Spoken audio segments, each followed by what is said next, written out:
Chapter 1. The Revelation, No More Pretense. The radiant sacred land. The dawn light shimmers for 3,000 miles, while dragons and phoenixes soar over the 14 peaks. The radiant sacred land is one of the 10 sacred sites of the primordial era, with a total of 14 peaks, including the main peak, the Tongtian Peak. Each peak towers into the clouds, majestic and awe-inspiring. At this very moment, all 14 peaks are enveloped in a golden glow, auspicious signs drifting gracefully within it. Golden dragons soar, fire phoenixes undergo rebirth, jade Buddhas manifest, and celestial beings project their avatars. Anyone, even a 3-year-old child or an elderly person, can discern this. A celestial phenomenon has occurred. Moreover, it is a grand omen of great fortune. Countless people across the vast land stretch their necks, gazing intently at this spectacle. The disciples of the radiant sacred land are especially agitated.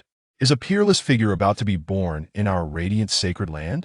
It is said that when a Buddha descends, there will be a radiant light illuminating all, with myriad Buddhas paying homage when a celestial being reincarnates. There will be celestial clouds soaring and golden light spanning thousands of miles. I wonder what kind of formidable entity will appear this time.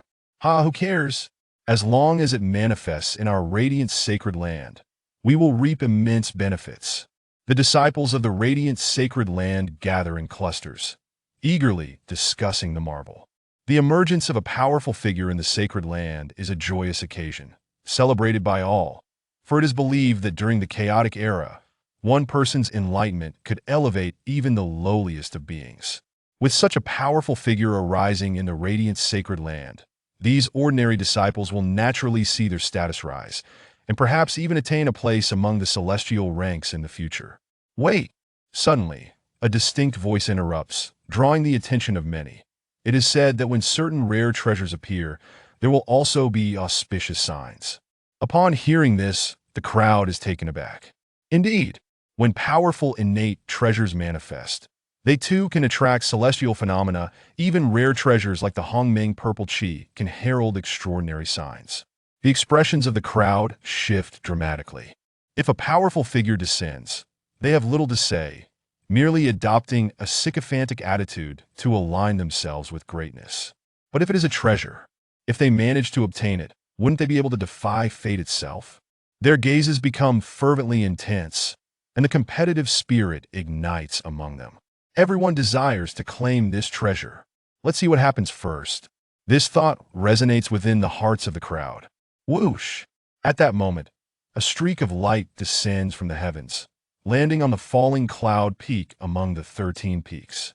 It's a treasure. Indeed, look closely. It's a beam of golden light descending. This is undoubtedly a treasure manifesting, not the reincarnation of a great being. It's at Falling Cloud Peak. Let's hurry over. A throng of people rushes towards Falling Cloud Peak. Falling Cloud Peak is the lowest among the 13 peaks, inhabited mostly by menial workers and servants disciples of the radiant sacred land, but deemed as such due to their lack of talent. Under normal circumstances, disciples from other peaks would disdain visiting Falling Cloud Peak. But now, this is different. With divine fortune descending, who could resist such temptation? No one can. Simultaneously, a message spreads swiftly. Divine fortune has descended upon Falling Cloud Peak. All who are fated may claim it. Divine fortune? Upon hearing this, Zhou Yuan cannot help but chuckle. In truth, this grand commotion was orchestrated by him.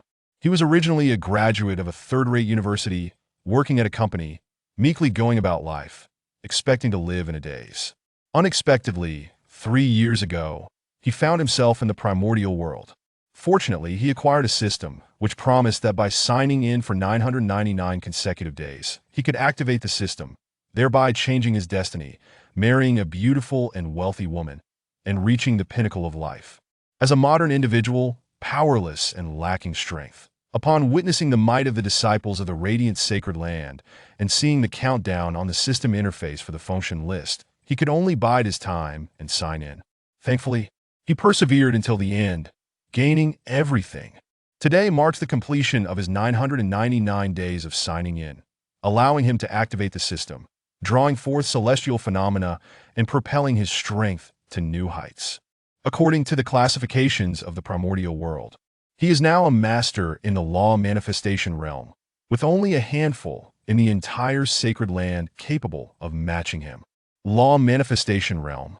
I wonder just how powerful that truly is. This is Zhou Yuan's first experience of possessing such formidable power. Although the system's introduction states that he is among the elite in the sacred land, he cannot shake the feeling of uncertainty. Thus, he focuses on a distant boulder. Boom! He lightly slaps outward. Is this even possible? Zhou Yuan is somewhat unsure, feeling as if this slap resembles a playful gesture between lovers. However, the next moment, boom! A resounding explosion echoes as the boulder is reduced to powder, swept away by the powerful shockwave, scattering harmlessly to the ground, leaving no trace behind. Zhou Yuan is left agape, thinking, this is utterly insane. Is this the feeling of being powerful? That way. There's movement over there, let's hurry. It must be the sound of the treasure's arrival. Someone may have gotten there first. At that moment, a clamor arises from afar. A moment later, a large crowd appears. Leading them is a figure in white, exuding an extraordinary demeanor by Ruyu, ranked third among the younger generation of the sacred land. Listen up, people of Falling Cloud Peak. If you discover anything, hand it over immediately.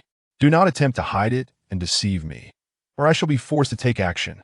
Bai Ruyu scans the area, arrogantly proclaiming, the disciples of Falling Cloud Peak, all of whom are lowly servants, dare not meet his gaze, quickly lowering their heads, timidly responding. We found nothing, absolutely nothing. We only saw a golden light, but we don't know where it landed. Bai Shixiao, how could we dare to hide treasures? Smack! Before the speaker could finish, he received a sharp slap across the face. Bai Ruyu coldly retorted, who do you think you are to address me as Shixiao? I'm sorry. The disciple hurriedly knelt and bowed. Bai Ruyu kicked him aside, but suddenly noticed someone daring to meet his gaze, instantly feeling irked. What status do the people of Falling Cloud Peak possess? And what status does he hold? How dare they look at him like that? No, they do not deserve it. Someone go and gouge out his eyes. He pointed at Zhou Yuan, speaking coldly. His demeanor had always been arrogant, and this visit to Falling Cloud Peak was primarily for the treasure, secondarily to showcase his status. If he were to be easily disrespected, how could that be tolerated? Smack! However, before he could finish his sentence, he received a resounding slap, 5 crimson marks appearing on his fair face. Everyone was stunned. This Zhou Yuan, the most despised waste of Falling Cloud Peak, actually dared to strike Bai Ruyu. Was he seeking death? Bai Ruyu's blood surged with rage, reaching an extreme. How dare you? Yet before he could finish speaking, I originally intended to interact with you as an ordinary person, but all I received in return was disdain. Thus, I shall no longer pretend. Here is my revelation. Zhou Yuan grinned mischievously, unleashing a flurry of slaps, transforming Bai Ruyu's face into a swollen mess. Bai Ruyu attempted to fight back several times, but was effortlessly beaten down like a dog. Soon, the disciples from the other 13 peaks learned of the news. A prodigy had emerged at Falling Cloud Peak, defeating Bai Ruyu, causing the radiant sacred land to erupt in excitement. Who says a useless person cannot rise? Chapter 2. You are truly weak with a mere 100 consecutive draws. One already stands a chance to acquire formidable treasures with 1,000 draws. The likelihood of obtaining innate treasures such as the 7 marvelous treasure tree becomes feasible, and with 10,000 draws, one could even possibly attain something as extraordinary as the map of mountains and rivers. In summary, it is quite outrageous indeed. However, upon inspection, Zhou Yuan noted that the system points required for 100 consecutive draws were exorbitantly high, 1,000. And for 10,000 draws, an astounding 100,000 system points were necessary. He was yet unaware of how many system points could be earned from a single task. If it were merely 1 point per task, then 100,000 points would translate to an astonishing 100,000 tasks, truly a venture that would take an eternity, as if he were to borrow another 500 years from the heavens. At present, he had not a single task point. Ding! At that moment, the system stirred to life. Task received. Defeat the Saintess. Task reward. Base reward of 100 system points. Exceeding completion may yield additional rewards. Achieving a perfect evaluation could grant 1,000 system points. A task offering up to 1,000 task points, sufficient for a single 100 consecutive draw. Zhou Yuan felt a surge of excitement. Yet, he had never encountered this saintess before. To approach her directly seemed rather implausible. After all, the former Zhou Yuan was merely a lowly figure at the bottom of the radiant sacred land. It would be unreasonable to summon the saintess to administer a lesson. Such a breach of decorum posed a dilemma. Buzz! At that moment, a formidable aura descended upon Falling Cloud Peak. A great figure has arrived. Judging by the pressure, they must be at least a master of the Dharma aspect. I wonder which esteemed disciple or elder it might be. Perhaps it is the saintess herself. As the crowd felt the oppressive force, their expressions shifted dramatically. Of course, for Zhou Yuan, this pressure felt like a gentle breeze hardly worth mentioning. Whoosh! Suddenly, a celestial beauty clad in white descended from the heavens.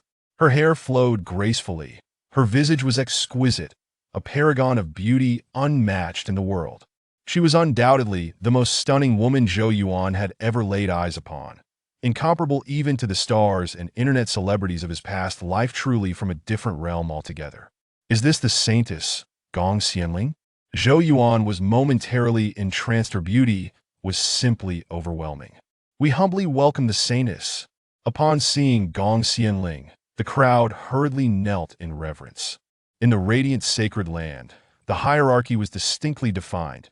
The master held the highest position, followed by the esteemed elders, the saintess, numerous core disciples, elite disciples, and finally the miscellaneous servants. The saintess occupied a lofty status within the radiant sacred land. The majority of those on Falling Cloud Peak were servants, thus they were compelled to show deference. However, this did not apply to Zhou Yuan. He had studied Marxism, which espouses the principle of equality among all individuals, and he would not subscribe to such conventions. How audacious! Gong Xianling, upon noticing Zhou Yuan's refusal to kneel and worship, was instantly incensed. After all, she was the saintess. Were it not for the auspicious omen that had graced Falling Cloud Peak today, she would not have been present here at all. How dare this mere servant fail to pay her homage? Seeking death. Whoosh!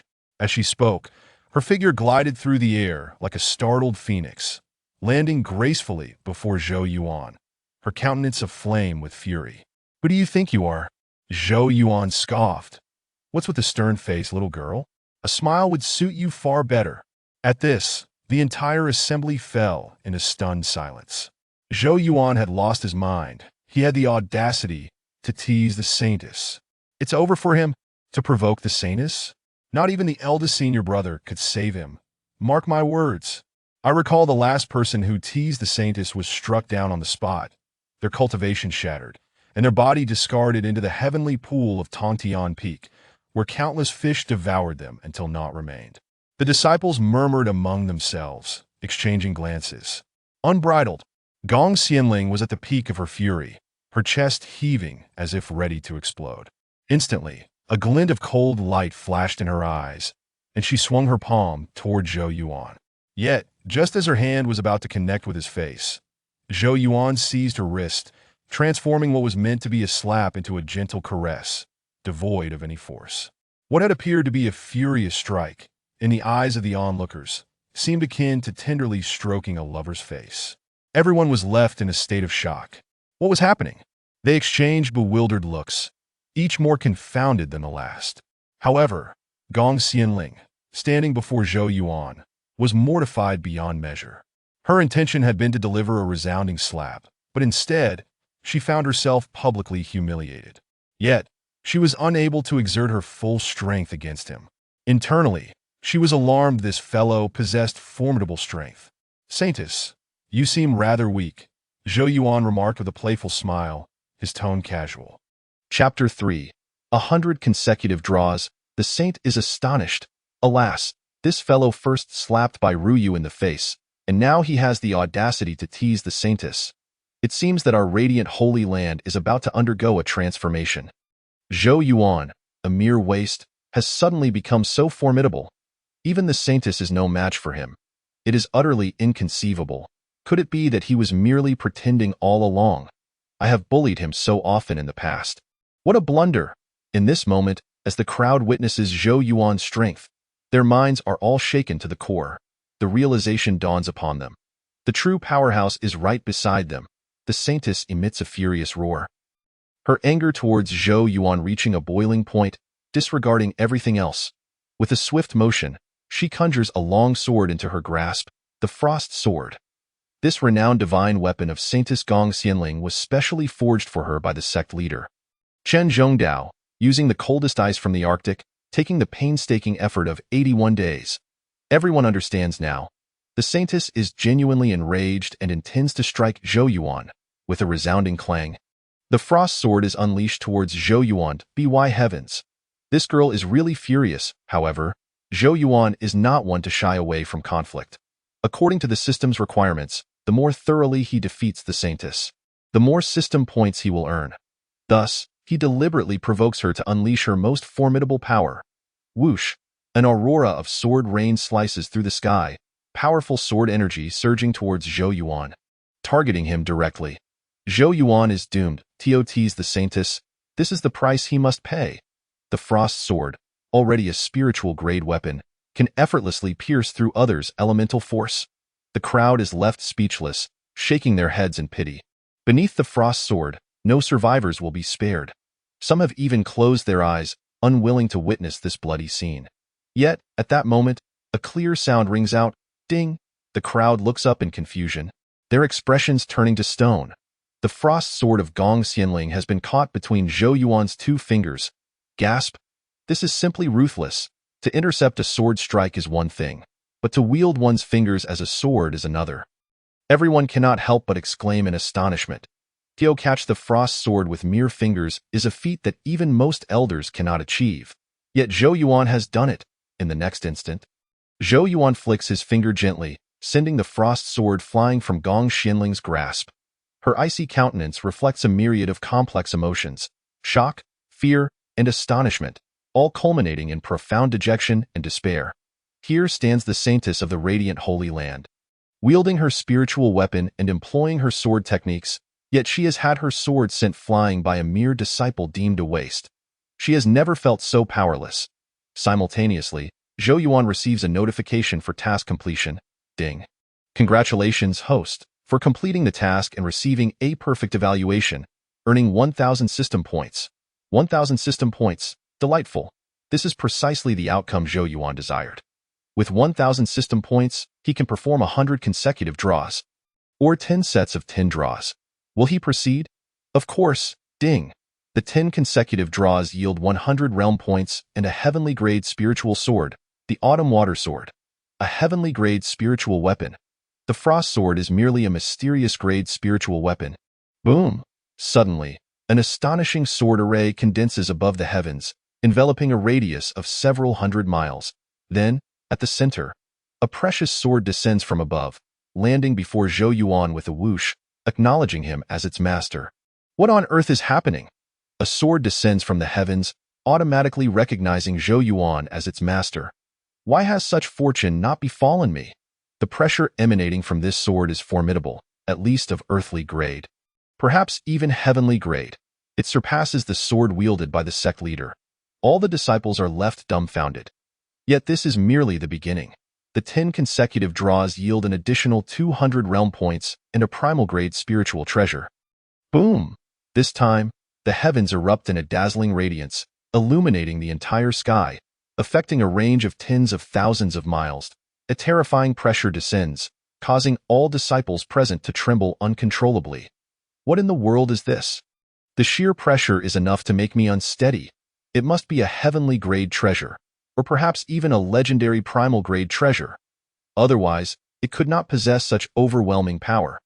Everyone is astonished, frozen in place as they gaze at the light points in the sky, resembling statues, yet their trembling legs betray the excitement and fear in their hearts, excited to witness such a treasure, terrified by the overwhelming aura it exudes. This is a primal grade treasure, fearsome beyond measure. If only I could obtain one, my strength would surely surge. Alas, treasures like this do not easily recognize their masters. Chen Zhongdao, the sect leader of the Radiant Holy Land, has long since emerged from seclusion. Observing this spectacle, his heart is shaken, filled with a myriad of emotions. He too desires such a treasure. However, even if he were to seize it, without the treasure's recognition, it would be futile. The extraordinary phenomena continue. Growing in scale and terror, Zhou Yuan's heart swells with joy. Until the very last draw, the 10 consecutive draws yield 50 aptitude points and a 12th grade Golden Lotus. A 12th grade Golden Lotus. This has brought Zhou Yuan immense joy. This item is a true treasure, the sacred artifact of the Western teachings from the Primal Era, during the last Fengshan War, around the time of the Shang and Zhou dynasties. This item was consumed by the Mosquito Daoist, only to vanish thereafter. Never did he expect to acquire it now. This is a treasure of saintly caliber. Even with the system's assistance, Zhou Yuan is rendered speechless with excitement. Bang! As the system's notification descends, the sky is illuminated by the golden light of the Buddha, with suns rising in succession, revealing the image of a Buddha at the center. Surrounding the Buddha, golden lotus platforms of the 1st, 2nd, and 12th grades gradually appear. Simultaneously, the leader of the Western teachings suddenly opens his eyes, gazing at the 12th grade lotus platform suspended in midair from countless miles away. Buzz! The leader of the Chan teachings also flashes a glimmer of brilliance in his eyes. Directing his gaze towards Zhou Yuan's location, despite the infinite distance between them, at this very moment, the reclusive and powerful saints, either awakening from their meditations or pondering deeply, all fixate their attention on Zhou Yuan and the 12th grade lotus platform. A primal grade spiritual treasure. This item has emerged. The young man is indeed fortunate. As the Fengshan catastrophe approaches, I have struggled through calculations and discerned a hint of fate. Could it be that this calamity is tied to him? The powerful figures gaze at Zhou Yuan, murmuring to themselves. Meanwhile, the saintess Gong Xianling, not far from him, has long since lost any power to resist. Chapter 4. Striking the saintess's face is equivalent to striking mine even after more than a month has passed. The uproar caused by Zhou Yuan's lottery draws continues to escalate. As a result, wherever he goes, he is undoubtedly the center of attention in the Radiant Holy Land. There is not a soul unaware of Zhou Yuan's dominance over the saintess, to the extent that she possesses not even a shred of will to resist, having all but resigned herself to fate. However, the treasures Zhou Yuan has acquired, the sword, the 12th grade Golden Lotus, and so forth, remain underutilized due to his insufficient strength. Ding! The countdown for the Fengshan list has concluded. The Fengshan catastrophe is upon us. The host must prepare. On this day, Zhou Yuan has just finished his training when he hears the system's alert. The Fengshan catastrophe has arrived. Zhou Yuan's heart tightens. The Fengshan catastrophe is a calamity that recurs in the primal world after a certain period. Every living being in the primal world must face this trial, whether they are exalted saints, their disciples, or even the small creatures and mortals dwelling in the mountains and forests. All could potentially be among those marked by the Fengshan list. Buzz! At the same time, the sky suddenly splits open, and a massive yellow banner descends from the rift, inscribed with countless obscure runes. Zhou Yuan understands. This is the infamous Fengshan list. Those whose names appear on the Fengshan list are essentially marked for calamity. Those not listed, should they engage in actions that could lead to such a fate, will also become targets of the trial. In an instant, chaos ensues across the primal world. All major holy lands, sects, and factions begin to impose restrictions on their disciples, urging them to avoid trouble and refrain from drawing attention to themselves, lest they find their names inscribed out of course. This does not apply to Zhou Yuan. When the system first appeared, Zhou Yuan inquired whether he was among those marked on the Fengshan list. The system responded. The host is an external life form, transcending the 3 realms, no longer bound by the invisible. Without form or trace, the host's whereabouts and destiny cannot be discerned, even by saints. Only the lofty heavenly Tao can perceive all. Yet heaven is indifferent, treating all beings as mere fodder. The heavenly Tao will not interfere in these matters. This revelation fills Zhou Yuan with delight. Since others are timidly treading softly, merely biding their time, does that not grant him the opportunity to strike with full force? However, the system poured a bucket of cold water on the situation. Should the host provoke an opponent beyond their capabilities? Demise is still a possibility, albeit unrelated to the list of deities. Zhou Yuan quickly grasped that as long as he refrained from courting death by provoking beings of saintly caliber, he would largely be untroubled. Thus, while everyone else in the radiant Holy Land proceeded with utmost caution, Zhou Yuan set forth, journeying from the radiant Holy Land into the vast expanse of the Jiuzhou continent. On the first day, he accomplished 2 minor tasks, earning himself 50 system points. The following day, he completed 3 additional tasks, acquiring another 100 system points. And so it continued. As the calamity of deification escalated, Zhou Yuan's accumulated system points surged beyond 500. And with a bit more time, he would be poised for another round of 100-link draws. However, through his recent studies of the system, he discerned that with each draw, be it 10, 100, or 1,000, the first attempt yielded the most favorable results, with the potency gradually diminishing thereafter. For instance, during his initial 10-link draw, he had procured a yellow-grade treasure.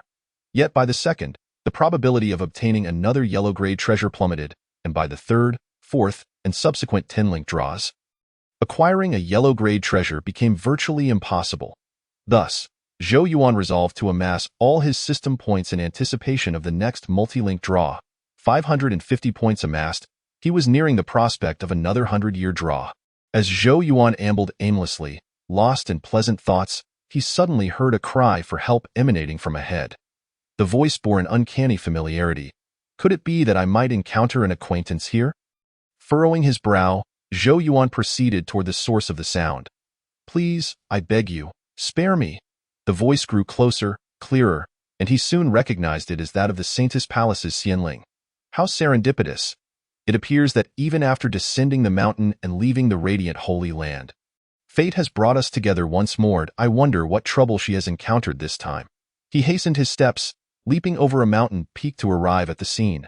There, he beheld Xianling besieged by 2 men, one clad in black and the other in white, whose combined might had rendered her utterly outmatched. Scream all you like, my dear. Even if you shout until your throat is raw, no one will come to your rescue. Taunted the black-clad man, while the white-clad one leered. You do realize that the more you shout, the more excited I become. With a swift motion, both assailants lunged, swords drawn, and Xianling's garments were torn asunder. Revealing her smooth, alabaster skin, she shrieked, tears cascading down her cheeks.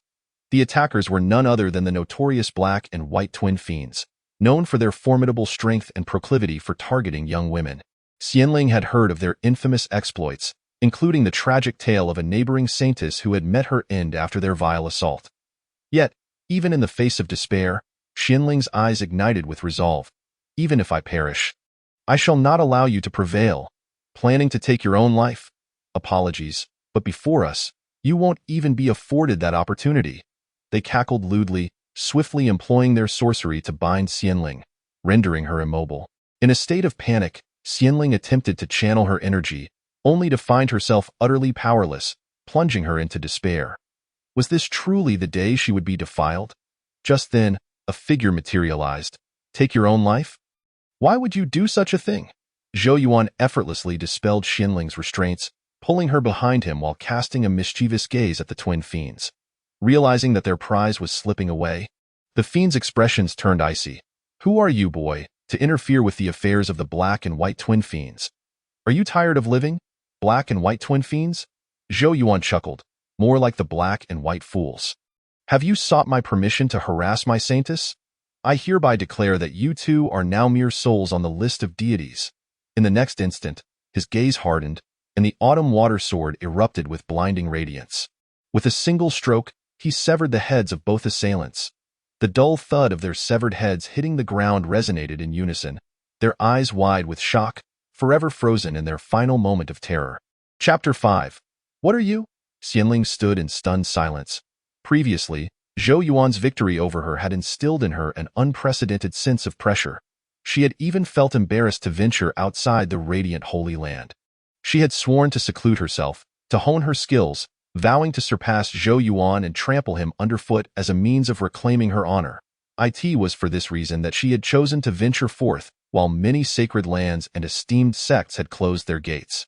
Yet, unexpectedly, before she could travel far, she found herself targeted by the infamous twin fiends. Upon encountering them, she recognized them immediately and despaired, employing every means to escape. but the cunning fiends were relentless, and her attempts only served to provoke them further. When cornered by the twin fiends, Xianling even contemplated self-termination. However, their overwhelming power left her no room for escape.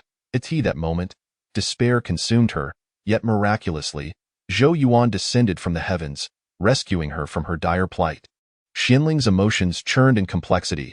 She harbored a grudge against Zhou Yuan for having humiliated her before an audience, yet she also felt a profound respect for his formidable strength. And now, gratitude blossomed within her heart.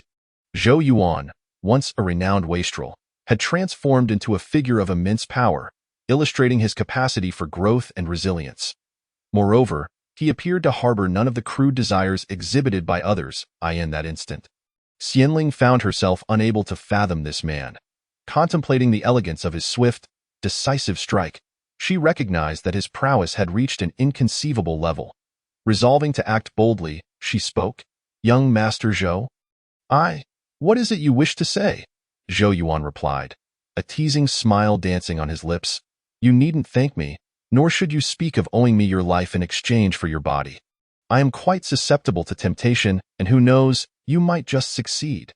Taken aback by his audacity, Xianling felt a mixture of indignation and admiration.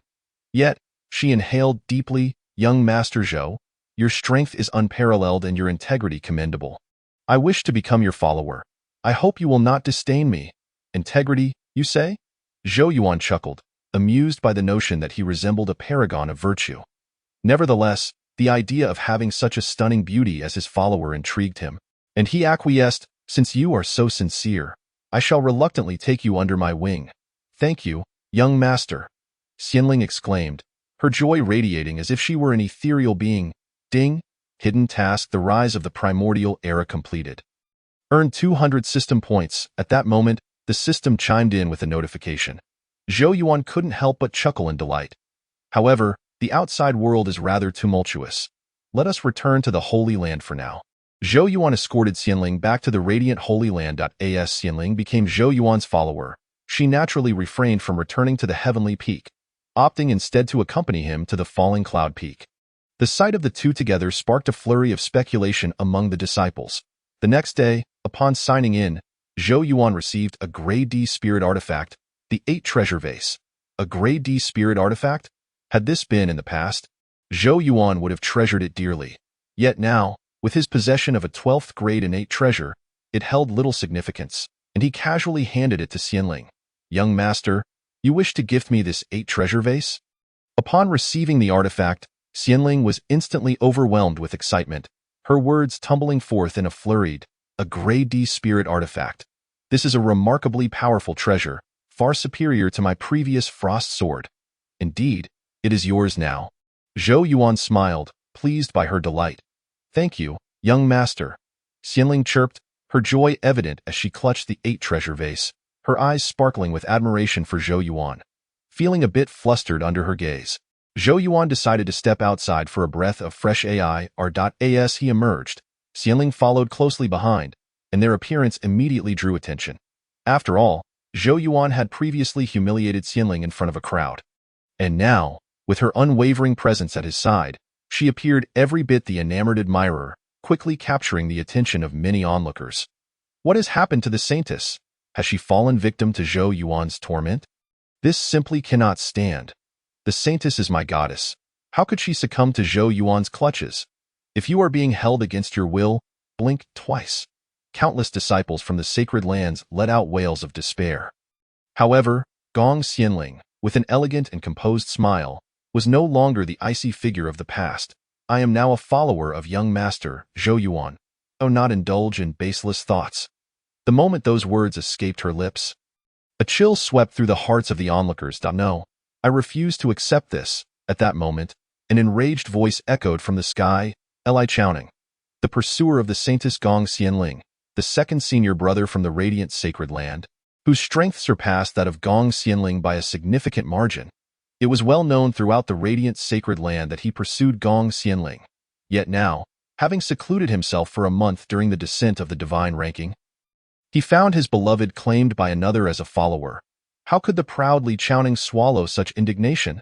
The crowd hastily parted to make way for him, for Li Chaoning was a formidable figure from the celestial peak, not someone they could provoke. "You are Zhou Yuan?" Li Chaoning landed before Zhou Yuan, scrutinizing him with an air of arrogance. "I do not care what you have done to Gong Xianling. I command you to leave this place immediately. Otherwise, your name shall appear on the divine ranking." He exuded unwavering confidence, being a master of the third layer of the Dharma aspect. Among the younger generation of the radiant sacred land, only the eldest senior brother surpassed him in strength. The Zhou Yuan before him could be easily obliterated with a mere gesture. Yet, he needed to maintain his image before Gong Xianling and could not afford to act recklessly, presumptuous.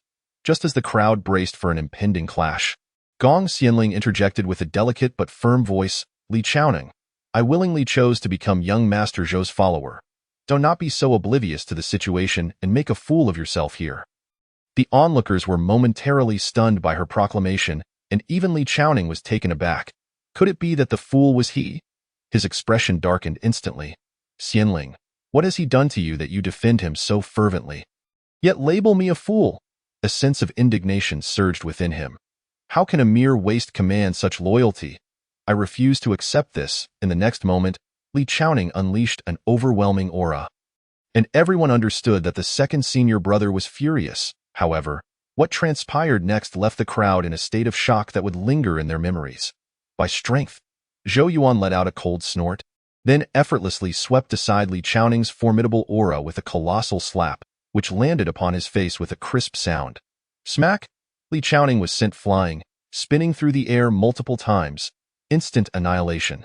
As he landed, Li Chaoning gazed at the previously unknown junior from the radiant sacred land with disbelief, exclaiming in shock, "Who are you? What do you intend by lurking within our radiant sacred land and scheming against our Saintus?" The surrounding crowd, hearing Li Chaoning's words, exchanged wary glances and instinctively took a step back. Zhou Yuan's sudden appearance was shrouded in mystery, and with him were numerous formidable adversaries. Yet, no one had ever heard of his name before. As the divine calamity approached, there were those who sought to stir chaos, just as there were others who wished for a tranquil existence. The cultivators on Falling Cloud Peak possessed limited aptitude, and thus, they merely wished to navigate the impending divine calamity with peace. Although Gong Xianling initially looked down upon Zhou Yuan, the events of recent times had transformed her perception. In her eyes, Zhou Yuan had become an enigmatic and formidable figure akin to her master. Therefore, when faced with Li Chaoning's accusations, she sensed an attempt to frame Zhou Yuan in light of Li Chaoning's defeat. With this thought, impatience flickered in Gong Xianling's eyes. Previously, she had regarded Li Chaoning solely as a fellow disciple, harboring no other sentiments. Otherwise, she would not have remained indifferent despite his persistent pursuits. "Li Chaoning, do not speak recklessly here.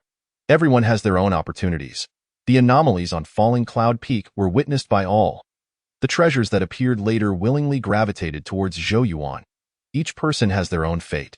Did not the senior brother also achieve his fortune during seclusion?" Gong Xianling, observing Li Chaoning's displeased countenance, instinctively frowned and added softly, "If you continue to speak thus, I shall have no choice but to report this to the saint." Upon hearing Gong Xianling's words, Li Chaoning instinctively spat out a mouthful of blood. Although Zhou Yuan's previous strike seemed casual, only he understood the concentrated force behind it. Upon hearing Gong Xianling's words, he could not help but cough up blood. Gong Xianling, witnessing this scene, was momentarily taken aback and was about to speak when Zhou Yuan pulled her aside.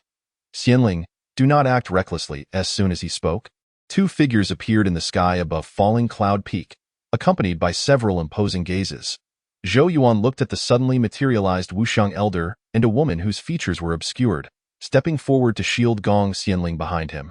Now that Gong Xianling had willingly chosen to follow him, it was his duty to protect her, regardless of the circumstances. "Master." Gong Xianling stepped out from behind Zhou Yuan, respectfully bowing to the woman before retreating to Zhou Yuan's side. Wuxiang elder waved his hand, presenting a snow-white elixir to Li Chaoning while reproaching him. "You just emerged from seclusion and instead of seeking me, you caused trouble with the new junior brother here. Should you not return immediately?" Li Chaoning swallowed the elixir, his injuries healing significantly. Though still begrudging, he could only begrudgingly bow and return to Tongyun Peak. Wuxiang elder observed the scene with a helpless shake of his head, then turned his gaze to Zhou Yuan, smiling as he said, "Zhou Yuan, we meet again."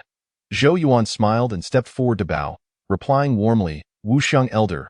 A look of satisfaction flickered in Wuxiang's eyes as he nodded and said with a smile, "How have your reflections on our previous conversation gone? I must respectfully decline." Zhou Yuan lowered his head, speaking with utmost respect. Upon hearing Zhou Yuan's response, Wuxiang's expression momentarily froze, seemingly struggling to comprehend the words he just heard. After a brief silence, Wuxiang, under the curious gazes of the crowd, gently stated, "You must understand that only the direct disciples of the elders and the sect leader may enter Tongyan Peak. If you refuse my offer today, you will no longer be the lowly, unregarded servant of Falling Cloud Peak." Zhou Yuan, upon hearing Wuxiang Elder's words, expressed deep regret, saying, "It seems that my fortune is too shallow. In fact, I have already pledged at my master's grave that I shall never take another as my teacher in this lifetime." The onlookers gasped in disbelief, unable to fathom how he could refuse so bluntly. After all, this was a direct elder. Becoming his disciple would allow one to shed the lowly servant status of Falling Cloud Peak. It would not be an exaggeration to say one could soar to great heights. Wuxiang Elder, hearing Zhou Yuan's words, displayed a hint of disappointment in his eyes and softly remarked, "If you change your mind, you may take this token to Tongyan Peak to find me." With that, he tossed a token through the air. Zhou Yuan instinctively caught the token, which appeared neither wood nor gold, and smiled helplessly. "I fear I shall disappoint the elder." Wuxiang Elder gently waved his hand, saying slowly, "I admire you, which is why I wished for you to become my disciple. Even without the bond of master and disciple, you still have connections with both seniors and juniors in the Radiant Sacred Land. Take this token. It is yours." This token was seldom possessed even by those above the 14 peaks, originally intended for inner disciples of the elders. Now, Zhou Yuan was unwilling to become Wuxiang Elder's disciple, yet the elder still offered it to him, indicating he truly valued Zhou Yuan. As the crowd witnessed this scene, envy and jealousy surged within them. Why had such fortune not befallen them? After a moment, Wuxiang Elder glanced at the woman beside him and gently cleared his throat, saying, "Sister, shall we return now?" The silent Gong Qinmiao shook her head and softly replied, "Senior brother, you may return first. I have a few more questions for Xianling." Wuxiang pursed his lips, casting a complex glance at Gong Xianling below, before shooting a glare at Zhou Yuan, for it was this young man who had stirred up the trouble. Zhou Yuan, meeting Wuxiang Elder's gaze, scratched his head in confusion. After Wuxiang Elder departed, Gong Qinmiao waved her hand, casting a barrier to ensure the surrounding individuals could not overhear their conversation. Gong Qinmiao lowered her gaze, observing her beloved disciple, and spoke softly, "Have you made your decision?" Gong Xianling, biting her lip in silence, ultimately nodded and placed her hands on the ground. Her voice choked with emotion. "Disciple has decided to follow Zhou Yuan for life and shall never waver." Gong Qinmiao nodded gently, stating, "In that case, you need not return to Tongyan Peak, nor shall you refer to yourself as my disciple henceforth." Chapter 7. Time Limit Disciple feels unworthy of the master's teachings and shall strive diligently, ensuring never to disappoint the master's expectations. Gong Xianling pressed her lips together and spoke solemnly. As her words faded, Zhou Yuan felt a faint gaze from above settle upon him. Soon after, a chilling aura enveloped Zhou Yuan entirely. Instinctively, he attempted to break free, only to hear Gong Qinmiao's calm voice say, "The sect leader has just sent word. He has emerged from seclusion. You shall come with me." Upon hearing this, Zhou Yuan's movements paused slightly, and he stepped into the grand hall atop the main peak for the first time. Zhou Yuan regarded the holy master seated in the hall, alongside the 4 esteemed leaders of the sect, and gracefully bowed. Yet, only he was aware that since the moment Gong Qinmiao had appeared, his mind had been firmly tethered to the system. Should even a hint of malice emanate from the opposite side, Zhou Yuan would immediately transfer to another location through the system. "Are you Zhou Yuan?" After a brief, urgent cough, a middle-aged man, appearing like an ordinary scholar, gently inquired. Zhou Yuan observed the holy master's pallid expression and felt a jolt of surprise. Instinctively nodding, the holy master curved his lips into a smile and reassured him, "There is no need for you to feel anxious. I summoned Qinmiao to bring you here merely because I was in seclusion on the day of the unusual occurrence, and thus could not witness it firsthand. I wished to see the young man who could evoke such phenomena."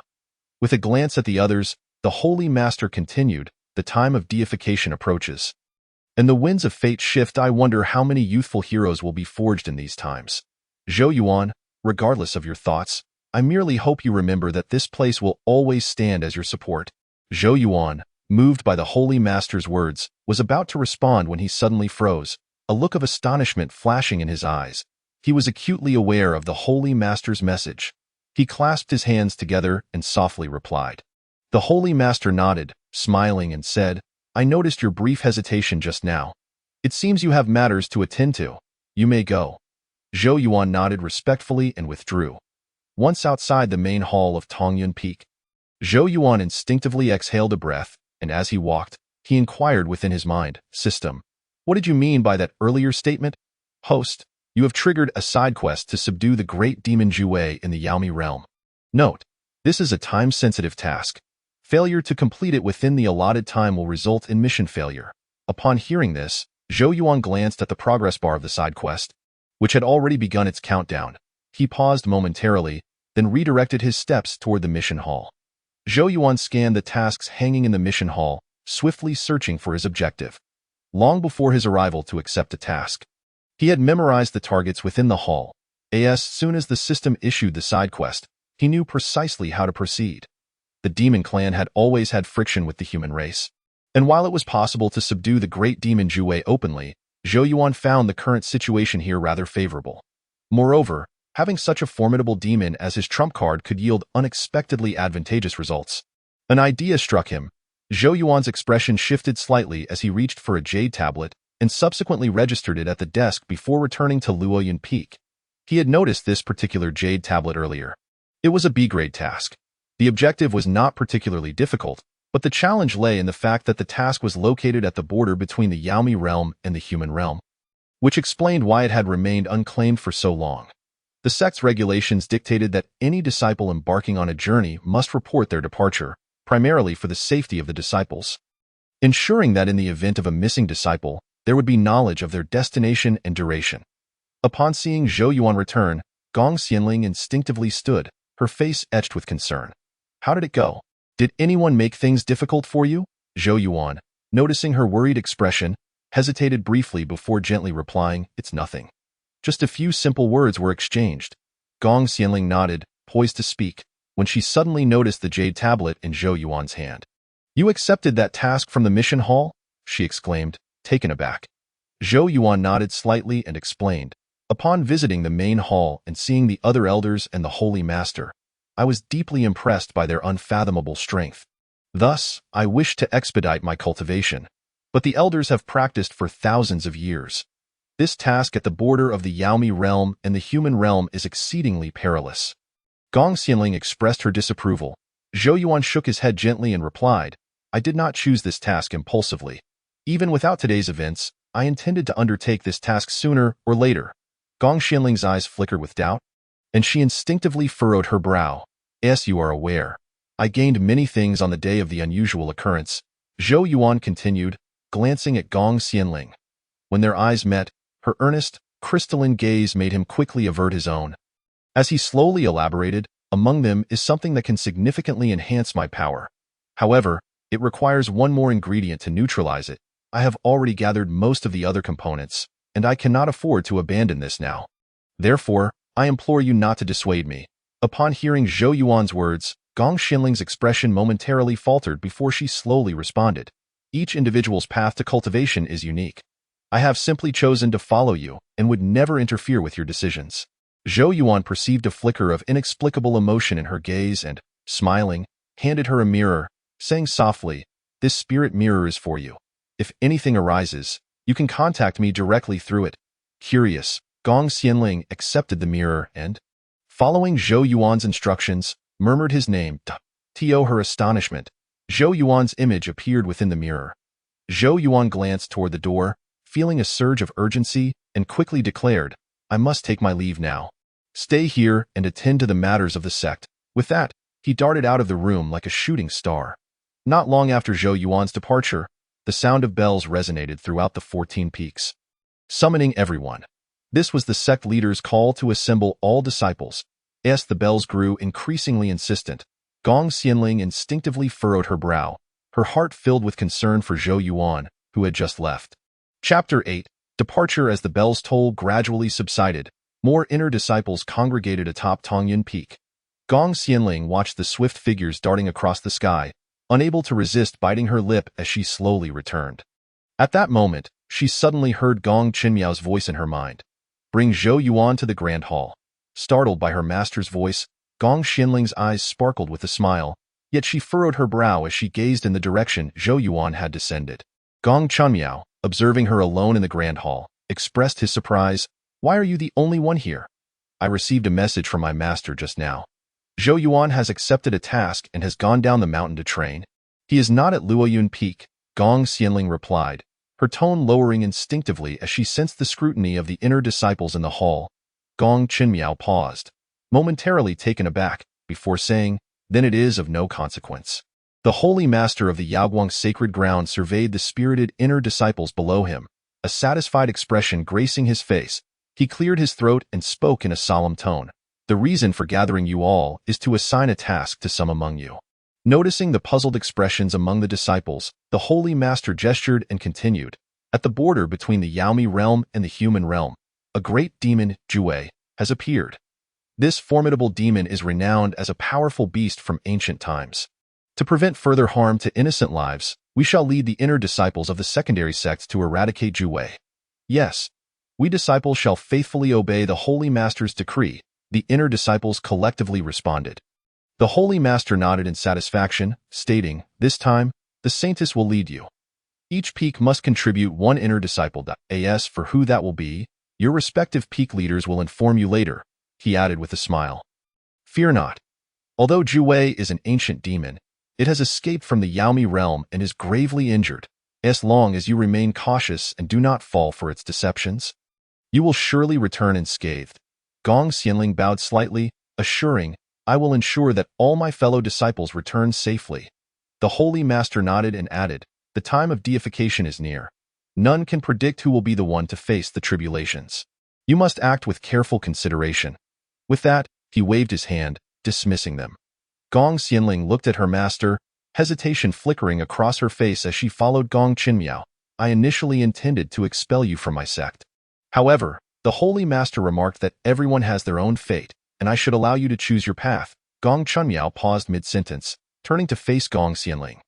Yet, since you have chosen Zhou Yuan, you can no longer consider yourself a mere saintess. Gong Xianling's complexion paled, and she stammered, Master, I understand I am deeply remorseful for not living up to your teachings. The Radiant Sanctuary is undoubtedly among the foremost of the 10 sacred lands. Thus, the saintess of the Radiant Sanctuary has always represented its esteemed presence. Therefore, the saintess must not bear even the slightest blemish. Yet, at present, Gong Xianling has chosen to follow an obscure youth, a choice that would only invite ridicule should it be known. Gong Qinmiao gazed at the pallid countenance of Gong Xianling and sighed softly, then spoke slowly. Although you can no longer serve as the saintess of the Radiant Sanctuary, you shall always remain my cherished disciple. Do not tarnish my reputation. Upon hearing Gong Qinmiao's words, Gong Xianling raised her head in disbelief, looking at him. But I remember when I brought you back from the snowy expanse. You were merely a child then? And now, look how much you have grown. Gong Qinmiao gestured gently, his tone tender yet tinged with concern. Your name has already appeared on this year's Divine Ascension list. Perhaps venturing out to explore could lead you to discover more opportunities that are rightfully yours.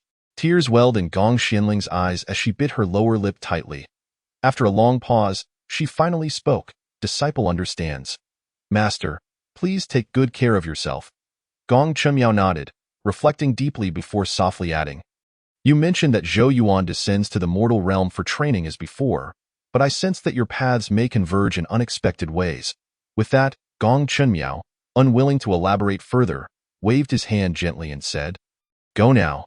Gong Xianling nodded and slowly descended from Tongyin Peak. Zhou Yuan observed the unfolding events in the Radiant Sanctuary recounted by the system and couldn't help but furrow his brow. It appeared he needed to make haste to reach his destination before them. Over the years, the friction between the human race and the demon tribes had intensified, with their conflicts growing ever more pronounced. While they sought to eliminate the Nine Tails, he aimed to subdue them for his own purposes. Zhou Yuan held a genuine fondness for the Radiant Sanctuary. It would be ideal to avoid any unnecessary conflict. Host, what are your plans moving forward? The the system inquired. Zhou Yuan squinted at the countdown displayed on the system panel and replied, "There are 28 days remaining to complete the task. First, I shall head to Hajun." Hajun was the nearest human settlement to the demon realm, and even if the Ninetales were injured, they remained a fearsome ancient beast. Resting in Hajun while gathering information would be the most prudent course of action. Following the route provided by the system, Zhou Yuan gradually vanished from the path. He inhaled deeply as he entered the bustling town, exhaling softly. The closer he drew to the demon realm, the more numerous the demons became. This town was one of the larger settlements near Hajun, and with only 20 days left until the task's completion, he took a slow breath and stepped inside. "Esteemed immortal, you have arrived from afar. Have you not?" A diminutive figure with gleaming eyes approached Zhou Yuan as soon as he entered, whispering quietly. Zhou Yuan cast a cursory glance at the individual, noting they had barely entered the Foundation establishment stage. He nodded, tossing a medium-grade spirit stone to them, and said gently, "Take me to your largest inn." The individual hastily accepted the spirit stone, their face lighting up with sheer joy as they exclaimed, "Immortal, rest assured. I am renowned for my knowledge, familiar not only with recent happenings, but also with the old tales of this place. If you wish, I can regale you with stories." Zhou Yuan noncommittally nodded and replied, "Let us proceed." In every bustling town frequented by outsiders, there are usually brokers. These brokers often collaborate with local inns or shops to guide visitors to their establishments, thus earning a profit. They also typically receive generous rewards for their guiding services. Zhou Yuan raised an eyebrow as he followed the broker into the tavern. The broker skillfully navigated the inn, soon receiving a key, turning with a smile to say, "Immortal, you are fortunate. A small courtyard has just become available. Here is the key. Shall we head there now?" Zhou Yuan nodded, smiling as he replied, "I believe it is your good fortune that has brought this about." The tavern keeper's demeanor towards him was markedly different from how they typically treated brokers. The broker smiled, his expression growing increasingly respectful as he recalled that he had sensed something unusual about this immortal from the moment they met at the city gate. It was evident that this was not someone of humble origins. Perhaps they hailed from one of the 10 sacred lands. With this thought, the broker's respect deepened. Although many in Baoding City looked down upon him, he understood that should he ever catch the eye of a powerful immortal, his future achievements would far surpass his current standing. The broker opened the small courtyard door, handing the key to Zhou Yuan with a smile. "Immortal, you only need to present this key whenever you come or go." Zhou Yuan accepted the key and nodded, gently asking, "Have there been any recent notable events?" The broker cautiously glanced at him and replied, "The most talked about event recently is the escape of the Ninetales from the demon realm. Many immortals have gathered here because of it." Observing the young immortals' change in posture, the broker sensed their interest and felt a sense of relief. Curious, Zhou Yuan inquired, "Why has everyone gathered here?" The broker explained, "You may not be aware, but although there have been some frictions between our two races, many have grown accustomed to coexisting with the demons as we draw closer to the demon realm. After the Ninetales escaped, the nearby towns received a wanted notice from the demon realm. However," he paused, a look of trepidation crossing his face.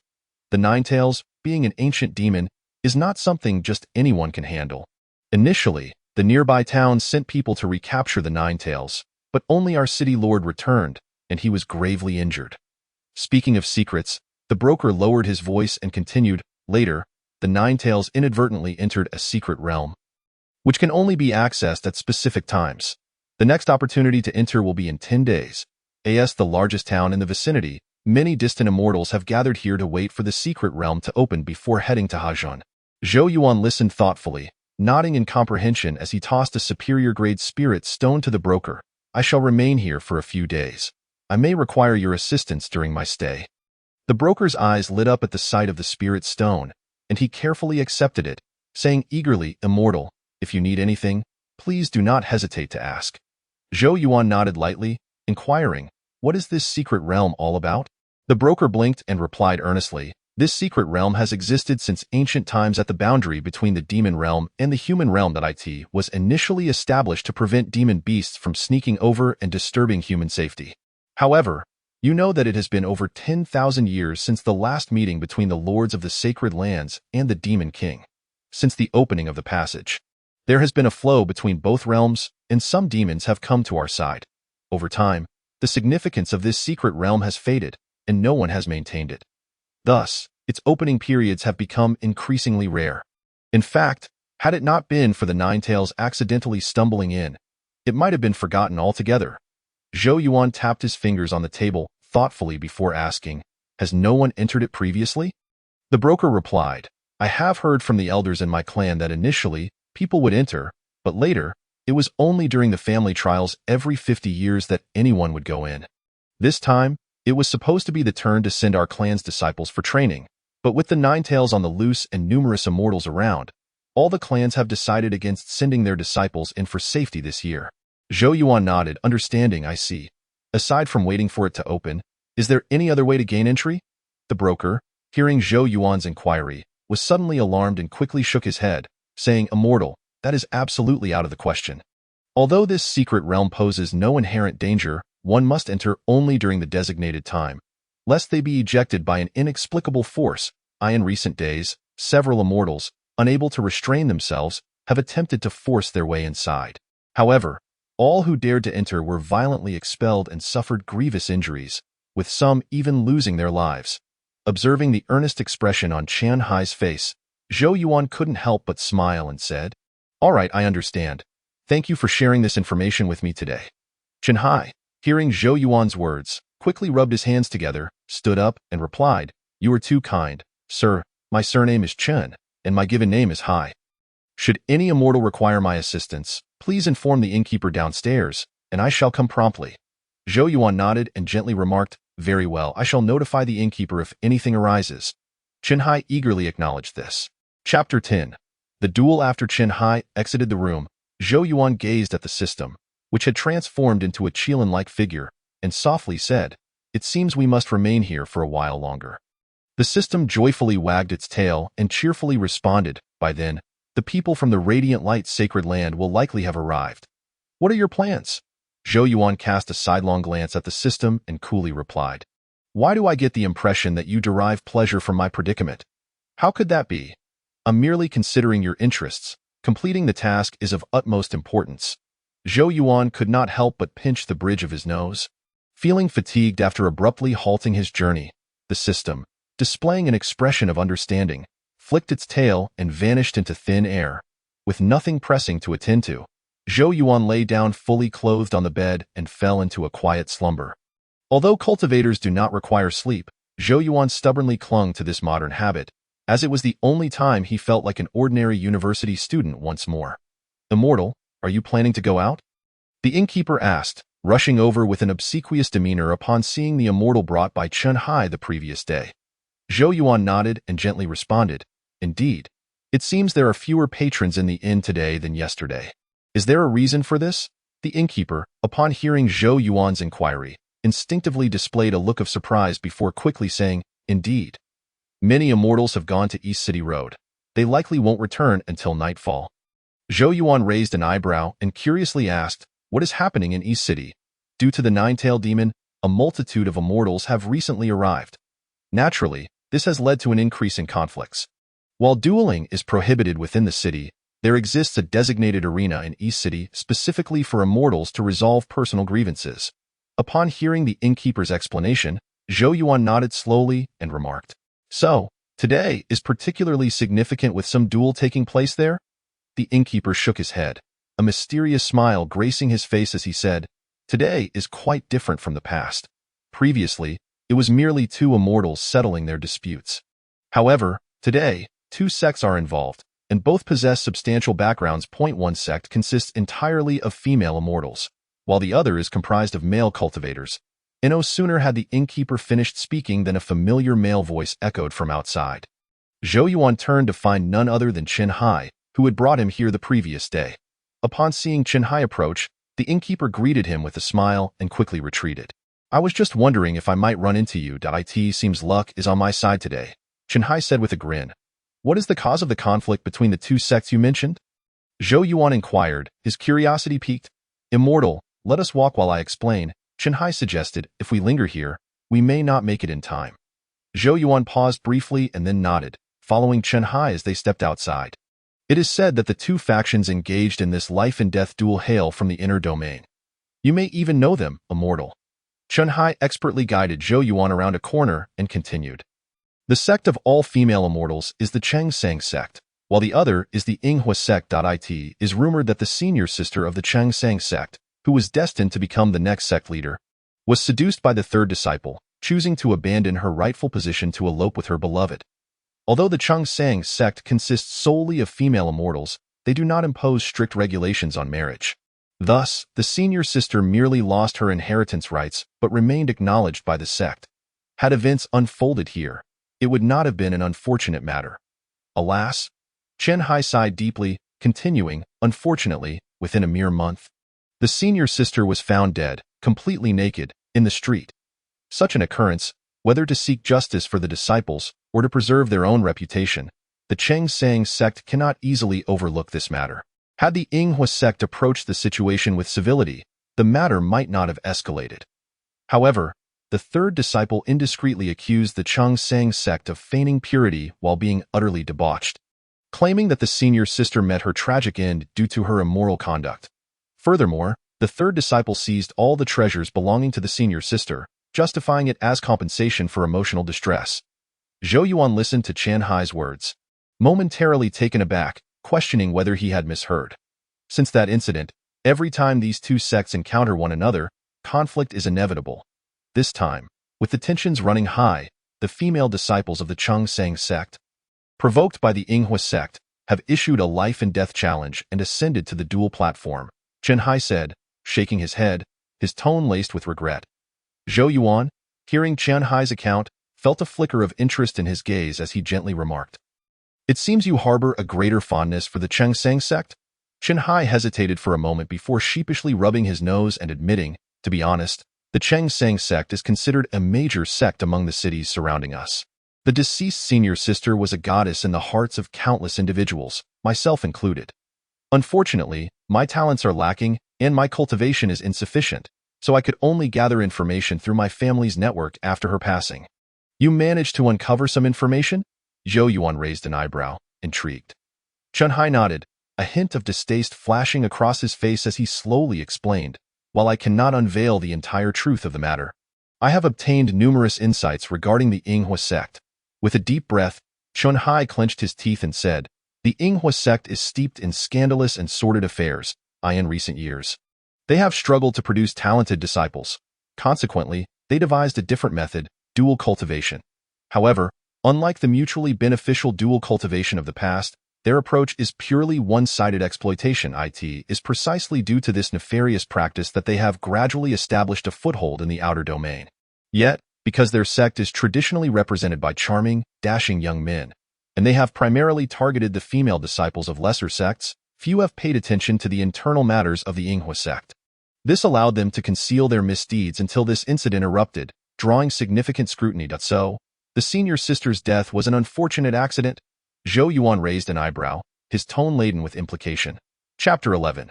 The duel. Chen Hai's expression darkened slightly, and he slowly shook his head, softly saying, "I have yet to determine why she was present there." Immortal. Chen Hai abruptly turned to look at Zhou Yuan, who was about to speak, but halted as he met the emotionless gaze of the latter. Zhou Yuan observed Chen Hai's sudden silence and instinctively pinched his fingers, gently asking, "Do you wish for my assistance in uncovering the truth?"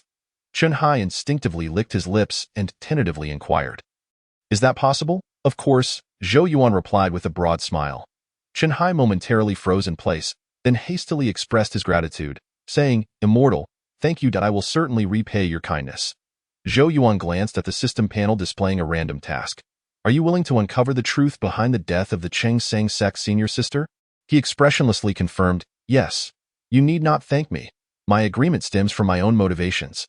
Chen Hai unconsciously interpreted Zhou Yuan's explanation as a comforting excuse, and from that moment on, he regarded Zhou Yuan as his benefactor. Regardless of the circumstances, he willingly shared everything with Zhou Yuan. "Immortal, we are almost there." Chen Hai pointed towards a gathering of people ahead, his voice filled with indignation. Zhou Yuan nodded in acknowledgement and was about to speak when he suddenly felt a shift in the atmosphere. Pulling Chen Hai aside. "Step aside." Chen Hai had yet to steady himself when a ferocious whip suddenly lashed toward him. As Chen Hai beheld the whip that appeared out of nowhere, a flicker of fear flashed in his eyes. only to witness the whip disintegrate into dust before him in the next instant. The assailant seemed taken aback that their strike was so effortlessly neutralized, a momentary look of astonishment crossing their gaze. Zhou Yuan raised his eyes slightly and remarked softly, "With so many people here, you are being rather domineering, aren't you? Domineering? Do you even know who we are?" The newcomer sneered, then abruptly swung a whip in Zhou Yuan's direction. Initially, Zhou Yuan was perplexed as to why he was bound to a face-slapping system. Now, he comprehended that in this world, many individuals would not understand him unless they felt the sting of a slap across their faces. With this thought, Zhou Yuan waved his hand, redirecting the oncoming whip that promptly struck the assailant's cheek twice. The opponent instinctively let out a cry of pain, seemingly unable to believe what had just transpired. Just as the individual was about to retaliate in anger, a voice suddenly rang out from behind. "Cease this at once." A young man clad in a blue robe materialized before Zhou Yuan. Although flying was prohibited in the skies above Bowen City, certain techniques could create the illusion of levitation, such as the one being employed here, shifting the ground. "This esteemed friend, my junior brother, acted rashly and offended you. I hope you will not take offense." Zhou Yuan regarded the smiling man before him, snorting coldly as he replied, "And from where do you emerge? By what right do you claim that I should not be offended?" The blue-clad gentleman paused, momentarily taken aback by Zhou Yuan's words. Before he could respond, the junior brother, filled with fury, interjected, "Standing before you is Mu Qing, the eldest disciple of the Yinghua sect. How dare you show disrespect to my senior brother?" Upon hearing this, Zhou Yuan's face broke into a subtle smile as he remarked meaningfully, "Ah, so you are from that sect which nearly faced expulsion from the 5 major sects of the Outer Realms, only to resort once again to deceiving ignorant maidens for dual cultivation." Mu Qing's eyes flashed with killing intent upon hearing Zhou Yuan's words and observing the whispers of the crowd. Yet he maintained a smile on his face as he slowly replied, "Esteemed friend, you jest. While it is true there are disciples in our sect who form partnerships, it is based on sincerity and love. I hope you will choose your words wisely and not damage the reputation of our Yinghua sect due to momentary misconceptions." Zhou Yuan raised an eyebrow in surprise, saying lightly, "Setting aside whether they are genuinely in love, dual cultivation is nothing to be ashamed of. Why not simply admit it?" He then leaned forward with a smile. "What a coincidence, that not the Chungsang sect." The crowd, having formed around Zhou Yuan, instinctively turned to follow his gaze. Indeed, they saw a group of women approaching, clad in light blue gauzy dresses and veiled faces. "Chen Hai," in a tone just loud enough for those nearby to hear, murmured in Zhou Yuan's ear, "Esteemed immortal, I have heard that previously, the Chungsang sect did not wear veils while traveling to IT. Was only after you were deceived by someone from the Yinghua sect that they mandated their disciples wear veils in public." Upon hearing Chen Hai's words and observing the elegant figures approaching, the crowd's expressions turned subtly interesting. Mu Qing quickly realized that the 2 unexpected arrivals were likely not benign. Thus, he shot Zhou Yuan and Chen Hai a heavy glance, abandoning any pretense of courtesy. After all, after today, people would only remember the Yinghua sect. The leader of the Chungsang sect was the second disciple, Keiwa. Keiwa stood before Mu Qing and coldly remarked, "Do not forget our wager. If we win, you will return my senior sister's body to you." Mu Qing curled his lips into a smile that was disturbingly gentle. Yet the implications were chilling. "Of course, you must not forget that if you lose, you and your fellow sisters will all become disciples of the Yinghua sect." Keiwa's demeanor grew even colder as she replied softly, "As long as you remember. Before you settle your personal grievances, may I have a moment to address my own issues with the Yinghua sect?" Zhou Yuan smirked, winking at Keiwa. Keiwa, sensing an unsettling atmosphere since her arrival, paused in surprise at this unexpected statement. Zhou Yuan, with a serious expression, continued, "In principle, today is a duel between the esteemed maidens and them, and I should not interfere. However, I am genuinely concerned that if the maidens engage, I may not have the opportunity to resolve my own grievances. Therefore, I kindly request a brief moment." Chapter 12. A disastrous defeat. Upon initially approaching, Keiwa had sensed the tension between the individual before her and the Yinghua sect. Yet, she had dismissed it, knowing the Yinghua sect's penchant for bullying the weak and their tendency to act ostentatiously. Having offended many, however, upon hearing the words of the person before her, Keiwa felt a flutter of anxiety in her heart, instinctively halting her steps. When she agreed to this duel, Not only Keiwa but all disciples of the Chengsang sect present in Bowen City had prepared themselves for a fight to the bitter end against the Yinghua sect. This was not merely due to their numerical disadvantage, but because the Yinghua sect's eldest disciple, Mu Qing, was already at the second level of the Jindan stage, while Keiwa had just barely stepped into the first level. If it were only Keiwa facing Mu Qing, she might have had a fighting chance, but the majority of the Yinghua sect's disciples were generally a stage ahead of their Chengsang counterparts, coupled with their numerical superiority, leading to a virtually certain defeat. Yet, for the sake of the Chengsang sect's honor, they had to press forward, even in the face of certain death. Zhou Yuan noticed Keiwa's instinctive pause, a faint smile crossing his face as he slowly said, "Surely, the Yinghua sect is not afraid. Could it be that you are all merely putting on a facade while being nothing more than wax figures?" Mu Qing's expression darkened as he glared at Zhou Yuan, saying coldly, "I was unaware that our Yinghua sect had offended a mere braggart." Zhou Yuan tilted his head in provocation, grinning, "If you only know how to boast, why not come and try?"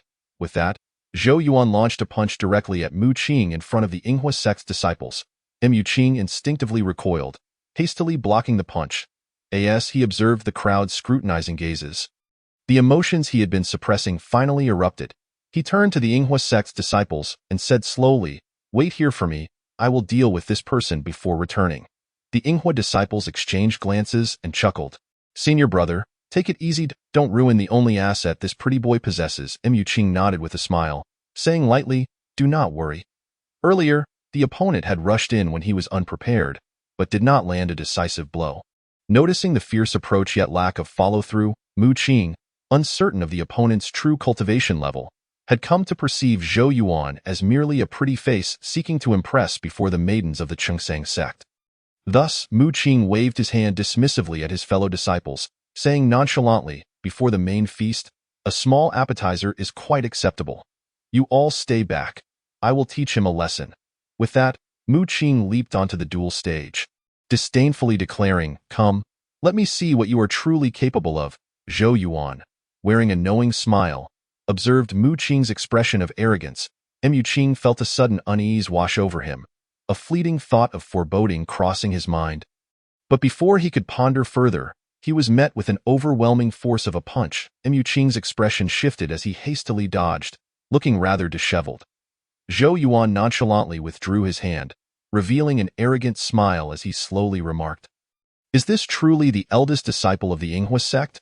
I find it rather unimpressive." Mu Qing wiped the blood from the corner of his mouth, his expression darkening as he slowly replied, "You are deliberately concealing your strength? I know nothing of hiding my prowess. I only know that today, I shall make you search for your teeth on the ground." As he spoke, Zhou Yuan moved with a swiftness akin to a shadow, ensnaring Mu Qing.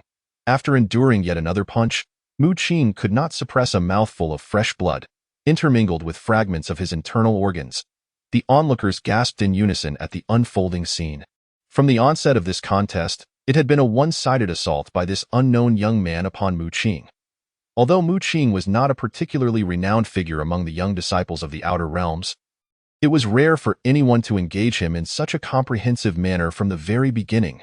In that moment, a myriad of information began to radiate from this place. With great effort, Mu Qing managed to rise to his feet, gazing at Zhou Yuan, whose attire billowed without a speck of dust, his eyes flashing with a hint of unwillingness. Today was meant to be his triumphant day, where he would gather all the disciples of the Chengsang sect into his fold, a day that was supposed to capture everyone's attention, rather than being reduced to a pitiful figure, akin to a stray dog being mercilessly beaten.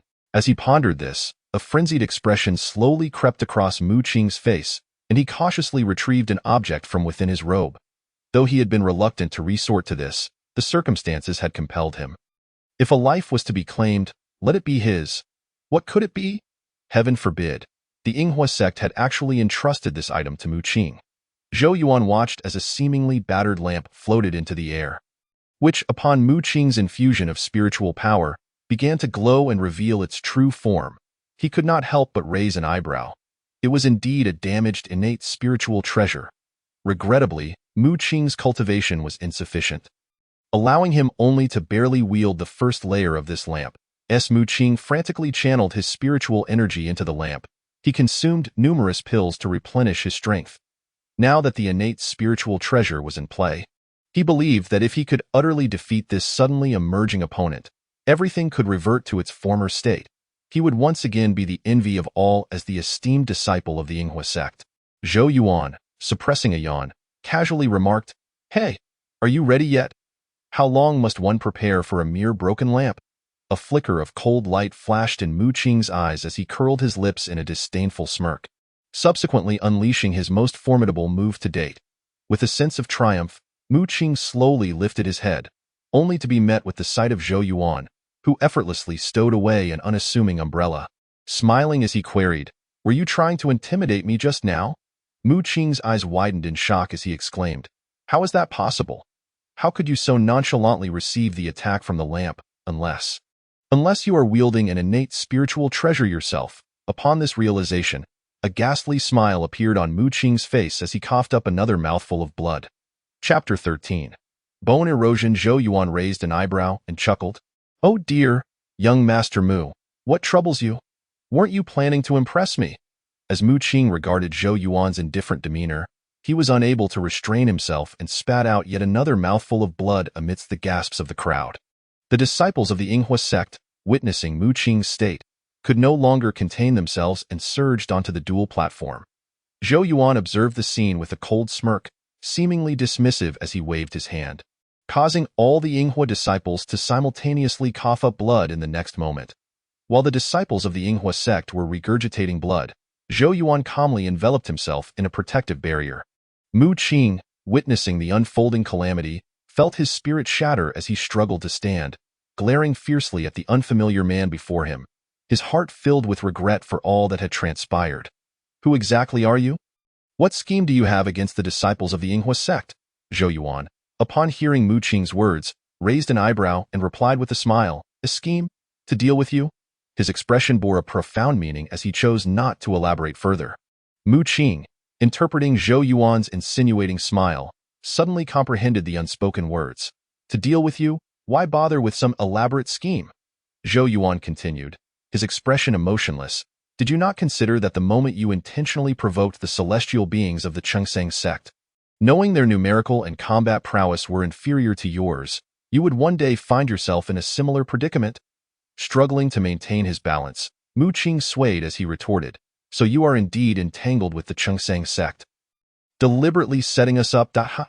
Zhou Yuan's eyes flashed with disdain as he softly replied, "Do you still not grasp it? I simply wish to defeat you, to mercilessly trample the pride of your Yinghua sect into the ground."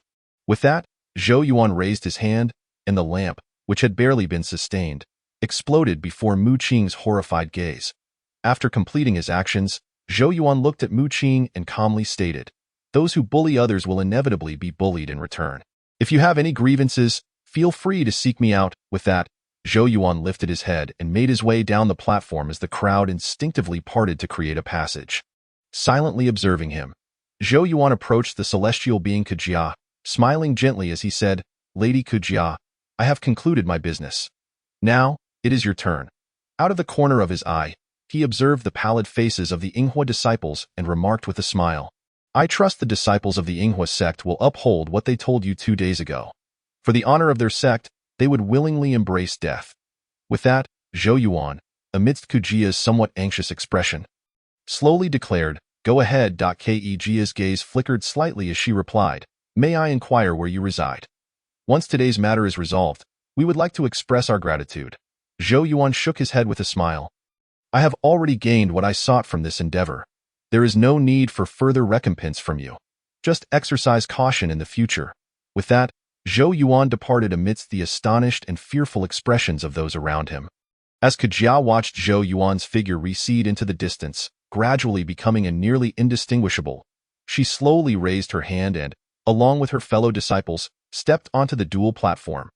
The platform was encircled by a protective barrier to withstand the formidable attacks of the cultivators. The moment Kujia stood upon the dual platform, she felt the turbulent spiritual energy above and instinctively raised her hand to conjure a protective barrier for herself and her fellow disciples. Once the spiritual tempest on the platform subsided, Kujia gazed with a complex expression at the Yinghua disciples sprawled on the ground, utterly devoid of the will to fight, her heart awash with indescribable emotions. Today, she and her disciples had come with the mindset of facing certain death, yet they had never anticipated encountering such a turn of events. With that thought, Kujia no longer hesitated. She waved her hand and summoned a scroll before the gathered cultivators, declaring, "The grievances between our sect and the Yinghua sect are well known. The Yinghua sect has coerced us into signing this life and death contract, threatening to display the remains of our senior sister at the city gate." As Kujia spoke, her voice trembled, and she continued, "The only mistake my senior sister made in her life was placing her trust in Mu Qing. Therefore, even though I, as the highest cultivator of the Chengsang sect in Ban City, cannot compare to Mu Qing's disciple, and despite our numbers being inferior to the Yinghua sect, we are still willing to sign this dual contract. Today, the Yinghua sect must answer for their many wrongdoings, which have led to this moment. As it pertains to our sect's honor and the remains of my senior sister, this battle is unavoidable. The Yinghua sect's tyranny was not a recent development, and with the celestial beings' mournful lamentations echoing, the crowd began to voice their support. Lady Kujia, we stand with you. It is their own actions that have brought them to this state. Do not bear any psychological burden. We are all on your side." Hearing these words from the crowd, Kujia felt a subtle sense of relief. Bowing slightly with her disciples, she expressed, "Thank you all for defending our sect's honor today and for helping us reclaim my senior sister's remains." With that, Kujia turned to the now incapacitated Mu Qing and smiled, "Friend Mu, it is timed." As her words fell, Kujia and her disciples formed a grand formation, enveloping all the Yinghua disciples within. Once the formation was successfully established, Kujia let out a deep breath, looking at the grim-faced Mu Qing and slowly spoke, "Mu Dao friend, it appears fortune favors me slightly today. I seek to know the whereabouts of my senior sister's remains. If anyone is willing to divulge, I shall ensure their release."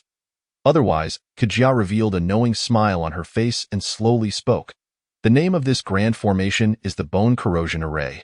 I trust it is familiar to everyone." Chapter 14. The Exchange of Lives. After finishing her statement, Kujia observed the astonished expressions of the crowd, unable to suppress a smirk as she continued, "I keep my promises. As long as you return my senior sister's physical form to me, I shall immediately withdraw this bone corrosion array." Mu Qing, upon hearing Kujia's words, turned pale with rage and retorted indignantly, "Do not harbor such delusions. Keating has long since pledged her life to me. In life or death, she belongs to me. You shall never possess her." Kujia gazed at Mu Qing's unwavering resolve, a flicker of pity crossing her eyes before she slowly inquired, "Mu Qing, could it be that you've truly fallen for my senior sister?" The moment Mu Qing heard Kujia's words, he felt as if he had plunged into an icy abyss and instinctively replied, "Do not speak nonsense. How could I love someone who is merely a tool to be used?" Kujia curved her lips into a smile and remarked, "Indeed. How tragic it would be to fall in love with someone one originally intended to exploit." As she spoke, Kujia retrieved an object from her pocket and, with a significant tone, asked, "Mu Qing, do you see what this is?" Seemingly concerned that Mu Qing might not see clearly, she took a few steps closer to the transparent veil of the formation, softly saying, "Mu Qing, look closely at this." When Mu Qing saw the item Kujia presented, his heart skipped a beat, inexplicably flooded with a fear of losing control. "You should still be familiar with my sister's handwriting." "Yes?" Kujia held up the farewell letter and continued, "When my senior sister learns of your true nature, her heart will be filled only with the anger of betrayal and disappointment. She never harbored much affection for you. Otherwise, how could you have resorted to such confinement? This cannot be. It must be Li." And Mu Qing instinctively took 2 steps back, his face a mask of refusal as he stared at the paper that was almost touching him. A flicker of rage flashed in Kujia's eyes, yet her demeanor remained gentle as she said, "Mu Qing, do you see? This is indeed my sister's writing." With that, Kujia casually raised her hand, and in that instant, dark smoke began to swirl within the formation. The next moment, the air was filled with the anguished cries of the disciples of the Yinghua sect. Kujia slowly withdrew the paper from before Mu Qing's distraught gaze and coldly addressed the others within the formation. "If any of you can provide information regarding my senior sister's whereabouts, I may consider releasing you," she added. "In this vast world, as long as you are alive, you may roam freely wherever you wish." Upon hearing Kujia's words, Mu Qing instinctively glanced at the disciples before him, his eyes glinting with a cold light. Just as Mu Qing turned his head, Kejia noticed a trembling disciple from the Yinghua sect. Huddled in a corner, timidly raising his hand, a glimmer of icy amusement crossed Kejia's eyes, and before Mu Qing could react, she straightforwardly liberated that disciple. "Do you know where my senior sister is?"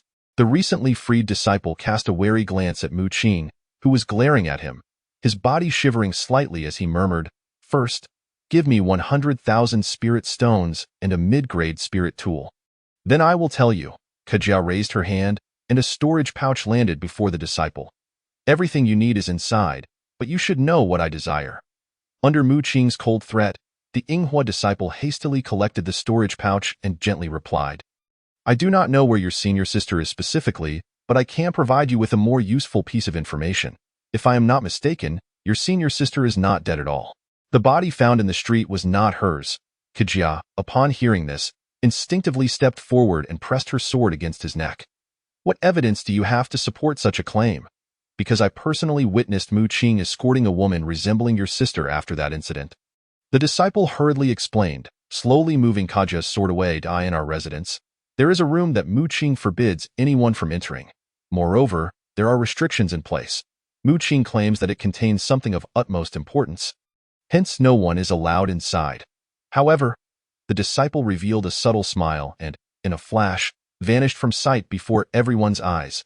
"Senior sister."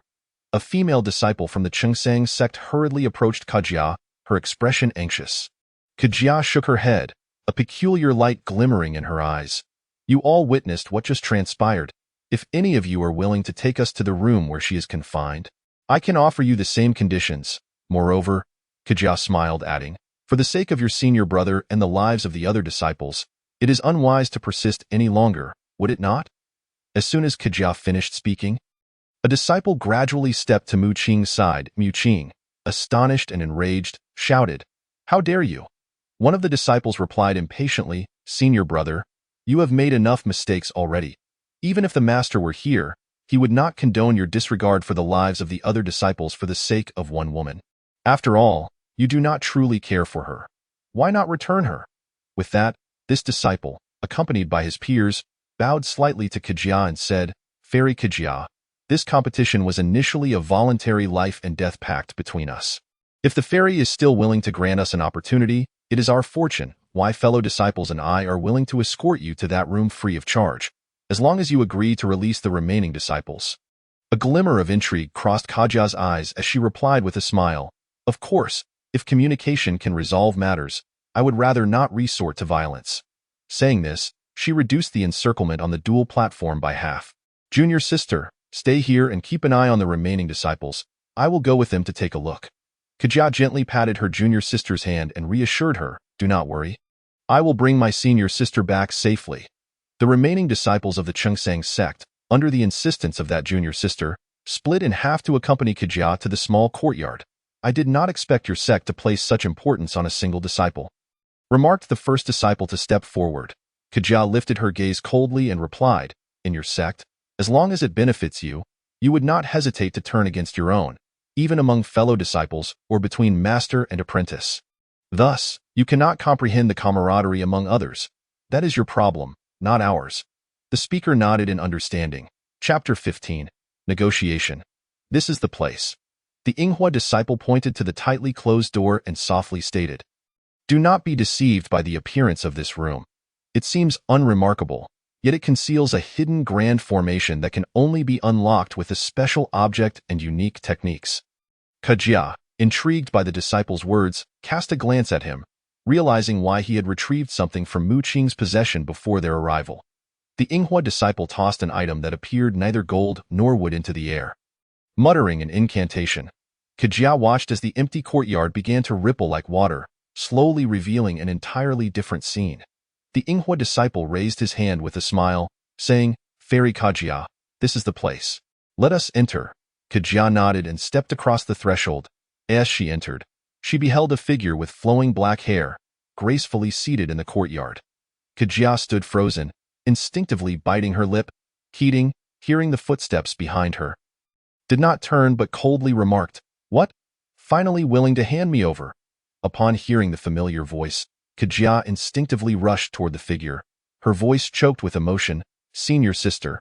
Keating's steps faltered slightly as she turned to face Kajia, her expression one of astonishment.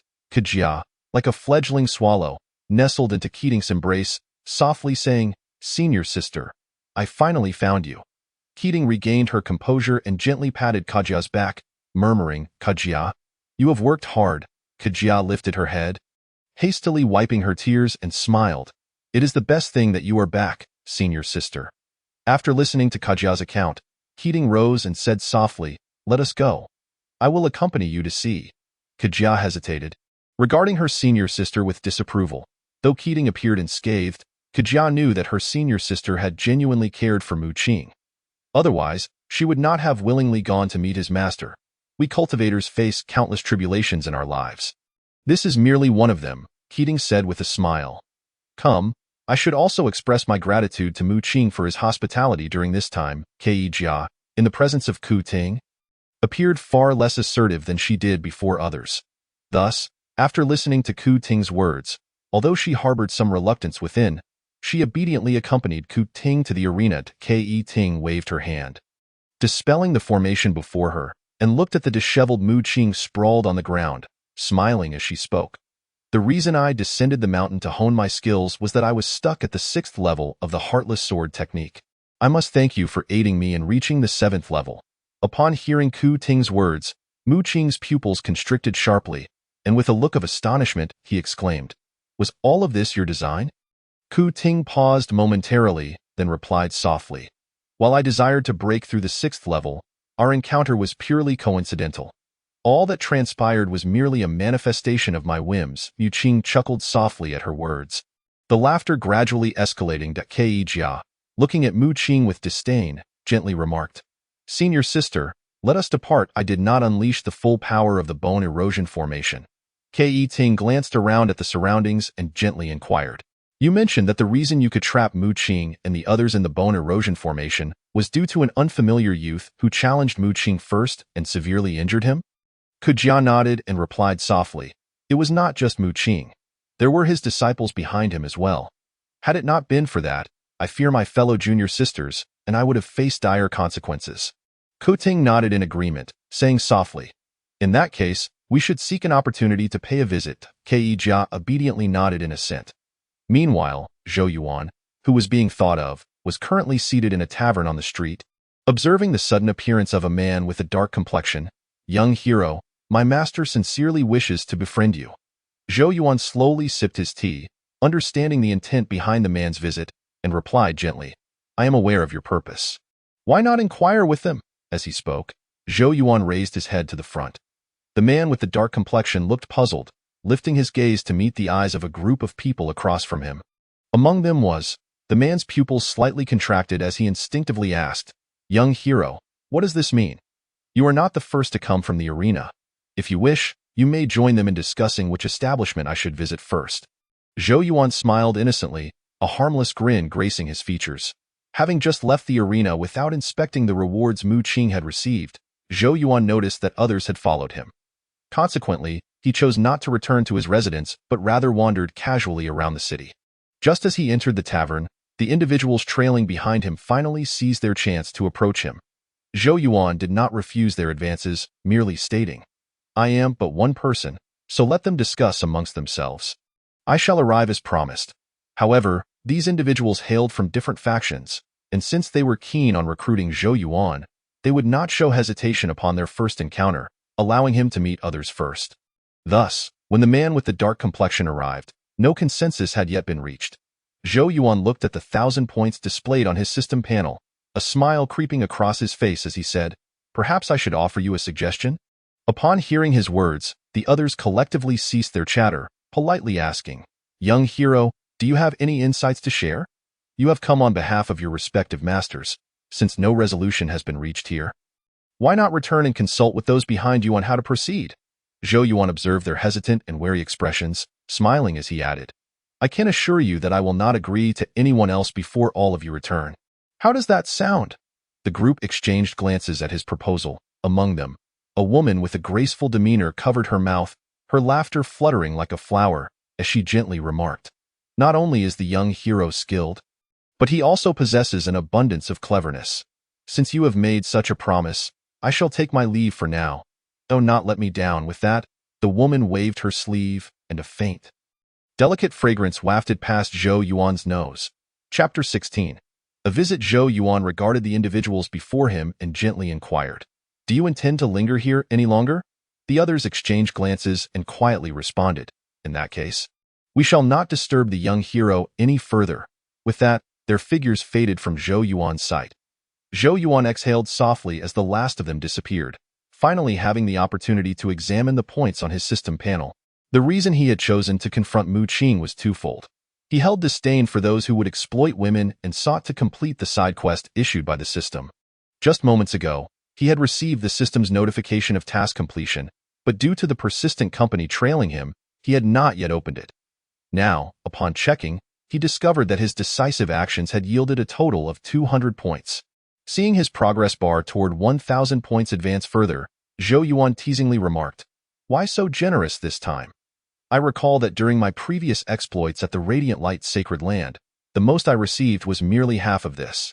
The system replied in its usual mechanical tone, "Because you are an unknown in Bowen City, your task of delivering a resounding slap to the face was exceptionally successful, thus warranting a greater reward." Zhou Yuan pondered the system's words thoughtfully, gently stroking his chin as he mused. "So, does that imply I will receive substantial system points each time I complete a task in a new location?" The system fell into a brief, subtle silence, accompanied by a soft, electrical hum.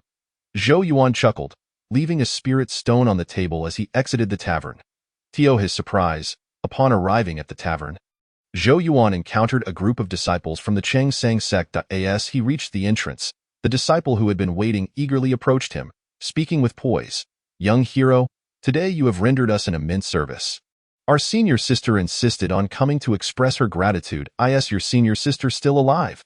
Zhou Yuan raised an eyebrow, feigning astonishment. Although he had sensed Mu Qing's deep feelings for Ku Ting, he had briefly entertained doubts. However, he never expected that she would indeed be unharmed. Moreover, within this short span of time, she had found her true whereabouts. "My apologies for prying into your address. I hope you do not mind," Ku Ting said as she slowly emerged, smiling. Zhou Yuan shook his head and took a seat in the tavern, somewhat curious. "How did you come to know I reside here?" Kujia shared a glance with Ku Ting and replied softly, "Senior sister instructed me to take your likeness to the most bustling areas of Bowen City. If you had only recently arrived, you would surely have wandered about. My junior sister mentioned that your demeanor is striking enough that someone would surely recognize you. Indeed, after inquiring at several establishments, one fortunate individual you had saved confirmed our intentions and provided your address." Zhou Yuan was taken aback, not anticipating that they had employed such a method. Jia observed Zhou Yuan's reaction, a subtle smile playing at the corners of her lips as she said, "Young hero, please do not misunderstand. We harbor no ulterior motives, merely a desire to thank you in person." Zhou Yuan raised an eyebrow, unruffled, and stepped further inside. "Are you also here for the Nine Tails?" Ku Ting asked as she settled onto a stool in the room, a gentle smile gracing her lips. "In this city, I suspect few are not drawn by the allure of the Nine Tails." Zhou Yuan replied softly. Ting paused, then retrieved a wooden token from her bosom. As the token emerged, a faint, enchanting fragrance began to permeate the air. Although the disciples of the Yinghua sect lacked prowess in cultivation, they were skilled in various esoteric arts. This token was something Mu Qing had painstakingly obtained. Ting tapped the wooden token on the table and slowly explained. "While it may appear unremarkable at first glance, once you hold this token and enter within 100 miles of the Nine Tails, it will begin to vibrate. You simply need to follow the scent it emits to locate the Nine Tails in a short span of time." Zhou Yuan's heart stirred slightly. Given the nature of his quest, time was of the essence.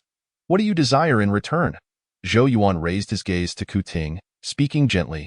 With a smile, Ku Ting shook her head, saying slowly, "As I mentioned, my junior sister and I have intruded today solely to express our gratitude. This was merely something I casually acquired from Mu Qing. I cannot guarantee its effectiveness."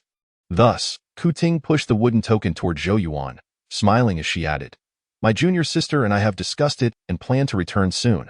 Are you not going?" Zhou Yuan inquired, surprise flickering in his eyes. My junior sister came here specifically to seek me out," Ku Ting replied with a bittersweet smile, and the great demon is beyond what my junior sisters and I can withstand. So we shall not involve ourselves. Zhou Yuan nodded in understanding, then produced a stack of high-tier talismans from his pocket, gently stating, I intended to confront Mu Qing not for your sake. But here, take these talismans. Upon finishing his words, Zhou Yuan disregarded the astonished Keating, grasping the fragrant wooden token in his hand, scrutinizing it intently. Keating gazed at the pile of various high-tier talismans before her, instinctively holding her breath as she stammered, This is far too precious. It is only valuable if it is needed. In my possession, it cannot unleash its full potential. Right now, the disciples of the Yinghua sect are injured here, and you must remain vigilant against them. Accept it. You are more in need than I, Zhou Yuan gently replied. Keating pressed her lips together, then helplessly shrugged her shoulders, smiling as she said, Then I shall accept it. You are correct. To my knowledge, the Yinghua sect is already aware of what has transpired here. Although they are not an inconsequential sect, they do have a supreme elder within their ranks who has recently attained the golden immortal realm. Exercise caution. Zhou Yuan instinctively furrowed his brow and softly inquired, Is he coming here? Keating bit her lip, her eyes filled with concern, and slowly shook her head, saying, As far as I know, this supreme elder has just recently emerged from seclusion after entering the golden immortal realm. However, he is exceedingly overbearing. If he learns that the Yinghua sect has suffered a significant loss here, it is unlikely that this matter will conclude easily. Upon hearing Keating's words, Zhou Yuan nodded and gently replied, I understand. Thank you. Chapter 17. The Kill. Observing Zhou Yuan's composed demeanor, Keating became increasingly convinced that he must hail from a prominent sect within the inner domain. Thus, she felt a slight stirring in her heart, and a token appeared in her palm. Young hero Zhou, this is our sect's passage token. Although the Chengsang sect is inferior in manpower and resources compared to those major sects of the inner domain, we still possess some personnel in this area. Should you find yourself in need upon reaching the border city, you may present this token at similarly themed establishments, Keating said with a smile as she looked at Zhou Yuan. Zhou Yuan accepted the token she offered, smiling as he said, Thank you. I shall take it. 2 days prior, Keating had sent a letter stating that the supreme elder of the Yinghua sect had learned of the casualties within his sect and was on his way here. Before leaving, Keating advised Zhou Yuan that it would be best not to linger and instead to go directly to the border city to await the day the great demon, the Nine Tails, would appear. With a flick of his finger, Zhou Yuan set the letter ablaze, watching it turn to ash before gradually vanishing from the small courtyard. When Zhou Yuan first arrived in Ban City, there were still 10 days until the Nine Tails emerged. However, after all this time, only 3 days remained. Moreover, during his outings over the past 2 days, he had notably encountered disciples from the inner domain more frequently. Therefore, Zhou Yuan made a resolute decision to head to the border city, taking advantage of the waning barrier to slip in unnoticed. If he could not enter before the disciples from the inner domain reached the barrier, he would find an opportunity to blend in quietly on that very day. With this thought, Zhou Yuan caressed the wooden token in his possession, his gaze flickering with anticipation. Through transactions with the system, Zhou Yuan had confirmed that the wooden token Keating had given him indeed held clues regarding the whereabouts of the Nine Tails. However, being a formidable demon, the extent to which this token could prove useful remained to be seen on the fateful day. After several calculations, Zhou Yuan discerned that only at this moment could he enter the barrier without causing a commotion. Host, you must hurry in another hour or two. The barrier will completely shatter, and others will be able to enter. The system's anxious voice echoed in Zhou Yuan's mind. I know, Zhou Yuan replied, squinting at the bustling crowd before him before stepping into the barrier without looking back. As soon as Zhou Yuan entered the barrier, he sensed an overwhelming aura, tinged with the distinct scent of the Fox clan. Inhaling the faint, lingering scent of blood in the air, Zhou Yuan quietly withdrew the wooden token from his hand and began to toss various items with different scents along his path to mask the blood odor. It had been half a month since news of the Nine Tails' escape into the barrier had circulated, yet the air still reeked of blood, indicating that the previous battle with the Demon Emperor had left severe injuries. The barrier would not hold much longer, and to prolong the time it took for others to locate the Nine Tails, Zhou Yuan chose to scatter various scented smoke bombs. Just as the vibrations of the token in his hand grew increasingly intense and threatened to slip from his grasp, Zhou Yuan halted his steps. Before him lay a colossal, snow-white fox beneath a towering tree. Help! Help! The sudden scream pierced the air, prompting Zhou Yuan to look closely and realize that the fox was clutching a small white rabbit. Due to their similar coloration, the two were not easily distinguishable. Zhou Yuan observed the little white rabbit struggling desperately in the grip of the Ninetales, and a faint smile flickered in his eyes. Slowly, he stepped out from the foliage, no longer concealing his presence.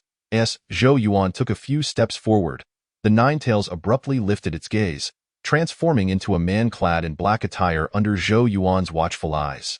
The Ninetales regarded Zhou Yuan with a flash of crimson in its eyes, coldly uttering, "What audacious wretch dares to appear before me?" Zhou Yuan brandished his sword, smiling as he replied, "Naturally, it is I who has come to claim your life." With that, he lunged forward, thrusting his sword toward the Ninetales, much to the horror of the rabbit's eyes. Upon hearing Zhou Yuan's words, the Ninetales' aura grew even more violent. After violently tossing aside the rabbit, it coldly remarked, "Arrogant and ignorant," in response to the Ninetales' taunt. Zhou Yuan lifted his gaze and unleashed the most potent strike he could muster against the creature before him. Drip, drip. The rabbit spirit, Xiaoyu, watched in terror as Zhou Yuan pierced through the Ninetales' body. Trembling as she beheld the bloodied figure of Zhou Yuan, boom! Zhou Yuan glanced at the blood staining his sword. Although his hand trembled slightly, a glimmer of fragmented joy sparkled in his eyes. For just moments ago, the system's voice had echoed again, revealing that after slaying the Ninetales, Zhou Yuan's system points had accumulated to 1,000. Once he completed one final task, he would be able to find a place to utilize these points for a tenfold draw. With this thought in mind, Zhou Yuan gazed at the trembling rabbit spirit before him, his smile growing ever more pronounced. "What do you intend to do?" Xiaoyu inquired, fear evident in her voice as she looked up at the bloodied man. "I seek nothing from you. Will you accompany me?" Zhou Yuan endeavored to soften his smile, oblivious to his current state. Xiaoyu bit her lip, anxiously asking, "Is there no option for me to refuse?" Zhou Yuan shook his head with a smile, adding, "Many people will soon enter here. If you encounter malicious individuals, you could easily be killed by a single strike. One will come to rescue you from their grasp as I did moments ago. Moreover, should you choose to accompany me, I will gift you this transformation fruit." Xiaoyu blinked her rabbit eyes, gazing longingly at the transformation fruit in Zhou Yuan's hand, before nodding vigorously. She was merely a young rabbit spirit who had cultivated for 200 years. It was uncertain how long it would take her to fully transform. Furthermore, despite Zhou Yuan's recent slaying of the foul fox, he appeared to be a decent person. Seeing the rabbit spirit acquiesce, Zhou Yuan instinctively sighed in relief. Even after spending considerable time in the realm of cultivation, he did not wish to become a person who disregarded the lives of others over trivial matters. Thus, the fact that the rabbit spirit willingly chose to accompany him was the best outcome. Chapter 18. The ambush. Gazing at the obedient Xiaoyu before him, Zhou Yuan could not help but chuckle in relief. Just as he prepared to engage in a draw, he suddenly sensed a shift, his brow twitching slightly. He had just stowed Xiaoyu away when his gaze met that of a familiar disciple. "Why are you not leaving?" Zhou Yuan inquired, observing the disciple who had suddenly halted. Gong Xianling, seeing her disciple stop abruptly, flashed a look of confusion, questioning, "Why have you stopped?" The disciple stared at Zhou Yuan, drenched in blood, a look of shock crossing his face. He instinctively swallowed hard and took a step back, softly saying, "Gong Shiji, there is still someone over there." Upon hearing her junior's words, Gong Xianling hurried forward, raising her gaze to see Zhou Yuan, covered in blood. "Junior, how did you end up here?" Gong Xianling asked, concern etched across her face. Zhou Yuan twitched his lips, unsure of how to respond, when he suddenly felt a vial of medicinal pills being thrust into his hands by Gong Xianling, who urged, "You must have encountered the Ninetales. Quickly, take this 9-turn clear spirit pill." Surprised by her words, Zhou Yuan paused momentarily before releasing a breath he had been holding, responding, "As I was arriving, I happened upon a battle between the Ninetales and a figure clad in blue. I intended to observe whether they would mutually destroy one another. However, I did not expect to be caught in the crossfire and fainted in the process." Gong Xianling, upon hearing Zhou Yuan's words, expressed her exasperation, saying, "How careless can one be? Since you dare to venture alone in search of the Ninetales, you must not be an ordinary individual. You still wish to linger nearby, like a mantis stalking a cicada, while a yellow sparrow awaits behind. Perhaps that mysterious figure was already aware of your presence and deliberately rendered you unconscious.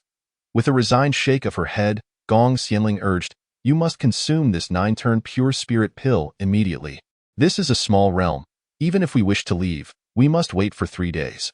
Zhou Yuan nodded, acknowledging that while the 9-turn pure spirit pill was indeed a top-tier elixir within the Radiant Light Sacred Ground, he had previously acquired even more precious items upon completing missions and exchanging them with the system. Therefore, he did not overly concern himself with it at this moment. As the disciples who had accompanied Gong Xianling observed this scene, their mouths fell agape in astonishment. Even though Gong Xianling was no longer a saintess, her innate prowess, combined with her haughty and aloof demeanor over the years, rendered it unprecedented for anyone to witness her displaying such tenderness toward a male disciple. However, those who managed to arrive here were all inner disciples of the Radiant Light Sacred Ground, and they had heard of Gong Xianling's inexplicable favor towards an outer disciple who had even rebuffed the elder's solicitations.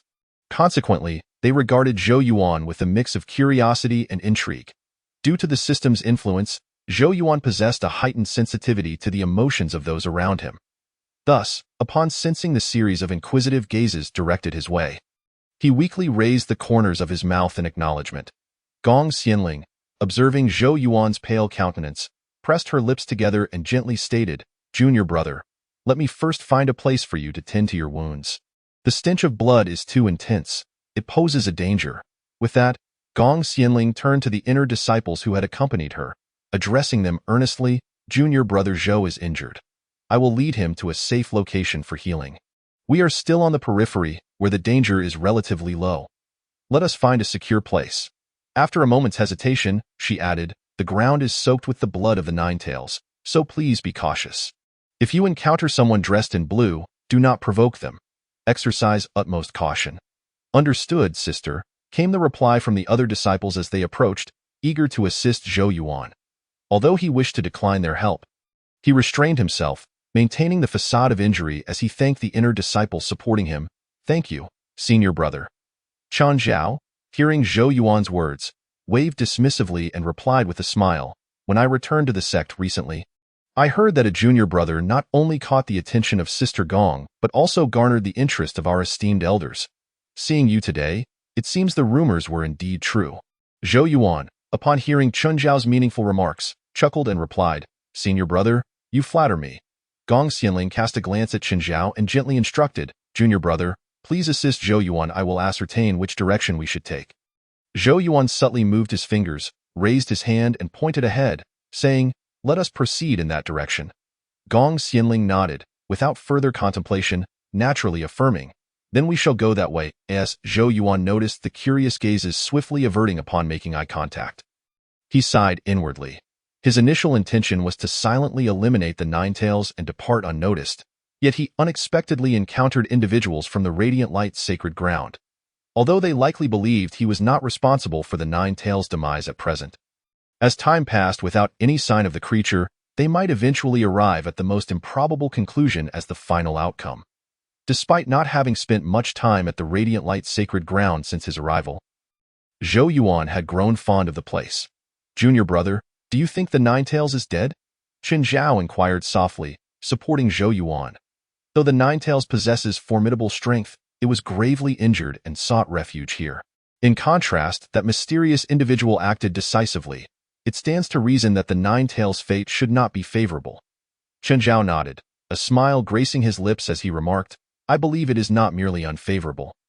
The Ninetales is likely dead." Zhou Yuan's heart skipped a beat as he regarded Chen Zhao, replying gently, "I cannot say for certain. The Ninetales is an exceptionally rare creature. If it possesses any hidden cards, that is not beyond the realm of possibility." As Chen Zhao prepared to respond, he suddenly noticed Zhou Yuan lifting his head, an expression of cold resolve upon his face. "There are ambushers concealed within the woods ahead." With that, he called out to Gong Xianling. "What is it?" Gong Xianling and the other disciples from the Radiant Light Sacred Ground halted in their tracks, their faces reflecting confusion. Chen Zhao reiterated Zhou Yuan's discovery. Instinctively adopting a defensive posture, Gong Xianling's lips formed a straight line. Although she had not perceived anything amiss in the woods before them, her prior experiences had taught her that certain artifacts could obscure the aura of their wielders. Gong Xianling pursed her lips, taking a step forward, and called out, "May I inquire which fellow disciple is concealed ahead? My junior brothers and I hail from the inner domain. Could we be granted the honor of a meeting?" Chapter 19. Confrontation. After Gong Xianling spoke, she observed the silent surroundings, her expression shifting slightly as her hand rose subtly. At that moment, sounds emerged from the grass across from them, and soon a group of individuals emerged. At the forefront was a woman clad in a dark blue gown. Gong Xianling instinctively furrowed her brow upon recognizing the leader. She was the eldest sister from the Huazhao sect, also hailing from the inner domain. According to Gong Xianling's knowledge, only 5 teams from various sects had been dispatched to this location. To her surprise, they encountered one so soon, and it was none other than the Huazhao sect, which had historically been at odds with the Radiant Light sacred ground. Considering this, Gong Xianling's expression darkened further as she coldly addressed Lu Mingming. "Why have you brought your disciples to conceal yourselves in our path? Have you forgotten the regulations of the inner domain and intend to make a move against us?" Lu Mingming swayed gracefully, her lips curving into a smile as her melodious voice rang out. "Sister Xianling, why such anger? Moreover, you have misunderstood me. Our 2 teams merely arrived here from different directions simultaneously." As she spoke, Lu Mingming glanced at Zhou Yuan, who stood bloodied behind Gong Xianling, and added with a meaningful tone, "Upon arriving and seeing your junior brother in such a state, I naturally had to observe before approaching. Wouldn't you agree?" Gong Xianling, witnessing Lu Mingming's smile and gentle demeanor, couldn't help but roll her eyes inwardly. Back in the inner domain, Lu Mingming had always been this way, seemingly presenting a facade of innocence while harboring ulterior motives. If she had been unaware of the situation from the start, she should have revealed herself after noticing the amiable exchange between Gong Xianling and Zhou Yuan, rather than continuing to hide ahead. Had they not discovered her presence, they would have now fully entered her encirclement. With that thought, Gong Xianling felt a surge of impatience, fixing her gaze on Lu Mingming as she coldly stated, "We have known each other for many years. Spare me the grandiloquent speeches. Speak plainly. What is it that you truly desire?" Lu Mingming blinked in surprise at Gong Xianling's words.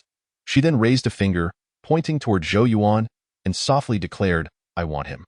Gong Xianling's expression shifted, instinctively stepping aside and coldly retorting, "This is my junior brother from the sect." Lu Mingming. Not just beyond reason. Lu Mingming furrowed her brows instinctively at Gong Xianling's words. Though she had sensed their unusual relationship earlier, she had not anticipated that he would be one of the Radiant Light Sacred Ground's disciples. In an instant, countless thoughts raced through Lu Mingming's mind, and she emitted a peal of laughter akin to silver bells, lightly saying, "Do not deceive me. When we entered through the gate, your disciples from the Radiant Light Sacred Ground clearly did not include him. That is due to our secret methods allowing disciples to enter through alternative entrances," Gong Xianling replied coldly, casting an impatient glance at Lu Mingming. "Junior brother Zhou possesses his own identity and reputation within the sect. If you doubt this, you may certainly contact your elders for verification. I trust you possess that capability. However, it is now your turn to explain why you are lurking in the shadows." Lu Mingming gritted her teeth at Gong Xianling's refusal to yield, then softly stated, "The Ninetails is dead. We all entered together. Yet he is the only one who suddenly appeared here, covered in blood. How do you explain that?" A flicker of surprise crossed Gong Xianling's eyes, and she raised an eyebrow, gently replying, "So what? Did we not come here to prevent the Ninetails from escaping the barrier and wreaking havoc upon the innocent? If it is indeed dead, is that not fortuitous? It saves us the trouble of having to act ourselves." Lu Mingming pursed her lips, her eyes flashing with indignation. Although each sect claimed to have come to slay the Ninetails, their internal motives varied significantly. Some viewed it as a matter of us versus them, adopting an attitude of extermination. Some individuals feel that the path beneath the nine-tailed fox has come to an end, making it ripe for personal gain. Unfortunately, the very purpose of Lu Mingming's journey is precisely this. Gong Xianling raised her hand, shaking the sword's edge, and spoke coldly. "Why do you obstruct our way?" Lu Mingming clenched her teeth and replied icily. "The nine-tailed fox is dead, but this matter must not be left unresolved. Otherwise, I will have no explanation for the elders back at the sect, nor will I achieve the purpose of my visit." "You?" Gong Xianling was momentarily taken aback, then couldn't help but cover her mouth and laugh. The onlookers, accustomed to the ice-cold demeanor of the fairy, were mesmerized by her sudden display of mirth. Even the disciples of Huaxiazong stared in astonishment. Gong Xianling patted Zhou Yuan's shoulder and said with a smile, "Zhou Junior brother, see how much this elder sister of Huaxiazong values you. She actually suspects you of killing the nine-tailed fox." Zhou Yuan blinked, appropriately displaying a hint of embarrassment as he touched the tip of his nose. Hearing Gong Xianling's pointed mockery, Lu Mingming couldn't help but retort, "If your conscience is clear, then allow me to probe his soul." Zhou Yuan's eyes flashed with a swift gleam of murderous intent as he turned to face Gong Xianling. "You must be dreaming," Gong Xianling scoffed, coldly stating, "just because you harbor baseless suspicions and hidden motives. I, as the senior sister, should hand over my junior brother for you to probe? Have you been in Huaxiazong too long and lost your mind?" With that, Gong Xianling raised her sword and slowly declared, "If you harbor any ulterior motives or dare to follow us secretly, do not blame me for being impolite." She then moved to stand beside Zhou Yuan and addressed the disciples of Yaguang's sacred ground, saying, "Whether today or at any time, as long as I am here, and with the elders of our sect present, no one shall see you wronged without recompense. Even if we cannot defeat them, we must confront them first."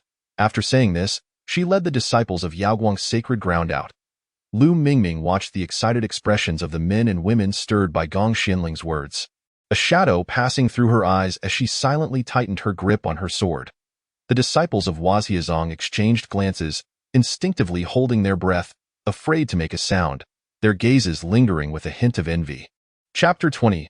Blood of the Heart. Lu Mingming glanced back at the direction in which Gong Xianling had departed, a cold glint flashing in her eyes. Zhou Yuan pursed his lips and softly asked, "Do you believe Lu Mingming's words?" Gong Xianling surveyed the cave before her and replied lightly, "Her words hold no significance for me." As she looked at the disciples outside, who were on guard and surveying their surroundings. She said earnestly, "Everyone has their own opportunities. Whether the nine-tailed fox is truly dead or whether you killed it is irrelevant." "What is important then?"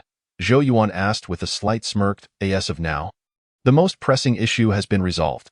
With this thought, Gong Xianling cast a meaningful glance at Zhou Yuan and softly continued, "Our objective was to eliminate the nine-tailed fox, and now that it is dead, our mission is accomplished. Therefore, who exactly struck the fatal blow is not of great consequence." However, a faint glimmer of intrigue flickered in Gong Xianling's eyes as she gently remarked, "It is those who harbored ulterior motives from the beginning who are likely to be truly troubled now." Zhou Yuan embedded the luminous pearl in the wall, illuminating the cave significantly. Observing the surroundings, a satisfied expression crossed his face as he murmured, "What do those who do not wish to kill the nine-tailed fox actually want? To capture it alive.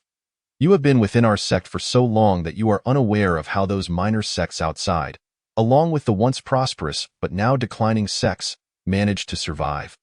Gong Xianling said, pursing her lips, "Before I arrived, my master informed me that this barrier was left by a powerful figure who ascended to the celestial realm many years ago. Many of the creatures that were once nurtured here have evolved over time into formidable beasts, with some even capable of taking human form." Zhou Yuan nodded in agreement, instinctively acknowledging her words as he remarked, "From what we've encountered thus far, there haven't been any particularly vicious beasts. Rather, most are quite gentle creatures." As Zhou Yuan gazed at Gong Xianling, a vague thought flickered across his mind. Gong Xianling, noticing Zhou Yuan's perplexed expression, smiled and said, "Indeed. This time, the nine-tailed fox is not our only target." With that, she glanced outside, casually setting up a soundproof barrier, and gently added, "You are correct. Killing the nine-tailed fox is one of our objectives, and it has already been accomplished by some kind-hearted individual. Now, we must pursue the second objective."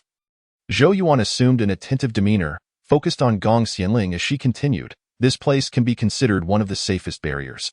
The sect's intention is to see if there are any rare herbs or spirit beasts that we can bring back." Suddenly, Gong Xianling's expression shifted as she noticed a small rabbit by Zhou Yuan's pant leg. She gently remarked, "This rabbit seems to possess some spirit that I wonder if it could help us find other spirit beasts."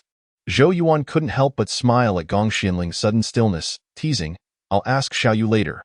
Though she appears docile, her teeth are quite sharp. Gong Xianling nodded, saying softly, "If we could find a willing spirit beast to accompany us back, that would be ideal. However, they may have grown accustomed to this environment and be reluctant to leave." "Have there been others from the outer realm who managed to bring spirit beasts back from here?" Zhou Yuan blinked, curiosity flashing in his heart. Gong Xianling nodded and replied, there have been instances. However, resources in the outer realm are quite scarce, so over the years, very few have been able to breach the barrier and enter.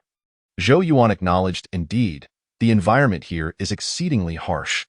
Yet, those who manage to thrive in such conditions often surpass the pampered disciples of the inner realm in combat. Those who grow amidst blood and fire develop far greater combat prowess and mental fortitude than those nurtured with pills. Gong Xianling agreed softly. So, Lu Mingming's purpose is also to capture the nine-tailed fox alive. Zhou Yuan inquired, puzzled. Upon hearing Zhou Yuan's question, Gong Xianling's eyes flickered with hesitation before she slowly replied, actually, I have heard a rumor. If this rumor is true, it's very likely that Lu Mingming has come for another reason. What rumor? Zhou Yuan asked with curiosity. Lu Mingming is the exceptionally gifted senior sister of Huaxiazong. But she also has a sister named Lu Hanhang. Thinking of Lu Hanhang, Lu Mingming couldn't help but let out a sigh, slowly saying, Lu Hanhang's temperament is completely different from mine. If my nature is like water, hers is like fire. Therefore, their sisterly bond has reportedly not been very strong. However, Gong Xianling paused momentarily before continuing. Recently, Lu Hanhang has fallen ill again. It is said that her long-standing illness is related to Lu Mingming. Before the incident with the nine-tailed fox, it was rumored that Lu Mingming had been searching for the heart's blood of the nine-tailed fox. But how could the heart's blood of a great demon be so easily obtained?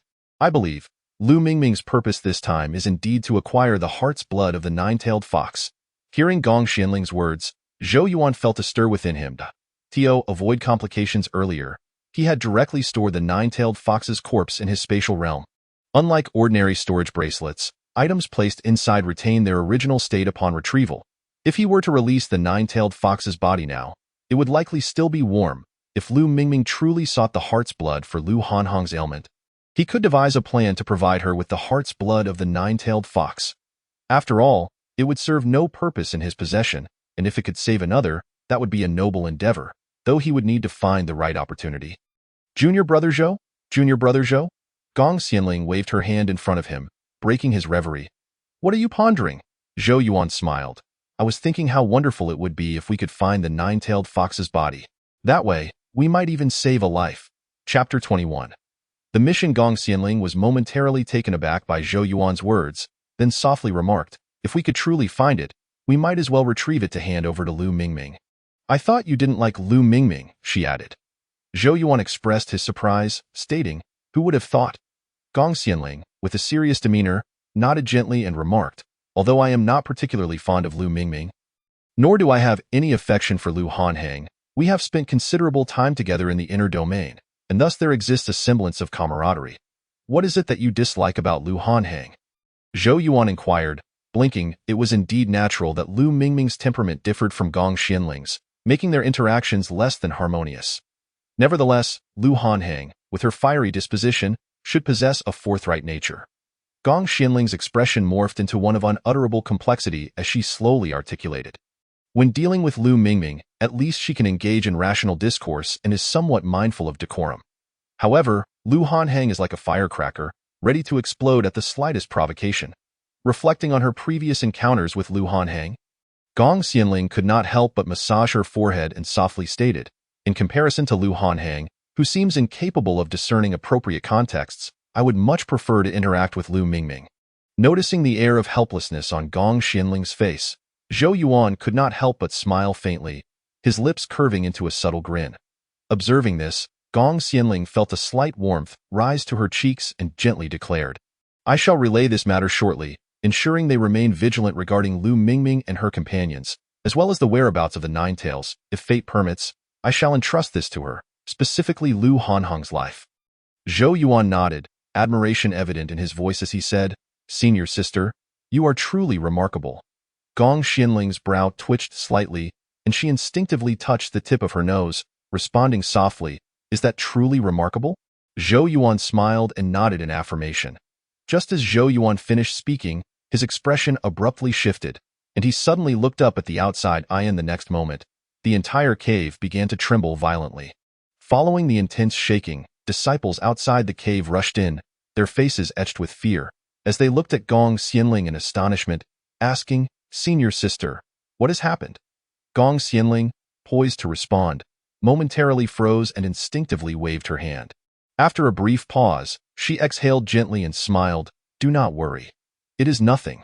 The restrictions within this secret realm have been breached. Gazing at the bewildered disciples before her, Gong Xianling established a barrier and continued. The barrier we have encountered is actually a powerful one, the Ninetales. In fact, served as the mount of a formidable being who once resided in this realm. However, after that being ascended, the Ninetales was left behind. It seems that this secret realm has been opened due to the Ninetales' demise for reasons unknown. The other disciples from the Radiant Light Sacred Ground exchanged astonished glances upon hearing Gong Xianling's words. They were taken aback not only by the news of the Ninetales' death, but also by the revelation that their current barrier was a hidden realm associated with a mighty being. Igniting a fervor within their hearts, Gong Xianling observed the eager expressions of the disciples and smiled knowingly, saying, I just received word from our sect regarding this secret realm. Before ascending, this powerful being left behind the majority of their treasures and belongings within this realm. Now that the Ninetales has perished, our mission is complete. From here on, each of you should pursue your own fortunes. She paused deliberately, her tone laden with significance. It is said that this secret realm contains the legacy of this mighty being. Everyone must strive diligently. Zhou Yuan, intrigued by Gong Xianling's words, wondered to himself, is this powerful being's legacy truly formidable?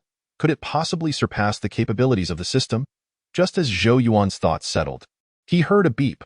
A new task had been issued by the system. Zhou Yuan, momentarily taken aback by the system's announcement, asked in astonishment, is this powerful being's legacy truly remarkable? The system's mechanical voice replied, it is of great importance. Moreover, others who obtain the legacy can only access a fraction of it, while I can assist you in acquiring half. This would place you far ahead of the other sects and their leaders. Upon hearing this, Zhou Yuan's eyes brightened slightly, yet he feigned hesitation and said, but there are so many people here now. And considering that Gong Xianling has received information about this powerful being from our sect, other sects' disciples must also have their sources, shouldn't you? Zhou Yuan paused, slowly continuing, with your intelligence, surely you have access to more information than what you can provide. After a few seconds of silence, the system responded, that is possible, but you will need to exchange system points for it. 100 system points will yield a basic piece of information, 500 for an intermediate piece, and 1,000 for an advanced piece. You truly know how to scheme. Just as I managed to gather 1,000 system points for a tenfold draw, you find ways to take them from me. You don't actually want me to conduct a tenfold draw? Do you? Zhou Yuan gritted his teeth in frustration. The system fell silent for a moment before continuing. Exchanges require the host's voluntary consent. We cannot interfere. After this, the system abruptly went offline. Zhou Yuan pursed his lips, deciding to rely on his own luck for the time being. After all, if the disciples from the 6 major sects possessed crucial evidence, he would probably need to exchange for intermediate or higher-level clues. A basic clue for 100 system points might prove useless. However, if they lacked any substantial leads, his observational skills combined with the basic clues might still yield a chance. While he could not commence a tenfold draw at this moment, completing an intermediate task would grant him 200 system points, allowing him to recoup his losses. With this in mind, Zhou Yuan could not help but curse the system again. It was outrageous that completing an intermediate task would only reward him with 200 system points, while acquiring a potentially insignificant intermediate clue would cost 500 system points. Such a scheme was utterly unscrupulous. Please refrain from personal attacks on the system. All exchanges are conducted according to the standards set by the main system. Startled by the sudden electronic voice echoing in his mind, Zhou Yuan's expression hardened as he retorted, you promised during our contract that you would not intrude upon my thoughts. Chapter 22. Companionship. The system, taken aback by Zhou Yuan's sudden shift in tone, fell silent instinctively. A glint of cold light flashed in Zhou Yuan's eyes as he coldly stated, you have violated our initial agreement. The system's azure glow flickered, and it replied weakly, what do you wish to do? Give me 3 free messages, 1 intermediate message for 50 points, and 1 advanced message for 100 points, Zhou Yuan said, pressing his lips together coldly. If you do not wish to be reported, it would be prudent to comply. Upon hearing Zhou Yuan's demands, the system's glow flickered rapidly before it resolutely replied, that is impossible. Even if you report me to headquarters, I cannot comply. If I agree to your conditions, I would be violating regulations regardless of whether you report me. Zhou Yuan, maintaining a stoic expression, asked, "Then what can you offer?" "3 basic messages." The system hesitated at Zhou Yuan's impassive demeanor before reluctantly adding, "Plus 200 system points for 1 intermediate message. Max 100. Zhou Yuan raised a finger and stated simply, "Deal with that." Zhou Yuan's system points panel instantly dropped from 1,000 to 900. Zhou Yuan pursed his lips and quickly turned his attention to the information sent by the system. The name of the immortal associated with this secret realm was revealed to be Lang Hexianren. He was renowned for his mastery of various weapons, which were abundantly found in this realm, with swords being the most prevalent. The key to mastering this secret realm lay in the realm key. Only by locating this key and thoroughly refining and absorbing it could one truly command the realm. However, the system did not provide specific details on how to find or refine the key. Zhou Yuan understood that the more critical information would surely require additional system points for exchange. Nonetheless, the intelligence provided by the system would undoubtedly be far more accurate and detailed than what other sects communicated to their disciples. "Zhou Yuan? What are you staring at the wall for?" Gong Xianling entered and found Zhou Yuan silently standing before the wall, a look of surprise crossing her face. Coming back to reality, Zhou Yuan glanced at Gong Xianling, his mind racing with ideas, and he produced a bamboo slip. "Senior sister, the reason I am here is that during my previous training journey, I fortuitously acquired a bamboo slip related to this secret realm, which is why I came here directly after parting ways with you." Upon hearing Zhou Yuan's explanation, Gong Xianling's eyes lit up with understanding, and she smiled. "I had a suspicion that you possessed something related to the secret realm. However, everyone has their own fortunes, and since you did not mention it, I shall feign ignorance. Senior sister, this is the bamboo slip concerning the secret realm. Please take a look with the other senior brothers and sisters." Zhou Yuan extended the bamboo slip in his hand to Gong Xianling. Upon witnessing Zhou Yuan's action, Gong Xianling's face inevitably displayed an expression of shock. She instinctively pushed the bamboo slip away and softly remarked, "Zhou Yuan, you may not realize how precious the items within this secret realm are. The master of this secret realm was once among the last batch of transcendent beings to ascend." Therefore, Gong Xianling cast a cautious glance outside before continuing. "This secret realm may conceal the secrets of ascension. This is the most invaluable treasure aside from the legacies of the powerful. Quickly, put that bamboo slip away." Upon hearing Gong Xianling's words, Zhou Yuan gently shook his head and replied slowly, "Senior sister, since I am able to enter this place, I am naturally aware of the information you mentioned. However, this secret realm is not solely inhabited by our sect. There are many others as well. If I am fated to connect with the master of this realm, I shall receive his legacy regardless of whether this bamboo slip is in my possession. Without fate, even if I alone know the secrets of this realm, it would be of no use." Gong Xianling furrowed her brows, preparing to speak, only to see Zhou Yuan swiftly tuck the bamboo slip into her hands. "Senior sister, please accept it. To be honest, aside from the 3 mundane messages contained within, I possess another piece of information. However, I shall refrain from sharing the specifics with you." Zhou Yuan blinked playfully, a mischievous smile gracing his face. Gong Xianling pursed her lips, then extended her fingertip to gently tap Zhou Yuan's forehead, saying softly, "This is a message regarding the secret realm passed down from our sect. You might want to take a look." As Gong Xianling withdrew her hand, Zhou Yuan felt a chilling stream of information flood into his mind.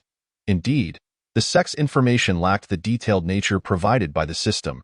Much of it consisted of vague legends. Yet, in comparison to the 4 pieces of information from the sect, it enriched Zhou Yuan's understanding of the secret realm.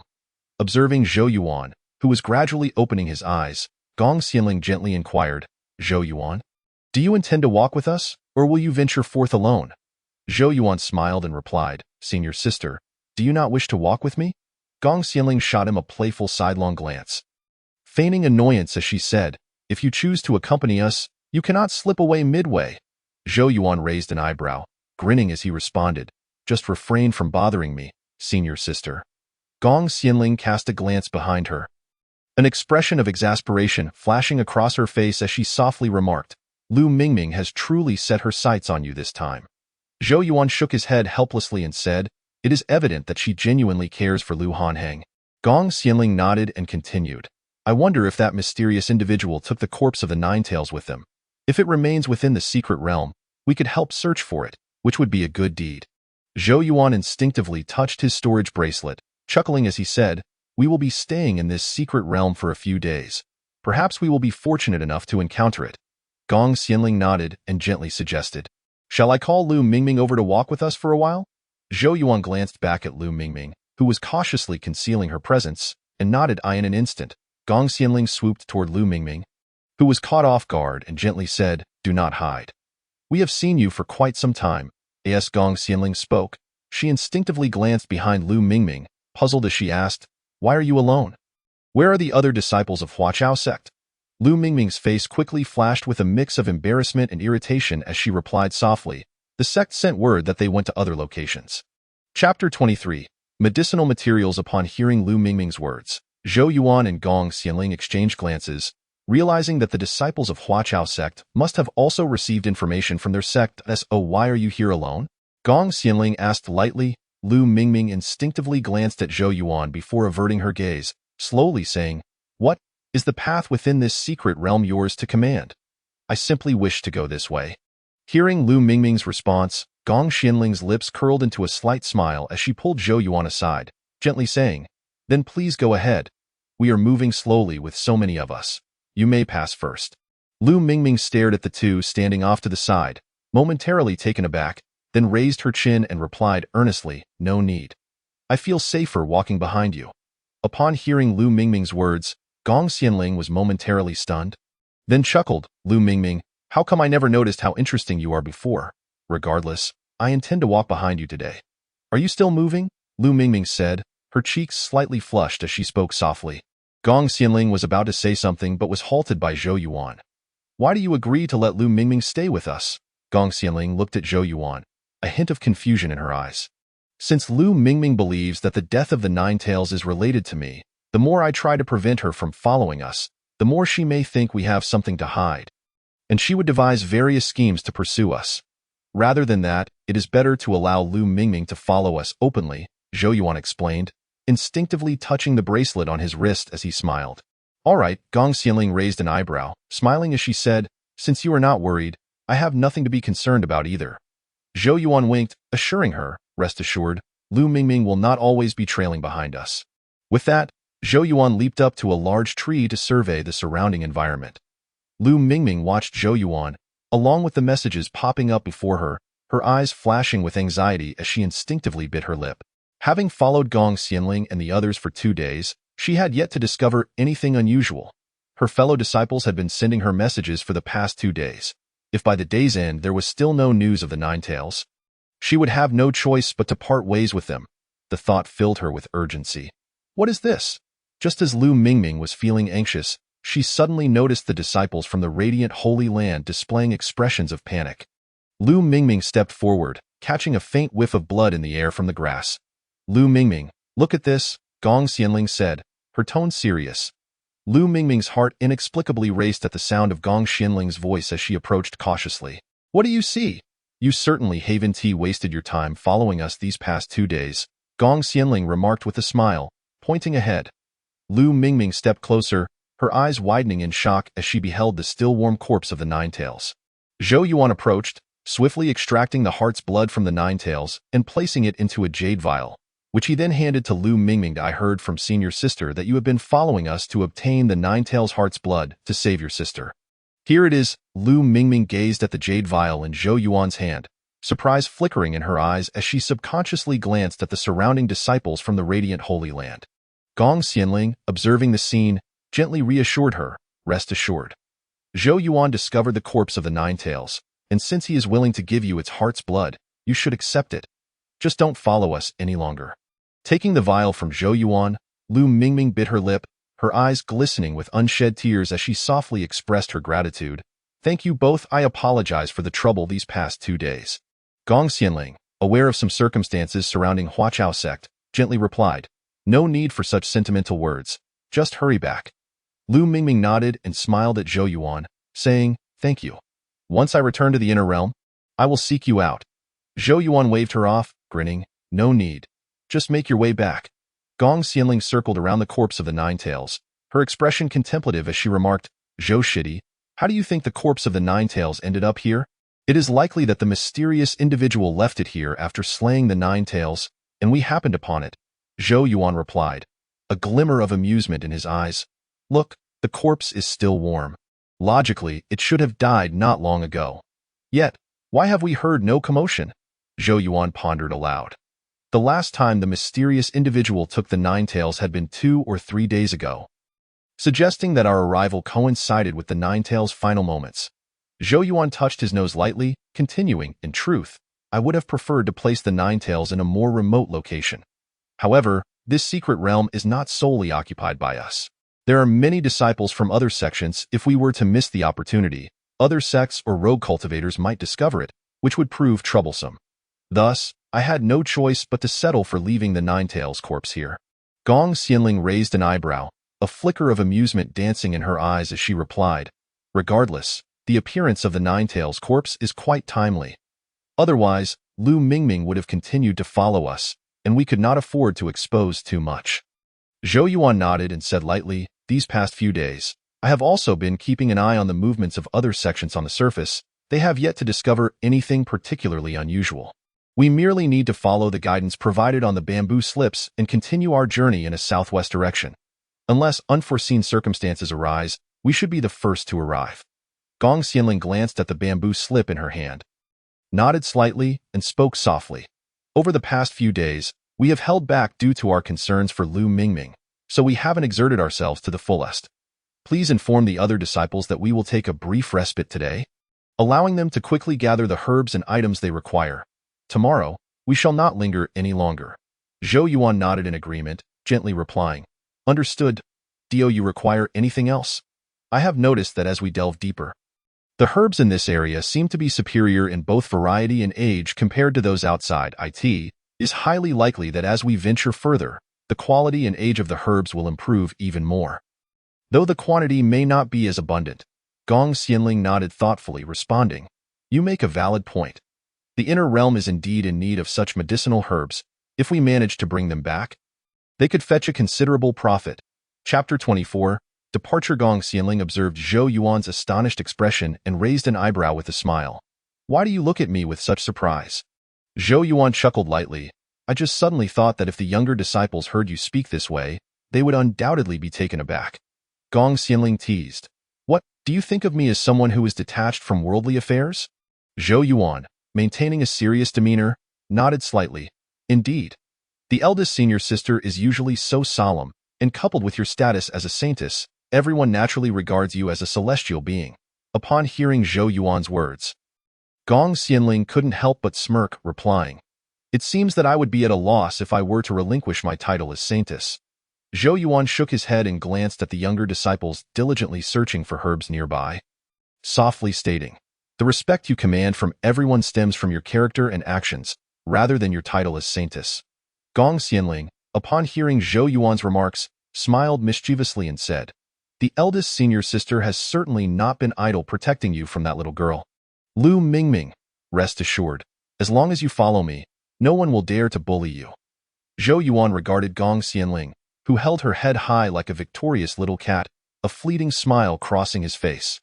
Gong Xianling placed a century-old red cedar into her jade box and sighed with relief, looking at the surrounding disciples.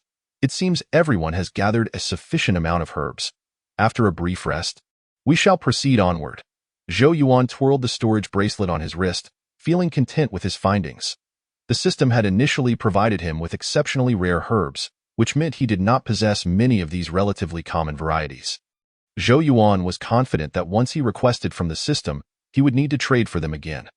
Thus, seizing the opportunity, he decided to collect some herbs to store in his bracelet. Knowing it would not affect their medicinal properties, I noticed you gathered quite a variety of herbs, but they appear to be from different categories. Are you planning to sell them, or do you aspire to become an alchemist? Gong Xianling's voice suddenly appeared behind Zhou Yuan, laced with curiosity. Zhou Yuan pursed his lips, a contemplative expression gracing his face as he replied slowly, I haven't considered that yet. I merely believe these herbs might be useful in the future. Whether for sale or otherwise, since there are no pressing matters at hand, I thought it prudent to collect them. Gong Xianling nodded, a playful smile emerging on her face as she asked, Zhou Jr., do you know what sort of person the master of this secret realm is? Zhou Yuan met Gong Xianling's proud smile with a gentle shake of his head. Gong Xianling smirked, proposing, Shall we make a wager? Whoever can correctly guess the profession of the master of this secret realm must unconditionally grant the other a favor. What do you say? Zhou Yuan, maintaining his composure, nodded affirmatively. You may go first. I wager that the master of this secret realm is undoubtedly an alchemist, Gong Xianling declared, a hint of pride flashing across her face. Zhou Yuan surveyed the ample herbs surrounding them, blinking thoughtfully before responding. I believe this person is likely a swordsman. Gong Xianling's expression faltered slightly in surprise as she inquired. What makes you think he is a swordsman? Observing the perplexed look on Gong Xianling's face, Zhou Yuan casually approached a nearby tree, pointing at the scratches on its trunk. While this place is abundant in herbs, there are also signs that suggest something beyond mere vegetation. The deep cuts from sword energy on these trunks imply the presence of a swordsman. Rather than an alchemist, Gong Xianling examined the marks on the trees closely. Her face revealed a look of astonishment. Indeed, as Zhou Yuan had mentioned, the trunks were riddled with sword energy scars. Zhou Yuan extended his hand to gently touch one of the trees, only to be grazed by a sudden surge of sword intent that broke the skin on his palm. Noticing Gong Xianling's alarmed expression, he waved his hand nonchalantly. It's nothing, just a scratch. This sword intent is not too profound. It will heal shortly afterward. Zhou Yuan glanced around before continuing. There is another reason that solidifies my belief that the master of this secret realm is a swordsman. Gong Xianling blinked, her face a picture of bewilderment as she asked, What is that reason? Eldest sister, take a closer look at the scratches on these trees. I reflected on our journey thus far. I recalled the marks on the trees flanking our path. Initially, those scratches appeared quite juvenile and lacked sword intent, indicating that the wielder had only recently begun practicing swordsmanship and was likely quite young. However, Zhou Yuan paused, then gradually elaborated. This observation seems to have eluded everyone else, as they all assumed these were merely markings left by the trees themselves. Yet, as we ventured deeper into this realm, the sword intent became increasingly pronounced and fluid in its execution. Seeing Gong Xianling's serious demeanor, Zhou Yuan couldn't help but smile, adding, It is precisely for this reason that I surmise the master is indeed a swordsman. As for the abundance of herbs here, it may be attributed to other factors. Gong Xianling nodded in agreement. Though her expression remained composed, she softly remarked, Regardless of the master's true identity or expertise, we cannot ascertain anything definitively for now. Once we delve deeper, we may gather more information to determine whose guess holds true. Zhou Yuan readily acquiesced, nodding. No matter the identity or weapon of the master, we owe our thanks for the multitude of resources left for us. Chapter 25. He Mountain Sect. Once the preparations at the Radiant Light Sacred Land were complete, the group promptly pressed onward. However, they had scarcely traveled for long before they were confronted by a throng of individuals. Gong Xianling regarded the newcomers with a flash of annoyance in her eyes, impatiently stating, Young Master Chen, we are here on a mission. If you have no pressing matters, kindly refrain from obstructing our progress. Qian Zhan, captivated by the icy demeanor of Gong Xianling, instinctively displayed a hint of infatuation before responding with a playful grin. Eldest sister, must you be so cold? We were family a few centuries ago. Our founding ancestor at He Mountain Sect was once a direct disciple of the Radiant Light Sacred Land. It is fate that has brought us together here today. Gong Xianling, hearing Qian Zhan speak of long-forgotten ties, could not help but rub her temples in frustration, her expression growing increasingly frosty. However, even if she were to send word to her sect, she could not ascertain the true nature of the relationship between He Mountain Sect and Radiant Light Sacred Land. Thus, she could only tolerate Qian Zhan's unwarranted advances. Qian Zhan gazed at the aloof and proud Gong Xianling, a flicker of admiration crossing his features. He had entered this realm reluctantly, adhering to the opinions of the clan elders. Yet, he was grateful for the opportunity, for it allowed him to encounter the saintess of Radiant Light Sacred Land. In truth, Qian Zhan had overheard the He Mountain Sect's elder mention the connection with Radiant Light Sacred Land, though the details had been somewhat distorted in his recollection. Yet, such a minor discrepancy seemed inconsequential after all this time, especially since neither sect had anyone left who remembered the events of that era. Thus, even if the other party harbors some reluctance, they would not refuse to accompany him until the specific truth is revealed. This thought. A triumphant expression flickered in Qian Zhan's eyes, as long as he seizes the moment to capture the heart of the senior sister from the Radiant Light Sacred Land during this period. Even if they eventually uncover the truth, there would be nothing for him to worry about. However, to accomplish this task, he needed to divert one individual. Chen Zhan recalled a disciple from the Radiant Light Sacred Land named Zhou Yuan, and a flurry of ideas swiftly crossed his mind. After selecting what he deemed the most feasible plan, he donned a haughty expression and gently said, pointing at Zhou Yuan, "Come here for a moment." Zhou Yuan looked at Chen Zhan and instinctively furrowed his brow, replying coolly, "What do you want me for? What kind of attitude is this? Do you know what our relationship with your Radiant Light Sacred Land was hundreds of years ago? Even the current lord of the Radiant Light Sacred Land would not exhibit such disrespect towards our sect leader." Zhou Yuan pressed his lips together, a fleeting glint of murderous intent flashing in his eyes as he said with a sardonic smile, "So, what do you want me to do?" Observing Zhou Yuan's softly inquiring demeanor, Chen Zhan revealed a highly satisfied expression and casually remarked, "I'm hungry. Go fetch me something to eat." Upon hearing Chen Zhan's words, Zhou Yuan instinctively glanced at the others and coldly replied, "Where are those who serve you? Why don't you have them bring it to you?" Chen Zhan's smile rapidly vanished as he quietly regarded Zhou Yuan. Zhou Yuan cast a glance at the surrounding disciples of the Crane Mountain sect, who were imitating his commanding demeanor towards the disciples of the Radiant Light Sacred Land. Although Zhou Yuan was unsure of the truth behind Chen Zhan's assertion that the Radiant Light Sacred Land owed a debt to the Crane Mountain sect, he could no longer tolerate the continued progression of such matters. Yet, he also understood that even if the reality aligned with Chen Zhan's claims, he would not indulge their bad behavior. However, the remaining disciples of the Radiant Light Sacred Land, who valued sect honor above all, would not share his perspective. Therefore, the immediate course of action was to uncover what transpired between the Crane Mountain sect and the Radiant Light Sacred Land hundreds of years ago. With this thought in mind, Zhou Yuan could not help but let out a soft sigh and quietly said, "System, provide me with the details of the entanglement between the Crane Mountain sect and the Radiant Light Sacred Land." As soon as Zhou Yuan finished speaking, the system promptly responded, 3 system points. Subsequently, a segment of information was transmitted to Zhou Yuan's mind. Zhou Yuan instinctively twitched his lips and said nonchalantly, "Did you forget that you were waiting for me to speak?" The system's only reply was an utter silence. Zhou Yuan, having no time to mourn the rapid depletion of the 1,000 points he had painstakingly gathered, focused entirely on the information sent by the system. After reviewing it, Zhou Yuan smirked, a cold smile spreading across his face as he regarded Chen Zhan with a gaze as if looking at a corpse. Chen Zhan, sensing the sudden surge of oppressive killing intent from Zhou Yuan, instinctively shrank back and turned to the senior sister, Gong Xianling, expressing his dissatisfaction. "Senior sister, you need to rein in your junior brother. I've heard he is just an outer disciple of your Radiant Light Sacred Land. No wonder he is so impolite. How could you bring an outer disciple here? It's nothing short of courting death." Gong Xianling pursed her lips and coldly replied, "If you think that way, you might be mistaken. The corpse of the nine-tailed beast is still resting in my junior brother's storage bag. Moreover, it was my junior brother who rejected the inner sect's master's offer to take him as a disciple."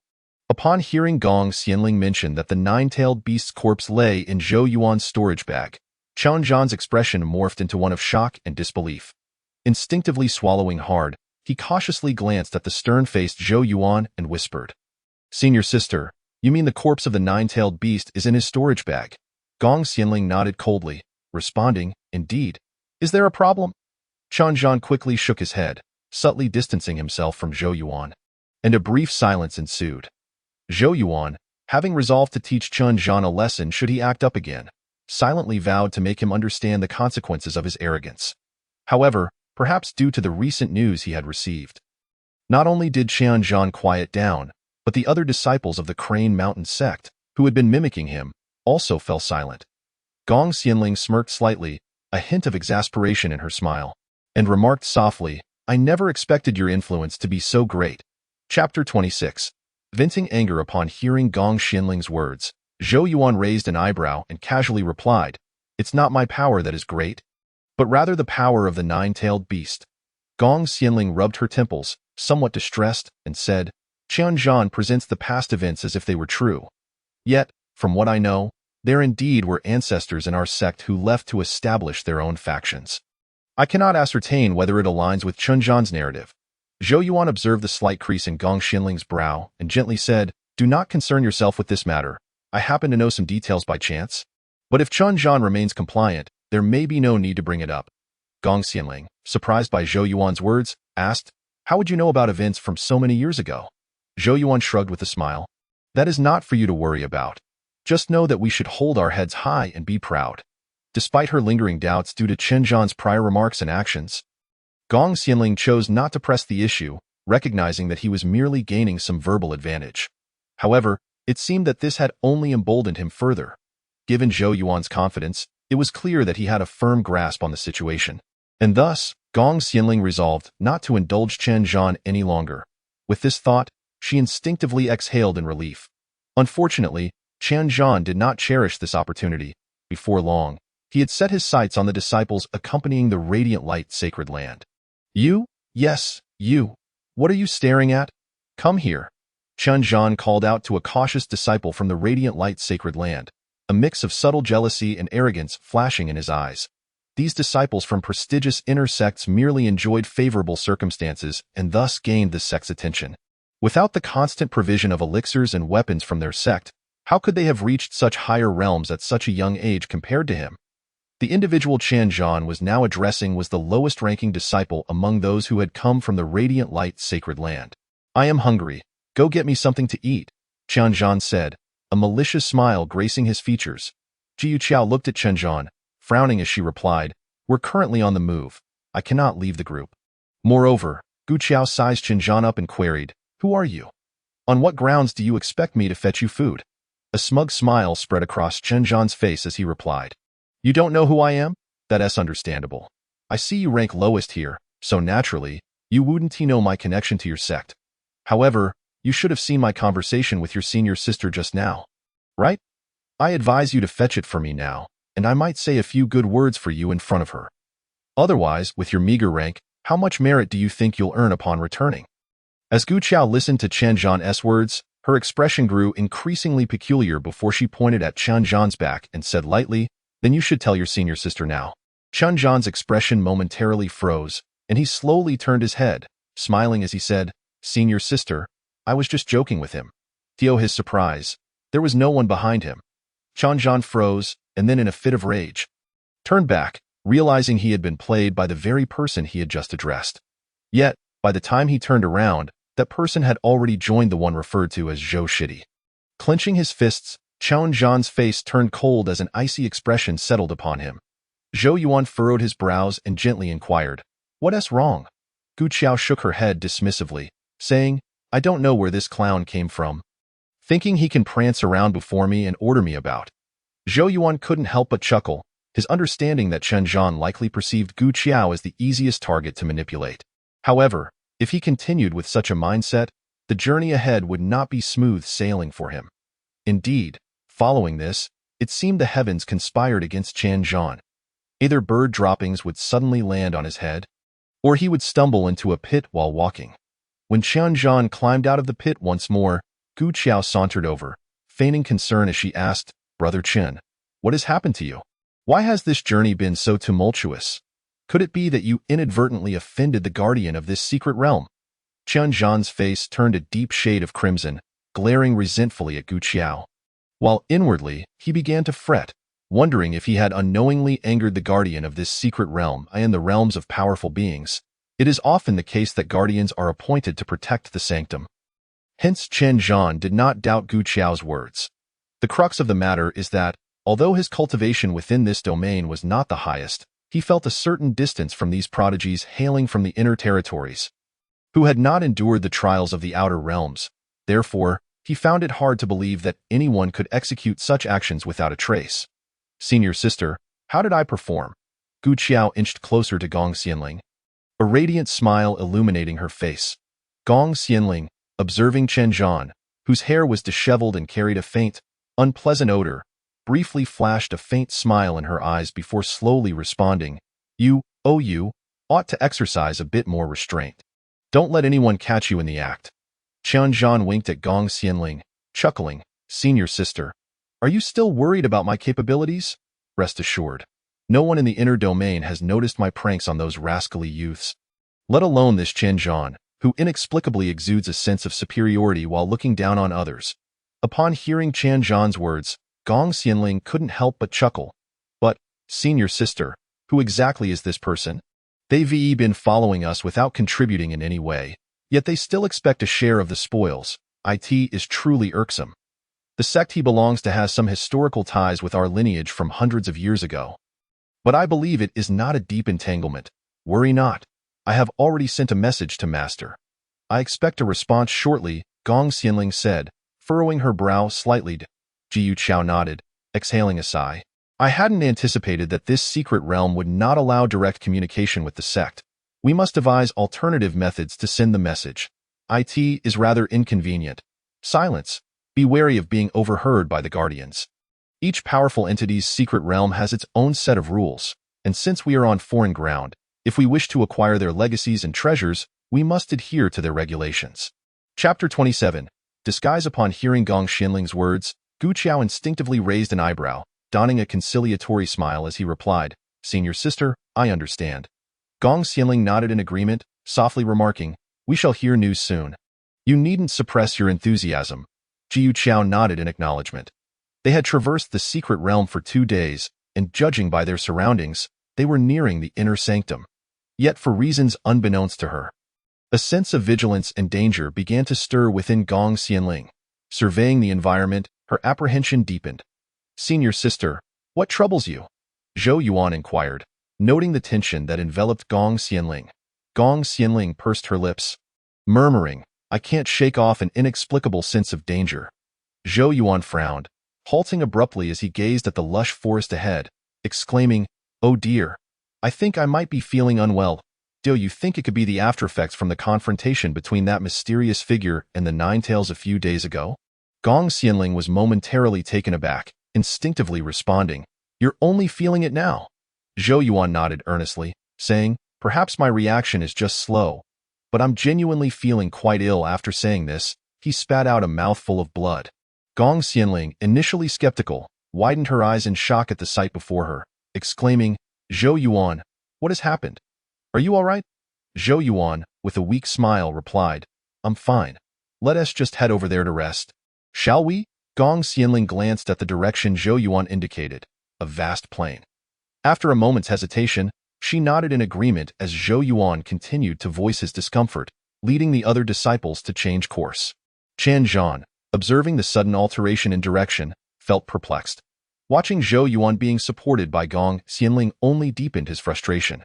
This Zhou Yuan was merely an outer disciple and appeared to possess little prowess. Why was he receiving such special treatment from Gong Xianling? Senior sister, why the sudden change in direction? Isn't that path closer?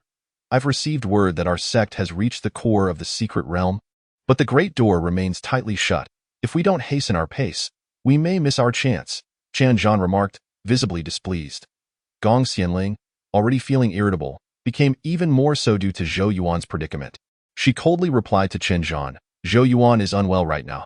If you believe accompanying us will delay your progress, you are free to take your fellow disciples and proceed on your own. Taken aback by Gong Xianling's words, Chen Zhan's expression momentarily faltered before he awkwardly laughed. Senior sister, I was merely inquiring. Is Zhou Yuan all right? Why did he suddenly spit blood? Gong Xianling brushed aside Chen Zhan's outstretched hand, curtly stating, He is fine. You should return now. Chen Zhan nodded, his eyes flashing a hint of malice as he observed Zhou Yuan. Zhou Yuan, feeling weak, slightly moved his wrist, and unexpectedly, Chen Zhan stumbled, falling clumsily. As Chen Zhan rose, instinctively looking towards Gong Xianling, he found her gaze firmly fixed on Zhou Yuan, completely disregarding him. Frustration surged within him as he returned to the group of sect disciples, casting a glance at the spirit beast lying on the ground. Chen Zhan's spirit beast was a highly coveted high-tier spirit snake, one that he could never have captured on his own without the assistance of his capable father. However, the spirit snake had been forcibly bound to him, resulting in a relationship where the snake, though unable to harm Chen Zhan, treated him with indifference. Typically, Chen Zhan never commanded his spirit beast. It merely served as a decorative presence. Yet, recalling the earlier incident and his experiences over the past few days, a glimmer of inspiration sparked in Chen Zhan's eyes as he regarded the spirit snake. Why, esteemed spirit snake, did you notice that pitiful fellow over there? If you could teach him a lesson, I promise to unlock your cage, Chen Zhan said with a sly grin. Upon hearing Chen Zhan's words, the spirit snake lazily glanced at the boy in question. A sudden feeling of danger surged within the snake upon locking eyes with him. The spirit snake straightened slightly, its gaze sharpening as it discerned that the boy was merely an ordinary human. The earlier sensation of danger was likely a mere illusion. With that realization, the spirit snake resumed its relaxed posture. Resting on its soft bedding, Chen Zhan, noticing the indifference of the spirit snake, bit his lip in frustration and declared, "My esteemed spirit snake, if you are willing to assist me in teaching that boy a lesson, I will refrain from restraining you for the next 5 days. You may go wherever you desire." The spirit snake's interest was piqued by Chen Zhan's words, bound by a contract forced upon it by Chen Zhan's father. The spirit snake typically ignored Chen Zhan, yet due to the constraints of their bond, it could not leave his side. Surveying the lavish yet cramped confines of its cage, the spirit snake felt a flicker of temptation. 10 days, the spirit snake said, its golden irises gleaming coldly. No. At most 7 days, Chen Zhan retorted, gauging how much longer he could remain with Gong Xianling and the others. Gritting his teeth, he insisted. The spirit snake pursed its lips, flicking its tail lightly, and said, "Then release me." Hearing the spirit snake's request, Chen Zhan exhaled in relief and quickly replied, "Not yet. It's too conspicuous during the day. We must wait until nightfall." The spirit snake nodded, yawning gently before closing its eyes. "Zhou Yuan, how are you feeling now? Are you any better?" Gong Xianling inquired, her face etched with concern. Zhou Yuan managed a weak smile, saying, "Senior sister, I think I feel somewhat better now. You needn't worry. I should be fine." After saying this, he spat out another mouthful of blood. Calmly wiping his mouth, Zhou Yuan smiled at Gong Xianling. She hastily poured a pill from a jade vial into Zhou Yuan's mouth, gently instructing, "Do not speak. Just sit quietly and focus on your recovery. I will keep watch over you." As the pill melted in Zhou Yuan's mouth, a warm current coursed through his limbs, gradually enveloping his body in a soothing heat. Chapter 28. Ambush. Once Zhou Yuan fully absorbed the medicinal effects, he slowly opened his eyes to find Gong Xianling's worried expression before him. He smiled reassuringly, "I'm feeling better now, so you can relax." Gong Xianling nodded, advising, "Be cautious in the days to come." Zhou Yuan nodded, watching Gong Xianling's retreating figure. He remarked with a grin, "Senior sister, this blood-spitting pill of yours is quite effective." The system, feeling a sense of pride, replied, "Products of the system are guaranteed to be of the finest quality." Chen Zhan, noticing the encroaching darkness, felt a surge of excitement and anticipation, unable to resist glancing repeatedly at Zhou Yuan. "System, has Chen Zhan been watching me this entire time?" Zhou Yuan asked, observing Chen Zhan hastily avert his gaze. "It seems he has been watching you since this afternoon, and his gaze carries a peculiar intensity," the system noted. The system, residing within Zhou Yuan, was also acutely aware of the scrutiny directed towards him by others. Upon hearing the system's words, a contemplative expression crossed Zhou Yuan's face as he nodded thoughtfully. "Zhou Yuan, how are you feeling? Are you all right now?" Gong Xianling inquired, offering him some fresh fruits while speaking slowly. In this secret realm, there exists a unique type of fruit that, although it can only provide a modicum of energy to those who consume it the first time, has remained a popular delicacy over the years due to its exquisite taste. Zhou Yuan accepted the fresh fruit from Gong Xianling's hand, nodded, and replied with a smile, "I am feeling much better. In fact, I was just about to seek you out regarding something." What is it?" Gong Xianling tilted her head, curiosity evident in her voice. "Will you be able to rest here tonight?" Zhou Yuan asked. Gong Xianling paused for a moment, her cheeks flushing with a rapid blush. Although they were all cultivators who did not place much emphasis on gender, it was customary for female disciples to rest together and male disciples to do likewise. Noticing Gong Xianling's silence, Zhou Yuan felt a flicker of embarrassment and awkwardly scratched his head, softly saying, "Since this afternoon, I have sensed that Chen Zhan has been looking at me in an odd manner. I fear he may have intentions to act against me tonight, and thus I wish for your presence as a witness to prevent any accusations of wrongdoing." Gong Xianling's eyes widened in surprise as she spoke seriously. "Are you suggesting that Chen Zhan intends to make a move against you?" Zhou Yuan nodded and replied gently, "I sensed his gaze lingering on me this afternoon, shifting unpredictably, coupled with my instincts. I believe he is planning something. He is undoubtedly keeping a close watch on me, making it difficult for me to act. Please alert the other disciples to remain vigilant tonight." The The best scenario would be for nothing to occur. However, Zhou Yuan's voice trailed off slightly before he continued. If something does happen, it could present us with a legitimate opportunity to rid ourselves of him. Gong Xianling pondered Zhou Yuan's words thoughtfully before responding. You make a valid point. As we draw nearer to the heart of the secret realm, his presence makes it unwise for him to act against us. Yet, Gong Xianling recalled Chen Zhan's previous remarks and hesitated, softly adding, the only concern is that we have yet to receive any news from our sect regarding the situation from years past. Zhou Yuan pressed his lips together, gazing earnestly at Gong Xianling. Senior sister, there are matters I cannot explain to you, but if you trust my words, then you should boldly expel him along with those disciples from the Hashan sect. Neither the radiant Holy Land nor our ancestors owe them anything. Upon hearing Zhou Yuan's conviction, Gong Xianling licked her lips and nodded firmly. Junior brother Zhou, I believe in what you say, so be it. If he makes a move tonight, we shall directly expel him and cease to accompany him. Zhou Yuan instinctively exhaled with relief at her words, smiling as he replied, Thank you for your trust, senior sister. Rest assured, I will not let you down. Gong Xianling playfully remarked, That's good to hear. As night descended gradually, Zhou Yuan anticipated a longer wait, yet it became apparent that Chen Zhan was not a patient individual. Zhou Yuan observed the golden python before him, its pupils reflecting a flicker of human-like astonishment as it regarded him. Recognizing the emblem on the python's forehead as that of Chen Zhan's family, Zhou Yuan's eyes twinkled with amusement as he asked, You are Chen Zhan's spirit beast? The python raised its head, emitting a low growl tinged with confusion. Did you know I would come looking for you tonight? Zhou Yuan shook his head gently, replying, I only knew that Chen Zhan would undoubtedly take some action tonight. But I had no idea what specifically he planned, much less that he would send such a high-ranking spirit beast to confront me. He truly underestimates me. The python chuckled at Zhou Yuan's response. How can I sense that Chen Zhan does not hold you in sufficient regard? Are you not afraid? Zhou Yuan smirked, responding, Given Chen Zhan's abilities, it would be impossible for him to bind you as his spirit beast. Therefore, I believe it was his elder who captured you and employed some unknown means to make you his spirit beast. Am I correct? Upon recalling the past events, the python's eyes flashed with displeasure as it replied softly. Those matters are of no concern to you. Zhou Yuan shook his head with a smile. I find it hard to believe that they do not concern me. If you are not willingly bound to Chen Zhan, then I certainly possess a means to help you break the contract. Once freed, you would no longer be subject to his control and thus would have no reason to confront me. So, tell me, does that not concern you? The python's pupils widened in surprise as it gasped, Do you truly possess the ability to help me dissolve this contract? Zhou Yuan nodded with a smile. Then, you are not voluntarily serving as Chen Zhan's spirit beast? The python's eyes gleamed with a hint of disdain as it scoffed. With Chen Zhan's capabilities, how could I ever willingly become his spirit beast? It was merely his father's interference that forced me into this role. Zhou Yuan responded with a chuckle. If that is the case, then this should be quite manageable.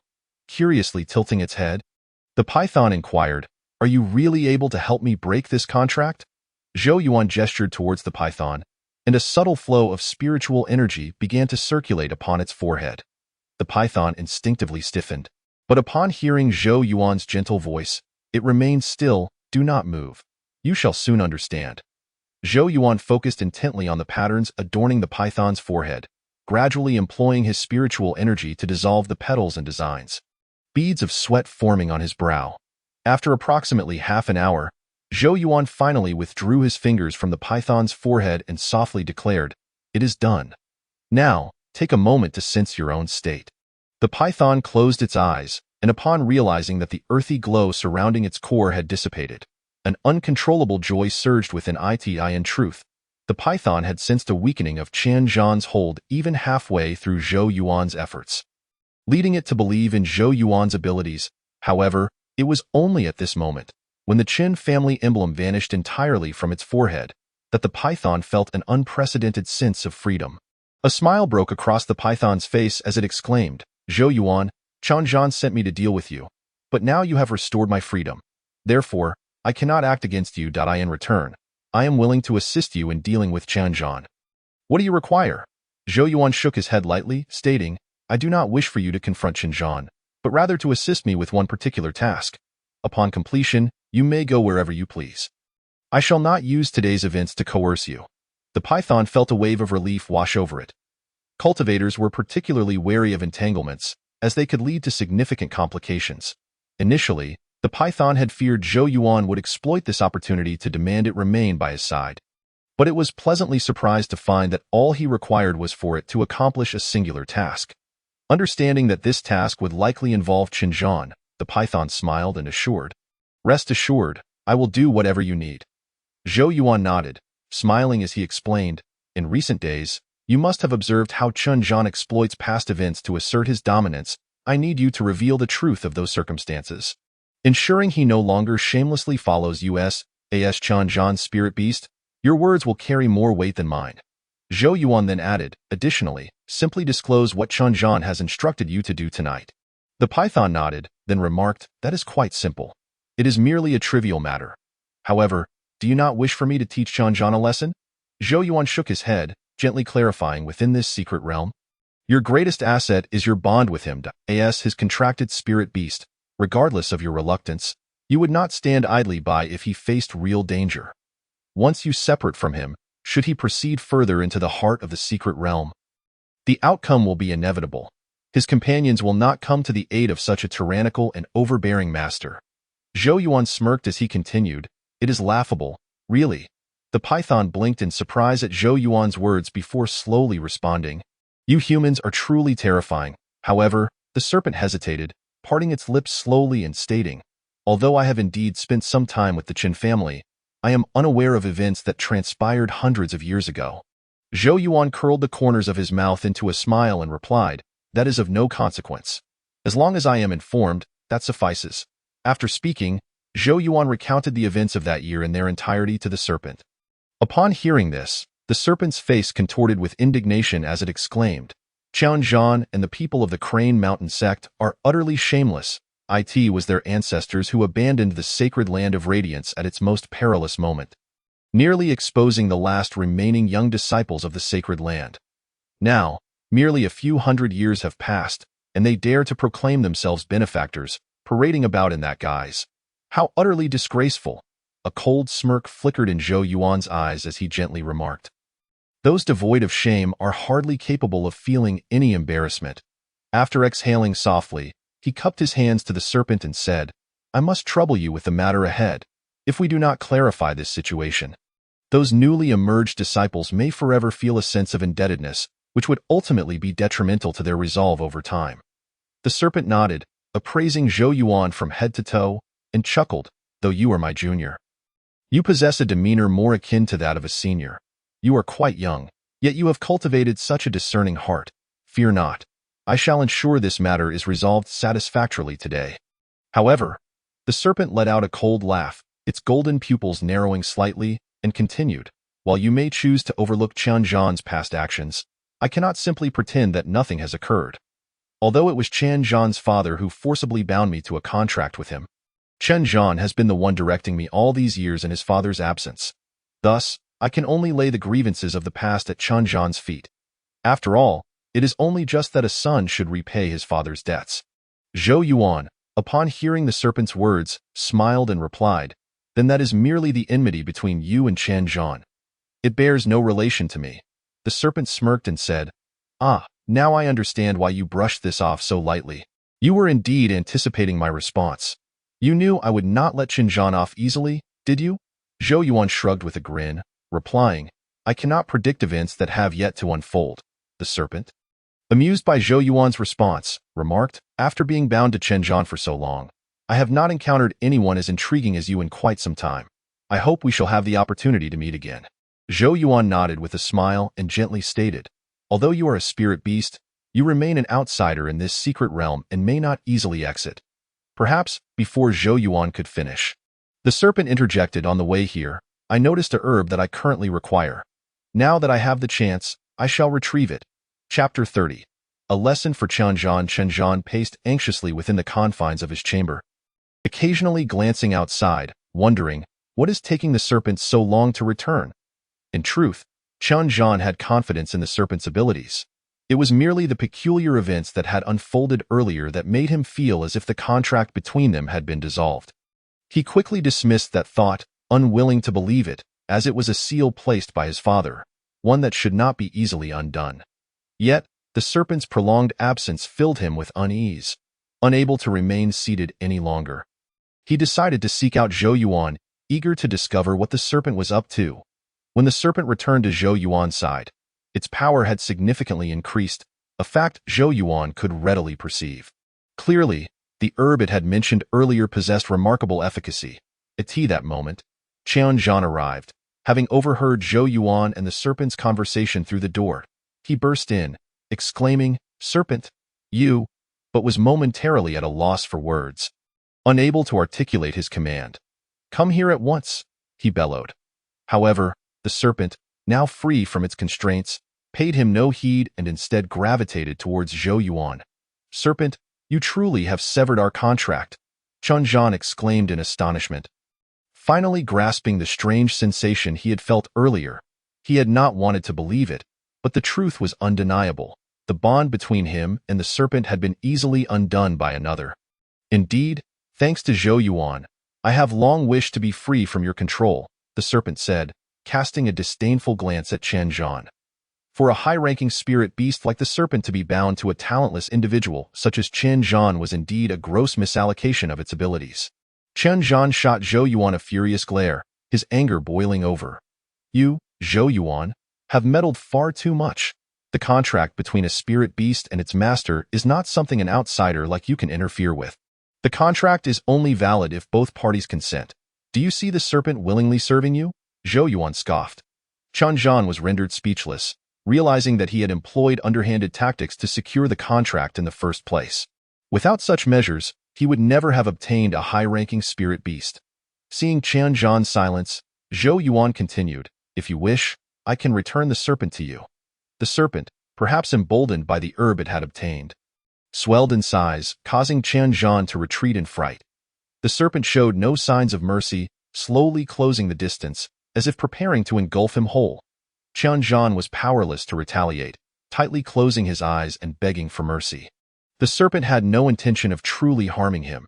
It merely sought to instill a sense of fear. Allowing him to perish would be far too lenient. Satisfied with the effect it had achieved, the serpent departed, silently communicating with the system. "This is far more entertaining than simply killing him." The system could not help but chuckle indeed, but do not rejoice too soon. After all, he is a young master of a sect. With power and influence, be wary of potential retaliation. Zhou Yuan replied cheerfully, "I am unafraid.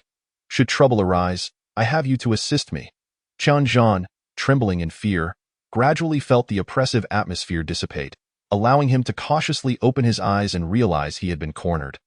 Looking utterly disheveled, upon seeing Zhou Yuan's mocking expression, his ire flared even further. At that moment, Gong Xianling entered, witnessing the scene and promptly approaching Zhou Yuan, inquiring, "What transpired here? You can see for yourself. He is quite frightened." Zhou Yuan jested, gesturing toward Qian Zhan. Gong Xianling turned her gaze toward Qian Zhan. Noticing her attention, Qian Zhan quickly composed himself, rising to his feet, though his heart raced uncontrollably. While Zhou Yuan's gaze did not bother him, he was loath to appear so disheveled in front of Gong Xianling, especially as he harbored thoughts of pursuing a relationship with her. Seizing a moment when Zhou Yuan was distracted, Qian Zhan discreetly drew a needle from his sleeve, intending to stab Zhou Yuan. Unfortunately, his intentions were detected by Gong Xianling. "Qian Zhan, your skills are lacking. Apart from employing such despicable tactics, what else can you do?" Gong Xianling said, seizing his hand before he could act. Qian Zhan forced a smile, replying, "Senior sister, I mean no harm." "What is this?" Gong Xianling asked, holding up the silver needle hidden in Qian Zhan's hand. Embarrassed, Qian Zhan quickly retracted the needle, insisting, "Senior sister, please do not be angry. Let us discuss this civilly." Gong Xianling had no time for civil discourse, dragging him toward the exit. However, Qian Zhan's anger had yet to dissipate, making it unlikely he would leave quietly. "I apologize, senior sister," he said, swiftly breaking free from her grasp and advancing toward Zhou Yuan. Zhou Yuan deftly dodged, but Qian Zhan was relentless, engaging him in combat. Yet, Qian Zhan was unable to withstand even a few of Zhou Yuan's moves before being decisively defeated. Members of the sect soon arrived, assisting in carrying Qian Zhan away. Despite his frustrations, Qian Zhan was unwilling to accept defeat. He had not only failed to injure Zhou Yuan, but had also lost a high-ranking spirit beast. He was left pondering how he would explain this to his father upon returning. After learning of the events that transpired, the sect members sympathized with Qian Zhan, recognizing that Zhou Yuan was no ordinary opponent. His techniques were clean and efficient, marking him as a formidable figure in the quest for the secret realm. They would likely need Zhou Yuan's assistance, as he might uncover the realm's location, allowing them to reap the benefits without effort, truly a fortuitous turn of events. Young master, do not fret too much. I have a plan, one of the sect members suggested. Upon hearing this, Qian Zhan's spirits lifted. Nothing could bring him greater satisfaction than besting Zhou Yuan. During the day, there are too many eyes watching, but at night, it will be different. We can launch a surprise attack. He will be caught off guard, the sect member proposed. Qian Zhan found the idea entirely feasible and smiled with satisfaction. Remembering how humiliated he had felt earlier in front of Gong Xianling only fueled his anger.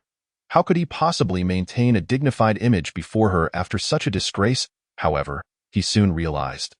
But what if senior sister Gong gets hurt? He asked with concern. You'll not worry. The people we disguise ourselves as will not harm her. That's good. Qian Zhan nodded. It was evident that you hold a great fondness for Gong Xianling. The protector inquired. Indeed, the moment I laid eyes on her, I was smitten. However, she does not share my sentiments. No, it is not that she dislikes me, but rather that there exists a Zhou Yuan between us.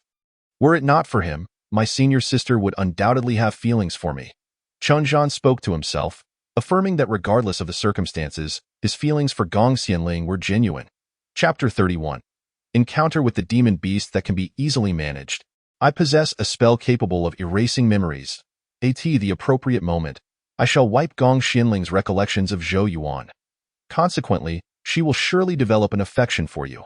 Qian Zhan nodded with delight, determined to seek an opportunity to cast the spell on her that night. Zhou Yuan, are you all right? Gong Xianling inquired with concern. Zhou Yuan shook his head and replied, I am fine. Allowing Qian Zhan to depart like this seems rather lenient on our part. Furthermore, given how disheveled he appeared today, I fear that with his temperament, he will not let this go easily. Gong Xianling expressed her worries. It was not that she doubted Zhou Yuan's ability to confront him, but rather that Zhou Yuan was already injured, and she did not wish for him to suffer further harm. Oh, not fret. The main event is yet to unfold, Zhou Yuan said, raising an eyebrow and casting a confident glance at Gong Xianling. Uncertain of Zhou Yuan's meaning, Gong Xianling chose not to question further, placing her trust in him. That night, as Zhou Yuan slumbered, a sudden, piercing scream shattered the tranquility, rousing him from his dreams. He hurriedly sat up and dashed towards Gong Xianling's room. Fearful that something had befallen her, upon exiting, he encountered Gong Xianling, and his heart settled somewhat. Are you unharmed? He asked. That I am fine. Did you hear the sounds from outside? Gong Xianling queried. Zhou Yuan nodded, positioning Gong Xianling behind him as they ventured outside. The screams echoed ominously, reverberating from various directions, rendering Zhou Yuan momentarily disoriented as he struggled to ascertain their source. What should we do? Gong Xianling said, closely trailing Zhou Yuan, unable to discern the direction of the sounds either. She found them utterly unimaginable, pondering what the cultivators around them might be enduring. Suddenly, Zhou Yuan felt the atmosphere shift palpably, as if numerous eyes were fixated upon him. He instinctively swallowed hard, realizing that although he anticipated Qian Zhan's retaliation, he had not expected it to escalate to such a degree. What would the other sects think if they learned of Qian Zhan's cruelty towards cultivators? Gong Xianling sensed the tension as well but was too cautious to act recklessly. The screams ceased abruptly, plunging the surroundings into a chilling silence. Only the rustling of leaves could be heard as the wind stirred. The enemy lurks in the shadows while we remain exposed. This situation is exceedingly disadvantageous for us. Zhou Yuan and Gong Xianling remained vigilant, hesitant to move recklessly. Suddenly, several demon beasts surged from the forest, each towering and grotesquely hideous. Without uttering a word, they charged towards Zhou Yuan. He initially evaded them with agility, seeking their weaknesses, for such creatures typically harbored vulnerabilities. Yet these demon beasts appeared devoid of any discernible weak points, momentarily bewildering Zhou Yuan. Could these be sent by Qian Zhan? He pondered, though they did not seem to fit that description. Aside from Qian Zhan, he could conjure no other suspects. Commander, what should we do? Zhou Yuan asked. The system, equally perplexed, noted that typical demon beasts would possess weaknesses at their waists, backs, or heads. However, the beasts before them exhibited no vulnerabilities in these areas. Are you implying that these demon beasts are invincible? Zhou Yuan refused to accept this notion. In his understanding, nothing was truly invincible. If they seemed unassailable, it was merely a matter of finding the right method. That is not to say they are invulnerable. No beast exists without a weakness unless they are human. Zhou Yuan's expression shifted to one of shock. In that moment of distraction, he received a sudden blow to the back, nearly losing his footing. If they were human, it would clarify his previous doubts. They must have been sent by Qian Zhan. The audacity to masquerade as demon beasts to harm cultivators and subsequently attribute all blame to the beasts was indeed a clever ploy.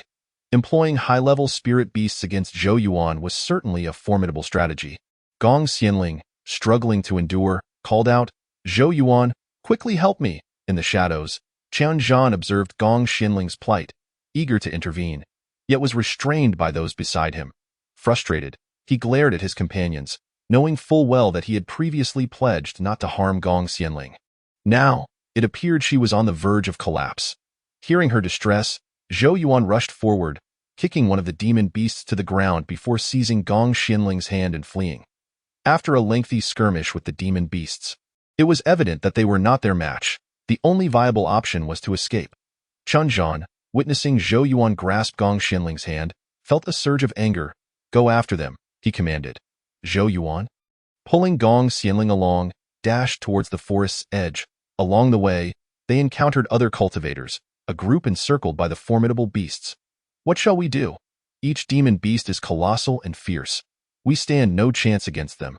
Indeed, we have already lost many companions." The survivors formed a vigilant circle, wary of the surrounding beasts. To avoid suspicion, Qian Zhan also blended in with the group. Zhou Yuan, upon spotting Qian Zhan, felt no surprise. It was clear that to act convincingly, one must commit fully. "Young Master Qian, perhaps you should engage with them first?" Qian Zhan, merely present to observe, knew the beasts would not dare to attack him. With a sheepish smile, he replied, "You are so formidable. I believe it is wiser for you to take the lead." Before they could deliberate further, the demon beasts charged towards them. Zhou Yuan found himself cornered at the edge of a cliff. "Jump!" The system's voice echoed once more, and Zhou Yuan peered over the abyss, finding it unfathomably deep. "Are you certain? There is a secret realm below." Zhou Yuan immediately understood, leaping without hesitation.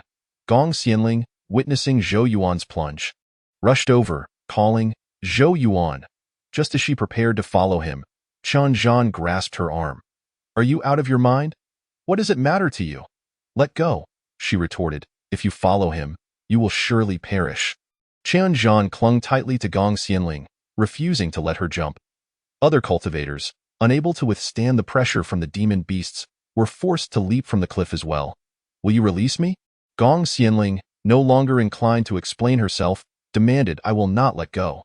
Just come with me." Qian Zhan pleaded desperately. Ultimately, however, he could not prevent Gong Xianling from following Zhou Yuan over the edge. Nearly everyone had jumped, leaving only Qian Zhan's companions behind. Staring blankly at the precipice below, Qian Zhan felt a pang of dismay. This was not his intention. He merely desired Zhou Yuan's demise, not Gong Xianling's. Zhou Yuan, having ensured the safety of those who leaped, subtly protected them as they landed safely. Chapter 32. Entering the secret realm, the group fell into unconsciousness for an extended period, yet Zhou Yuan remained alert and began to survey his surroundings. "Is this truly the secret realm?" he pondered aloud, noting that it differed starkly from his expectations, shrouded in a gray mist, utterly devoid of any discernible path. Such is the nature of secret realms. The system replied. Zhou Yuan fell silent, venturing deeper into the forest to scout ahead, planning to devise further strategies once they awoke. As dawn broke, after wandering for a considerable time, Zhou Yuan had become familiar with the terrain. Sensing that it was time for the others to regain consciousness, he decided to return and reunite with them. "The sign-in task is now available. Sign in now for a gift."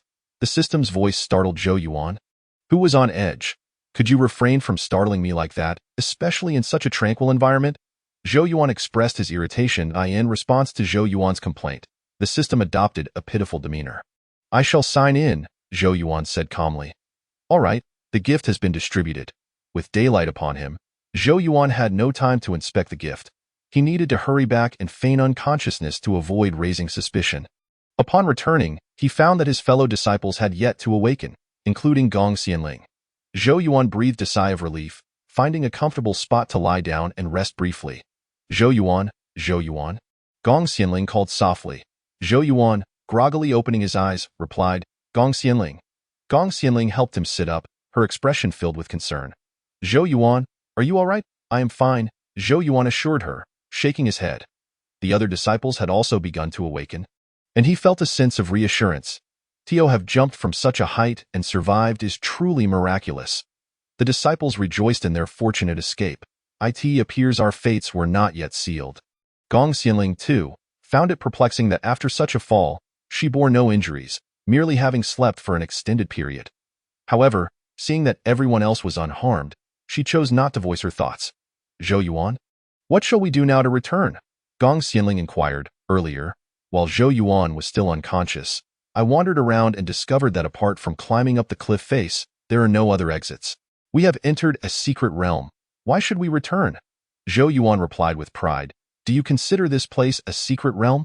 Gong Xianling gazed at Zhou Yuan in astonishment, then surveyed her surroundings. It certainly did not seem like a secret realm that I asked this what a secret realm looks like. Gong Xianling nodded, albeit skeptically. Subsequently, Zhou Yuan called everyone over and said, Fellow disciples, there is no need to worry or rush. This is the secret realm we have been searching for, a secret realm. Indeed, this is a secret realm. The group began to discuss fervently. Some expressed belief, while others remained doubtful. How do you know this is a secret realm? They questioned. It is summer now, when the sun should shine brightly.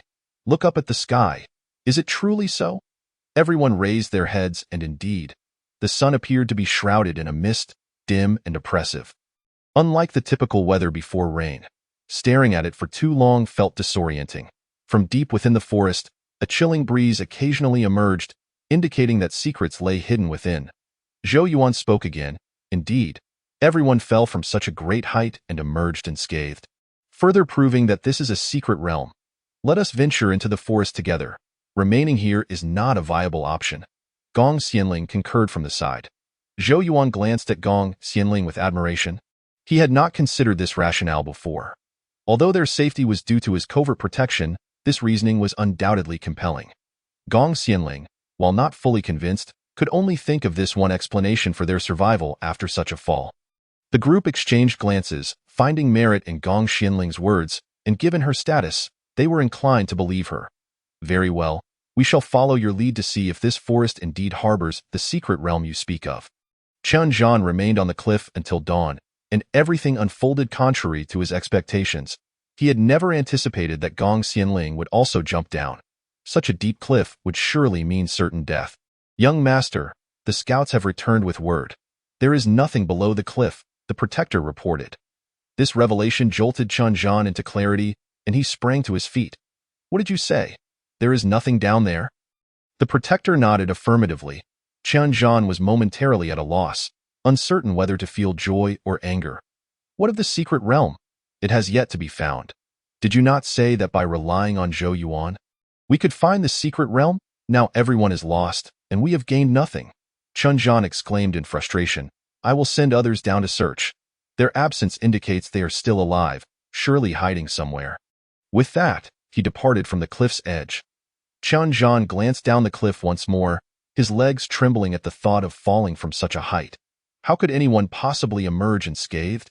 Zhou Yuan led the group deeper into the forest, and the further they ventured, the colder it became. Gong Xianling kept her gaze fixed on Zhou Yuan, her face stern and visibly upset, though Zhou Yuan could not see her glaring eyes. He felt an intense awareness of her presence, sensing hostility. Unable to contain himself, he turned and asked, Please stop looking at me like that. It frightens me. Since Zhou Yuan had initiated the conversation, Gong Xianling directly inquired. Did you already know that the secret realm was beneath the cliff, which is why you intentionally jumped? I don't know. I didn't, Zhou Yuan stammered, feeling a sudden wave of fear at her fierce gaze. Having known her for so long, this was the first time he had seen her look at him in such a manner. Even during their previous confrontations, though her gaze was fierce, It had always carried a hint of disdain rather than the intensity of the present moment. Yet, he could not quite grasp what was happening. Zhou Yuan realized that in front of Gong Xianling, he could not fabricate a lie. He had intended to offer a casual excuse but found himself speaking the truth instead. All right, I did suspect while on the cliff that below lay a secret realm, which is why I jumped. Chapter 33. The great battle. Gong Xianling nearly gasped for breath. You truly did it on purpose. Do you realize how dangerous that was? What if you were mistaken? What if this were not a secret realm, and there was no way to protect you? She unleashed a torrent of words. Appearing fierce, yet each utterance conveyed her concern for Zhou Yuan. Zhou Yuan found himself at a loss for words. You, Gong Xianling suddenly realized she had become overly emotional. I apologize for my outburst. With that, she quickly walked ahead. Zhou Yuan remained rooted in place, and after a lengthy pause, he hurried after her. Oh, not be upset. I am quite certain that below lies the secret realm, or else I would not have dared to jump. Even with tenfold courage, I would not have done so. Zhou Yuan spoke soothingly. Gong Xianling nodded, her anger dissipating as she recalled the courage she had mustered to jump alongside him the previous night. Now, reflecting on it, she felt a twinge of fear. As the group ventured deeper, the cold intensified, and they were nearing the heart of the secret realm. Zhou Yuan had a premonition that further advancement might bring peril. Moreover, once they entered the secret realm, the trials would commence, regardless of location. The only difference would be the types of monsters encountered. The daylight gradually waned, and the duration of day was notably brief within the secret realm. While night stretched on, let us rest here for a while, suggested one of the companions. This proposal aligned perfectly with Zhou Yuan's thoughts, as he too wished to avoid deeper exploration. Zhou Yuan found a large tree nearby to sit beneath. Preparing to review the rewards he had just acquired from signing IN.IT was a sword, the sword of immortal slaying, which made Zhou Yuan's eyes sparkle with excitement. Such a magnificent weapon. As everyone dispersed to forage for food, Zhou Yuan seized the opportunity to examine the sword. Oddly, it would not come out. System, are you pulling my leg? Zhou Yuan asked, irritation creeping into his tone. The system, exasperated, felt compelled to explain. Did you not read the description? Zhou Yuan had been so focused on the sword that he had entirely overlooked the explanation. This sword requires dragon bones as materials to forge the sword of immortal slaying. In essence, the gift you received is a sword forging package. Is that so? Where in this world is there anything that comes without effort? Zhou Yuan was infuriated but found no outlet for his frustration, merely sulking in silence. All right, do not be angry. It will not happen again. The system offered a somewhat perfunctory consolation. At that moment, Gong Xianling returned from her search for food and, upon seeing Zhou Yuan's sulky expression as he sat on a stone, she could not help but laugh. You look quite comical like that. Zhou Yuan's irritation only deepened at her laughter, having just been toyed with by the system, and now he faced mockery from Gong Xianling. What a day of misfortune. What is the matter? Did someone bully you? Gong Xianling inquired curiously, for it seemed to her that she had never witnessed anyone bullying Zhou Yuan. He was always the one who bullied others. Zhou Yuan turned his face away, unwilling to engage. Help! Help!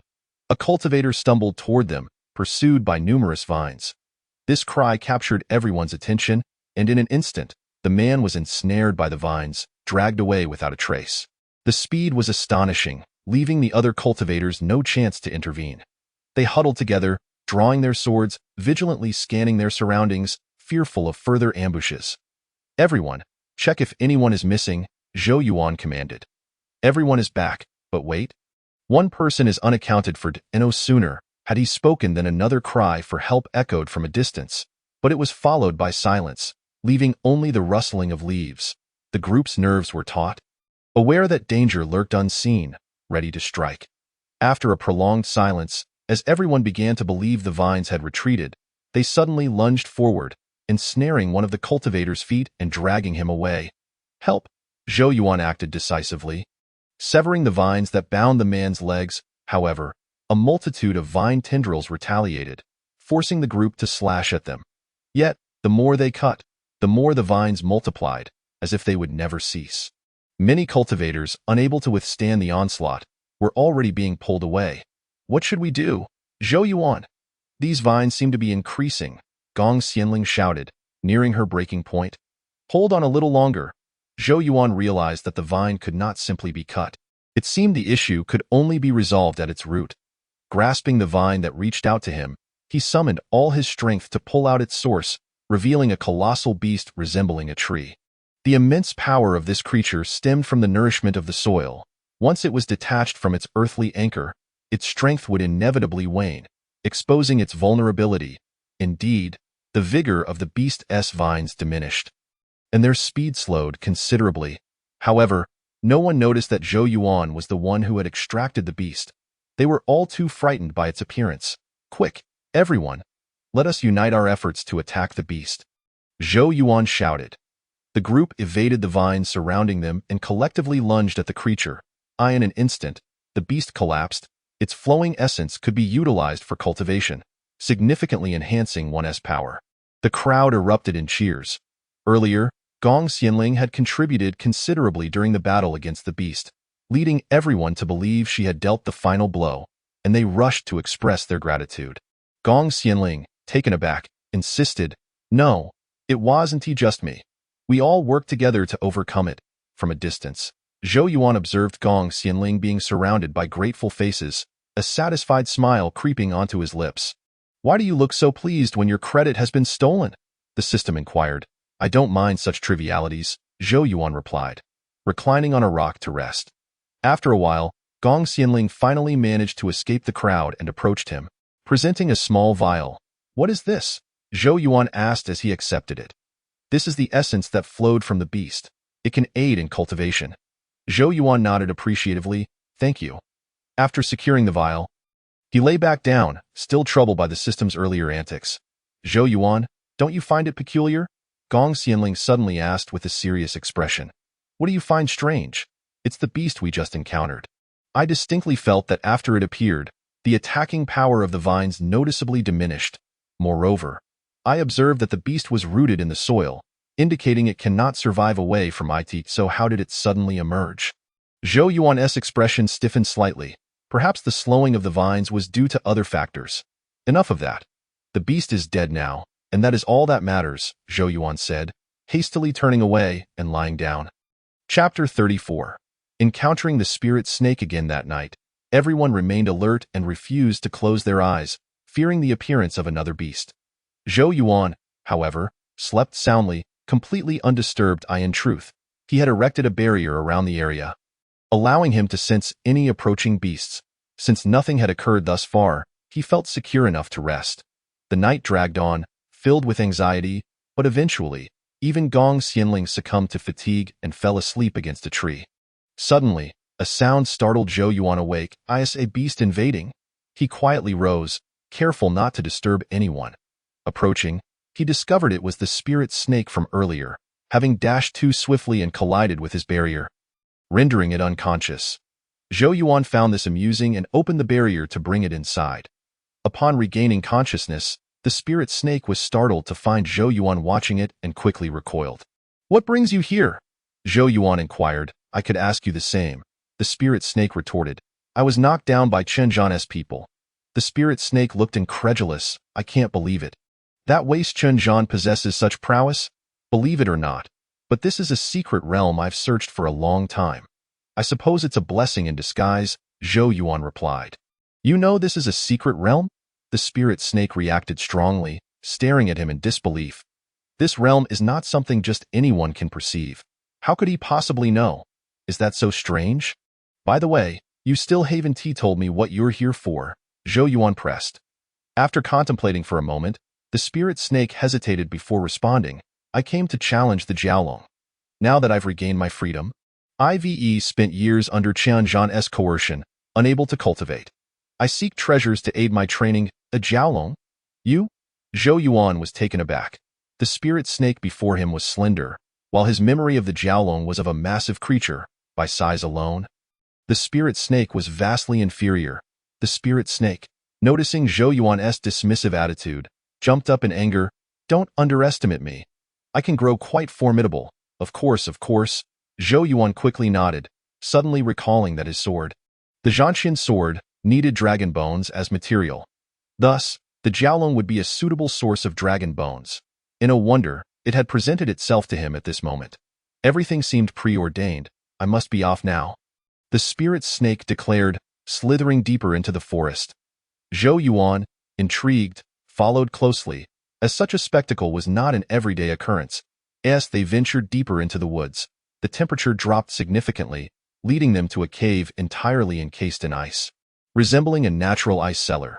Strangely, although the cold intensified, the flora grew more lush the further they went, leaving Zhou Yuan in awe at the peculiar sight that could only be witnessed within this secret realm.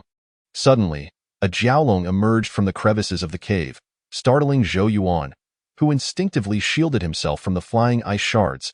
"I've been seeking you for a long time," the spirit snake exclaimed, rapidly enlarging to match the size of the Jiaolong. Zhou Yuan decided to remain a spectator, hoping the spirit snake could defeat the Jiaolong, allowing him to request a dragon bone afterward and finally obtain his Zhanqian sword. The mere thought filled him with excitement. Just as Zhou Yuan reveled in the anticipation of acquiring the Zhanqian sword, he looked up to see the Jiaolong charging toward him in a panic. He hurriedly defended himself against the Jiaolong's attack, but at that moment, he was no match for such a formidable opponent. Within moments, he was knocked to the ground. Meanwhile, the spirit snake had succumbed to unconsciousness, shrinking back down and lying motionless. The Jiaolong prepared for a final strike, but this time, Zhou Yuan was ready.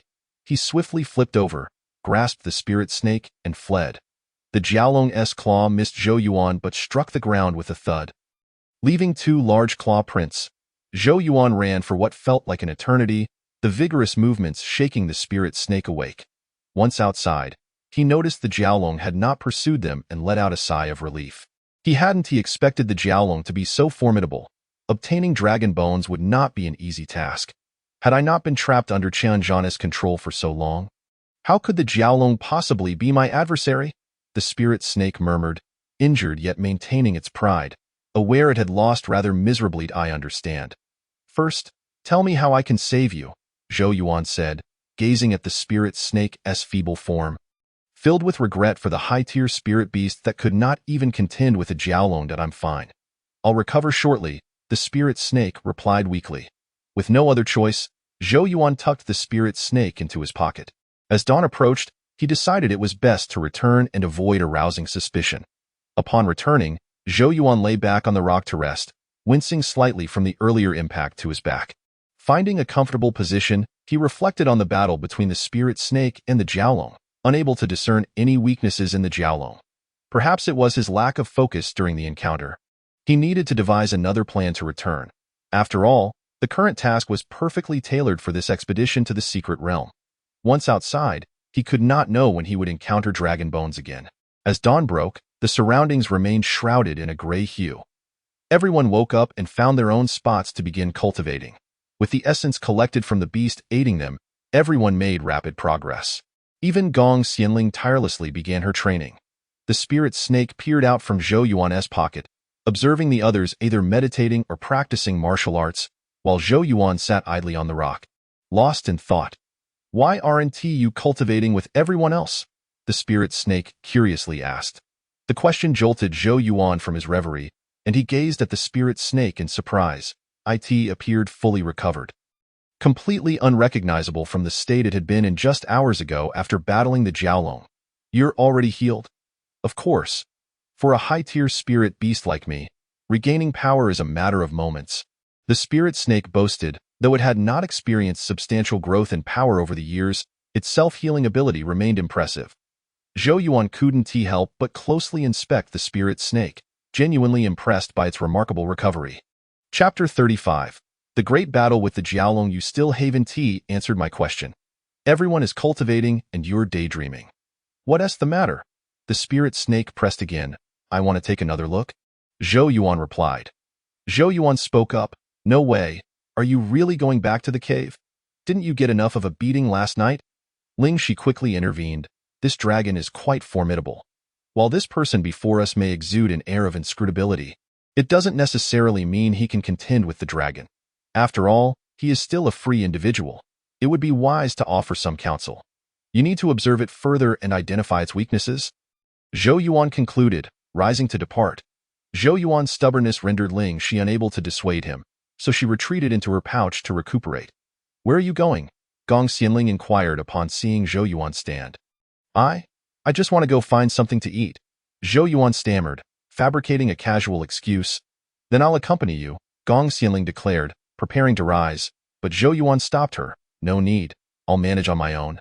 You should focus on your cultivation here. Gong Xianling settled back down. All right then, but do be careful. Zhou Yuan nodded and left.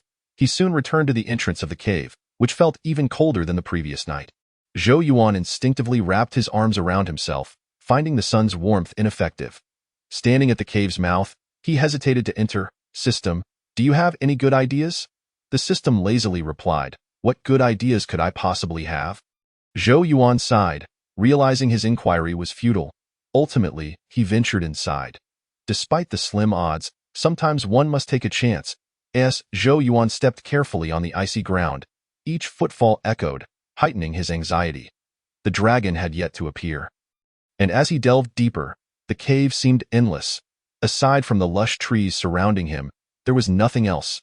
Eventually, he stumbled upon a small lake, oddly untouched by ice despite the frigid environment. Perhaps this was where the dragon recuperated. Zhou Yuan attempted to approach the lake, but suddenly, the dragon erupted from the water, splashing him. The dragon charged toward Zhou Yuan, who was now fully prepared, drawing his sword and lunging at it. However, the dragon's body was impervious to his blade. Fine, if I can't defeat it, I'll run. Zhou Yuan sprinted swiftly toward the cave's exit, using the labyrinthine layout to outpace the dragon. Upon reaching the entrance, the dragon ceased its pursuit, seemingly satisfied with having driven him away. Zhou Yuan couldn't help but reflect on how surprisingly humane the dragon was. On his way back, Zhou Yuan contemplated his recent encounter with the dragon. Its body was indeed tough, yet he recalled that its abdomen was notably softer, particularly near the head. Recognizing the dragon's weakness brought a satisfied smile to his face. However, it was prudent to return first.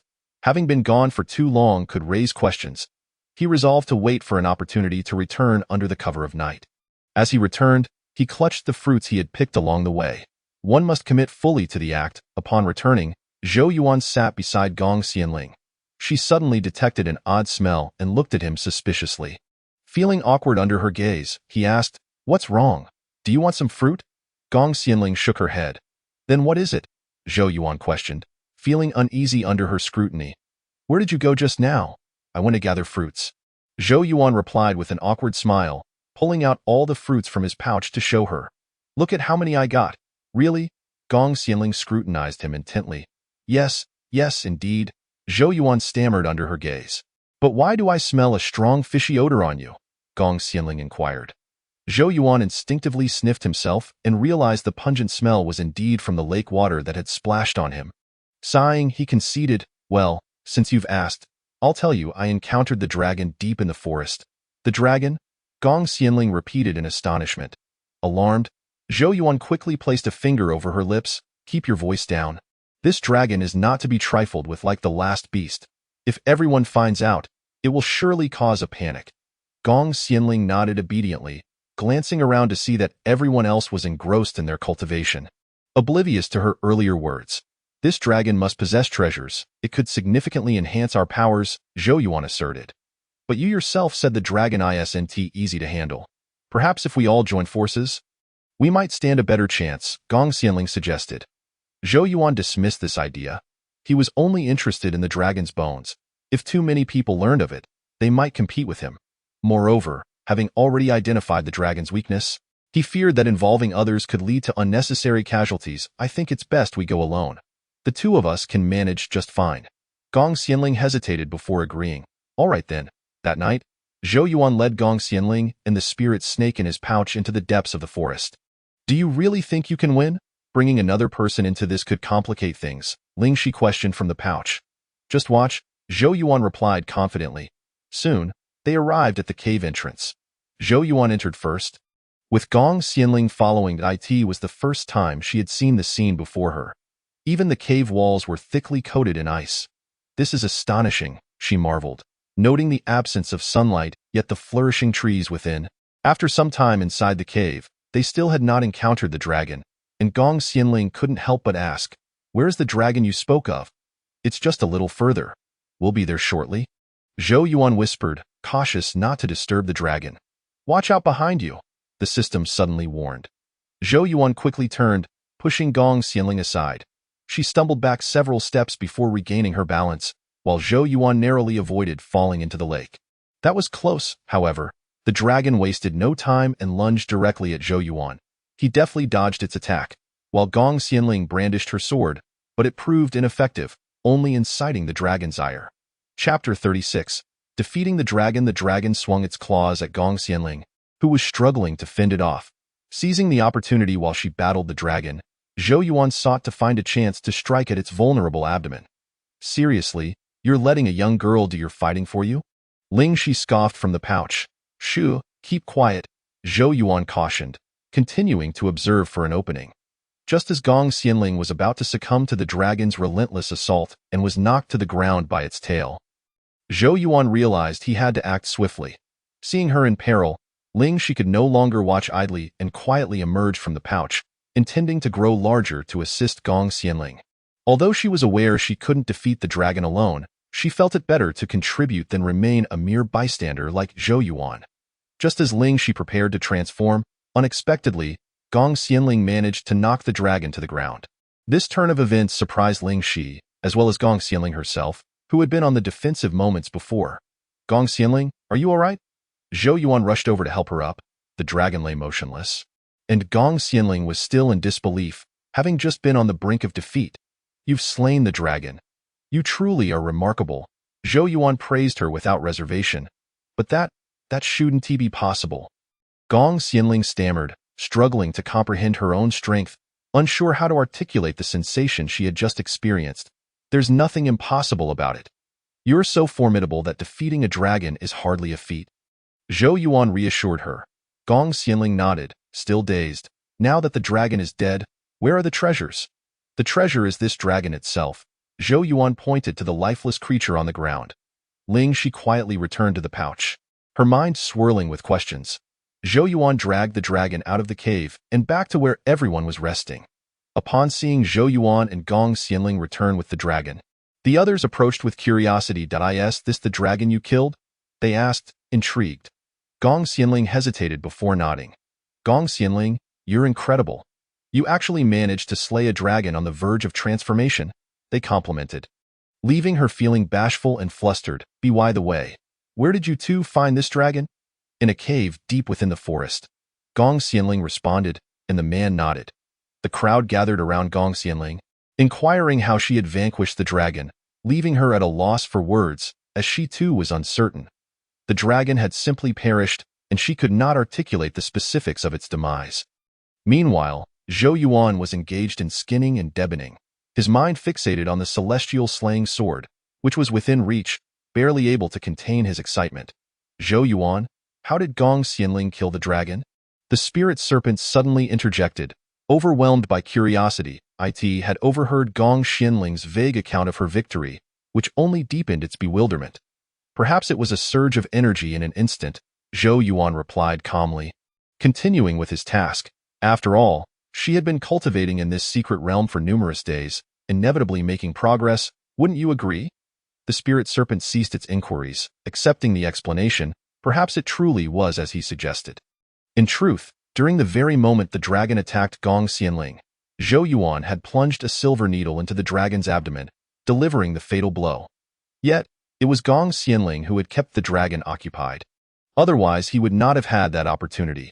After a considerable time, Zhou Yuan harvested the dragon's bones and presented them to the system. "System, hurry, I wish to behold the true form of the celestial slaying sword." Zhou Yuan exclaimed, his excitement palpable, unable to restrain his eagerness to see the forged sword. The system accepted the dragon bones and, following a series of operations, presented the celestial slaying sword before Zhou Yuan. Truly magnificent, Zhou Yuan marveled. Yet it was not the appropriate moment to flaunt it. First, he needed to deal with the remaining portions of the dragon, for its flesh was indeed a rare delicacy. As the crowd remained engrossed in listening to Gong Xianling recount her tale of defeating the dragon, Zhou Yuan retrieved 3 flames from the system and began roasting the meat. "Take what you desire," Zhou Yuan said, nudging the spirit serpent in his pocket. The spirit serpent poked its head out. "Are you certain?" Then I shall not hold back. It leaped down, claiming its desired spoils from the dragon. Returning to the pocket with satisfaction, Zhou Yuan could distinctly sense the spirit serpent's transformation upon acquiring the treasure, its power evidently enhanced. Zhou Yuan, since it is thus, I shall take my leave. I will fulfill my promise to you. The spirit serpent declared, prepared to depart, having achieved its purpose for coming here. Wait. Zhou Yuan hurriedly interjected, fearing it might vanish in a flash. What is it? Did you not promise me freedom? The spirit serpent cautiously turned to regard Zhou Yuan. No, I merely wish to inquire where the exit of this secret realm lies, Zhou Yuan clarified swiftly, for he was not one to go back on his word regarding its freedom. I know the exit. It lies in that direction, the spirit serpent indicated with its head. I shall lead you there. Zhou Yuan glanced in the indicated direction, realizing he had not ventured there before, which explained his inability to locate the exit. I have given you the treasure you sought. Surely it is not too much to ask for your assistance? Zhou Yuan proposed. The spirit serpent, having just reveled in its acquisition, understood the unwritten rule that there is no such thing as a free lunch. Speak your request, it replied. I need you to guide someone to the exit, Zhou Yuan stated. I thought it was something significant. Leave it to me, the spirit serpent responded eagerly, although it was puzzled as to why Zhou Yuan preferred to delegate such opportunities to others. Observing Gong Xianling surrounded by accolades while he busied himself with roasting meat, the spirit serpent felt no inclination to claim glory for itself. Similarly, if it were to lead the group to the exit, it would garner praise, establishing some renown among its peers, thereby alleviating future troubles. Yet, it refrained from doing so. You truly are an intriguing individual. Not at all. How could I forsake the chance to achieve merit? However, among this crowd, my voice carries little weight, and I fear they might not believe me. I simply wish to exit promptly. Zhou Yuan suddenly interjected, drawing the spirit serpent back from its musings. Chapter 37. Departing the secret realm, the spirit serpent did not press further, stating, I will lead the most influential person here to the exit, but when shall we proceed? Zhou Yuan pondered for a moment. He still wished to explore further for any additional treasures within this secret realm. For what they had found thus far was merely the tip of the iceberg. There must be more to uncover. Thus, there was no need to rush. Let us linger a while longer, Zhou Yuan suggested. Zhou Yuan nodded in satisfaction, relieved to have navigated the situation without drawing too much attention, opting instead to assist subtly. The meat was now ready, and he called everyone to partake.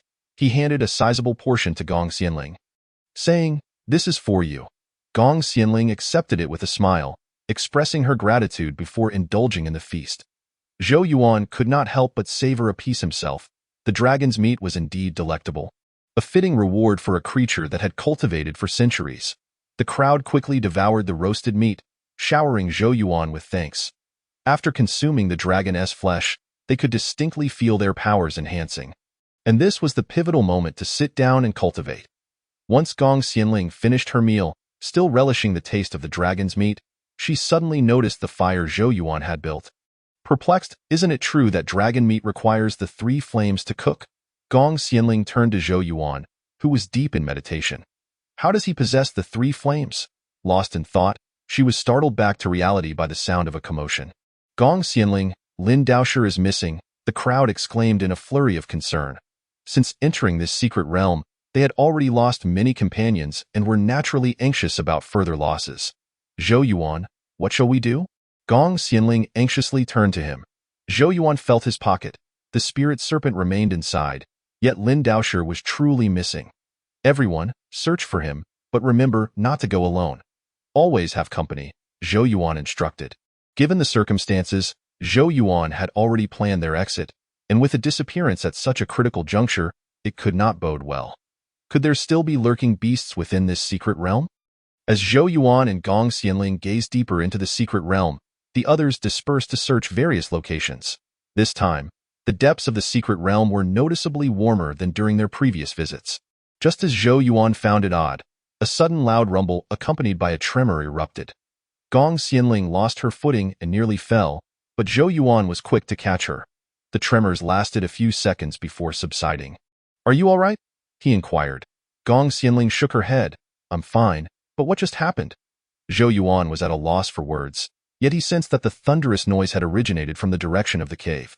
Let us investigate the cave. They ventured together toward the cave, and the sight before them left them both utterly astonished. How could the cave have transformed like this? Zhou Yuan was equally stunned.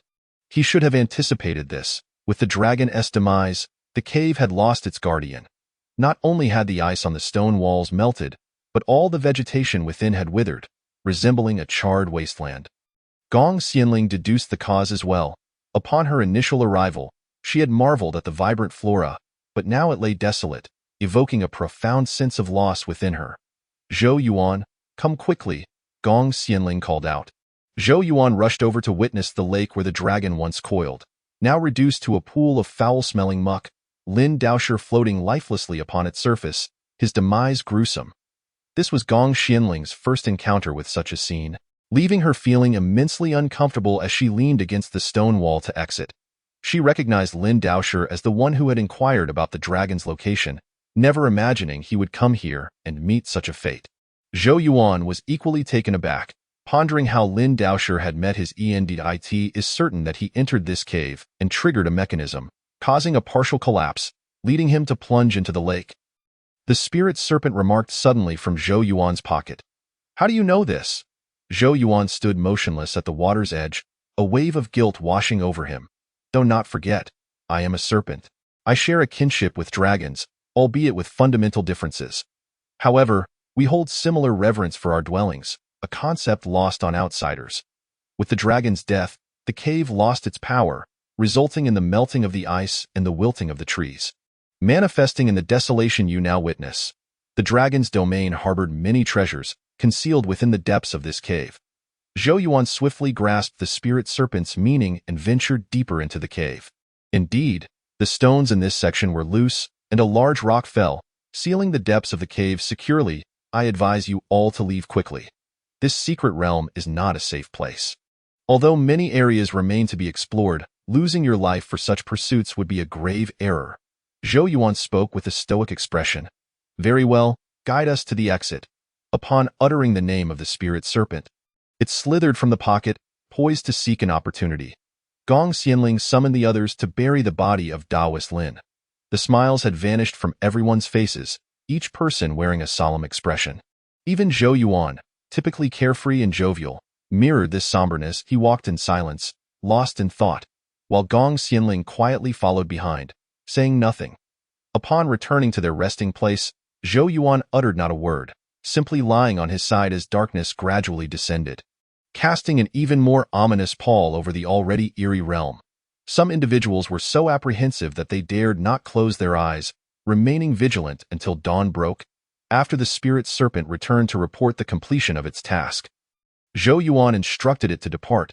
I have discovered a way to exit the secret realm, a voice called out as a figure rushed forward. Excitement rippled through the crowd, and inquiries arose, yet Zhou Yuan remained motionless, still lying down, feeling inexplicably unwell. After hearing the proposed method, the group resolved to take the risk, recognizing that remaining in the realm was not a viable option, and began gathering their belongings. Gong Xianling approached gently, calling out, Zhou Yuan, it's time to rise. They have found a way out of the secret realm. Let us leave together. Her heart was heavy with worry, for Zhou Yuan had maintained this position since last night. Silent and unmoving. All right, Zhou Yuan replied, rising slowly to begin packing for their departure. Chapter 38. The inheritance soon. Under the guidance of the others, Zhou Yuan arrived at the secret realm's exit, a barrier that, if one were not attentive, could easily be overlooked. Are you certain this is the place? The group inquired with uncertainty. I am certain. The individual replied with conviction. I witnessed a spirit beast emerge from this very spot. There can be no mistake. Still, the crowd hesitated, reluctant to step through the barrier. I shall go first. You all follow behind me, Gong Xianling declared from the rear of the group. The crowd parted to make way, and she took Zhou Yuan by the hand, leading him to the forefront. Zhou Yuan, confident that no danger awaited them, after all, he trusted the spirit serpent, followed her lead. Gong Xianling was the first to step through the exit barrier, followed closely by Zhou Yuan. Observing them enter, the others shed their doubts and began to follow suit, exiting one after another.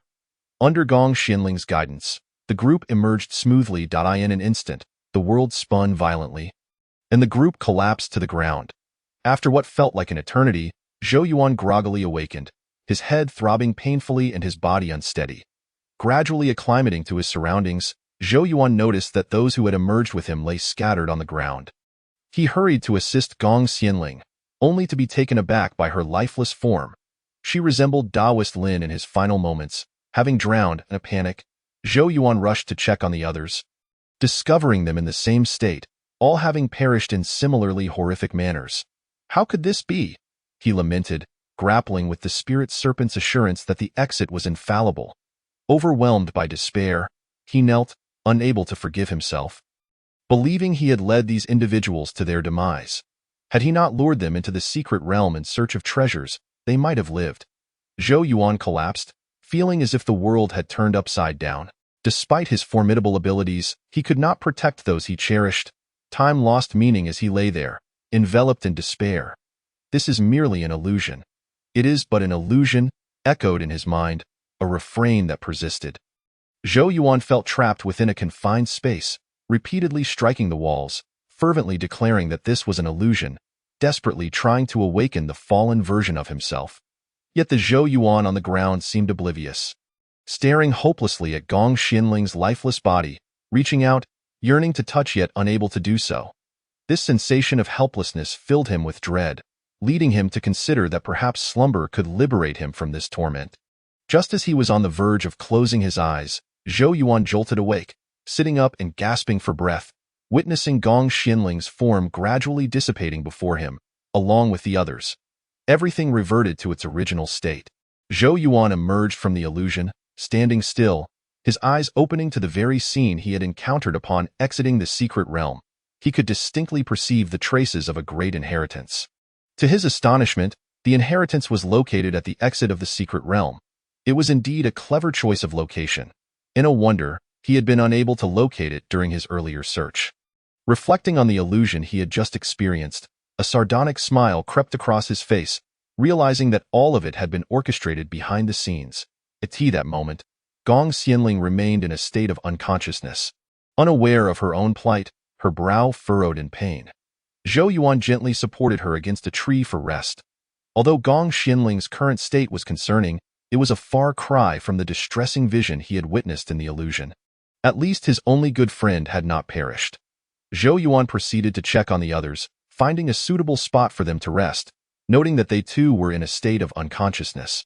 Trapped within their own illusions, system, how can I enter someone else's illusion? Zhou Yuan inquired. At present, he could conceive of no other solution. After all, the illusions were reflections of their experiences beyond his control. All he could do was inform them of the deception. I believe the priority now lies not in the illusions but in the palpable traces of the great inheritance, the system interjected. The great inheritance? Zhou Yuan questioned, intrigued. He could sense its presence, but pondered how to bring it forth. To hide in the shadows, too timid to reveal oneself, resorting to the petty trickery of illusions. How disappointing that I expected something formidable, but you seem merely a coward playing tricks, Zhou Yuan proclaimed loudly as he spoke. The winds intensified, rustling the leaves throughout the forest. Zhou Yuan hastily shielded himself from the oncoming gusts, which were so fierce that he was nearly knocked off his feet, exerting effort to maintain his balance. As the wind subsided, Zhou Yuan sensed an impatience brewing within the source of power. I did not anticipate you to be both a coward and so easily flustered, he remarked, and no sooner had he spoken than sharp icicles shot forth from all directions within the forest. Their speed astonishing. Zhou Yuan quickly drew his sword, the blade of celestial slaying, deftly evading the incoming projectiles. The essence of the great being seemed to manifest in anger, revealing itself as a swirling mass of white energy. Finally willing to show yourself. I thought you would cower indefinitely, Zhou Yuan taunted, no longer inclined to engage in idle chatter. He unleashed beams of light from his sword, each capable of delivering a fatal blow. The system, pleased, observed, this lad is finally willing to showcase his true potential. I had feared I had chosen the wrong individual. In an instant, Zhou Yuan withstood the final strike from the great being's essence. Earning its respect, exhausted, he leaned against his sword to avoid collapsing. System, how did I fare? Zhou Yuan asked, his voice faint. Excellently. The system praised without reservation. I knew I had not chosen incorrectly. Zhou Yuan smiled faintly, gazing at the entity before him, which had taken on a humanoid form, albeit still shrouded in mist. It placed a hand on Zhou Yuan's shoulder, signaling a gesture of goodwill. Zhou Yuan closed his eyes, feeling the power coalesce from his arm throughout his entire being. As he absorbed the newfound strength, the mass of white mist dissipated. In an instant, dark clouds gathered, and thunder rumbled, a consequence of Zhou Yuan's significant power increase. This commotion drew the attention of all the elders and disciples from various sects, who emerged to investigate, realizing that a formidable force had indeed come into existence. The elder spoke profoundly, uttering the words. Chapter 39. Entering the illusion. Perched precariously on the cliff, Qian Zhan was engulfed by a wave of unease as he beheld the scene before him. The thunderclaps resonated alarmingly close, near the edge of the precipice. His initial instinct was to connect this ominous occurrence with the secret realm and the group of individuals who had plummeted that fateful day in recent days. Qian Zhan had dispatched individuals to search for them, yet with no success. Initially, he had presumed them to be deceased, but it now appeared that they not only survived but might have triggered something extraordinary. The thought filled Qian Zhan with envy. If such fortune were to be seized by Zhou Yuan, it would become exceedingly difficult for him to eliminate his rival in the future. He promptly ordered another expedition to the base of the cliff to investigate the situation. The thunder rumbled and echoed for an extended period before finally subsiding. After receiving the transmission of inheritance from the powerful soul, Zhou Yuan experienced a remarkable surge in strength, rejuvenating him instantaneously.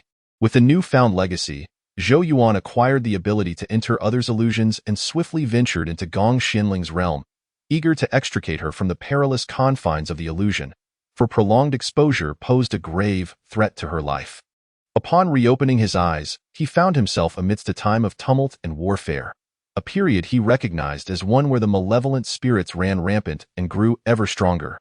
Despite the various sects joining forces to combat these evils, their efforts merely scratched the surface, failing to vanquish the malevolence and inadvertently bolstering its tyranny, leading to rampant lawlessness. It was unexpected for Gong Xianling's illusion to manifest during this chaotic epoch. What calamity had befallen her to instill such suffering? At that moment, Gong Xianling was sprinting homeward, yearning to see her sister swiftly, fearing that if she delayed, she might never see her again. Suddenly, she heard a familiar voice calling her name. It was her sister's voice. She was alive. Gong Xianling turned to see a delicate-looking young girl standing before her. It was indeed her sister. Overwhelmed with joy, Gong Xianling rushed forward to embrace her, exclaiming, "Sister will never let anything happen to you again." Her sister gently pushed Gong Xianling away, carefully wiping away the tears from her face. "Look, I'm perfectly fine. Let's go home together." Gong Xianling nodded, a smile gracing her lips as she clutched her sister's hand tightly, gripped by a fear that in the next moment, her sister might vanish from her sight. Upon returning home, the familiar surroundings remained unchanged. Suddenly, Gong Xianling recalled that the malevolent spirits had previously attacked their home primarily because the protective barrier outside had been breached. She hurriedly ventured out to repair the damaged barrier, returning inside only when she felt assured of their safety. Gazing at the lively child before her, Gong Xianling wished time could freeze at that very moment. Reflecting on her past, she lamented that had she not been so young and powerless against the malevolent spirits, she could have prevented her sister's tragic demise at their hands. Following that harrowing event, Gong Xianling had submerged herself in endless guilt, believing her inadequacy had led to her sister's death.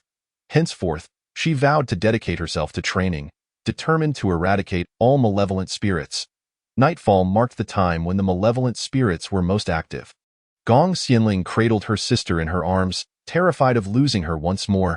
Indeed, the malevolent spirits emerged, wreaking havoc and claiming numerous lives. Gong Xianling held her sister tightly, whispering soothingly in her ear. She longed to venture out and save those in peril, yet she recognized her sister needed her protection as well. After an internal struggle, Gong Xianling reluctantly set her sister down, resolved to confront the malevolent spirits and safeguard others. "Stay here, sister, don't go anywhere. Wait for me to return," she gently urged, caressing her sister's face. The small child obediently nodded. Once outside, Gong Xianling fought valiantly against the malevolent spirits threatening others, successfully shielding them. Suddenly, she heard a desperate cry. "Sister, help me!" The sound pierced through her, and she turned, tears streaming down her face as she shouted, "Release her!" The clang of her sword crashing down shattered the night's tranquility. Gong Xianling fell to her knees, pleading, "I beg you, spare her." Yet the malevolent spirit showed no inclination to heed her pleas. Her words held no weight against its malevolence. Once again, her sister fell victim, dying before Gong Xianling's eyes, and this time she felt utterly powerless. Reduced to frantic pleas for the release of her sister, unable to take any action, Gong Xianling knelt on the ground, her eyes dim and lifeless, reflecting her despair. She could not bear to witness the death of her loved one once more. After years of training, she found herself still incapable of protecting those closest to her. As the malevolent spirit approached her, Zhou Yuan emerged, vanquishing the creature and saving Gong Xianling. However, she seemed oblivious to his presence. Rising to embrace her sister's lifeless form and retreating home, Zhou Yuan attempted to rouse her, but she was lost in her own world, moving forward with singular purpose. He was uncertain of her intentions, but felt compelled to follow her, if only to protect her. Upon reaching home, Gong Xianling carried her sister's body to the back mountain, where she had previously been buried. Without shedding a single tear, Gong Xianling dug into the earth. Her hands bleeding, her knees scraped, yet she felt no pain, as though her soul had been extinguished, rendering her incapable of crying or feeling. Zhou Yuan could no longer bear to witness her desolation. "Cry if you must, Gong Xianling. Let the past remain in the past," he implored. She glanced at him, silent, continuing her excavation. Once the body was interred, Gong Xianling remained by the grave, refusing to leave. Zhou Yuan stayed at her side. Unwavering, fearful of her potential recklessness, as daybreak arrived, Gong Xianling still refused to depart. Suddenly, she grasped Zhou Yuan's hand, tears streaming down her cheeks. "Zhou Yuan, I believe the house was protected by a barrier that malevolent spirits could not enter. That is why I left my sister to save others. If I had stayed, might my sister have lived?" This was the first time Zhou Yuan had witnessed this side of Gong Xianling. Even the most optimistic among them bore hidden wounds. Yet, he understood that her sister's death was an undeniable truth. Moreover, this was merely an illusion. Returning would alter nothing, and the same tragedy would unfold before her once more. Ultimately, Zhou Yuan refrained from voicing these sentiments. Instead, he took her hand and said, "Come, let me return you to the beginning of this illusion." Gong Xianling nodded eagerly, her hope rekindled. She believed she could alter the outcome this time. Time rewound to the previous day, and the small child sweetly called out, "Sister." In an instant, Gong Xianling rushed forward to embrace her, reassuring her of her protection. Upon returning home, she hastened to restore the barrier once again. Chapter 40. Dismantling the illusion with everything in place, Gong Xianling remained on high alert, fearing yet another mishap, terrified of witnessing her sister's demise once more. Zhou Yuan stayed by their side throughout. The malevolent spirits began to mobilize, this time arriving even more swiftly than before. Outside, cries for help echoed. Gong Xianling covered her sister's ears, determined to protect her this time, resolutely refusing to leave her side. Zhou Yuan opened the door to survey the chaos outside. The malevolent spirits had become increasingly brazen, mercilessly attacking all who ventured into their domain that night. Unsure if his actions were justified, he pressed on. After successfully navigating that perilous night, Gong Xianling finally exhaled a sigh of relief, releasing her sister from her embrace, believing that if they survived this day, her sister would remain by her side forever. However, reality proved harsh. The moment her sister opened the door, she was struck down by a lurking malevolent spirit. Zhou Yuan reacted swiftly, eliminating the threat, yet her sister could not be saved. Once more, Gong Xianling was engulfed by despair, uncertain how to confront this reality, feeling as if fate had conspired against her. Why must she savor the sweetness of hope only to have it snatched away? Once more, "Zhou Yuan, take me back?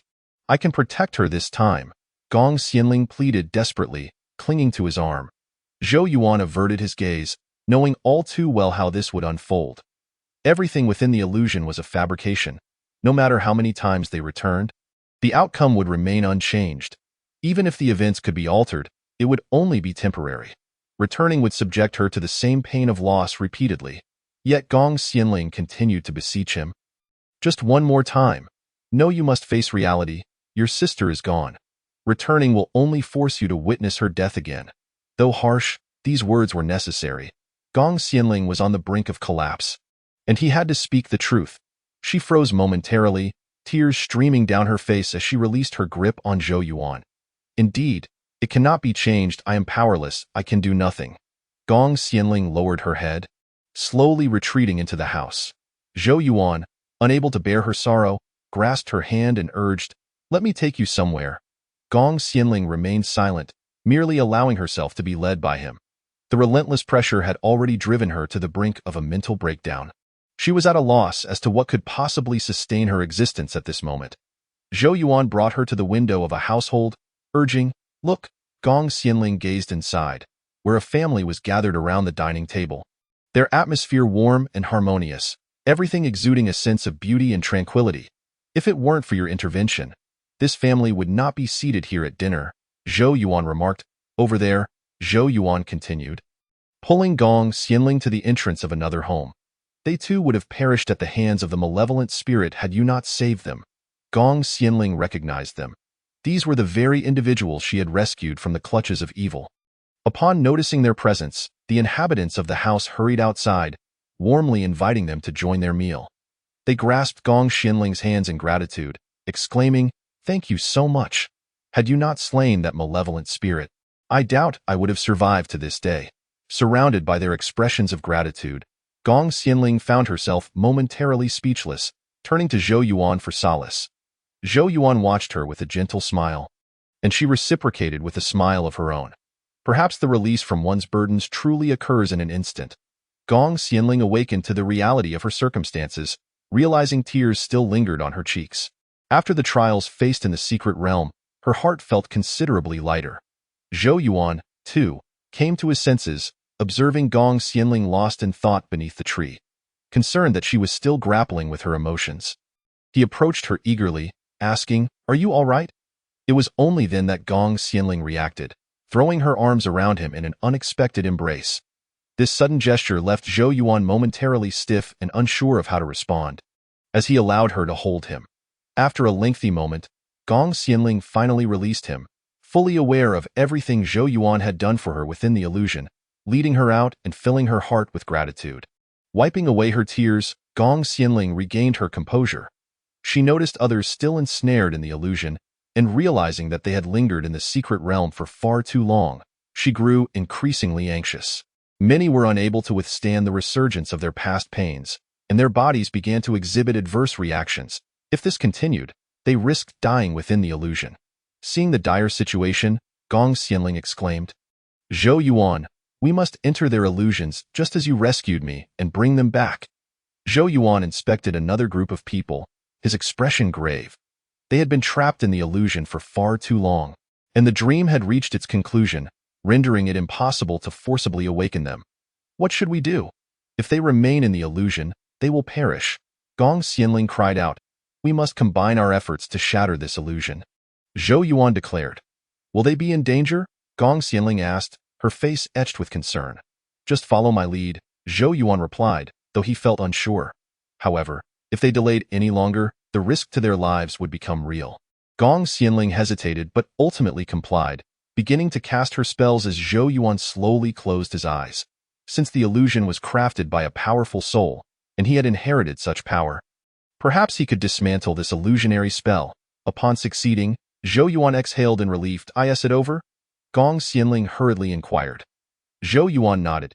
He had not anticipated that the inheritance would prove so useful, effectively dispelling the established illusion. Gong Xianling rushed to check on the others, who gradually began to awaken, expressing profound gratitude for her intervention. Feeling bashful, Gong Xianling smiled and said, "It was actually Zhou Yuan's idea. Without him, I would have been at a loss." Just as she prepared to call for Zhou Yuan, she noticed he had vanished.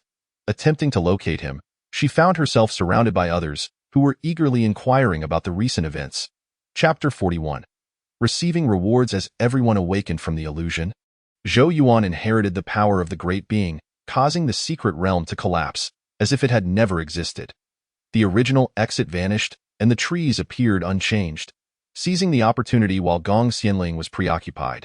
Zhou Yuan sought a quiet place to contemplate his newfound power and the rewards it brought. Suddenly, the system chimed in. You have received an upgrade reward. Let me see what the reward is. Zhou Yuan exclaimed, filled with anticipation. If he could obtain a weapon akin to the sword of immortal slaying, it would be truly splendid. A dress? A woman's dress? Zhou Yuan was taken aback, torn between amusement and frustration. System, explain this to me. What purpose does this serve for a man? He protested. The system, having anticipated Zhou Yuan's reaction, promptly reassured him. Calm down, listen to me. Do not underestimate this dress. Wearing it grants protection against 3 attacks from any practitioner. It could save your life in critical moments. Zhou Yuan remained speechless, recognizing its potential, yet grappling with the absurdity of donning a woman's garment in battle. Enough with the anger. If you dislike it, you can always gift it to someone else, the system suggested. Zhou Yuan attempted to maintain his composure, shocked by the significant progress he had made, only to receive a reward of a woman's dress. Hearing a voice, Zhou Yuan turned to find Gong Xianling approaching, offering an awkward smile. What's the matter? Oh, nothing. I just wanted to ask what you were doing here, she replied, stepping closer as Zhou Yuan discreetly concealed the dress. Gong Xianling regarded him with a look of suspicion, sensing something amiss. What's wrong with you? Why do you look so unnatural? This is for you. Zhou Yuan hesitated before presenting the dress. What is this? Gong Xianling exclaimed, delight illuminating her face as she accepted it, unfurling it to reveal a beautiful little gown. Is this really for me? She asked, her smile radiant. Zhou Yuan nodded. I stumbled upon this treasure in the secret realm. Since it's a woman's dress, I cannot wear it, so I thought you might like it. Since that's the case, I gladly accept it. Thank you, Gong Xianling replied, her joy evident as she admired the dress, embodying the happiness a girl feels upon receiving a lovely outfit. With the secret realm destroyed, Qian Zhan's subordinates would undoubtedly locate them, having been secretly observing their every move. Qian Zhan's face darkened upon learning that Zhou Yuan had gifted Gong Xianling a dress.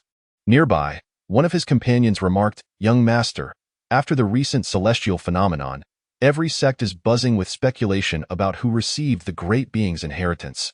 Who do you think it might be? Qian Zhan inquired. Given that the thunder struck closest to us, I suspect it was that group at the bottom of the cliff, though it's hard to say who exactly. Qian Zhan found the reasoning sound and understood what needed to be done, promptly dispatching individuals to block the routes leading upward.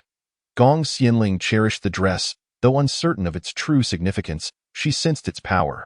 Zhou Yuan, did you not enter the illusion? She asked, recalling the illusion.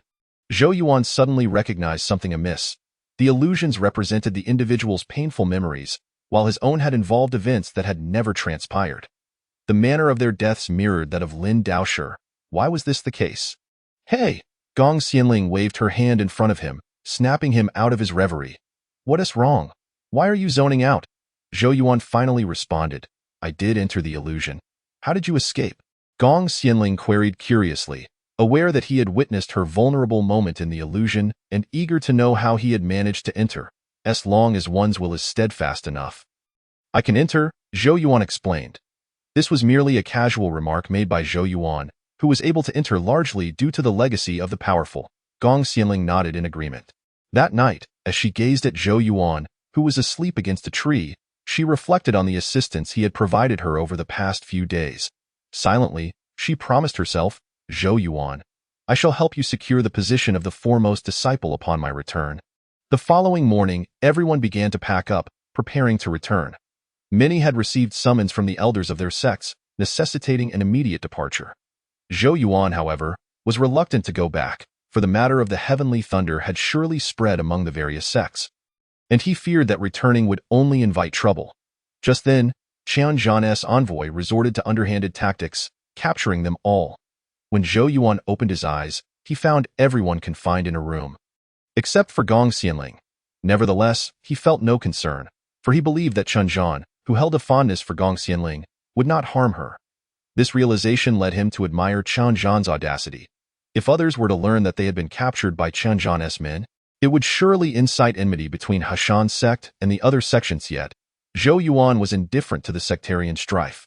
The delay in returning to his sect was, in fact, a fortuitous circumstance, as the door swung open.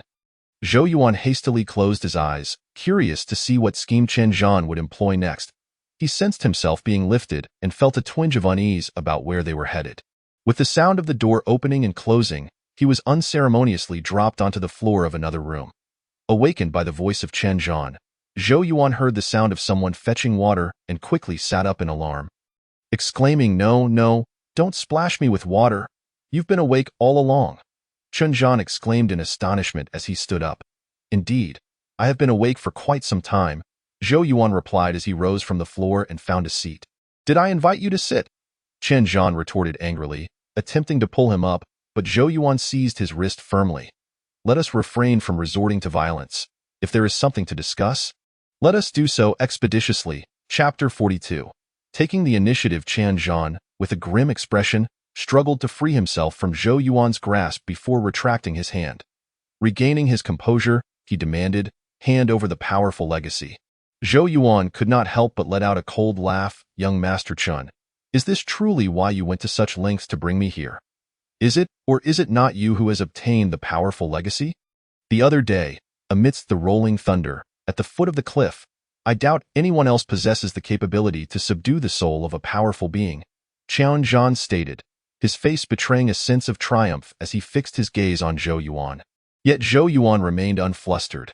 "You overestimate me. I lack such abilities. If defeating you qualifies as extraordinary prowess, then perhaps I am indeed quite formidable."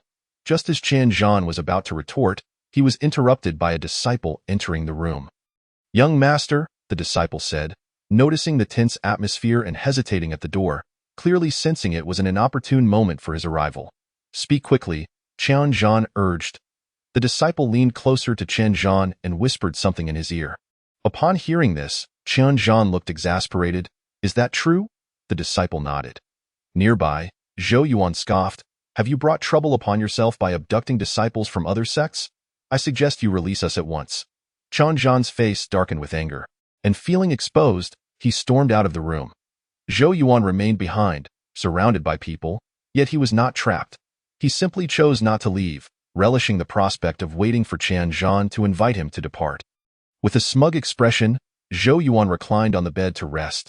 Before long, he felt a wave of dizziness wash over him. Realizing this was yet another trick of Chen Zhan's, he sat up. Striving to regain clarity, faintly, he overheard voices outside, indicating that the time for action was nearing. "Let's go in and check," one of them suggested. As they entered, they were startled to find Zhou Yuan sprawled on the floor. Just as they were about to carry him out, Zhou Yuan suddenly called out, startling them. "Why aren't you unconscious?" one disciple asked, astonished. "Using the same trick twice, what do you think?" Zhou Yuan replied calmly. "Since you're awake, we kindly ask you to accompany us," they insisted. "This is on the orders of Chen Zhan's father, who has learned of Chen Zhan's secretive detainment of you all. He is furious and has sent a message for Chen Zhan to release you immediately. After all, the other sects are aware of your presence in the secret realm and your safe return. Should you speak of this upon your return, it could incite discontent among the other sections." This was common knowledge, yet Chen Zhan wore an expression of triumph, believing that capturing them would allow him to extract the whereabouts of the powerful legacy. "I shall not leave," Zhou Yuan declared defiantly, reclining on the bed. Regardless of the means employed by the disciples, Zhou Yuan remained resolute in his refusal to depart. With no other option, they had no choice but to report the situation back to Chen Zhan. In a fit of rage, Chen Zhan stormed into Zhou Yuan's chamber, exclaiming, "Zhou Yuan, do not push your luck. I shall cease my inquiries about the powerful legacy. Now, I offer you the chance to leave. And yet you still refuse." Seeing Chen Zhan's vexed demeanor brought Zhou Yuan amusement. Rising from the bed, he cautioned, "I advise you to reconsider your tone, for you may soon find yourself in a position where you must plead with me." Chen Zhan scoffed dismissively. "How could I possibly beg you? Will you leave or not?" Those observing were far more perceptive than Chen Zhan, quickly pulling him aside.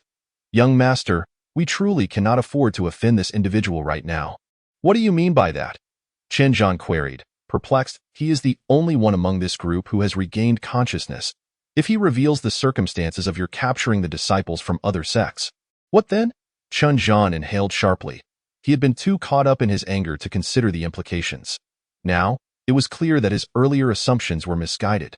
Upon returning, Qian Zhan appeared transformed, managing a strained smile as he addressed Zhou Yuan. What is it that you desire? I will grant your wishes, provided you keep the events that transpired here to yourself. Zhou Yuan, satisfied with Qian Zhan's response, chuckled. You're not as foolish as I thought. Suppressing his irritation, Qian Zhan inquired, what are your terms? I wish to meet your father, Zhou Yuan stated, his previous levity replaced by seriousness. Qian Zhan was taken aback. What do you wish to see my father for? That is not your concern, Zhou Yuan replied. After a moment of hesitation, Qian Zhan acquiesced, very well, I shall make the arrangements. With that, he signaled to those nearby to fetch his father. I have taken care of what you requested. But what about the others? They will awaken shortly, Qian Zhan expressed his concern. Initially, he had intended to return this group, along with Zhou Yuan, to their original location while they remained unconscious, unaware that they had been captured by his men. However, he had not anticipated Zhou Yuan's unexpected role in this plan. You need not worry, I will assist you, Zhou Yuan assured him. Qian Zhan regarded him with a mix of skepticism and hope. Realizing that he had no alternative but to trust Zhou Yuan at this juncture, Gong Xianling opened her eyes, startled to find herself in an unfamiliar setting, jolting upright. Where am I? How did I end up here? Pushing the door open to exit, she was halted by a disciple stationed at the entrance. Recognizing them as Qian Zhan's men, she quickly grasped the situation. Where is Qian Zhan? I demand to see him. Hearing her cries, Qian Zhan realized she had awakened and exchanged glances with Zhou Yuan. Let us go. The two approached Gong Xianling, who, upon seeing Zhou Yuan and Qian Zhan so close, instinctively pulled Zhou Yuan closer. Zhou Yuan, what on earth is happening? How did we end up here? Qian Zhan, feeling irked, intervened, Senior sister, do not cling to him. Unfazed, Gong Xianling ignored Qian Zhan's admonition. Do not touch me. Qian Zhan, looking exasperated, gestured for Zhou Yuan to clarify the situation. Understanding the unspoken request, Zhou Yuan grinned and reassured her, do not worry. We merely fainted along the way and were rescued by Qian Zhan. Fainted? And he saved us? Gong Xianling regarded Qian Zhan with skepticism. It is true. Our fainting was caused by... Zhou Yuan glanced at Qian Zhan, who silently implored him not to divulge too much. With a triumphant smile, Zhou Yuan continued, the cause remains unclear, but I suspect it was a side effect of exiting the secret realm. After all, the secret realm is merely a void, and prolonged exposure may lead to discomfort. Chapter 43. Returning to the sect, Gong Xianling nodded, glancing sideways at Qian Zhan. But can we truly trust Qian Zhan to have saved us? Senior sister, you must not speak of me in such a manner. I have taken excellent care of all of you, Qian Zhan exclaimed, alarmed. Very well, for now, I shall take your word for it, Gong Xianling conceded. You will need to clarify the situation with the others, Zhou Yuan suggested. Gong Xianling nodded in agreement. Yes, I will speak with them. Turning back to Qian Zhan, she added with disdain, what are you waiting for? Lead the way indeed. We may need to extend our stay here for a few more days. Please convey this to them. Gong Xianling and Qian Zhan wore puzzled expressions. Qian Zhan, fearful of what Zhou Yuan might be scheming, spoke with a fierce tone. What tricks are you planning now, you rascal? Unable to tolerate Qian Zhan's demeanor, Gong Xianling stepped forward to pull him away. Zhou Yuan, the sect is urging us to return, and I fear that lingering here may waste too much time. However, I worry that if we faint again on our journey, what shall we do? This time, Qian Zhan saved us, but we cannot be certain of next time. Hence, I was contemplating a few days of rest. Though she expressed this, Zhou Yuan's purpose for staying was twofold. First, to meet Qian Zhan's father, and second, because he had recently acquired a powerful inheritance that was still unstable and difficult to conceal. He feared that returning to the sect might expose him to the elders, necessitating time to adapt. Is there anywhere else you feel unwell? Gong Xianling inquired with concern. Qian Zhan, unable to bear it any longer, was irked by Gong Xianling's attention towards another man, especially since he knew that Zhou Yuan's earlier tales about the secret realm were mere fabrications, devoid of any real side effects. Enraged, he stepped forward to pull her away. Enough, enough, senior sister, let us go. What could he possibly be dealing with? Thus, Gong Xianling was led away, and upon exiting, she noticed her serious expression caused Qian Zhan to hastily release his grip. Senior sister, why not stay with me instead? Qian Zhan's suggestion was undoubtedly provocative, yet his lack of wit provoked Gong Xianling to retaliate with a sharp kick. Qian Zhan, wincing in pain, slid down the wall to sit on the floor. If you utter another word, the consequences will be far worse. Now, hurry up and take me to find them." Qianzhan nodded, suppressing his pain, and with a hand on the wall, he rose, daring not to speak further, quietly leading the way. Though the spot he was kicked was already agonizing, he was repeatedly urged to quicken his pace. Soon, they arrived at the quarters where the others were gathered. Initially, they were not confined to this room. But after a change in plans, Qianzhan cleverly arranged for a more suitable accommodation for them. He entered the room, rousing them from their slumber, and relayed Zhou Yuan's instructions. The group listened with skepticism. Yet, having been rescued by Gong Xianling previously, she had earned their respect, and they agreed to comply with her words. Reluctantly, Qianzhan attended to their needs with utmost care, not daring to neglect them. What a situation this was! Failing to catch the chicken, he ended up losing the rice. A case of his own making. To prevent Zhou Yuan from executing any tricks, he barred him from leaving the room. However, for Zhou Yuan, this was of little concern, for it afforded him the opportunity to delve into the powerful inheritance he had received. Consequently, even meals were brought in for him, and seeing the lavish spread of delicacies, Zhou Yuan wasted no time in indulging, pleasantly surprised by the superior fare compared to what he had at the sect. "Zhou Yuan, my father has arrived," Qianzhan announced as he entered, just in time. Zhou Yuan had finished his meal. Elder Chen walked in, greeting him, "Young Master Zhou, how did you find the meal?" Zhou Yuan smiled politely. "It was delightful, but there's no need to call me Young Master Zhou. Simply Zhou Yuan will suffice." Observing Elder Chen seated before him, he appeared amiable, yet there was an underlying tension. "Zhou Yuan, what do you seek?" Elder Chen inquired. Zhou Yuan glanced at Qianzhan, who immediately bristled. "Is there something I cannot hear?" "Zhou Yuan, do not attempt any tricks." Zhou Yuan remained unperturbed, turning his attention back to Elder Chen, who clearly appeared irritated. "Reflect on your past actions, now, be off with you." Thus, Qianzhan had no choice but to exit, casting a fierce glare at Zhou Yuan. "Now, can we speak freely?" Elder Chen feigned a smile. After a lengthy discussion, he finally emerged from the room, and Qianzhan, curious about their conversation, hurriedly asked, "Father, what did he say?" Elder Chen's demeanor had shifted from cordial to grim. "I in the future. Avoid provoking him." After resting for several days at Qianzhan's residence, the group set out once more. Swiftly returning to the sect. Upon arriving at their quarters, they tidied up briefly before collapsing onto their beds. There truly is no comfort like that of one's own bed. "Zhou Yuan, how have you fared with the powerful inheritance?" The system suddenly inquired. Zhou Yuan opened his eyes, and upon hearing this, his mind instantly recalled the lady's gown, prompting him to retort angrily, "Could you perhaps choose a more appealing reward next time?" The system, confused, responded, "Has this not yet passed? It's been several days." Yet, it did acknowledge that the reward was indeed excessive. After a moment of silence from Zhou Yuan, the system continued, "How about an additional reward?" "What kind of reward?" Zhou Yuan asked, surprised that his complaints yielded some effect. With anticipation, Zhou Yuan received the system's next gift, only to find it was yet another piece of clothing, albeit this time it was for men. Zhou Yuan stood in disbelief, clutching the garment, unsure of how to express his sentiments. Still not satisfied. This time it's a men's outfit, designed to match with Gong Xianling's attire. The system teased with a mischievous grin. Naturally, Zhou Yuan remained dissatisfied. He desired swords, daggers, and concealed weapons, not clothing. "Could you not refrain from making clothing a reward?" "Want it or not, if you refuse, I'll take it back," the system countered, not indulging him. All right, I'll take it," Zhou Yuan conceded, begrudgingly accepting the gift. Although it was rather unappealing, it was certainly an improvement over the previous offering. Zhou Yuan repeatedly reassured himself.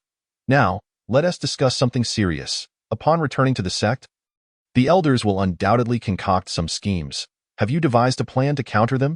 the system prompted. Zhou Yuan shook his head, knowing instinctively that the elder harbored ill intentions. Fortunately, during his stay at Qianzhan's residence, he had successfully mastered the powerful inheritance, allowing him to conceal it now. "What shall we do if the Grand Elder discovers anything?" the system expressed concern. Zhou Yuan regarded the situation with a light-hearted attitude. "We'll face whatever comes. After all, what else can we do for now? I cannot escape the constraints of the sect. By the way, how did you manage to return?" "I just saw Gong Xianling and the other disciples heading to the main hall." The system suddenly inquired. It was merely a report to the Grand Elder regarding the secret realm. My presence or absence makes little difference, Zhou Yuan replied. He had taken advantage of their distraction to sneak back, listening to their conversation in the main hall instead of lounging in bed. The other disciples who returned from the secret realm were gathered in the main hall, awaiting an audience with the elder. Gong Xianling stood nearby, scanning the surroundings for Zhou Yuan, but upon noticing the Grand Elder's arrival, she refrained from searching further. Grand Elder, she greeted. The Grand Elder nodded. How was your experience in the secret realm? It was perilous. Several disciples tragically perished, yet fortunately, everyone managed to acquire treasures and significantly improve their skills, Gong Xianling replied. Indeed, it was thanks to Senior Sister that we were able to contend with the numerous beasts. Ensuring our safe return, the other disciples chimed in eagerly. The Grand Elder regarded Gong Xianling with approval, nodding at her. It is good to see that you have all reaped considerable rewards. However, the treasures obtained from the secret realm must be surrendered to the sect for safekeeping. Please present the items you acquired. The disciples were taken aback by this request, naturally reluctant to part with treasures they had risked their lives to obtain. Despite their thoughts, none dared to voice their dissent. Gong Xianling sensed the injustice of the situation and quickly interjected, Grand Elder, serving the sect is indeed our duty. Yet these treasures are the fruits of our labors. Must we relinquish them to the sect? The others felt a surge of relief, grateful for Gong Xianling's defense, which allowed them to keep their treasures, preparing to reclaim what they had brought forth. The Grand Elder chuckled, unperturbed. Your status permits you to retain your treasures for personal cultivation, but all other disciples must surrender theirs. Gong Xianling wished to advocate further, but the Grand Elder interrupted her. Enough. Do not speak further. The sect has provided you with a place to train. Is it so burdensome to contribute some treasures in return? Ultimately, though frustration simmered within, the disciples recognized that as sect members, they were sometimes powerless, and one by one, they offered up the treasures they had secured from the secret realm. Observing this, the Grand Elder smiled. Very well, you may all depart and continue your training. Just as the group was about to exit the main hall, they were called back. Having just surrendered their belongings, their resistance bubbled beneath the surface. Yet they had to conceal their impatience. Grand Elder, one disciple is absent. They exchanged glances, realizing that Zhou Yuan was the missing one. Grand Elder, Zhou Yuan is not here. A disciple spoke up. Indeed, Zhou Yuan is absent. He has not been seen since earlier. The crowd, feeling a sense of imbalance after having been rewarded with treasures, quickly chimed in. Elder, Zhou Yuan defeated a flood dragon within the secret realm. He must have acquired a considerable amount of treasures. Yes, yes, Gong Xianling was unwilling to let them speak ill of Zhou Yuan and hastily retorted, do not speak carelessly. He shared the flood dragon meat with all of you. Upon hearing this, the crowd fell silent. Recalling that they indeed had partaken of the flood dragon meat, the bold disciple, finding a loophole, immediately countered, but that flood dragon meat was cooked by Zhou Yuan. How do we know he didn't pilfer some for himself? The discussion erupted once more, with voices overlapping. Enough! Go fetch Zhou Yuan for me, commanded the elder, and the crowd quieted down. The elder had already concluded in his heart that Zhou Yuan must have hidden the treasures, which was why he had not made an appearance. Brother Zhou, the elder summons you, announced a disciple, knocking on Zhou Yuan's door. Zhou Yuan, hearing this, quickly sat up and wondered, what do they want with me? Everyone has gone, and you were the only one absent, the disciple replied. Zhou Yuan opened the door to find a rather obedient young disciple, and he felt no animosity towards him, deciding to follow him to the grand hall. Brother Zhou, the elder seems quite angry. You should speak cautiously when you arrive, the young disciple advised. Zhou Yuan nodded, carefully observing the one leading the way. He had never encountered this disciple before. He appeared quite young and adorable. Likely a recent addition to the sect, and it was surprising that he was cautioning him to be careful. Soon, they arrived at the grand hall, where the elder indeed appeared furious, his face a shade of deep gray. Elder, what is the matter? Zhou Yuan inquired. The elder, seeing his nonchalant demeanor, became even more incensed. What have you been up to? Zhou Yuan replied. I returned to my chamber to rest after the exhausting journey. Who gave you the audacity to return from the secret realm and not await my summons in the grand hall? Instead, you chose to rest, the elder shouted in anger. Zhou Yuan felt that his attitude was quite reasonable. He could not fathom the source of the elder's rage. After all, Gong Xianling was present to report the matter, and with so many disciples around, what difference did it make if he were absent? The elder, hearing this, grew even more furious. We will discuss this later. For now, hand over the treasures you obtained from the secret realm. It was only then that Zhou Yuan noticed the numerous treasures laid out on the table in the hall, evidently submitted by others. This old fox is indeed quite greedy, demanding the treasures that others have painstakingly acquired from the secret realm upon their return. Elder, I did not obtain any treasures in the secret realm, so I have nothing to submit, Zhou Yuan stated.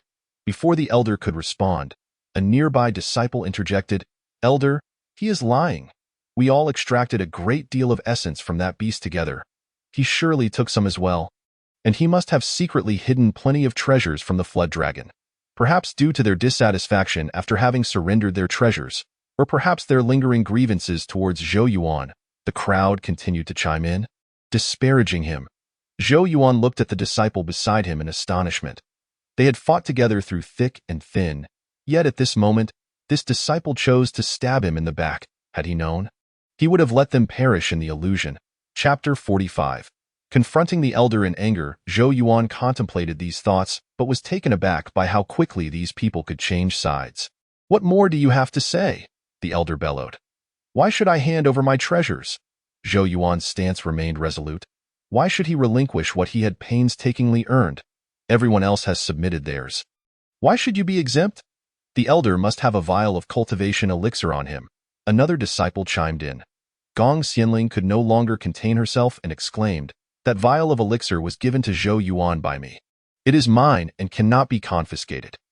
Gong Xianling had not anticipated that these people could be so ungrateful, forgetting who had united to awaken them from the illusion. The other disciple, at a loss for words in response, argued, even if it is yours, since you gave it to Zhou Yuan, it must be submitted. Zhou Yuan calmly held back Gong Xianling, signaling her to remain composed, for arguing with such individuals was futile.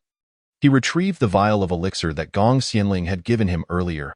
The elder, seeing this, assumed Zhou Yuan had finally capitulated, a smug expression spreading across his face. Little did he know, Zhou Yuan promptly opened the vial and poured out its contents, declaring, I truly have nothing left now. The crowd stared in shock, unable to comprehend the situation. Not even the system, which had been observing Zhou Yuan from within, was prepared for such audacity. Zhou Yuan was indeed remarkably bold, and it was clear he was a man of his own choosing, relishing in such moments. Gong Xianling was equally taken aback, taking the empty vial from Zhou Yuan and noting, what a waste. Not a single drop remains. It matters not. After all, it was mine to do with as I pleased, Zhou Yuan replied nonchalantly. The elder stood up in a fury, never having anticipated that Zhou Yuan would act so brazenly. How dare you? Do you even comprehend what you are doing? The elder scolded. I most certainly do. I would rather spill this treasure than leave it for you, Zhou Yuan retorted. The elder was so enraged that he struggled to catch his breath. Zhou Yuan continued, Why do you demand we surrender our treasures? I believe everyone present is well aware of your intentions. You are abusing your authority, intent on hoarding these treasures for your useless son. Zhou Yuan accused, pointing at the elder with fury. With a son like that, no amount of treasure will be of any use. It would be better to abandon hope altogether.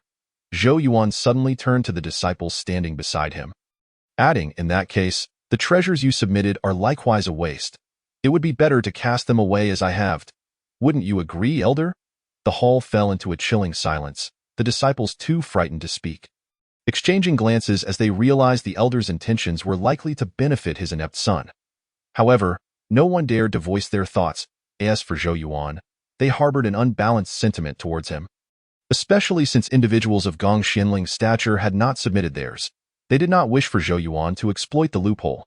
Meanwhile, Gong Xianling questioned whether the Zhou Yuan before her was still the person she had once known.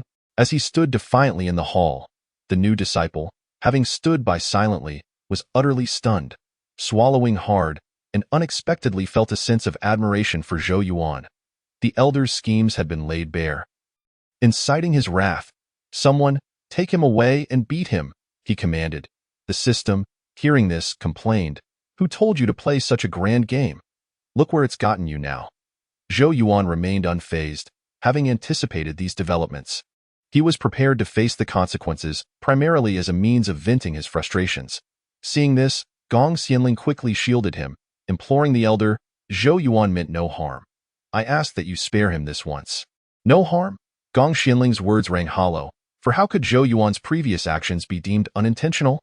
The elder refused to heed her pleas, ordering the other disciples to seize Zhou Yuan. Zhou Yuan's hands were bound. Yet he made no attempt to resist. Gong Xianling hurriedly pressed against them, urging, "Elder, please reconsider." She turned to Zhou Yuan, signaling him to apologize, hoping to defuse the situation. However, Zhou Yuan had no intention of apologizing. "What of it? It's merely a beating. I expected to endure one after provoking the elder," he thought. "Take him away." The elder's fury only escalated at Zhou Yuan's defiance. "And what if I refuse?" Gong Xianling boldly met the elder's gaze. Her expression resolute, as though prepared to engage in a life-or-death struggle. "This Gong Xianling is indeed quite loyal to you," the system remarked slyly. "Is this the time for such comments? If I perish, you will cease to exist as well," Zhou Yuan mused internally. The system, aware of Zhou Yuan's thoughts, assured him, "Who could possibly harm you now? Even if Gong Xianling were not to intervene, this minor punishment should pose no threat to you. However, she does care for you." The system teased once more.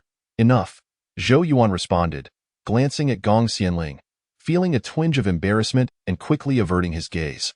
"Gong Xianling, I acknowledge your status as a saintess, which grants you privileges others do not possess. But this does not entitle you to act as you please. Should you continue to interfere, I will not hesitate to include you in the punishment."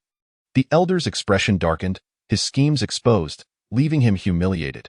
"Elder, what Zhou Yuan has stated today is something we all know in our hearts. You are hoarding the treasures we painstakingly acquired from the secret realm to cultivate your son. Let us not even discuss whether these treasures will have any effect on your son.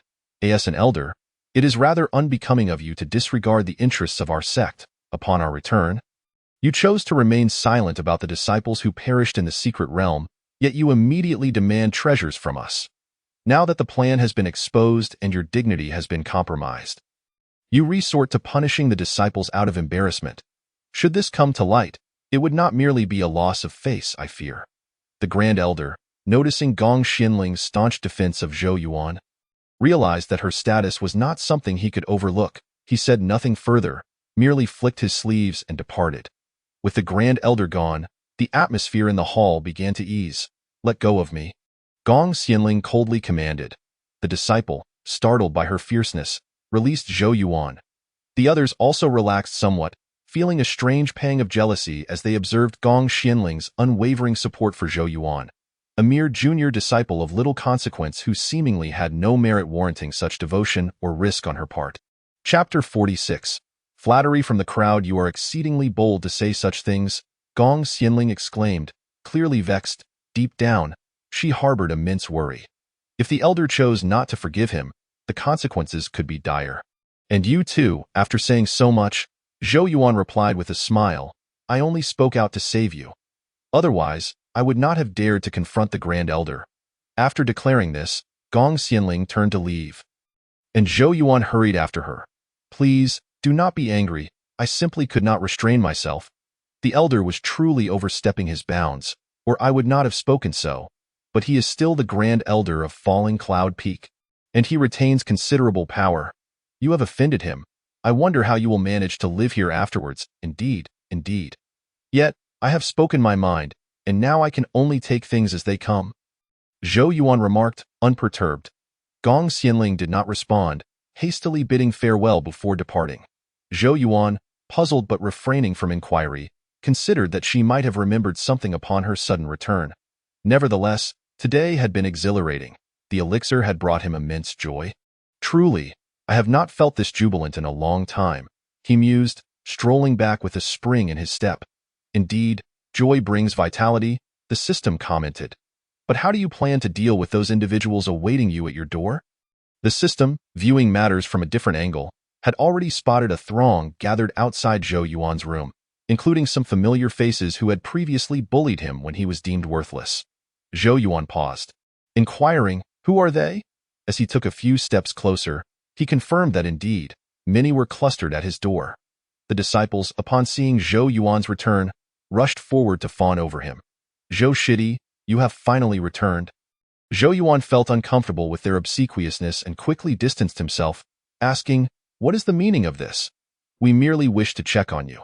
Having just returned from the secret realm, you must have gained much. Furthermore, to argue with the Grand Elder upon your return, who else on Falling Cloud Peak would dare such a thing?"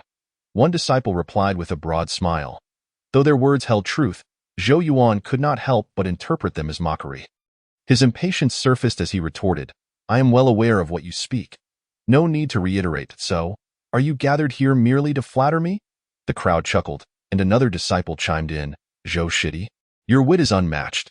You are no longer the same person as before. You ought to look after us, considering we once shared the same roof." Zhou Yuan's expression soured immediately. The mention of their shared living quarters stirred unpleasant memories of how he had been bullied. The leading disciple, sensing the tension, quickly interjected, "Away with such talk. Zhou Shidi, they merely lack tact. We are here to offer assistance should you need it, and of course, we hope to have your support in the future. How could I possibly have the capacity to protect you all? You would do better to seek help elsewhere," Zhou Yuan replied, moving toward his door to open it. Yet, the group resisted, attempting to enter alongside him. But Zhou Yuan promptly shut the door, leaving them outside. The disciples, caught off guard, exchanged frustrated glances, especially the leading disciple who had long harbored disdain for Zhou Yuan. Now, after returning from the secret realm, Zhou Yuan's demeanor had grown arrogant and disrespectful. Do not think that just because you have been to the secret realm and gained Gong Xianling's favor, you can act with impunity. Remember, you were once merely a lowly errand boy. They shouted from outside, their voices laced with contempt. Inside, Zhou Yuan found their clamor unbearable. "System, is there any way to silence them?" he asked. "Apologies, but that may not be feasible. However, you need not let things escalate to a conflict. Having one more friend is always better than an additional enemy," the system replied. Zhou Yuan gazed at the system in disbelief. "When did you become so naive? I always thought you were clever." "Oh, wait, perhaps you should not be classified as human," the system retorted, feigning injury. "Those outside may seem to be offering goodwill, but in truth, they are eager for your downfall." Zhou Yuan understood their intentions clearly. Even if they feigned friendship, they would abandon him at the first sign of trouble, let alone provide any real assistance. After a prolonged period of shouting, the crowd eventually lost interest and dispersed. Once they left, Zhou Yuan felt a wave of tranquility wash over him. Finally, he could enjoy a restful sleep. Zhou Yuan lay down and drifted into slumber, only to be abruptly awakened the next morning by a series of loud knocks. Groggily, he opened his eyes, thinking it was only his first day back and wishing for a moment of peace. "What is it?" he mumbled, still half asleep. "Zhou Yuan, are you still not awake?" Upon recognizing Gong Xianling's voice, he quickly roused himself, awkwardly scratching his head. No, I'm awake. Please, come in." As Gong Xianling entered, Zhou Yuan noticed the disarray in his room. Having just returned and being summoned to the Great Hall, he had not had the chance to tidy up. Not wanting to appear disheveled before Gong Xianling, he hastily attempted to block her view, but it was futile. Before she could even take a seat, Zhou Yuan pushed her back outside. "What is the meaning of this?"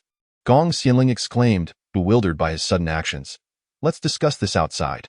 Once outside, Zhou Yuan promptly shut the door behind them. "All right, now we can talk." Gong Xianling regarded him with a questioning gaze. "What is wrong? Why can't I come in?" "It's nothing," Zhou Yuan stuttered. Finding it difficult to articulate his thoughts, he feared that if Gong Xianling were to see the state of his room, she would think less of him. Noticing his hesitation, Gong Xianling insisted, "Enough of this. I'm here to discuss something important." Chapter 47. Under Siege, what is it? Zhou Yuan inquired, curious about her intentions. "You should move to Tongtian Peak and leave Falling Cloud Peak behind. Everything has been arranged. The Grand Elder will not hold anything against you," Gong Xianling stated earnestly. "I heard about yesterday's incident. The other disciples came looking for you, but you refused them entry. I fear they may harbor resentment, and that staying here could lead to your downfall." Zhou Yuan, observing Gong Xianling's serious demeanor, initially thought she was about to discuss a grave matter. While he too considered relocating, he realized that doing so would likely attract trouble for Gong Xianling. And thus he decided against it. "I understand your concerns, but I have lived here since childhood. Leaving would be difficult for me. Therefore, I will remain," Zhou Yuan explained. But I worry for your safety, she replied, her voice laced with concern. Since Zhou Yuan had rescued her from the illusion, her regard for him had soared, and she felt compelled to protect him. Following the events of the previous day, she was particularly anxious about potential retribution from the Grand Elder, prompting her suggestion to move to Tongtian Peak. I'll be fine. Zhou Yuan reassured her with a smile. I am no longer the person I once was. No one can bully me now. Are you truly not going? Gong Xianling pressed once more, unwilling to relent. Zhou Yuan shook his head. I will not. Falling Cloud Peak is perfectly fine. Very well then, Gong Xianling conceded. Seeing his determination, after she departed, Zhou Yuan returned to his room and lay back down on his bed. Why did you refuse to go to Tongtian Peak? It is such a wonderful opportunity. You could learn so much more there than you ever could here. The system chimed in. The system, perplexed, pondered the enigmatic thoughts of Zhou Yuan, despite having accompanied him for some time. Venturing to the Tongtian Peak could embroil Gong Xianling in trouble. Moreover, the abundance of talent there imposed considerable pressure. Remaining at the Luoyun Peak was undoubtedly more comfortable. The system was astonished by this response. After all, Zhou Yuan had attained a formidable inheritance, yet he still exhibited such a lack of ambition and drive. At times, the system truly questioned whether it had chosen the right person. Finally feeling at ease, Zhou Yuan rose, preparing to take a walk. The system was overwhelmed with emotion, exclaiming its delight at the prospect of finally getting to step outside. Do you realize how long you've been lying down? I'm almost bored to death. Zhou Yuan, with a mischievous grin, responded. Then maybe I should just go back to lying down. No. Let's go for a walk. The system hastily interjected. Since Gong Xianling's arrival that morning, Zhou Yuan had not stepped outside again. And now it was already evening. As Zhou Yuan pushed open the door, the golden rays of the setting sun enveloped everything in perfect harmony. He seated himself upon a rock at the mountain's summit, a favored spot where he could witness the sunset, a moment that truly brought him solace. I didn't expect you to know this place. The system remarked, equally enchanted by the scenery. Suddenly, the sounds of a scuffle broke the tranquility. Such a beautiful setting disrupted by discord was indeed irksome. However, hearing such commotion at Luoyun Peak was hardly surprising. Zhou Yuan's good mood was tarnished. He brushed off the dust from his clothes and prepared to depart. Descending the mountain, he encountered the chaotic scene that had interrupted his sunset viewing. What was labeled as a fight was more accurately described as a group of individuals assailing a single person. Zhou Yuan strolled by nonchalantly, unwilling to intervene. After all, what merit was there in such a display? Just as he turned to leave, he reconsidered and returned. The crowd turned to face him, most of whom were disciples who had sought his favor the previous day. While the one being beaten was the small disciple who had come to summon him earlier. Oh, isn't this Zhou Yuan, the junior brother? What happened? Did your trip to the secret realm teach you about chivalry? A haughty figure approached, eyes sharp and expression disdainful. Indeed, I learned quite a bit in the secret realm, Zhou Yuan replied, his expression unchanging. Just as the man was about to strike, Zhou Yuan delivered a swift kick, sending him sprawling to the ground. The onlookers rushed to help their fallen comrade and prepared to retaliate, but were halted. Let's leave for now. Our senior brother isn't here today. We'll settle this another time. With that, they gathered their weapons and departed, not forgetting to threaten Zhou Yuan and the small disciple as they left. Are you all right? Zhou Yuan inquired. The disciple shook his head, indicating he was fine, which reassured Zhou Yuan, who then continued his descent. You were so cool just now. The system could not help but bestow praise upon Zhou Yuan. Zhou Yuan was left speechless. However, within a moment, he found himself surrounded again. No way, that was fast. The leader of the disciples, exuding confidence, confronted him. Zhou Yuan, I came to befriend you yesterday, but you turned me away. Today, you're meddling in our affairs. It seems you're tired of living. Before he could finish his sentence, the sound of weapons clattering and cries echoed as the troublemakers fell one by one, rendered powerless in mere moments. Finally, some peace, Zhou Yuan remarked, brushing off the dust from his clothes and straightening his attire as he stepped over the defeated disciples. Gong Xianling, having witnessed the entire ordeal, was surprised by Zhou Yuan's prowess. The disciples on the ground scrambled to rise, suppressing their pain, for Gong Xianling was akin to a goddess in their eyes, and they could not afford to lose face before her. Yet, Gong Xianling paid them no mind, striding directly toward Zhou Yuan.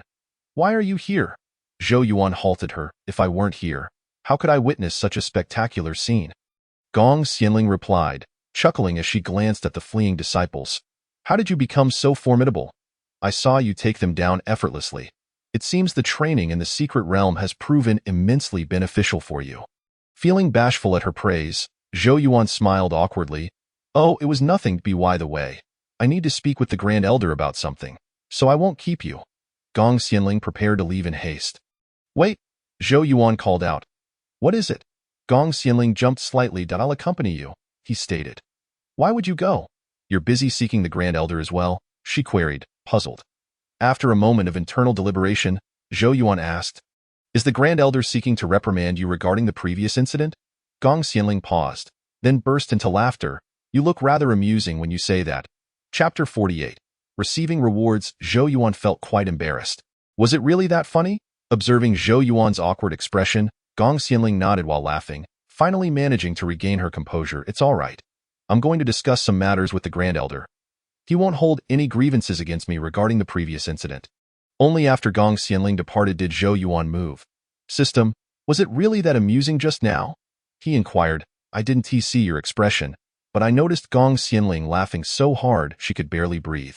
It must have been quite silly, the system replied. Zhou Yuan returned to his quarters, and the system's notification chimed. Please sign in to receive your reward. Another sign-in? Will this reward be as impressive as the last sword? Zhou Yuan asked, excitement bubbling within him at the thought of the previous reward. Information withheld, the system responded coldly. Not wishing to dwell on it further, Zhou Yuan confirmed his sign-in, eagerly anticipating the gift that awaited him. Sign-in successful, reward dispatched. Please check promptly, the system announced once more. Filled with anticipation, Zhou Yuan awaited the arrival of his reward, hoping it would be another sword. If not a sword, perhaps a concealed weapon. Anything but the lady's dress from the last time would suffice. After waiting for a moment, he saw no sign of the reward. System, what is going on? Where's my reward? You wouldn't be playing tricks on me again, would you? The system, feigning innocence, replied, I assure you, I am not. Just take a look beneath your feet. Zhou Yuan glanced down to find an egg at his feet. Is this the reward? He exclaimed. Disappointment washed over him. The higher the expectation, the greater the disappointment. He bent down to pick up the egg. What on earth is this? Zhou Yuan examined the egg closely, unable to discern its significance. System, could you perhaps provide a better reward next time? Do not underestimate this egg. It contains a living entity that merely requires spiritual energy to nurture. Once cultivated, it could become a valuable ally, the system replied, somewhat haughtily. I truly appreciate this, Zhou Yuan said through gritted teeth, skeptical of the system's good intentions. Suspecting it was merely bored and sought to provide him with a companion. I can hear you, the system retorted irritably. Yet it was indeed true. Given Zhou Yuan's disposition, if left to his own devices, he would likely remain in his room all day without venturing out. Today had been a long one, and unless something unforeseen occurred, the next few days would likely be uneventful as well. Meaning Zhou Yuan would spend them confined to his room. No. I can't accept that. The system vehemently opposed this notion, seeking to find a living creature to occupy Zhou Yuan's time. Zhou Yuan, unfazed, regarded the egg in his hand, which appeared rather appetizing. System, does this egg now belong to me? He inquired tentatively. The system, sensing a foreboding, hesitated before answering, yes, since it is a reward, it naturally belongs to you. Well then, I shall boil it and eat it, Zhou Yuan declared. And no sooner had he spoken than the egg began to wail heart-wrenchingly. Startled, Zhou Yuan immediately dropped it, and the egg bounced several times before rolling beneath the table to hide. What is this thing? Why does it cry? The system had not anticipated Zhou Yuan's twisted intentions. I told you it contains a living being. Once nurtured, it will become a spiritual beast with sentience. Naturally, upon hearing you mention eating it, it would cry. What should I do now? The egg continued to weep sorrowfully, seemingly inconsolable. How did you get into this mess? What can I do? The system replied before vanishing. I knew I couldn't rely on you, Zhou Yuan sighed, frowning as he peered beneath the table at the egg, which continued to cry, its volume increasing. Enough. Stop crying. I want to eat you. All right, Zhou Yuan said with a look of disdain. Where did you learn such a bad habit? Can crying solve problems? What a troublesome creature. Zhou Yuan unintentionally revealed his innermost thoughts, causing Dan to momentarily pause, halting its tears. Zhou Yuan mistakenly believed that Dan had cried itself out and would no longer weep. However, to his astonishment, the next moment, Dan's cries intensified, spurred by Zhou Yuan's earlier comment about it being a troublemaker. Tongzi, what on earth is happening? Why is it crying even louder? Zhou Yuan found himself at a loss and had no choice but to seek assistance from the system once more. The system, recognizing that it was Zhou Yuan's first attempt at comforting a child, reluctantly responded, "You just referred to yourself as a troublemaker. How could it not cry even more? Did I say that?" Zhou Yuan was completely unaware of his prior statement. Of course you did. Anyone would feel hurt upon hearing such words, let alone Dan. Zhou Yuan was vexed by Dan's incessant crying, yet he felt powerless. Allowing it to continue weeping was not a viable solution.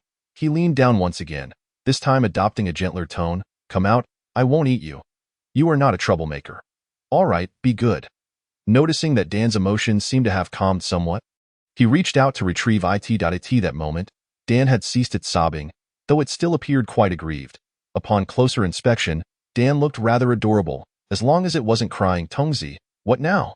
Zhou Yuan inquired. "Now, just nourish it with spiritual energy," the system replied. Spiritual energy?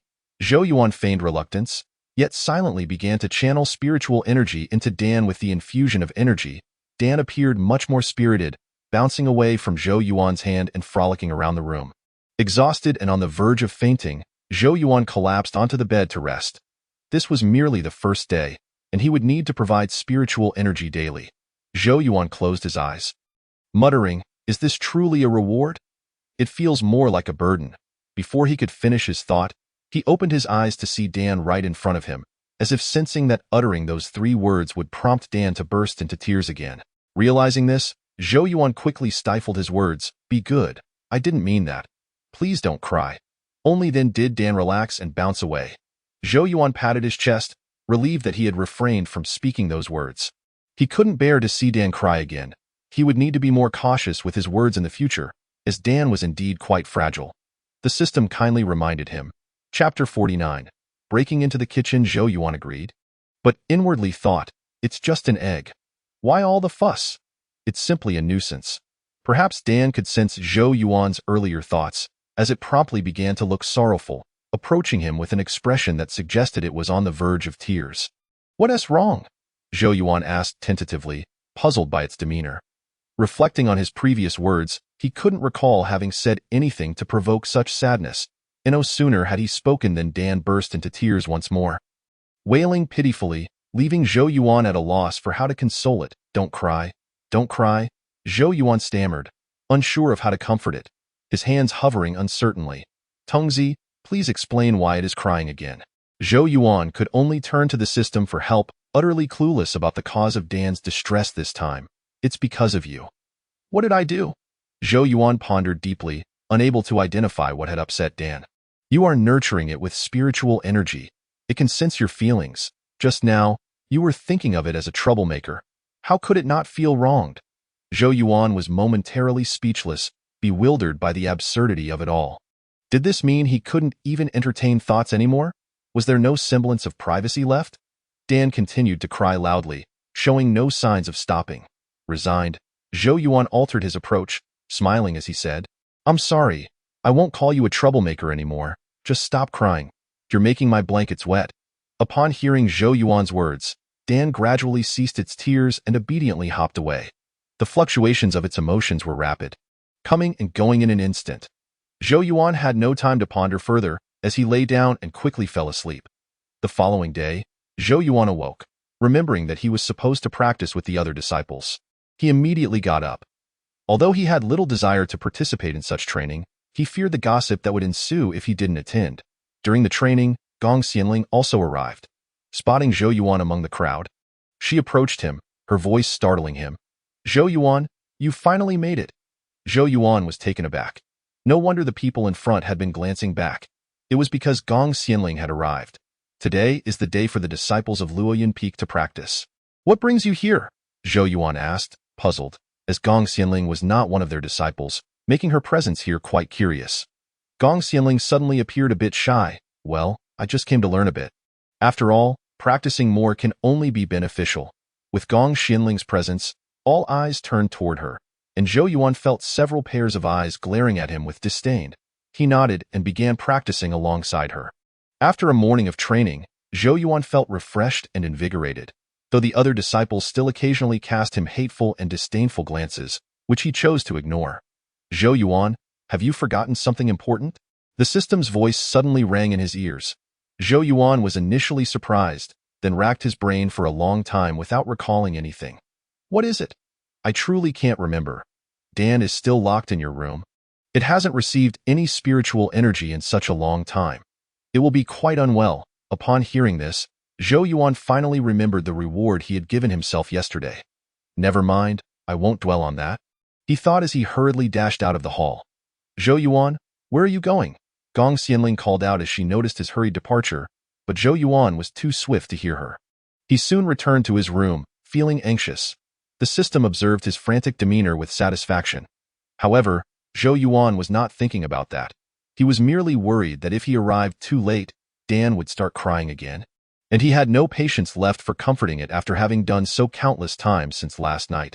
Upon reaching the door of his room, Zhou Yuan discovered it slightly ajar. A sense of foreboding washed over him as he pushed the door open, only to find that Dan was missing. Tongzi, where would Dan typically go? Zhou Yuan asked anxiously.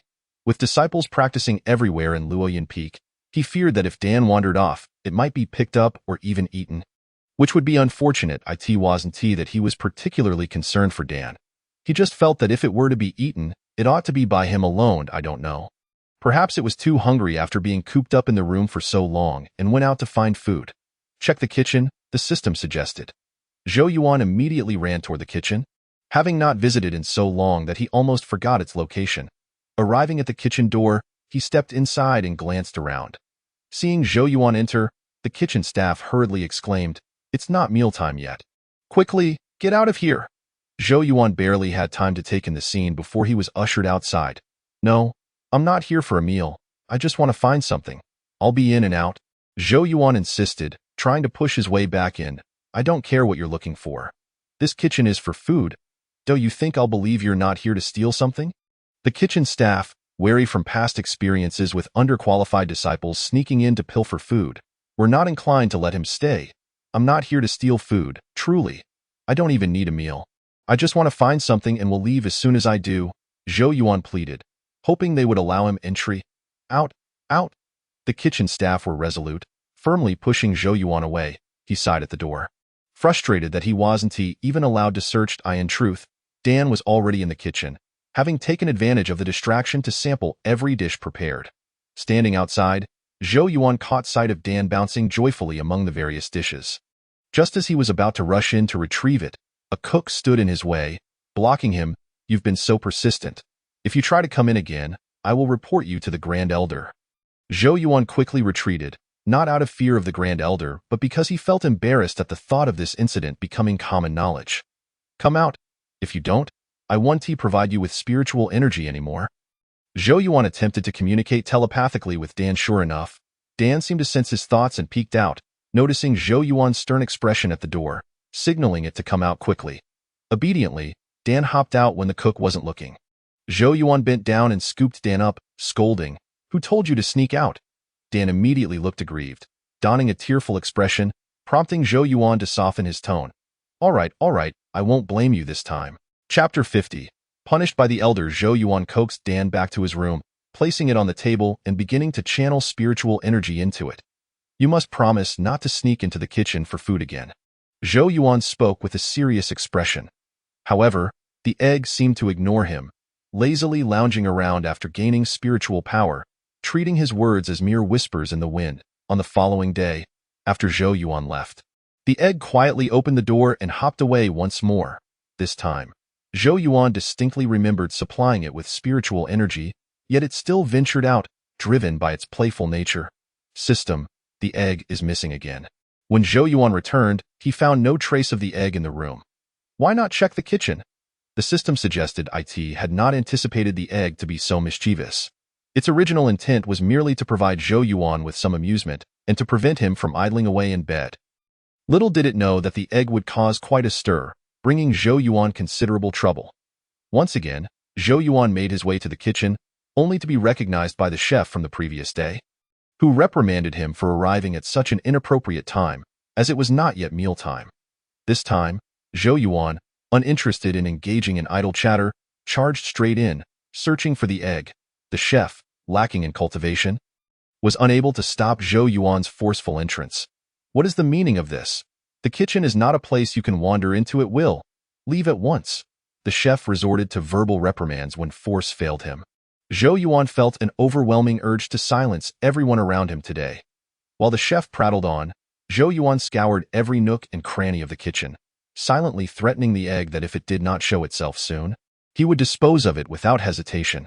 After some time, with no sign of the egg, Zhou Yuan resolved to search elsewhere, speculating it might have wandered off to another location after filling its belly. He thoroughly searched every corner of Falling Cloud Peak, even sneaking into the elder's quarters while he was distracted, yet the outcome remained disheartening, as he could not locate the egg anywhere. System, do you think the egg might have ventured down the mountain? Zhou Yuan asked despondently. The system was at a loss for words, taken aback by the egg's remarkable ability to hide. In such a confined space as Falling Cloud Peak, it was baffling that it could remain unfindable. Why not attempt to sense it again? You share a connection with it, and perhaps you could perceive its whereabouts. Zhou Yuan sighed quietly. Could he express his reluctance? Alas, he had no choice but to begin the process of attuning himself to the egg's location. Soon enough, he sensed it, very near. Following the sensation, he unconsciously found himself at the doorstep of his own room. That moment, Zhou Yuan's feelings were beyond words. He pushed the door open to discover the egg lounging on the table. Upon seeing Zhou Yuan return, the egg bounced joyfully into his hands. But Zhou Yuan wore a displeased expression. The egg, sensing the change in his demeanor, timidly hopped away to hide in the corner beneath the table. Zhou Yuan, too weary to coax it back, simply closed the door behind him, this time locking it securely. Since the incident where he had reprimanded a group of disciples, they had not dared to trouble him again. Yet today, during cultivation, Zhou Yuan could not shake off the feeling that those nearby were whispering about him. Zhou Yuan, did you do something? Why do I sense that everyone is discussing you? The nearby Gong Xianling inquired. Having overheard the hushed conversation since her arrival, though those speaking dared not voice their thoughts too loudly.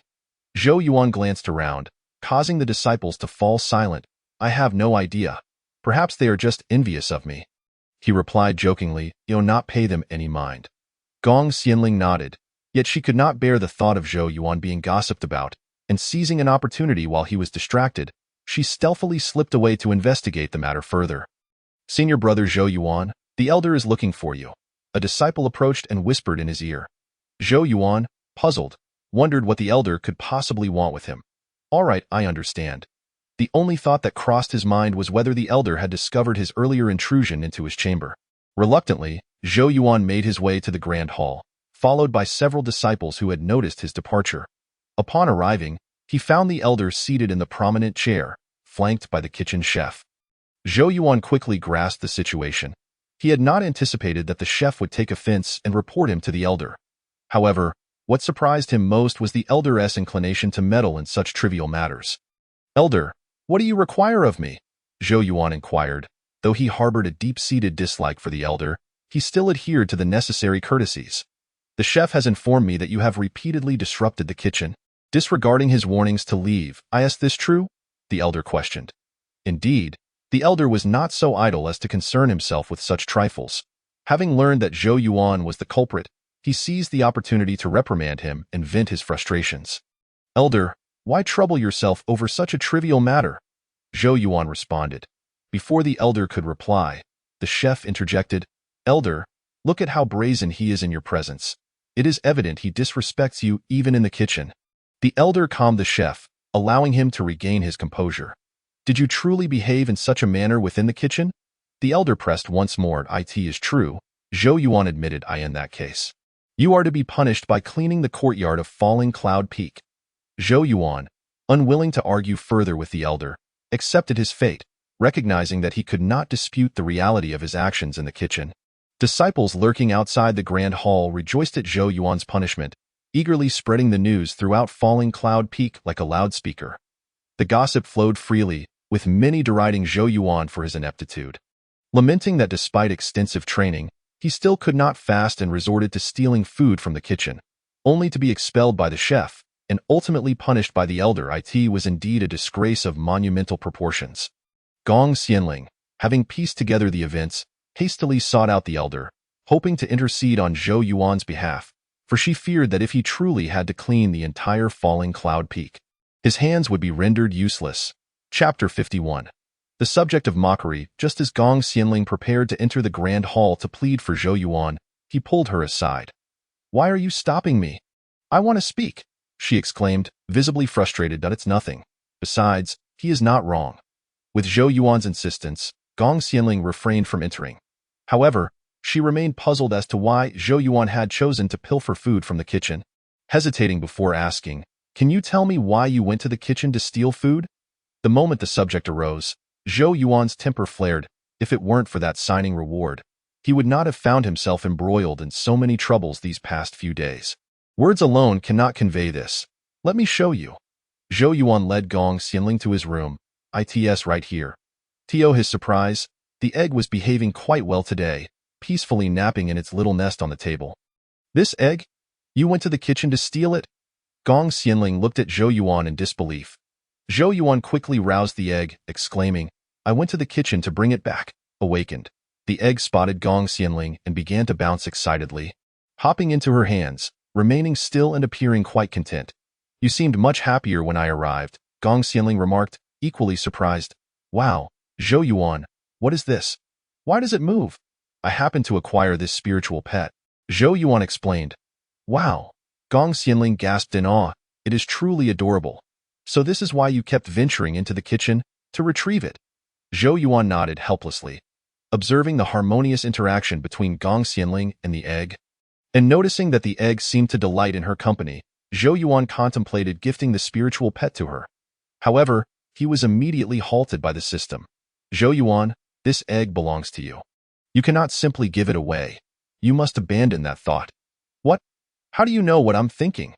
Zhou Yuan was taken aback, astonished that the system could so easily discern his thoughts. Did he have no privacy left? "Honestly, I cannot read your mind. It is just that your intention to gift the egg was so strong that I could sense it. Such a strong desire would surely have been sensed by the egg as well."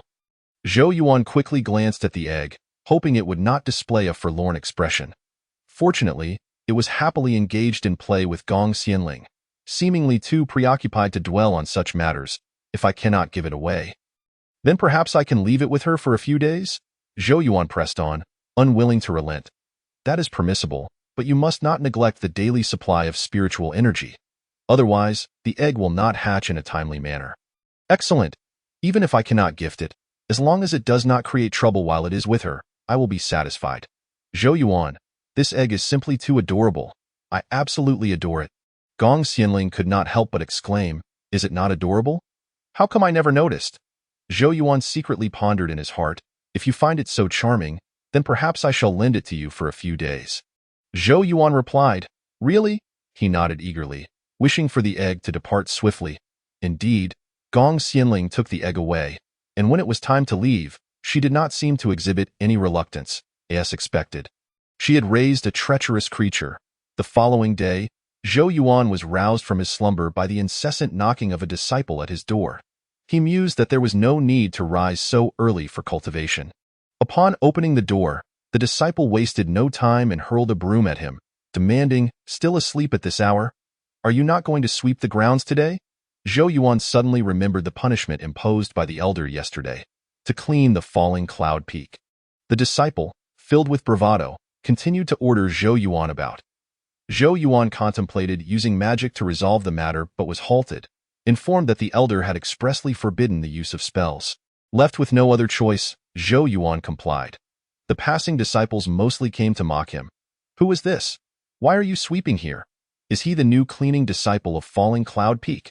Zhou Yuan continued to sweep silently, ignoring their taunts, utterly disinterested in their jibes. "Surely not." Another disciple approached, and upon closer inspection, exclaimed, "Ah, it is none other than junior brother Zhou Yuan. What brings you to sweep the grounds? The disdain in his tone was palpable. And soon, laughter erupted among them. Today, the elder has sent us to supervise you closely. Do not even think about slacking off. Hurry, sweep this area properly.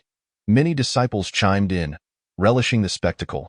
This is intolerable, the system interjected, feeling that their behavior was indeed excessive. Were it not for the constraints upon me, I would eagerly venture out to teach them a lesson, it lamented. Zhou Yuan, however, had no desire to engage with them, choosing instead to walk away, preferring the bliss of ignorance. Unbeknownst to him, they interpreted his retreat as fear, believing it was a rare opportunity to retaliate against him, and they followed closely behind, continuing their jests. Zhou Yuan turned to clean a courtyard that had long been neglected, littered with leaves. Dare you enter? He called back to the disciples trailing him. They scoffed. You dare look down upon us? We shall enter. Yet, as they stepped inside, the door closed automatically, startling them. Brother, it is fine. We are here to supervise him. He cannot do anything to us, one called out. Moments later, Zhou Yuan leisurely sat in a chair, while a disciple absent-mindedly massaged his back. Zhou Yuan, you truly are remarkable. That was exhilarating just now. Zhou Yuan chuckled, having endured their antics for far too long. Hurry up, why are you sweeping so slowly? Have you not eaten? He bellowed. The disciples who had entered were soon brought to their knees, pleading for mercy, and volunteered to help Zhou Yuan clean the courtyard. Though they harbored resentment, they could not contend with him, and any anger had to be suppressed. Brother, Zhou Yuan is too much. We must report this to the elder once we are outside. Over there, what are you saying? Do not think I cannot hear you. If I find out that any of you have reported this to the elder, you know the consequences, Zhou Yuan warned, and the disciples nodded in agreement. Fear evident in their eyes, they had considered rebellion but were intimidated by Zhou Yuan's newfound prowess, their bodies still marked with bruises from their earlier encounter. Quickly clean this place. It must be finished before nightfall. Zhou Yuan commanded, contentedly watching them toil as he reclined in his chair, his spirits lifted by their predicament. A bunch of overconfident fools. They truly dared to step inside. Chapter 52. Caught in the act of theft by the way. Zhou Yuan, you have yet to impart spiritual energy to the egg today, the system reminded him. This prompted Zhou Yuan to recall the matter, but considering the egg was with Gong Xianling, he deemed it inconsequential. A day or two without nourishment would not harm it. The system fell silent, evidently frustrated with Zhou Yuan's nonchalance, lamenting that it should have prevented him from lending the egg to Gong Xianling. Hurry up, why are you sweeping so slowly? Zhou Yuan shouted again. And you, do your arms lack strength? He added, addressing the disciple still massaging his back. The disciple nodded vigorously, increasing the pressure, though he was not pleased. The bruises on his arms had yet to fade. Zhou Yuan closed his eyes in comfort, and when he reopened them, the other disciples had cleaned the courtyard thoroughly. He stood and inspected their work. Well done, splendidly swept, Zhou Yuan remarked, hands clasped behind his back and praised. In that case, you may open the door and return. With a discreet wave of his hand, the door swung open. The disciples seized the opportunity and dashed away with their brooms. Are you not concerned they might speak ill of you upon their departure? The system queried. There is no need for concern. They cannot stir up significant trouble, Zhou Yuan replied confidently, striding out with an air of self-assuredness. Upon returning, he found Gong Xianling anxiously waiting at his door, undoubtedly there to return the egg. Zhou Yuan, you have finally returned, she exclaimed, rushing towards him. What is the matter? Why the urgency? Zhou Yuan inquired, sensing her distress was not simply about the egg. The egg is missing. Gong Xianling clutched Zhou Yuan's arm, panic etched on her face. Zhou Yuan, accustomed to such occurrences, found no surprise in the egg's disappearance. After all, he had either been searching for it or traversing the path to find it for days. What should we do? I have searched the kitchen and every nook, yet it eludes me. I do not know where it has gone. Gong Xianling's anxiety was palpable, her eyes brimming with tears. Do not fret. It will be fine, Zhou Yuan reassured her. I shall try to summon it back. He concentrated once more, attempting to reach out to the egg, urging it to return swiftly.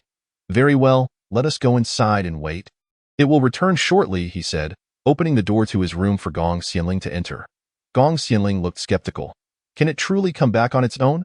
Zhou Yuan nodded affirmatively. Indeed, do not worry. It cannot be lost. Encouraged by his words, she stepped inside, though a nagging worry lingered. What if someone else had picked it up? That will not happen. It is too small for anyone to notice. Zhou Yuan reassured her. Sure enough, before long, the egg bounced back in, leaping into Gong Xianling's hands. Where have you been? She exclaimed. See, it returned right away, Zhou Yuan said with a smile. After Gong Xianling departed, Zhou Yuan intended to have a word with the egg, but its pitiful demeanor silenced his reprimand. Never mind, you would not listen anyway. The egg nuzzled against Zhou Yuan's hand, pleading with him not to be angry. With a sigh of resignation, he began to channel spiritual energy into it. In the days that followed, the egg continued to sneak out, yet Zhou Yuan no longer searched the entirety of Falling Cloud Peak for it. He simply summoned it back with his thoughts. Their bond deepened, and he occasionally took it along during his cultivation sessions, eagerly anticipating what kind of spirit beast would emerge from within. Why has Elder Lu arrived? The disciples were abuzz with astonishment. Murmuring among themselves, he was an elder known for collecting magical artifacts and garments, rarely seen because he was usually out gathering treasures. The last expedition to the secret realm had been intended for treasure hunting. But due to various circumstances, he had been unable to attend. It was rumored that he had a fierce argument with the elder regarding some artifacts during his last return. Zhou Yuan, focused solely on his cultivation, paid little heed to such matters. Elder Lu weaved through the throng of disciples, seemingly in search of something. Elder Lu, what are you looking for? Zhou Yuan inquired. With a grave expression, Elder Lu muttered an incantation to track something down. The egg in Zhou Yuan's pocket curiously peeked out.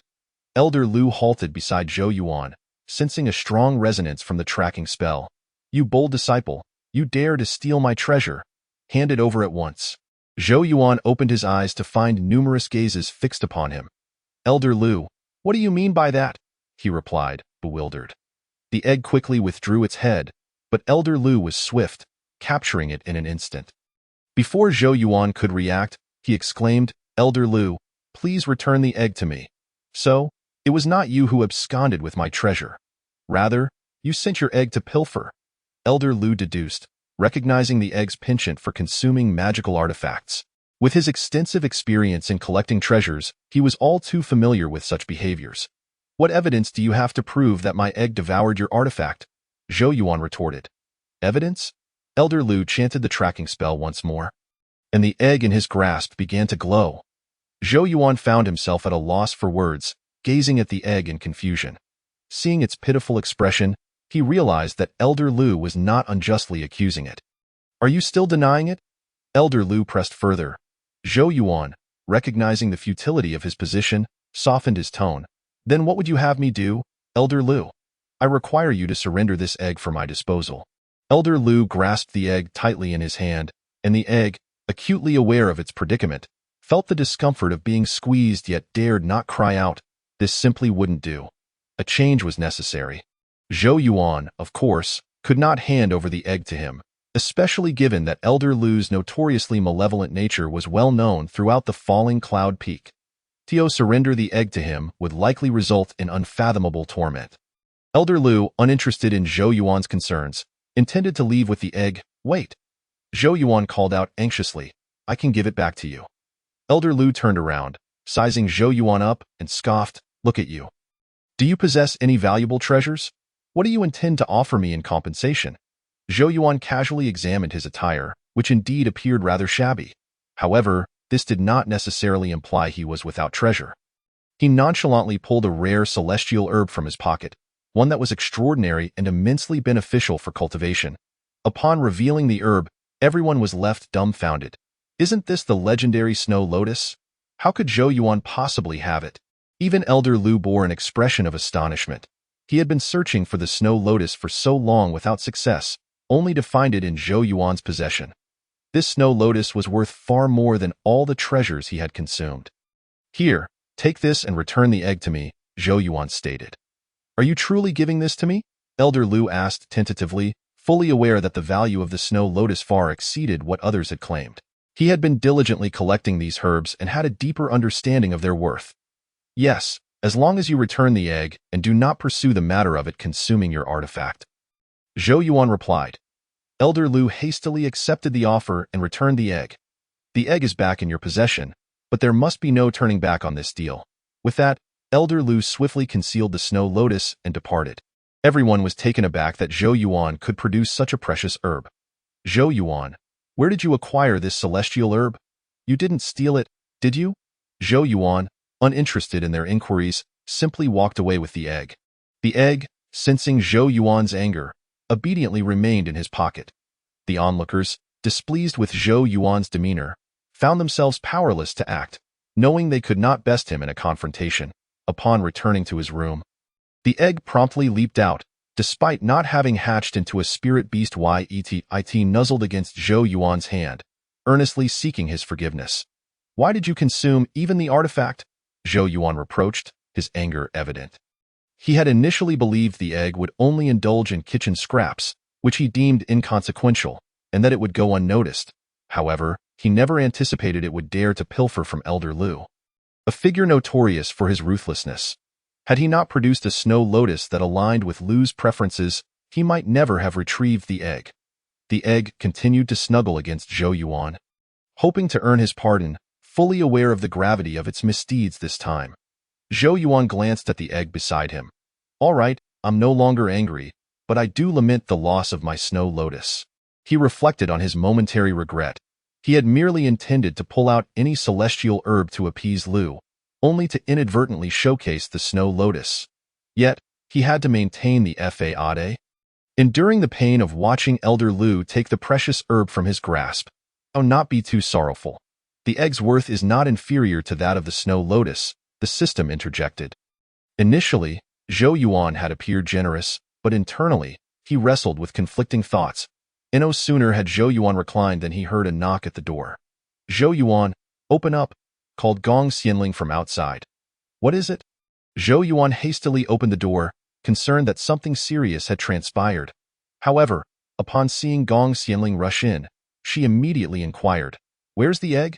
The egg bounded out, leaping into Gong Xianling's hands. What is all this fuss about? Are you in such a rush just to see the egg?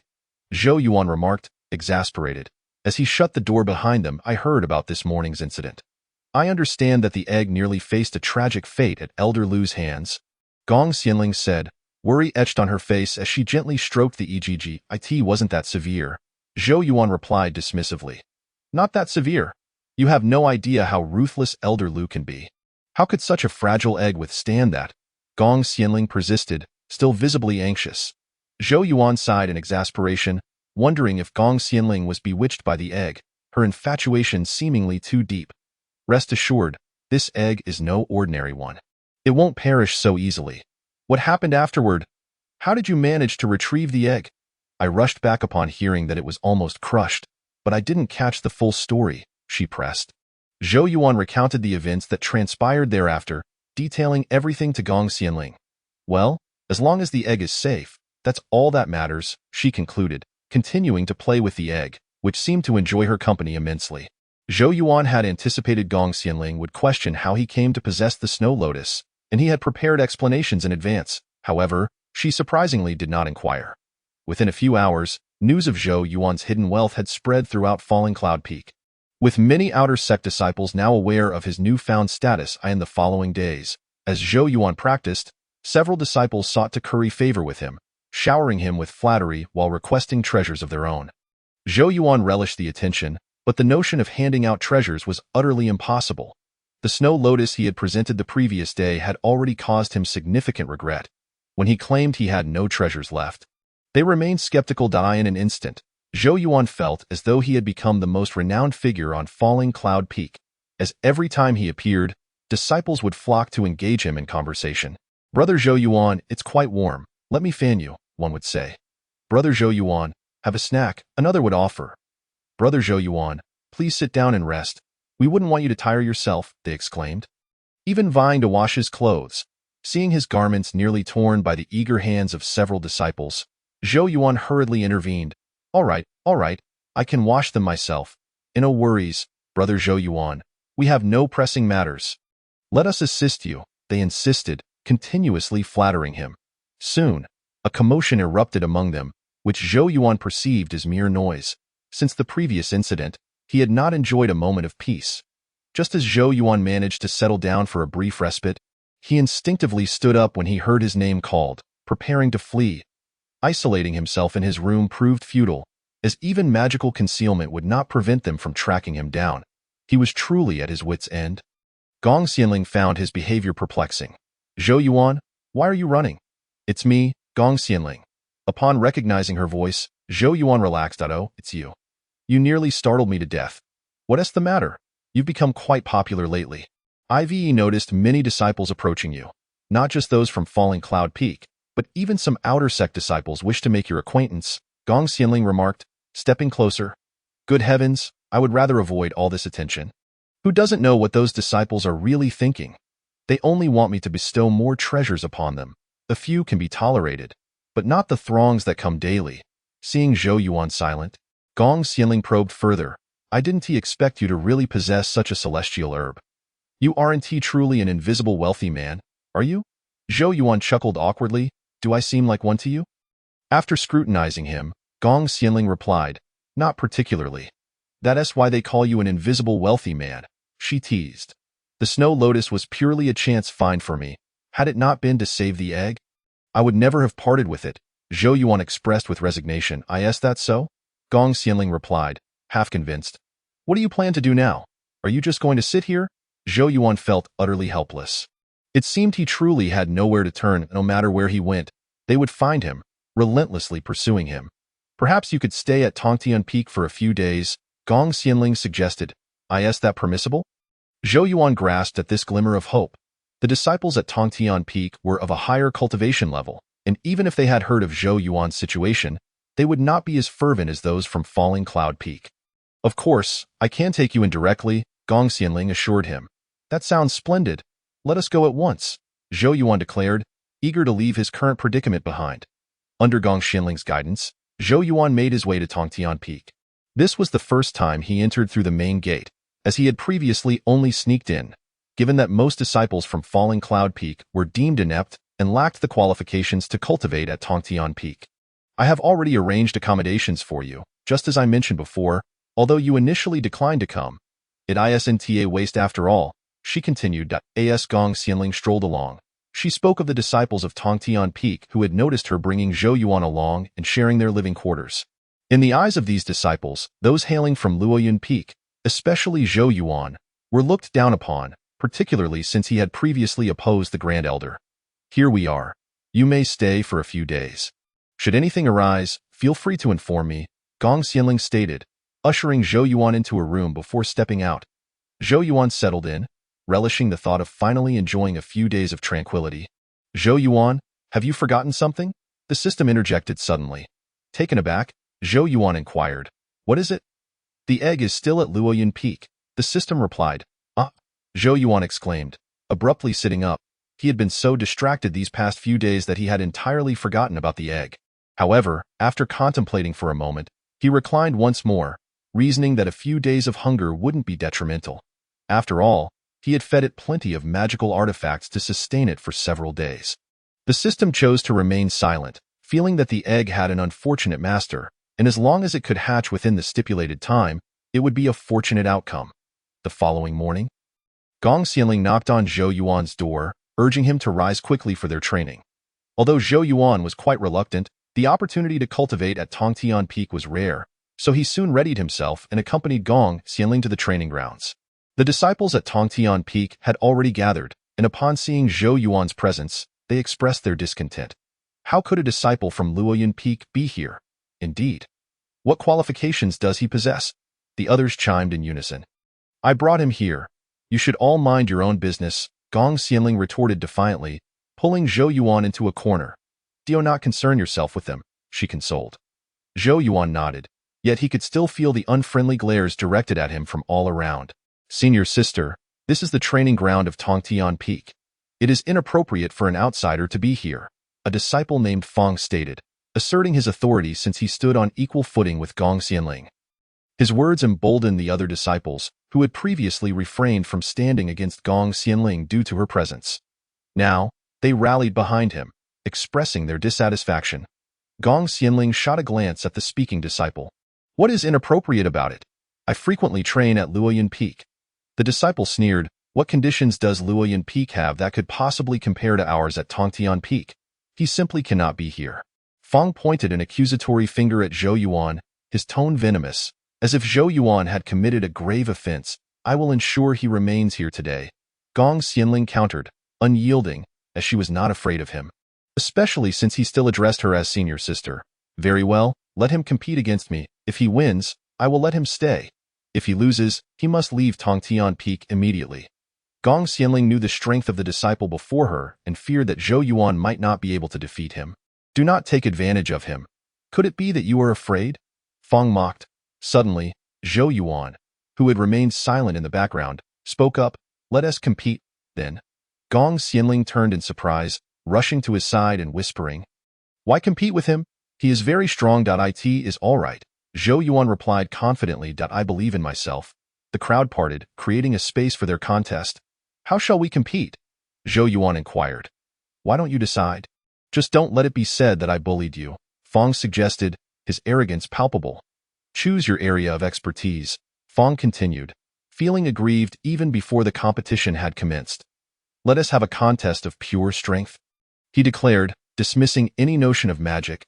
That would hardly be fair. We all know he excels in that area, and I have yet to witness Zhou Yuan's efforts. Gong Xianling quickly interjected. Very well, Zhou Yuan acquiesced. What are you doing, Zhou Yuan? Gong Xianling fretted from the sidelines. Do not worry. Zhou Yuan assured her with a glance. As the contest commenced, Zhou Yuan allowed Fong to land a few blows, which only served to infuriate him further, prompting Fong to strike with even greater ferocity. Yet, Zhou Yuan deftly evaded each attack, deliberately downplaying his own strength and pretending to be overpowered by Fong. He controlled his falls to avoid injury. And as the time for the contest drew near, he seized Fong's fist, pushing forward while simultaneously tripping him with his foot, sending Fong crashing to the ground. The spectators were left in shock, none having anticipated this outcome, not even Gong Xianling, who had been preparing for the possibility of Zhou Yuan's defeat. Fong, bewildered, struggled to comprehend how he had been bested, but it was not long before he found himself on the ground once more. After countless attempts, Fong finally succumbed, collapsing under the strain, and the other disciples rushed to assist him. Chapter 55. Successful hatching. Gong Xianling quickly approached Zhou Yuan, exclaiming, You are remarkable. He is considered a strong contender among us. Feeling somewhat embarrassed, Zhou Yuan scratched his head. Perhaps he didn't showcase his true abilities. Gong Xianling found herself increasingly baffled by him, sensing that he was stronger than she had initially perceived. Enough standing around, let us go. This rare opportunity must not be squandered. This marked Zhou Yuan's second night at Tongtian Peak, during which he had completely forgotten about the egg, while the system remained preoccupied with thoughts of the egg left behind at Luoyuan Peak. The egg had been well behaved in Zhou Yuan's absence, refraining from sneaking into the kitchen for food, primarily due to the last time it had been caught stealing magical artifacts. However, it had grown despondent, believing Zhou Yuan had abandoned it. Just as it was feeling disheartened, the door suddenly swung open. Expecting Zhou Yuan's return, the egg eagerly prepared to greet him, only to find a stranger clad in dark clothing entering.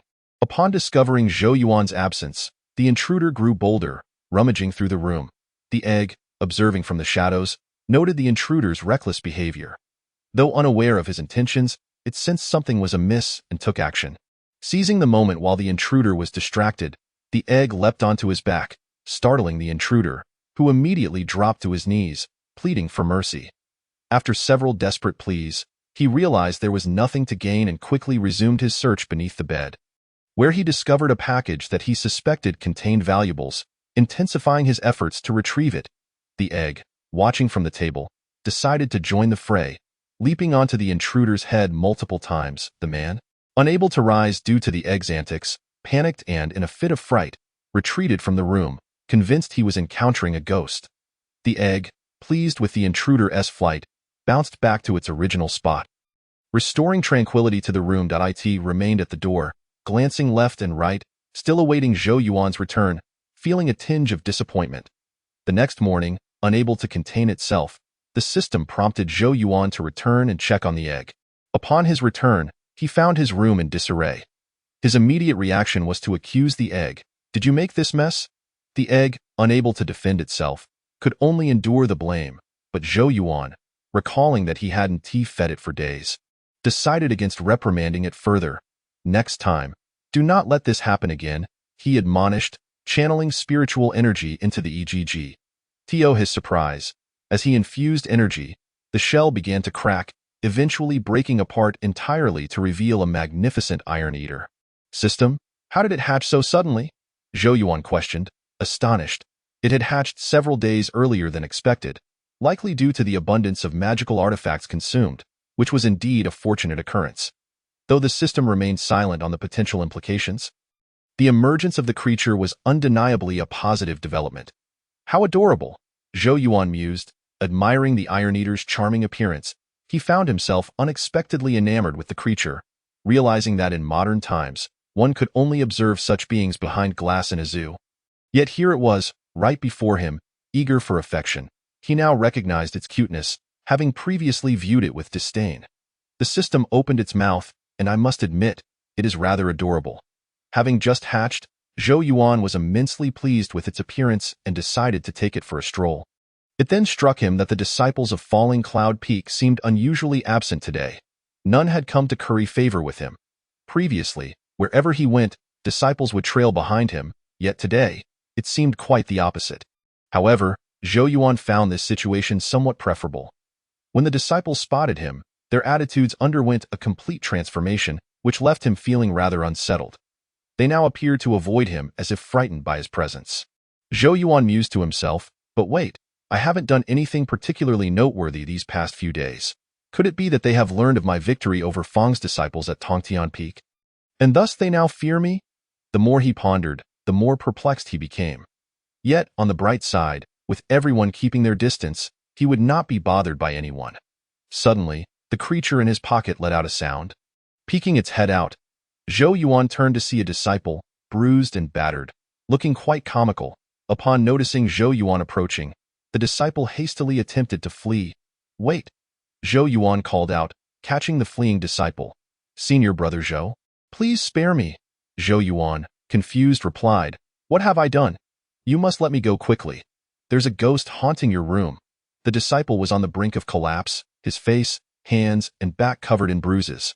How is that possible? Moreover, how do you know there's a ghost in my room? Were you sneaking around in there? Zhou Yuan inquired. The creature let out a quiet sound, which the disciple overheard. Already on edge, his fear intensified. What was that noise? I beg you, just let me go. Zhou Yuan promptly tapped his pocket, urging the creature to remain silent. What on earth is happening? Zhou Yuan asked again. Sensing the disciple's panic, he realized that if he did not get to the bottom of this, the disciple might not be able to escape his grip. The disciple confessed that he had secretly entered Zhou Yuan's room last night with the intent to steal. Oh, so you were up to no good? Zhou Yuan said, gripping the disciple's collar and lifting him off the ground. In a wonder, he had returned to find his room in disarray.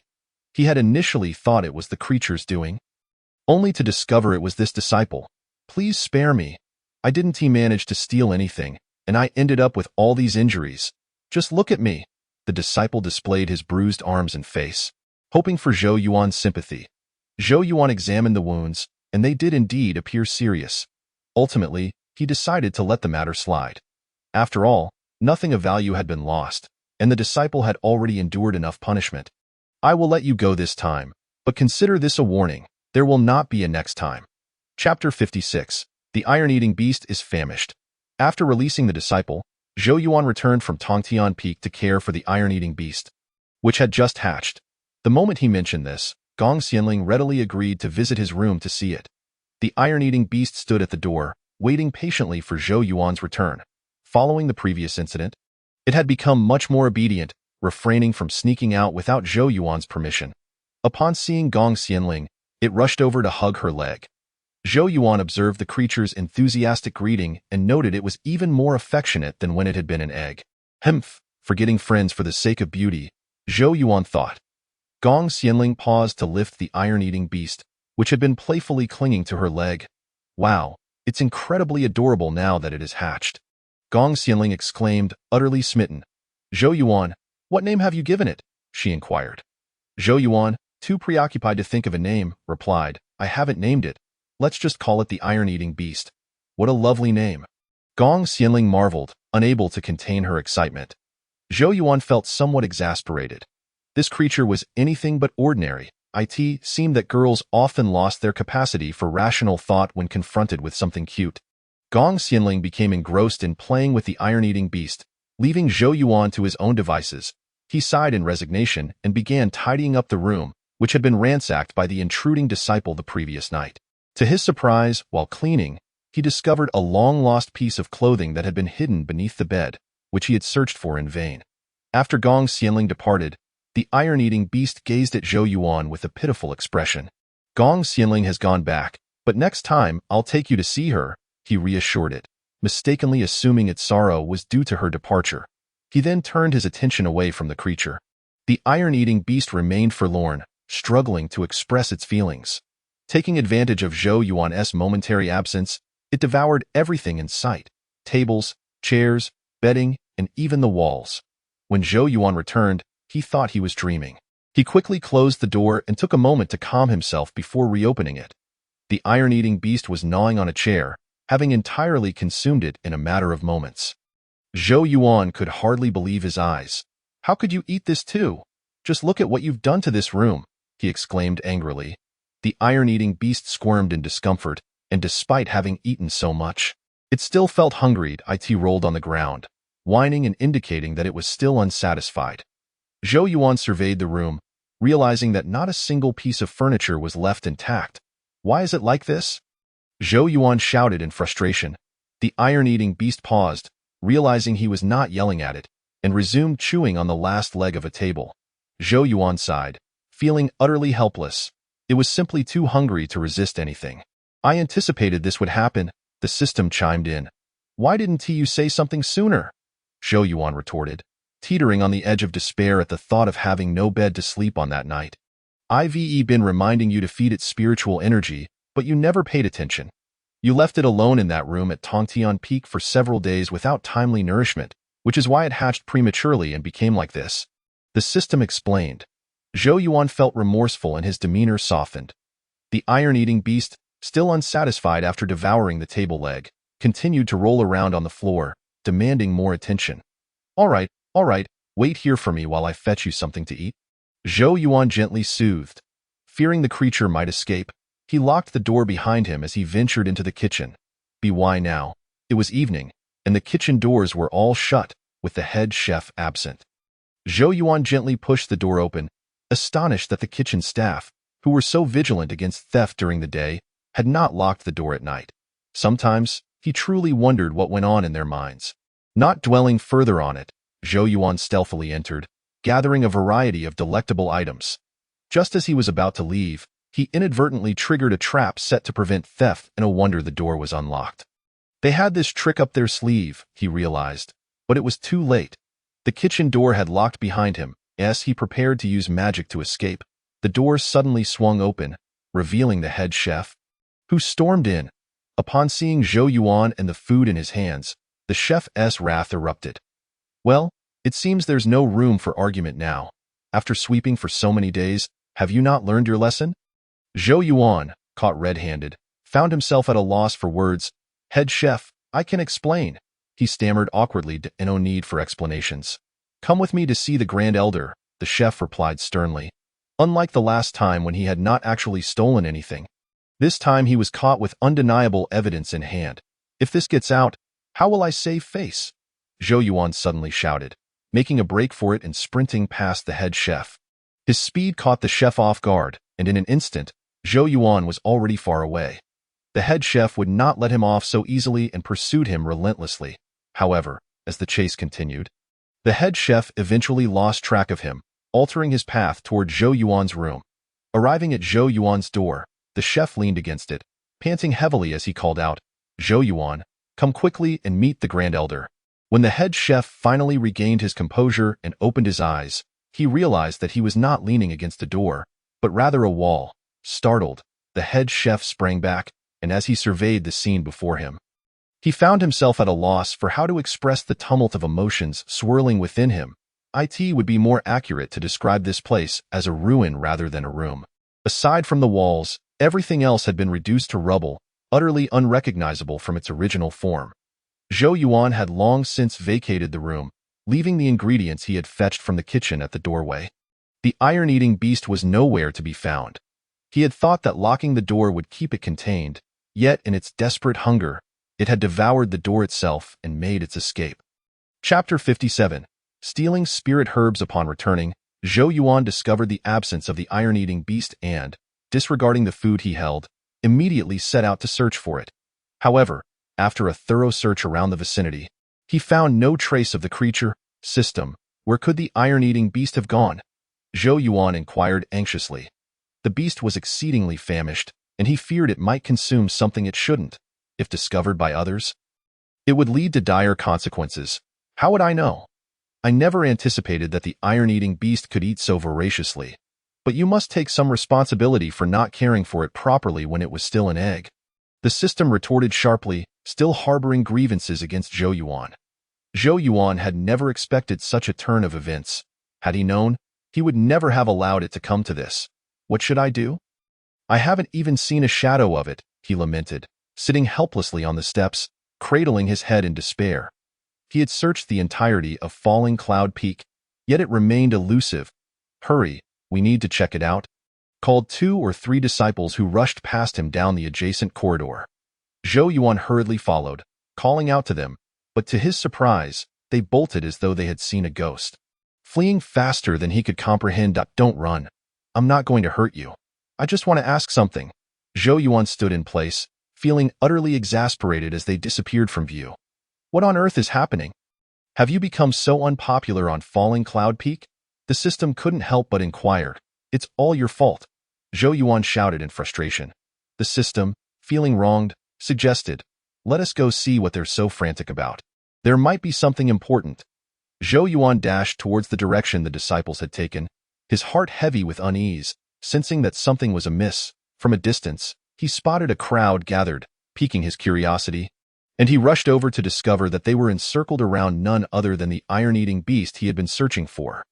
This area was designated for growing spirit herbs, typically off-limits to those outside the cultivation circle. At that moment, the iron-eating beast was voraciously devouring the herbs, showing no signs of cessation, and it appeared to have grown significantly in size. Disciples responsible for tending the plants stealthily approached, preparing to subdue the beast. Everyone held their breath, watching in silence. Zhou Yuan, positioned at the fringes, was about to charge in to rescue it when the iron-eating beast unleashed a powerful blow, sending one of the disciples flying against the nearby fence. The onlookers recoiled in fright, and Zhou Yuan breathed a sigh of relief upon witnessing the commotion.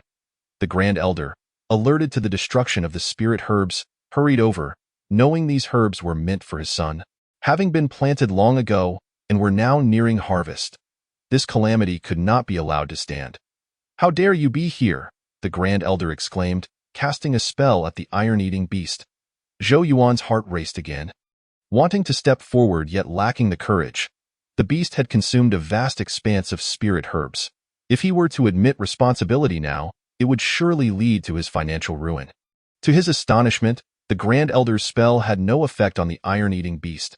Instead, it rebounded with greater force, causing the Grand Elder to stagger backwards several steps. Zhou Yuan felt a sense of relief wash over him as he observed from the sidelines. The Grand Elder, embarrassed by his failure, attempted another spell, only to find himself knocked to the ground. Grand Elder, are you all right? A disciple rushed to help him. Fuming, the Grand Elder joined forces with several other high-ranking disciples, and the crowd instinctively retreated, fearful of being caught in the crossfire. Meanwhile, the iron-eating beast continued to gorge itself on the spirit herbs, as though it could never be satiated. Zhou Yuan, are you not going to intervene? The beast may very well be killed, the system urged anxiously. Indeed, the situation was dire, and Zhou Yuan feared for the creature as well. Being asked the Grand Elder and the others exerted their power. Zhou Yuan too summoned his strength, secretly shielding the iron-eating beast from the brunt of the energy backlash. The backlash sent the Grand Elder and his companions tumbling to the ground. It appeared utterly futile. The beast was far too formidable. The onlookers could only watch helplessly, none daring to move closer. The sect master is coming. The sect master is here, a disciple shouted. The crowd parted to make way for the sect master. and the disciples tending to the plants, nursing their injuries, got to their feet. Sect Master, look, this beast is completely uncontrollable. Many disciples have been injured, and it is devouring all the spirit herbs, the Sect Master, being well-versed in such matters, quickly identified the creature not as a mere beast, but a spirit beast that required proper care. Whose spirit beast is this? He inquired. What do you mean, spirit beast? The Grand Elder gasped. Clutching his chest in disbelief, the Sect Master, noting the Grand Elder's disheveled state, asked, You attempted to subdue this spirit beast to save the herbs, and yet it proved so powerful, surveying the injured disciples. The Sect Master repeated, Who owns this spirit beast? Zhou Yuan could distinctly sense the Sect Master's rising ire. If he were to step forward now and claim ownership, he would undoubtedly face severe repercussions.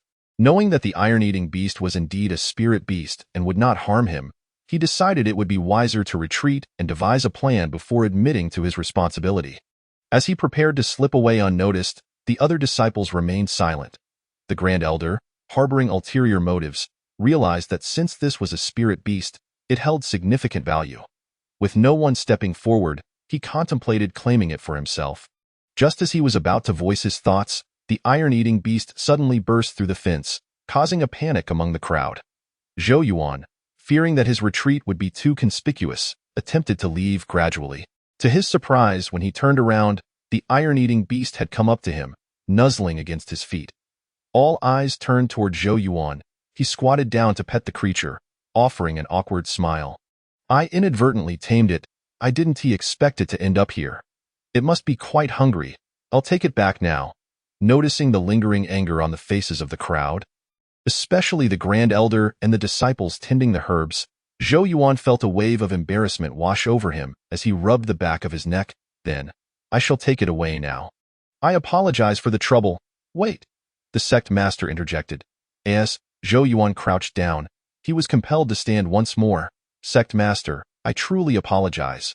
I lost track of it for a moment, and I will make amends. The Sect Master chuckled. No need to be so anxious. This spirit beast is a rare find, and the fact that you have tamed it signifies a special bond between you and the creature. Chapter 58. Zhou Yuan's compensation. It is quite a fortunate bond, Zhou Yuan replied awkwardly. While he spoke those words, his thoughts were quite the opposite. He did not wish to be associated with the iron-eating beast, which had caused him so much trouble. He had once found it rather endearing, but that sentiment had vanished entirely. How do you intend to compensate for the damage? What can you offer to replace these ruined spirit herbs? The Grand Elder demanded angrily, clearly displeased with Zhou Yuan, especially now that he had dared to create such a mess. I will certainly provide compensation, Zhou Yuan quickly replied. All right, let us see what you have. The kitchen's chef had relentlessly pursued him, having followed him all the way from the kitchen to this location. Upon arriving, the chef realized that the Sect Master and the Grand Elder were present, but continued to glare at Zhou Yuan with palpable animosity. Zhou Yuan could only think of yet another debt collector arriving, and it seemed his pockets would soon be considerably lighter. What is it? Why the rush? The Sect Master inquired. The chef, upon seeing the Sect Master, immediately tempered his demeanor, speaking respectfully. Zhou Yuan felt utterly defeated. The situation was dire, and he braced himself for another substantial loss in order to resolve this mess. The iron-eating beast remained blissfully unaware, looking up at Zhou Yuan with innocent eyes, which only made him feel softer, unable to muster any real anger. Zhou Yuan, what he said is true, the Sect Master remarked. Zhou Yuan nodded awkwardly, his face flushed with embarrassment at the thought of the trouble the iron-eating beast had brought him.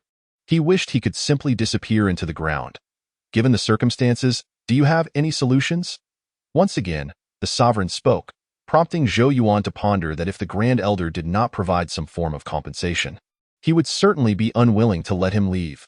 Considering this, Zhou Yuan could only retrieve a luminous gem from his pocket and present it to the Grand Elder. The gem shimmered radiantly, its brilliance accentuated by the night, as if gazing upon it for too long would lead one to succumb to its allure. This was the first time the Grand Elder had encountered such a treasure, and he eagerly accepted it, admiring its exquisite beauty. Setting aside its potential utility, the gem's aesthetic alone was enough to captivate anyone's heart. The onlookers erupted in exclamations of admiration, utterly enchanted by its beauty. While they marveled, Zhou Yuan felt a pang of regret.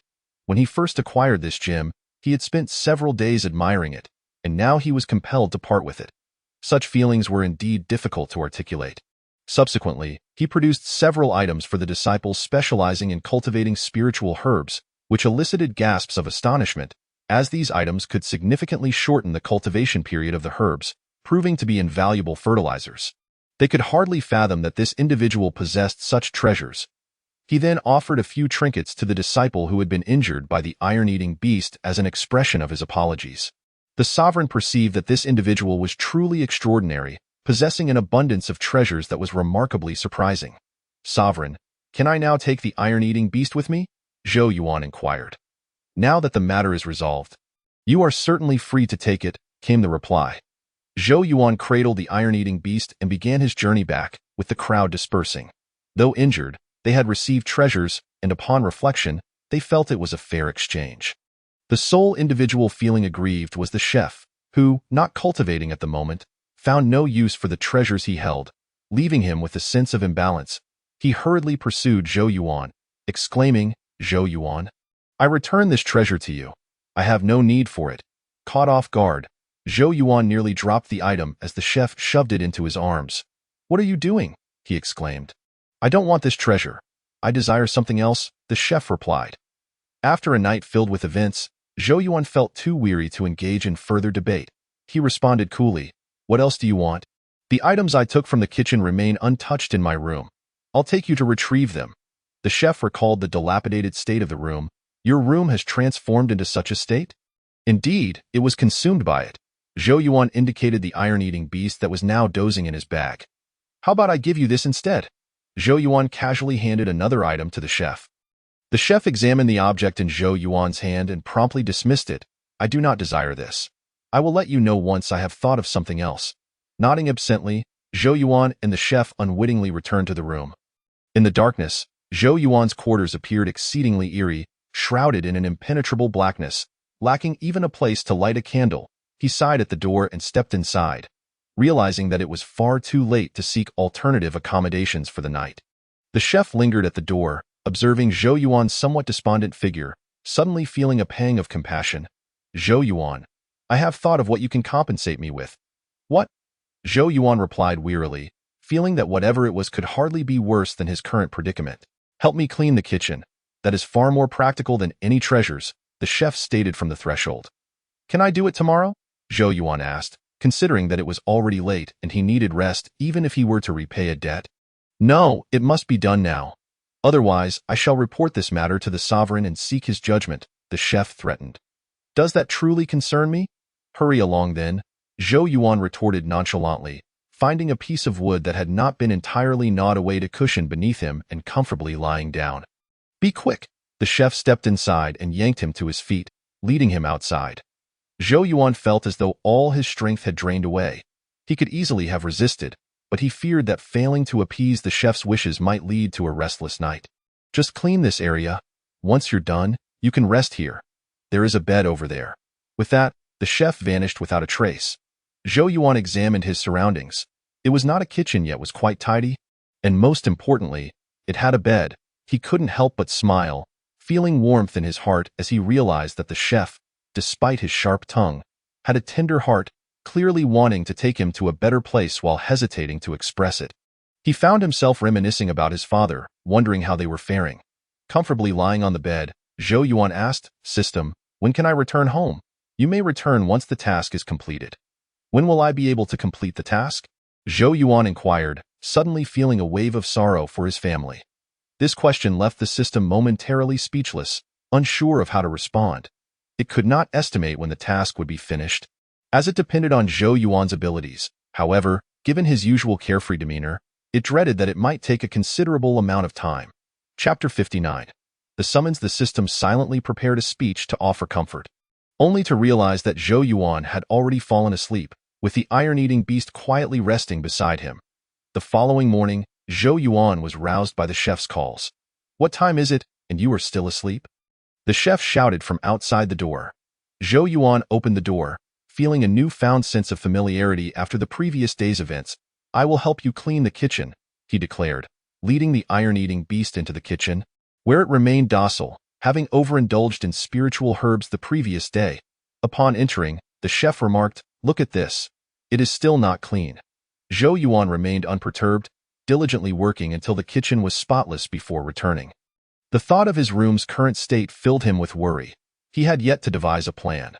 Normally, he could have consulted a disciple who managed affairs at Falling Cloud Peak, but doing so would be like confiding in the Grand Elder, who did not harbor fondness for him and might create further complications. Weighing the pros and cons, he decided against it. Just as Zhou Yuan returned to his room, he discovered a disciple waiting inside, seemingly having been there for quite some time and visibly startled by the state of the surroundings. Zhou Yuan regarded the individual, realizing they were not from Falling Cloud Peak. "Who are you?" he inquired politely. "I am a disciple under the sovereign's command, here at the behest of the sovereign who wishes to see you," the disciple replied. "The sovereign?" Zhou Yuan's expression turned awkward. It seemed the previous day's events were not yet over. Among those present, he believed the sovereign had the widest experience. If he were to be compelled to offer compensation, he hardly had anything of value to present, so he had quietly overlooked the sovereign. He had thought he had narrowly escaped, but it appeared that punishment was still looming. As Zhou Yuan contemplated this, he became somewhat absent-minded. The disciple called out to him several times before Zhou Yuan finally snapped back to reality. "What are you daydreaming about? Let's go. The sovereign has been waiting for you for quite some time." The disciple exited the room, leading the way. Before long, they arrived before the sovereign. "Sovereign, the person has been brought," the disciple announced. Zhou Yuan was uncertain of the sovereign's intentions for summoning him and was preoccupied with thoughts of what treasures he might need to present to secure his release. "Do you know why I have summoned you?" the sovereign inquired. "I am unaware, esteemed sovereign," Zhou Yuan replied. The sovereign smiled, shedding the stern demeanor from earlier. However, to Zhou Yuan, this only appeared rather unsettling, for he had little prior interaction with the sovereign and only heard whispers of his exploits. What kind of person he truly was remained a mystery to Zhou Yuan. "Did you bring the spirit beast?" Zhou Yuan hesitated before nodding. "Yes, I did." "Release it so I may inspect it."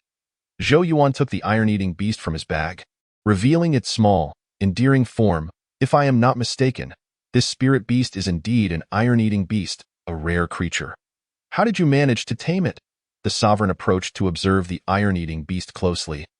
Rising to inquire further, Zhou Yuan regarded the sovereign with caution, unsure of his true intentions and how to explain that the iron-eating beast was a gift from the system.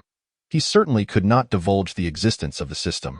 "Beware, do not speak of this," the system silently cautioned him.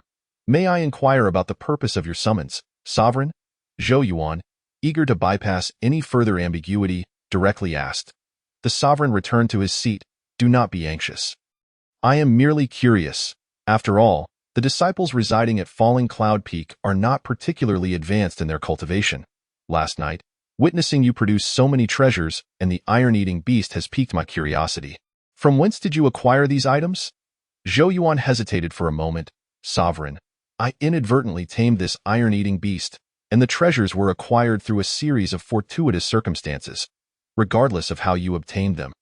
The treasures you displayed last night are of exceptional quality, and word has spread throughout the sect. Are you not concerned that others may harbor ill intentions?" Zhou Yuan grasped the sovereign's concern, his demeanor softening as he replied, "Thank you for your reminder, sovereign. I shall safeguard them diligently. May I keep this iron-eating beast here for a few days?" The master spoke, and Zhou Yuan was left perplexed by the master's intentions. Yet, he remained uncertain about the master's trustworthiness. In such circumstances, leaving the iron-eating beast in his care was indeed a source of unease.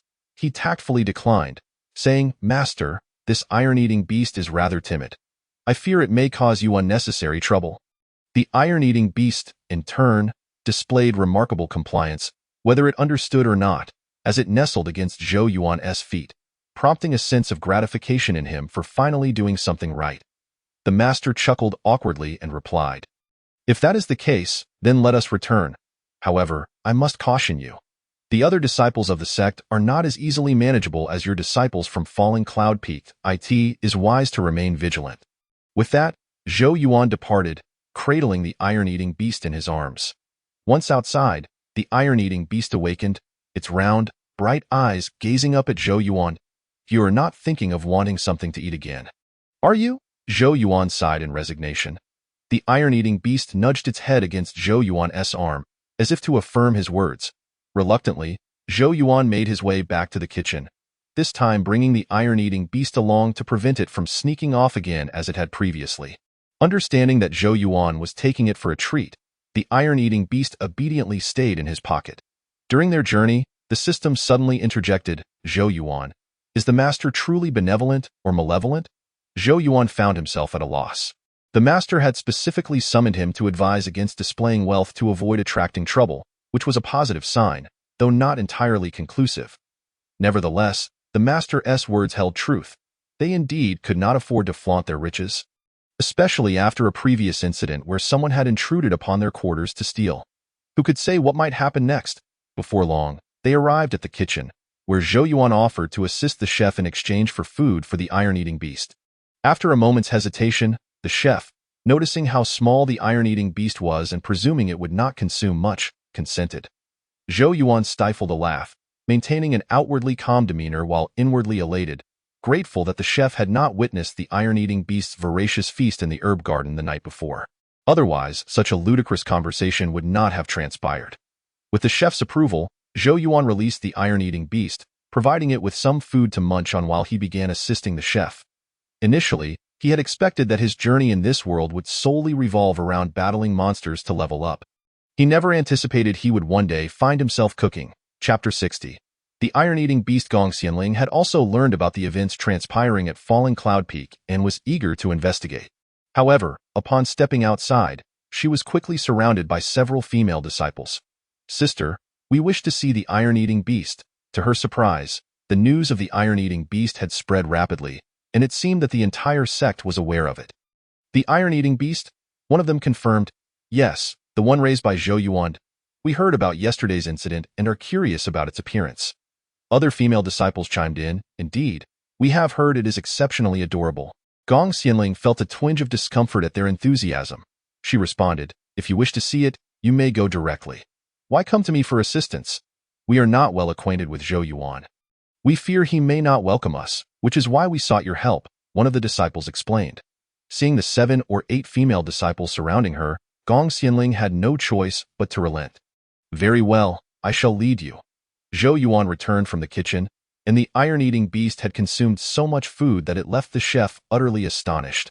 "You should have informed me it would eat this much." Zhou Yuan, witnessing the several bowls of food the iron-eating beast had devoured, felt a sense of embarrassment and chuckled awkwardly. "You never asked me, did you? How about this? I shall come help you clean the kitchen for the next few days." The iron-eating beast, now satiated, curled up in the bag and fell asleep. Zhou Yuan, finding no cause for anger at the situation, bid farewell to the chef and returned to his room. Upon entering, he set down the bag and surveyed the room, which resembled a wreck. He sighed inwardly and asked, "System, do you possess any magical artifacts to restore the room to its original state?" The system, taken aback, replied, "Are you daft? Such artifacts do not exist." Resigned, Zhou Yuan began cleaning. Though there was little to tidy up, as the iron-eating beast had already devoured everything, leaving them with no furniture. Just as he was preparing to venture out in search of tools to craft new furniture, Gong Xianling and a group of female disciples approached. "Zhou Yuan, where are you off to?" Gong Xianling called out from a distance, recognizing him as he was about to step outside. Zhou Yuan turned in her direction, spotting the 7 or 8 female disciples trailing behind her. He instinctively swallowed hard, wishing to conceal his room, only to realize that it no longer had a door. He stood there awkwardly, attempting to smile while thinking that any obstruction would be futile. What a joke! There was no way to hide it. He decided to forego the effort and walk toward Gong Xianling, hoping to intercept them before they could reach his room. As Gong Xianling approached, she saw Zhou Yuan flailing his arms, appearing somewhat foolish. The female disciples accompanying her were not just there to see the iron-eating beast. They were also eager to learn more about Zhou Yuan himself. Initially expecting a stoic and aloof figure, they were surprised to find him so different from their preconceived notions. Gong Xianling successfully halted her advance, but Zhou Yuan's expression was undeniably awkward. "Gong Xianling, what brings you here?" "They're curious about what your iron-eating beast looks like, so they asked me to bring them to see it," she explained. She sensed something was off about Zhou Yuan today. He was not usually like this. Not only did Gong Xianling feel this way, but Zhou Yuan was also acutely aware of his peculiar demeanor. In the presence of so many female disciples, he felt his persona should not be this way. Perhaps the events surrounding the iron-eating beast had driven him to the brink of madness. Yes, please bring out your iron-eating beast for us to see, they urged. Since Zhou Yuan was not meeting their expectations, they were determined to catch a glimpse of the iron-eating beast. The iron-eating beast is currently asleep in my room, Zhou Yuan replied. Then hurry and let us see it. The female disciples insisted. Zhou Yuan chuckled awkwardly. You all stay here. I will retrieve it. Gong Xianling was perplexed by Zhou Yuan's behavior. Zhou Yuan, what is wrong? Why won't you let us come over? It's nothing. Just wait here, and I shall return shortly, he said before dashing away. Though they were confused, they complied and refrained from moving forward. Sister, has he always been like this? One asked. No, he wasn't like this before. I am not sure what's gotten into him today, Gong Xianling awkwardly responded. Zhou Yuan returned, holding the iron-eating beast. The creature had developed a dislike for male disciples due to a prior incident where a male disciple had trespassed into Zhou Yuan's room to steal. However, it held a fondness for female disciples, particularly Gong Xianling, who had always treated it kindly. Upon seeing Gong Xianling, the iron-eating beast immediately shrank in size while in Zhou Yuan's embrace. Before he could react, it slipped from his hands and leaped into Gong Xianling's arms. Wow, it's so adorable, the female disciples exclaimed, utterly enchanted. Gong Xianling cradled the iron-eating beast, which nuzzled against her face and made various charming expressions. Zhou Yuan was taken aback by the iron-eating beast's display. It had never behaved so affectionately towards him, having only ever nuzzled his hand before. Unable to bear the scene any longer, he reached out and retrieved the iron-eating beast, reminding it to maintain decorum, especially in front of so many onlookers. The iron-eating beast, looking quite aggrieved, obediently nodded in understanding. Oh my! This display has melted the hearts of all the female disciples. How could such an adorable spirit be scolded? I could never bear to reprimand it. Indeed, Zhou Yuan, you must let it go. Zhou Yuan felt a wave of embarrassment wash over him. He was being blamed. Yet he cast a stern glance at the iron-eating beast before finally setting it down. Freed from restraint, the iron-eating beast was quickly enveloped by the other female disciples, who indulged it with affection and playful antics. Gong Xianling chose not to join them, observing that Zhou Yuan appeared increasingly peculiar today, seemingly reluctant to allow anyone near his room. Perhaps he was simply shy due to the presence of so many female disciples. Turning to glance at Zhou Yuan, who seemed lost in thought, she speculated that it was unlikely to be the case. Her curiosity piqued, she decided to sneak a look while Zhou Yuan was distracted. Upon peering inside, Gong Xianling was taken aback, suddenly understanding the chaos that had unfolded. The furniture had been devoured by the iron-eating beast. Zhou Yuan's voice interrupted her thoughts. Chapter 61. Acquiring new furniture. He had intended to keep it a secret, but it seemed that he could no longer hide the truth. Startled by his sudden interjection, Gong Xianling felt the urge to reprimand him but suppressed it in front of Zhou Yuan, opting instead to endure the revelation. Are you saying this was all consumed by the iron-eating beast? Gong Xianling transformed her previous terror into astonishment. Zhou Yuan, with a sense of resignation, nodded slightly, hoping against hope that none of this was the doing of the iron-eating beast. Otherwise, he could seek compensation from someone and avoid the current dire predicament he found himself in. Why don't you move to Tongtian Peak? Gong Xianling suggested, recalling that a room had already been prepared for him there, making the transition quite effortless. The mention of Tongtian Peak reminded Zhou Yuan of the upcoming competition he would have there, and he imagined that the opponent would still be feeling disgruntled about their previous encounter.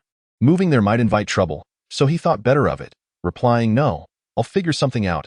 Upon hearing this, Gong Xianling hesitated before saying, Wait for me a moment. With that, she dashed away before Zhou Yuan could inquire about her destination. The iron-eating beast was still frolicking with a group of female disciples, who were thoroughly delighted by its antics. As they prepared to leave, one of the disciples expressed a desire to take the iron-eating beast home, claiming she wanted to keep it for a few days, but Zhou Yuan declined. He was well aware of the beast's temperament. Its current playful demeanor stemmed solely from being well-fed. If he let them borrow it and it ended up hungry, wreaking havoc, he certainly wouldn't have the funds to cover any damages. All right then, the female disciple said, her face falling. Can we come back to play with it another time? Yes, of course, Zhou Yuan hastily assured her. By the way, where's senior sister? The disciple asked, glancing around but failing to spot Gong Xianling. She probably went back first, Zhou Yuan replied, noting that Gong Xianling had dashed off unexpectedly. Well then, we'll head back for now. The female disciple said, bidding farewell to the iron-eating beast before departing. As Zhou Yuan observed the sky darkening, he lamented that he had intended to tidy up his room today, but this incident had delayed him. It seemed he would have to seek refuge with the chef for another night. Zhou Yuan returned to his room with the iron-eating beast in tow, exclaiming, "Take a look at what you've done." He lifted the beast, forcing it to survey the chaos around them. "Do you understand your mistake?" The iron-eating beast looked genuinely aggrieved, aware of its wrongdoing, yet it gazed up at Zhou Yuan with pitiful eyes. It was simply too hungry. Otherwise, it wouldn't have acted so recklessly. Zhou Yuan found it impossible to resist such a look. He set the beast down and said, all right, but you mustn't behave like this again." Staring at his disheveled room, Zhou Yuan let out a sigh, his countless sighs of the day reaching a crescendo. The only comfort he found was that the iron-eating beast didn't chew on the walls. Otherwise, he would truly be left without a home. Just as he sat pondering his next course of action, Gong Xianling returned with several disciples, bringing in a multitude of furniture. Zhou Yuan stood in astonishment. "Gong Xianling, what is this?" "This is a gift for you. Consider it a token of gratitude for the skirt you gave me," she replied with a smile. "Please don't refuse. I know how precious that skirt is. This is merely a small gesture for me." Just as Zhou Yuan was about to protest, Gong Xianling swiftly interjected, "Don't say anything, just accept it." Her words effectively silenced his intended response. After directing her disciples to place the furniture, she left in a hurry, instructing them to set it down over there. Zhou Yuan stood bewildered as he watched them transform his room, which soon looked splendidly different, far surpassing its previous state. He marveled at how swiftly his room had been revamped. It was as if a miracle had occurred in mere moments. After the disciples departed, Gong Xianling returned, and Zhou Yuan felt an overwhelming sense of gratitude towards her.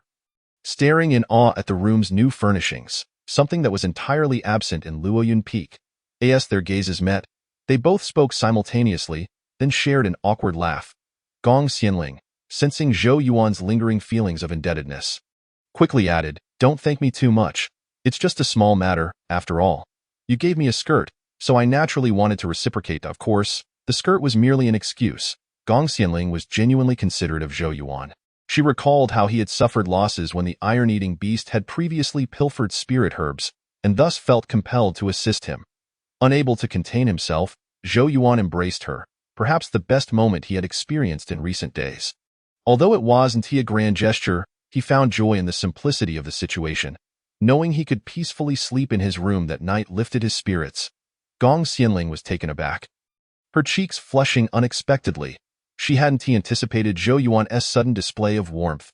After a brief embrace, he released her, smiling as he said, "You are truly wonderful. Otherwise, I wouldn't know where I would be sleeping tonight." Gong Xianling beamed with happiness.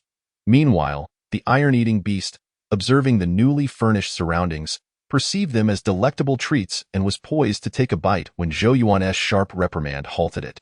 He quickly lifted the creature, stating, "I've told you before, not to eat."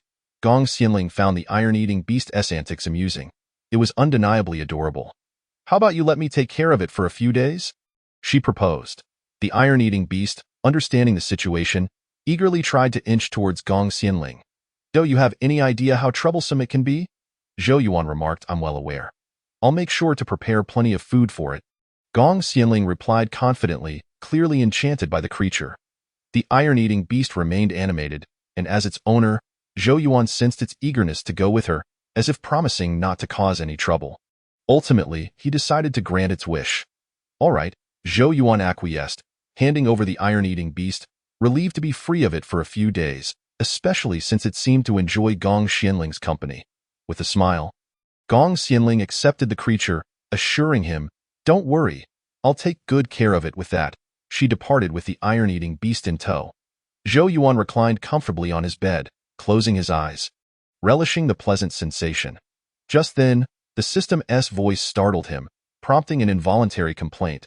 Could you refrain from speaking when I'm trying to sleep?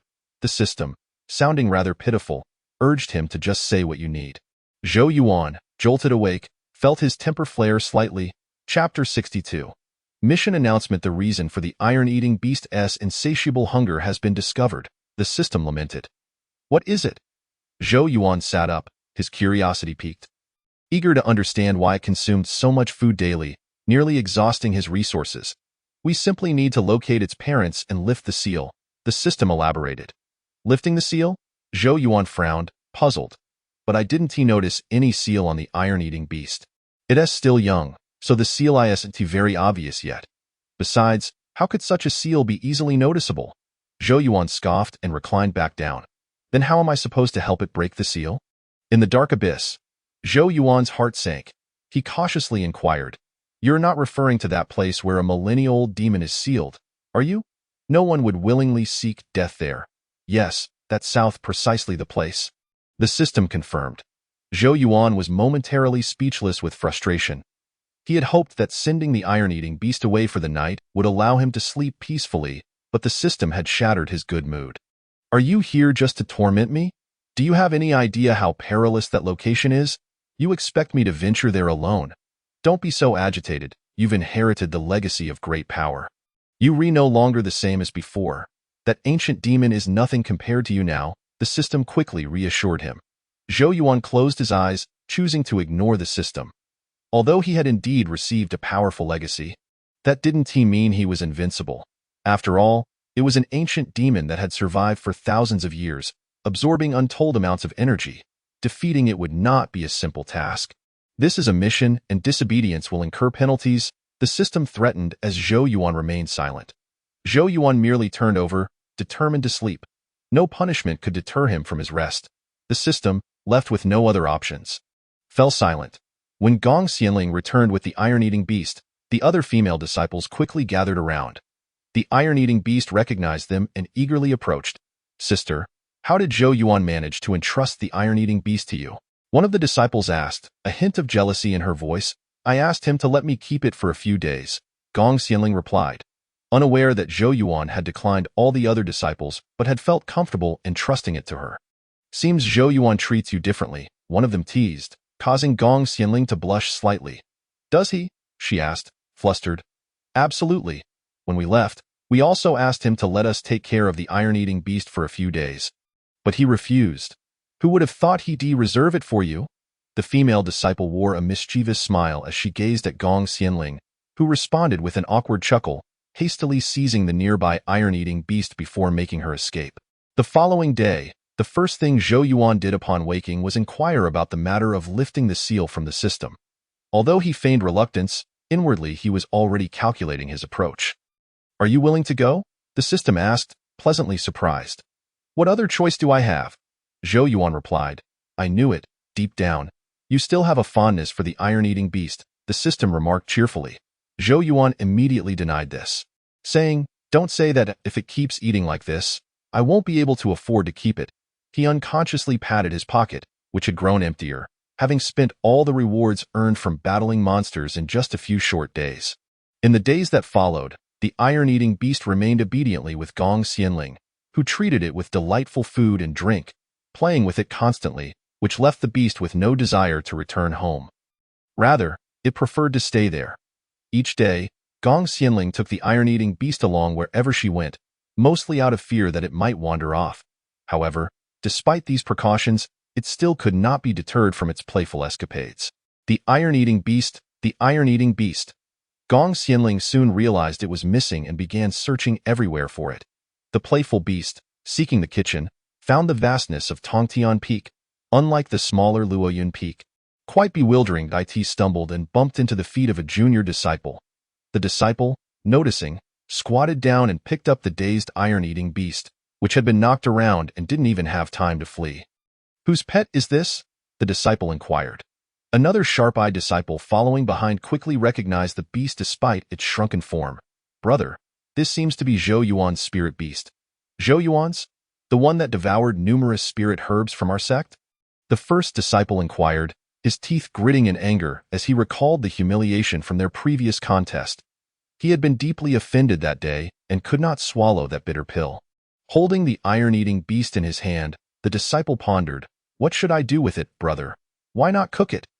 I've heard that consuming spirit beasts can greatly enhance one's power, equivalent to years of cultivation," suggested the nearby disciple, grinning wickedly. The first disciple was inclined to agree. Meanwhile, the iron-eating beast remained in a dazed state, as if still reeling from the earlier collision. "Brother Fong, you should release it." Gong Xianling suddenly appeared around the corner and caught sight of the iron-eating beast in Fong's grasp. Upon realizing this, Fong hastily tossed the beast to a disciple behind him. "Sister, shouldn't you be cultivating in the main hall at this hour?" Gong Xianling, uninterested in engaging in idle chatter, recognized that this disciple was more amenable to a gentle approach. She softened her tone and said, "Junior brother, you have my spirit beast. I kindly ask that you return it to me." Fong turned to look and said, "This one? I recall it belongs to Zhou Yuan." "Not you." He showed no intention of releasing the iron-eating beast. Understanding Fong's reluctance, Gong Xianling disregarded the setting and took decisive action against him. Their scuffle drew a crowd of onlookers, all curious about the unfolding drama. The iron-eating beast, awakened by the commotion, found itself in the hands of a disciple who was so engrossed in the fight that he failed to notice the beast stirring. Suddenly, the disciple's hand was bitten, and he yelped in pain, letting go of the iron-eating beast. Unconstrained, the beast fled, growing larger as it witnessed Gong Xianling in combat, startling all the surrounding disciples, including Gong Xianling herself. Gong Xianling was taken aback by the beast's sudden growth. Its size now dwarfed its usual form by several hundred times. With a casual lift of its foot, it sent Fong flying, leaving the onlookers gaping in astonishment at the spectacle. Chapter 63. Journey to the Abyss. It took Gong Xianling a while to regain her composure. Wondering how long Fong would be laid up after this encounter, the iron-eating beast had returned to its original size, bouncing happily to her side and hugging her foot. Gong Xianling smiled and crouched down. Lifting it into her arms, she examined it thoroughly, relieved to find it uninjured, but still asked with concern, "Did they bully you?" The iron-eating beast shook its head in response. With that reassurance, Gong Xianling felt at ease and left with the iron-eating beast. The system had been sharing numerous tales of the iron-eating beast's parents and the ancient demon lurking in the abyss with Zhou Yuan, who found the stories quite entertaining. "Does lifting the seal require defeating the ancient demon?" Zhou Yuan inquired, feeling an inexplicable fear of the creature while also curious about its appearance. "That will only be revealed once we arrive at the abyss. I am not entirely certain of the current situation there, as it has been sealed for millennia, and no one has ventured inside during that time," the system explained. "Sealed? Are you saying there is a seal in the abyss as well?" Zhou Yuan asked, surprised, as he had only known about the ancient demon residing there. "Otherwise, why would there be a seal? This seal was established by the first-generation sect master thousands of years ago. Every century, disciples are sent to reinforce it, and it appears that time is nearing again," the system clarified. Zhou Yuan finally grasped the system's intentions. IT had been planning all along, knowing the sect would soon send someone to reinforce the seal, which was why it assigned him this task. The motives were clear. "So, this mission was deliberately timed for me," he deduced. "Well, the timing of each task does follow a certain pattern," the system replied, feeling somewhat exposed. Zhou Yuan chose to ignore it. "However, Zhou Yuan, I must caution you that this task of reinforcing the seal is not the same as the previous expedition to the secret realm. The ancient demon in the abyss is formidable, and thus it is typically the higher-ranking disciples of the sect who are chosen for such missions. You may not be selected," the system warned. Zhou Yuan understood the implication. Regardless, he was determined to go to the abyss. "I understand. Tomorrow, I will seek the sect master's recommendation." "That's the spirit," the system replied, quite pleased with Zhou Yuan's response. The very next day, the sect convened a gathering, summoning all the high-ranking disciples from various sections. The system's prediction proved correct. Individuals like Zhou Yuan, who concealed their strength at crucial moments or readily relinquished their accomplishments, were notably absent from this group. "I truly am not among them," Zhou Yuan mused. Astonished, the crucial point was that there were no spots available for Luoyan Peak, let alone for him. It seemed he would have to request the sect master's approval. Last night, Zhou Yuan had confidently thought about seeking the sect master's approval. But now that the moment had arrived, he felt hesitant.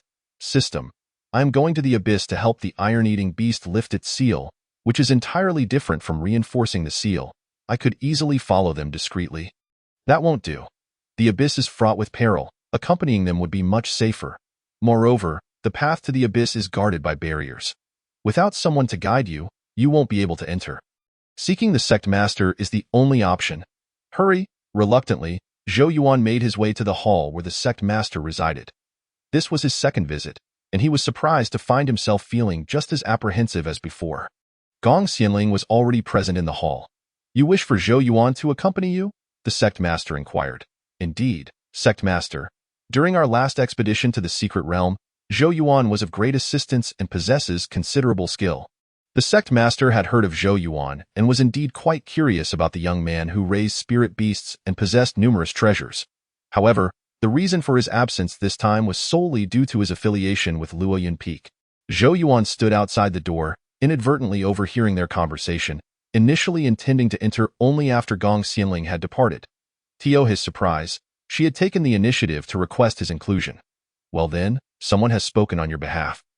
Zhou Yuan thought as he pondered whether to enter. Just then, the sect master called out, Zhou Yuan, come in. Everyone in the hall turned to look at the door, and Gong Xianling curiously turned her head as well. Zhou Yuan felt embarrassed, but at this point, running away would not do. He could only smile and step inside. Sect master, I didn't realize you had noticed me standing outside. Zhou Yuan, what brings you here? Gong Xianling asked, intrigued. Zhou Yuan smiled at her and replied, Sect master, I have come with the same intention as Gong Xianling, to request an opportunity to accompany the other disciples to the abyss. Gong Xianling smiled shyly, relieved that he too wished to go, as she had previously worried he might decline, feeling guilty for speaking on his behalf. I heard you competed with the disciples of Tongtian Peak and emerged victorious. The sect master remarked.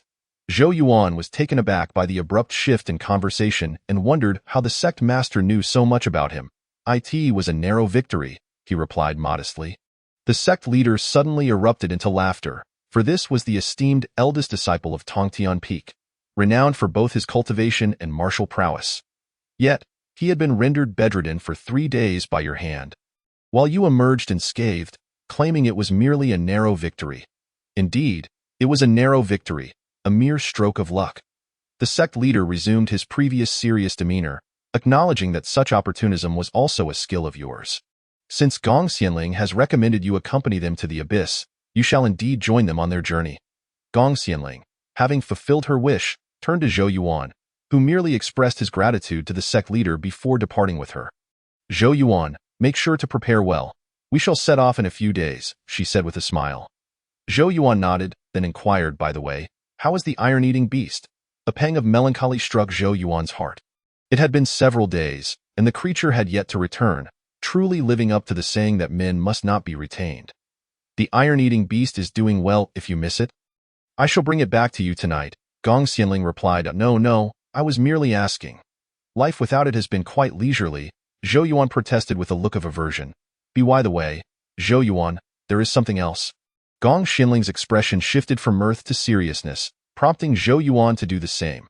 What is it? He asked. Gong Xianling then recounted how the iron-eating beast had been captured by a disciple from the Feng sect and had suddenly grown in size. Is it not concerning that it has grown so large so abruptly? She worried, though after observing it for several days, she found it had not exhibited any signs of distress, which eased her concerns somewhat. Yet she remained apprehensive. Chapter 64. Settling accounts with him the next morning, Gong Xianling noticed something was amiss with the iron-eating beast. It refused to eat the food offered and showed no interest in play. Iron-eating beast, what is the matter with you? She asked softly. The creature opened its big, watery eyes and gazed at her. Though it could not speak, its expressive reactions conveyed its discomfort and dizziness. Unsure of what to do, Gong Xianling swiftly cradled the iron-eating beast and sought out Zhou Yuan. That moment, Zhou Yuan was in his room preparing supplies for their expedition to the abyss. Knowing the dangers posed by the ancient fiends within, he was diligent in his preparations.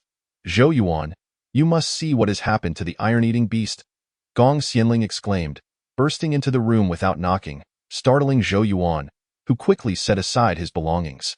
She placed the iron-eating beast on the table. It appeared weak and frail. What has happened to it? Is it all right? It looked fine when I checked on it this morning, Gong Xianling asked anxiously. Do not panic. The iron-eating beast will be fine, Zhou Yuan reassured her, though he too was uncertain of what was wrong. He gently stroked its back, channeling a bit of spiritual energy to soothe it. The creature visibly relaxed, its tension easing as it received the comforting energy. Gong Xianling felt a wave of relief wash over her.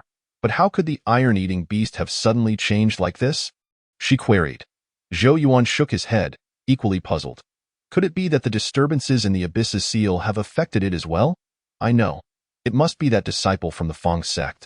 The last time the iron-eating beast was captured by them, I shall confront her. Before Zhou Yuan could stop her, she had already dashed away, prompting him to hurriedly follow, fearing she might cause a scene. Upon arriving at Tongtian Peak, they found the Fang disciple still recovering from the last encounter with the iron-eating beast, lying flat on the bed and unable to rise. Nearby disciples stifled their laughter at the sight. The Fang disciple was seething with frustration, having lost face twice due to Zhou Yuan. As a top disciple of Tongtian Peak, he found himself in a most humiliating predicament. Brother Fang, the sect leader has issued a decree for you to join the expedition to the Abyss to reinforce the seal. The Fang disciple turned sharply, inadvertently jarring his sore backside against the bed's edge, eliciting a yelp of pain before he quickly lay back down. Is there anything else from the sect leader? No, nearly all the high-ranking disciples will be attending this time, came the reply. Given your current state, I doubt you can go, a fellow disciple added. Indeed, any movement sent waves of pain through the Fang disciple, rendering him incapable of even standing, let alone embarking on a journey. However, this expedition to the Abyss presented a rare opportunity for merit. If he succeeded in reinforcing the seal, he could very well become the sect leader's prized disciple. How many days do we have until departure? He inquired. 3 days, the disciple responded. The Fang disciple calculated that with 3 days, he might still have a chance. I must rest and recuperate. No one is to disturb me. Understood, brother, the disciple said, preparing to leave. Just as he opened the door, the Fang disciple called out, What about Zhou Yuan? Is he going? Fear not. His cultivation is insufficient. His name is not even on the list. Hearing this, the Fang disciple felt a surge of satisfaction. Despite losing their last match, Zhou Yuan's skill was still inferior to his own. Should they compete again, the outcome might be different. Feeling a newfound confidence, the Fang disciple replied, Very well, I understand. You may leave now, and remember, do not let anyone disturb me. The disciple nodded and stood watch at the door. Once the disciple had left, the Fang disciple grimaced through the pain and managed to stand, retrieving a medicinal pill from the cabinet. Though he had initially intended to avoid it due to its unknown side effects, he saw no alternative if he wished to prepare for the expedition to the Abyss. Injured and unable to sit, he had no choice but to stand and channel his energy to heal himself. Gong Xianling stormed over, her anger palpable. The disciple at the door quickly stood, intimidated by her fierce demeanor. Sister, what brings you here? Enough with the pleasantries. I demand to see the one named Fang, Gong Xianling shouted, her concern for the iron-eating beast's safety overwhelming her, rendering her somewhat impulsive. Brother Fang is currently recuperating and cannot be disturbed. The disciple explained, trying to block her path. Zhou Yuan arrived just in time to grab Gong Xianling, urging her, Do not act rashly. The iron-eating beast is fine now. But they were the ones who captured it last time. Who knows what they might have done to it, causing it to change so drastically? Gong Xianling retorted, still fuming. The disciple, understanding her concerns, quickly clarified, Sister, I assure you, neither I nor Brother Fang have done anything to the iron-eating beast. It was never our intention to capture it. It simply collided with us and knocked us unconscious. We never had the chance to act on our comments about eating it. Look, my hand is still injured from where the iron-eating beast bit me. It still hurts. The disciple displayed his injury for her to see. Gong Xianling regarded him with skepticism. Are you telling the truth? I swear it is true. Brother Fang was struck by the iron-eating beast and landed on his backside. He is in quite a state, the disciple insisted, his tone laden with sincerity, as if on the verge of tears. As the conversation unfolded, Gong Xianling began to feel a twinge of guilt for her earlier anger. They did seem rather pitiable. Then surely, you can let me see Brother Fang? Brother Fang has instructed that he is not to see anyone, the disciple murmured, leaning closer to explain. He is currently in a rather vulnerable state and does not wish to be seen. Gong Xianling glanced back at Zhou Yuan, who nodded in agreement. Very well, she conceded. Zhou Yuan then retrieved a jar of ointment from his pocket and handed it to the disciple, though capturing the iron-eating beast was wrong. "We are still comrades. I do not wish to see you suffer. This is a fine ointment that will help speed your recovery." The disciple accepted it gratefully, thanking him profusely. Chapter 65. Soothing the iron-eating beast with the misunderstanding resolved. Gong Xianling followed Zhou Yuan back, reflecting on her earlier impulsiveness. "Zhou Yuan, how is your preparation for the journey to the abyss coming along?" she asked, breaking the silence. Zhou Yuan nodded. "I am ready to depart at any moment." The sect leader was quite anxious for our departure due to the disturbances in the abyss's seal, Gong Xianling added. "To be honest, this will be my first experience reinforcing the seal. I am unsure of what to expect. It will be fine. Reinforcing the seal will surely go smoothly," Zhou Yuan assured her, his confidence warming her heart. Upon returning, they found that the iron-eating beast had recovered and was once again frolicking on the table. Looking quite sprightly, the moment it saw Zhou Yuan, it rushed over, following him closely and occasionally hugging his leg, refusing to leave his side. Zhou Yuan, perplexed, crouched down to lift it up. "When did you become so clingy?" The iron-eating beast struggled a couple of times before darting away. Zhou Yuan could not help but chuckle. He had not expected that after only a few days apart, it still seemed to be thinking of him. "By the way, what was going on with the beast today?" Zhou Yuan inquired, observing that the disciple from earlier did not appear to be lying. The sudden behavior of the iron-eating beast truly had no connection to them. Could it be that he had guessed correctly? It was indeed due to the seal of the abyss. "You are not mistaken. It is indeed because of the seal of the abyss," the system replied. Zhou Yuan, deep in thought, was taken aback once more. However, this was merely one reason. Another was due to the incident when the iron-eating beast had grown larger. While still small, its sudden growth would lead to premature energy depletion, causing it to faint. The system added further clarification. "Grow larger? Are you referring to the time when it was fighting the disciple?" Zhou Yuan asked, perplexed. "But it was also quite large when it consumed the spiritual herbs before. Wasn't it?" His mind was in disarray, struggling to find rational explanations for many events. "The iron-eating beast's size is beyond your imagination. You and I have never witnessed how large it actually grew last time." Thus, the only course of action now was to hasten their journey to the abyss, where many questions might find resolution. Zhou Yuan nodded in agreement. 3 days passed swiftly, and today marked their expedition to the abyss. The disciples of the sect were already waiting at the main hall early in the morning, including the disciple Fong, who surprised Zhou Yuan, as he had been bedridden just a few days prior but now appeared quite energetic. Although Zhou Yuan had obtained the sect leader's consent, he was still a disciple of Falling Cloud Peak, and his cultivation was insufficient. Thus, he chose to stealthily follow at the back of the group, a fact only Gong Xianling was aware of. Once everyone had gathered, they prepared to set off. Zhou Yuan trailed behind them, concealing his presence. Gong Xianling recognized Zhou Yuan and understood his desire for anonymity. Hence, she kept silent, quietly assisting him. As night fell, the disciples lit a fire to keep warm.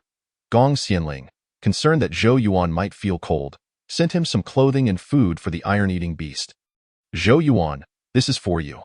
Zhou Yuan was bundled up like a dumpling, with only his eyes visible. The various disciples from different sects did not find his appearance odd, as it was common for those with higher cultivation to exhibit eccentricities. Zhou Yuan accepted the offerings, distributing the food to the iron-eating beast nestled in his pocket, before lowering the clothing around his mouth to take a sip of water. Gong Xianling couldn't help but laugh. "Zhou Yuan, isn't this a bit excessive?" "I'm just afraid of being recognized," Zhou Yuan shyly replied. "However, you really need not go to such lengths. The sect leader has already permitted your presence. I'm still a disciple of Falling Cloud Peak. I fear they might not take kindly to me, potentially causing unnecessary trouble." With that, Zhou Yuan took another sip. They had walked for nearly 5 days and were finally approaching the abyss. For reasons unknown, Zhou Yuan felt increasingly uneasy as they neared their destination, and the iron-eating beast mirrored his anxiety, its emotions becoming increasingly unstable. It frequently gnawed at its bag, and Zhou Yuan thought that if it weren't for the special material of the bag, it would have been destroyed by now. "We are almost there. Everyone stay vigilant," Gong Xianling called out from the front. Suddenly, a nearby disciple approached Zhou Yuan and gently nudged him. "Which sect do you belong to? And why are you wrapped up like that?" This disciple had been observing Zhou Yuan for days, noting his peculiar appearance, and could not recall ever having seen him at the sect's main hall. Zhou Yuan cautiously glanced at him but did not respond. Feeling ignored, the disciple became disgruntled and found the situation dull, thus he did not linger. Zhou Yuan silently sighed in relief, hastening his pace to escape the disciple's gaze. Fortunately, he did not press further. Otherwise, Zhou Yuan would have been exposed. As night descended, the group found a cave to rest. Zhou Yuan quietly retreated to an inconspicuous corner, while the iron-eating beast grew increasingly agitated. Zhou Yuan had no choice but to take out fresh bamboo to soothe it. "Sister, where is the barrier we set up near the abyss?" the disciple Fang asked, settling beside Gong Xianling. "I'm not quite sure. We should be nearing it. The artifact given to me by the sect leader has already detected something," she replied. "What artifact? May I see it?" Fang inquired with curiosity. Gong Xianling did not think much of it, for everyone permitted to join this expedition was trustworthy. She produced the artifact, which indeed emitted a faint glow, indicating that the barrier was not far from there. Fang nodded and wandered off. Gong Xianling then stowed the artifact away. As deep night enveloped them, everyone fell asleep, and Gong Xianling leaned against the stone wall to rest. Fang quietly rose and slipped out of the cave without disturbing anyone. Holding the artifact given to Gong Xianling, intended to open the barrier, he followed its guidance deeper into the forest. The next day, the group continued their journey. Gong Xianling wished to check on the artifact, only to discover it was missing. Meanwhile, disciples from behind approached the front. "Sister, Fang is missing." "What? He didn't follow us." Gong Xianling's anxiety surged. "Yes, it seems he hasn't been seen since this morning." With Fang's disappearance and the artifact lost, Gong Xianling recalled that Fang had specifically inquired about the artifact the previous night. It seemed highly likely that Fang had taken it. Zhou Yuan trailed behind, continuously reaching into his bag to soothe the iron-eating beast, which had been in a state of turmoil the previous night. Incessantly gnawing at the bag. Chapter 66. Zhou Yuan exposed Gong Xianling, filled with anger, declared, "The artifact is also missing. Could it be that Brother Fang stole the artifact?" A nearby disciple speculated. Upon hearing the news, the other disciples began to murmur, realizing that without the artifact, finding the entrance to the abyss would prove exceedingly difficult. Even if they managed to locate it, they would not be able to enter unless they forcibly broke the barrier, which would be unwise. At that moment, Zhou Yuan quietly slipped away, but he was spotted by a disciple who had always suspected something was amiss with him. With the artifact missing and Fang gone, Zhou Yuan's sudden departure raised alarms. The disciple quickly followed in pursuit. "Easy now, take your time eating." Zhou Yuan gently patted the iron-eating beast's back. The creature had been restless, and Zhou Yuan, seeing no other option, decided to release it for a moment and offer it some food. Zhou Yuan was wholly focused on the iron-eating beast and failed to notice the approaching figure behind him. "Zhou Yuan? Be careful," the system warned him, having detected the presence of someone behind. Zhou Yuan turned around just in time to see a rope ensnared by magic lunging toward him. Fortunately, his reflexes were sharp enough to avoid being bound.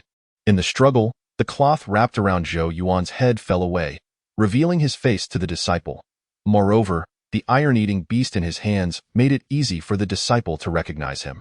"Zhou Yuan, what are you doing here?" the disciple exclaimed. Zhou Yuan had not anticipated being so easily identified and hastily stowed the iron-eating beast back in its bag. "Did you steal the artifact?" the disciple shouted. "Absolutely not," Zhou Yuan protested, rewrapping himself and attempting to bypass the disciple to return. Feeling ignored, the disciple was irritated and quickly grabbed Zhou Yuan, calling out loudly, drawing the attention of the disciples ahead. Gong Xianling, thinking they had found Fang, rushed over to investigate, only to be astonished to discover it was Zhou Yuan who had been exposed. "Everyone, look! Who is this?" "Zhou Yuan, what are you doing here?" The gathered disciples expressed their astonishment.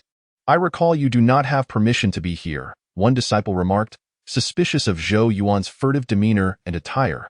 "I suspect he may have stolen the artifact." The crowd found this reasoning plausible, as Fang held a certain weight in their minds, leading them to believe Zhou Yuan was likely the thief. "This is impossible. Zhou Yuan could never have stolen the artifact. I believe in him," Gong Xianling interjected. Additionally, Zhou Yuan's presence here was sanctioned by the sect leader. Then why is he wrapped up like this? Is he not up to no good, fearing discovery? The two parties were at a standstill. Neither willing to yield, I will retrieve the artifact to prove my innocence, Zhou Yuan declared, interrupting their argument. The disciple scoffed, what could you possibly do? I have my methods. Rather than squabbling here, grant me this opportunity. The disciples, fully aware that without the artifact, they could not enter the abyss, recognized there was no better alternative and reluctantly decided to trust Zhou Yuan for the time being. Gong Xianling took Zhou Yuan aside. Zhou Yuan, do you truly have a way to recover the artifact? Indeed, Zhou Yuan nodded. The crowd watched as Zhou Yuan proceeded to execute a series of actions, though it was merely a ruse to deceive them, lacking any genuine utility. Subsequently, he released the iron-eating beast, entrusting it to its own instincts. While feeding the iron beast earlier, Zhou Yuan discovered that it could discern the path to the dark abyss. He had been attempting to head in a particular direction, leading him to speculate that it could identify the route to the dark abyss and possibly locate the magical artifact. However, this was merely conjecture. And with no other options available, he decided to take a chance. Zhou Yuan followed closely behind the iron beast, prompting Gong Xianling to hastily signal for the others to follow as well. Unbeknownst to them, it was the iron beast leading the way.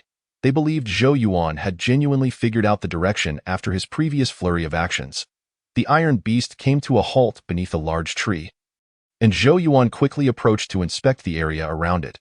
Finding nothing particularly unusual, he looked back at the iron beast in confusion. To his surprise, when the iron beast moved aside, the magical artifact lay right beneath his feet. Zhou Yuan promptly picked it up for examination. It was an oval-shaped copper plate that had emitted a faint glow when Gong Xianling had initially produced it, but now it was devoid of light. Unable to ascertain the reason, Zhou Yuan simply stowed it away in his bag, crouched down to embrace the iron beast, and then placed it back into the bag, due to their rapid pace. Zhou Yuan and his companions lost track of Gong Xianling and the others, who could only wait in place. Some disciples expressed their dissatisfaction, voicing their concerns that Zhou Yuan had rushed ahead to leave them behind. Is he trying to sneak away? One complained. Indeed, senior sister, we should never have trusted him. Where are we now? Others echoed their sentiments, feeling lost from their original path. Zhou Yuan won't run off. We should simply wait here. Gong Xianling reassured them, her faith in Zhou Yuan unwavering. When Zhou Yuan returned, Gong Xianling smiled brightly, momentarily fearing he might not come back. Is this it? Zhou Yuan inquired, pulling the artifact from his pocket. Gong Xianling eagerly took it from him, confirming, this is it. Curiously, she examined the artifact, noticing it was no longer glowing.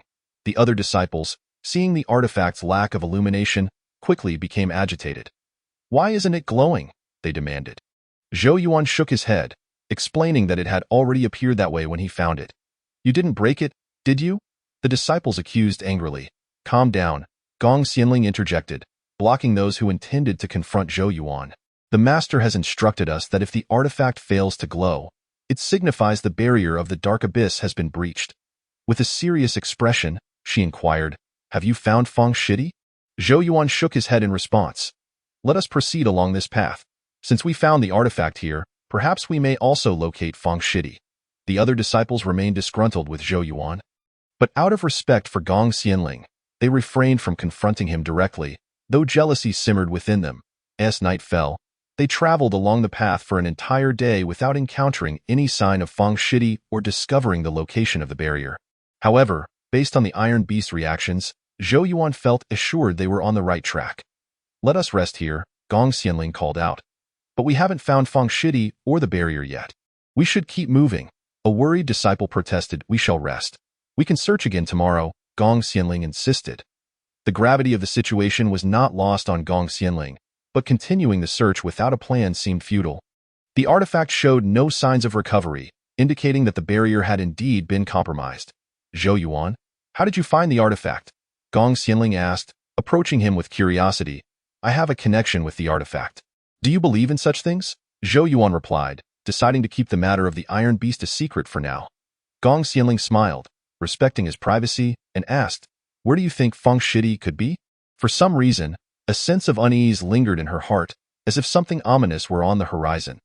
He may have already entered the dark abyss, Zhou Yuan speculated, pondering what might have compelled Feng Shidi to venture there alone. Though usually brash, Feng Shidi was still disciplined and possessed a sense of the greater good. What could have driven him to such recklessness? Gong Xianling shared his confusion. Zhou Yuan found a spot to sit down, releasing the iron beast from his bag and offering it some fresh bamboo to calm it. Zhou Yuan, what has happened to the iron beast? I can distinctly sense its agitation, Gong Xianling remarked. Puzzled.it might not be accustomed to this environment. After all, there is not much food here, and it could be hungry, which may be affecting its mood, Zhou Yuan explained, gently stroking the iron beast's back to soothe it. Observing this interaction, the nearby disciples grew envious of the care Gong Xianling showed Zhou Yuan. What are you saying? One disciple whispered, but others overheard and reacted. The disciple quickly denied any ill intent.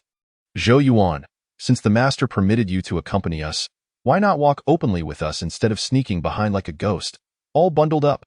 Zhou Yuan looked up to see it was the disciple who had captured him earlier that morning. What business is it of yours? He retorted. The disciple's anger flared, and he lunged forward, but was restrained by others nearby. Calm down, senior brother. Remember what the elder said before we departed. But Zhou Yuan is being so unreasonable. How can I not be angry? The disciple fumed, glaring at Zhou Yuan. Undeterred, Zhou Yuan continued to pet the iron beast, aware that under normal circumstances, he would strive to maintain a friendly demeanor.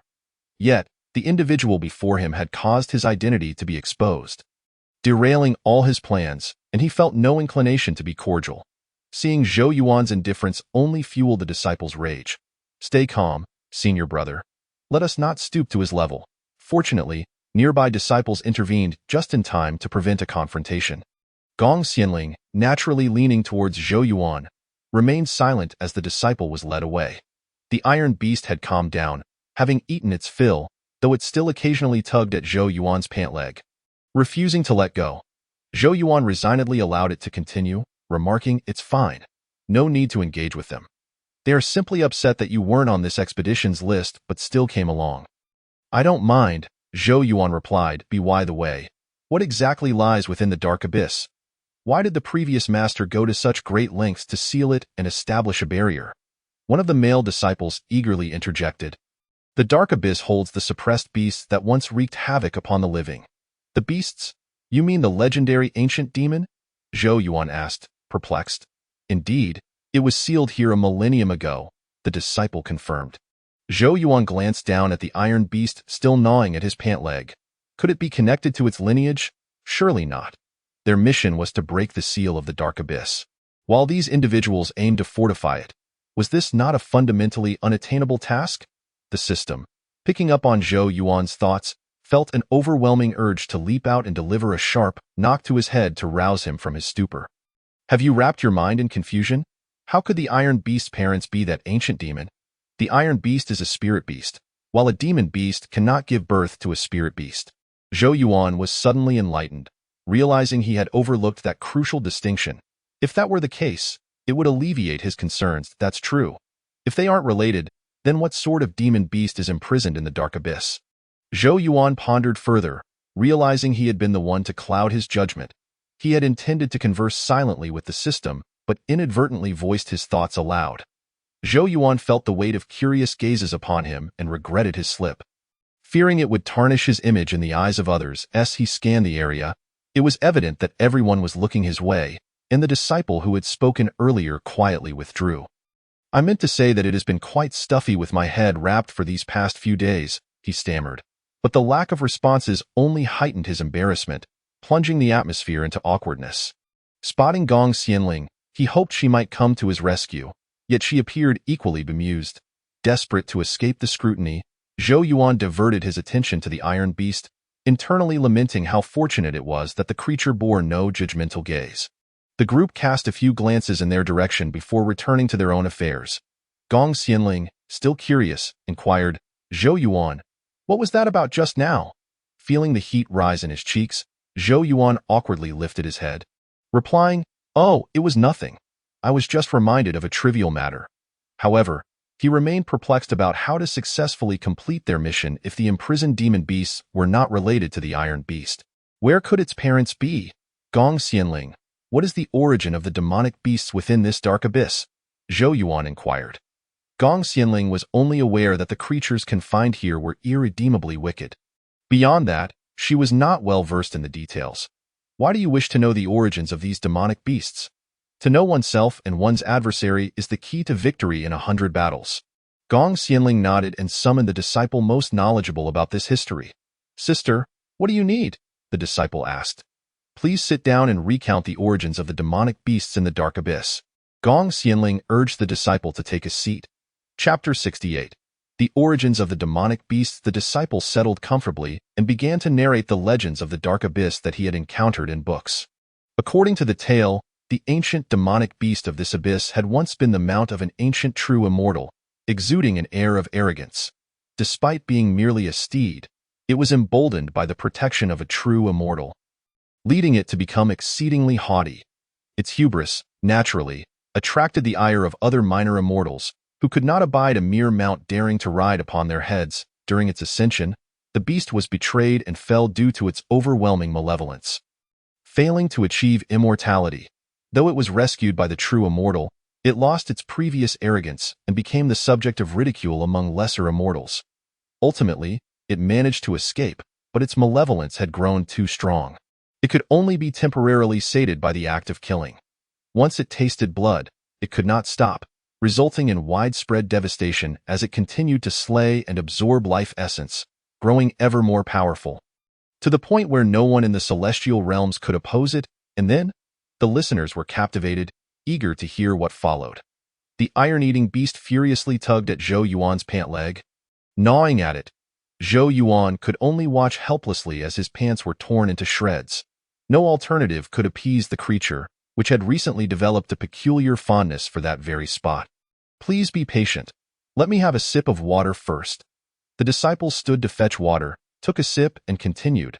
The demonic beast truly became invincible. Many of our fellow disciples perished at its hands, including those minor immortals who had previously mocked it. The ancient true immortal had even attempted to subdue it, but the beast turned against them, and in the end, even the true immortal was powerless to contend with it. The disciple took another sip of water before adding, all of this is what I gleaned from my readings, but the specifics remain uncertain. That is certainly not the case, the system interjected, though only Zhou Yuan could hear it. Let us not dwell on these individuals. We are still eager to know what happened next. How did it become sealed here? The nearby disciple urged. Eventually, several powerful beings united to exterminate it. However, after 3 days and nights of fierce battle, the demonic beast was merely sealed away, not destroyed. The price for the seal was the fall of those mighty beings, and since then, it has not seen the light of day, confined to a state of mere survival. After the fall of those powerful beings, we were entrusted with the guardianship of this abyss. Every few hundred years, the sect leader sends someone to reinforce the seal, much like our current mission. The disciple elaborated. Yet, each reinforcement has proven more challenging than anticipated. Though the beast has lingered in the dark abyss for tens of thousands of years, its accumulated malevolence only grows. Tio escaped the abyss. It is particularly adept at sowing discord among the hearts of the unsteady disciples, who may easily become its unwitting tools. Thus, we must exercise utmost caution during our expedition to avoid being led astray. Once the disciple completed his tale, the group prepared to rest.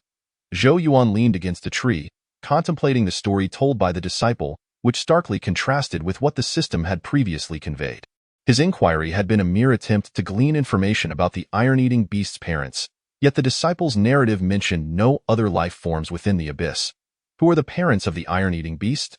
Are they truly within the dark abyss? Zhou Yuan began to consciously communicate with the system.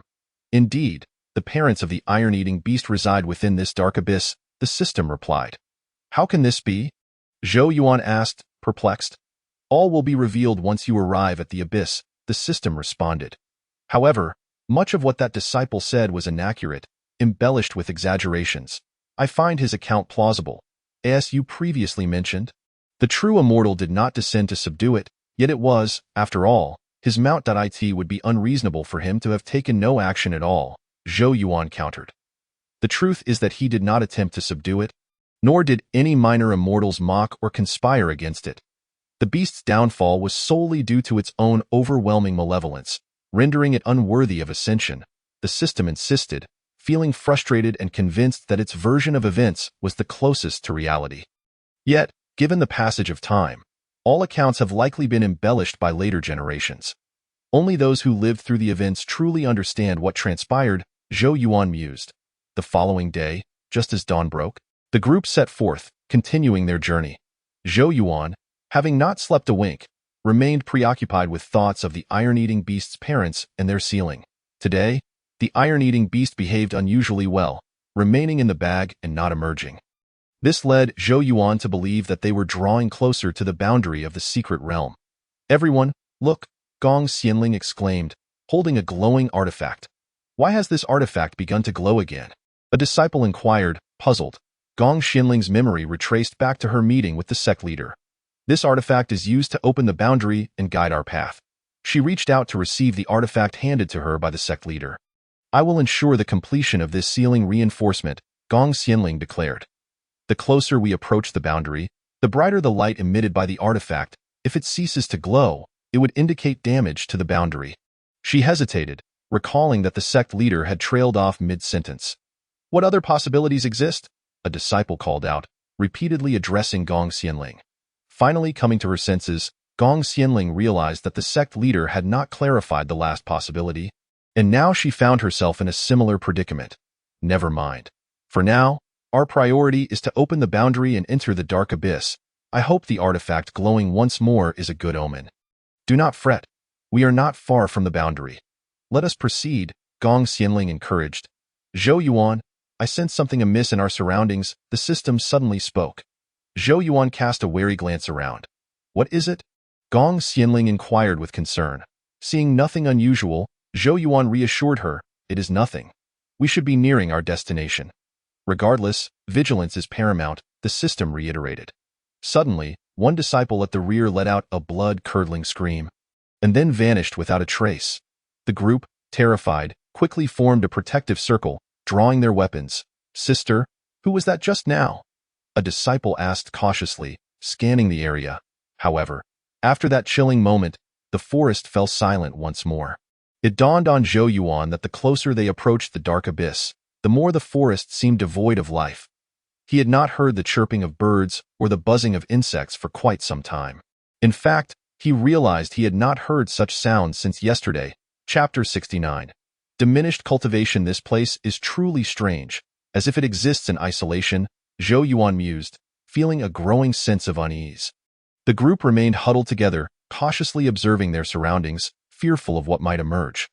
They maintained this tense posture for some time, yet the area remained eerily quiet, gradually causing them to relax their guard.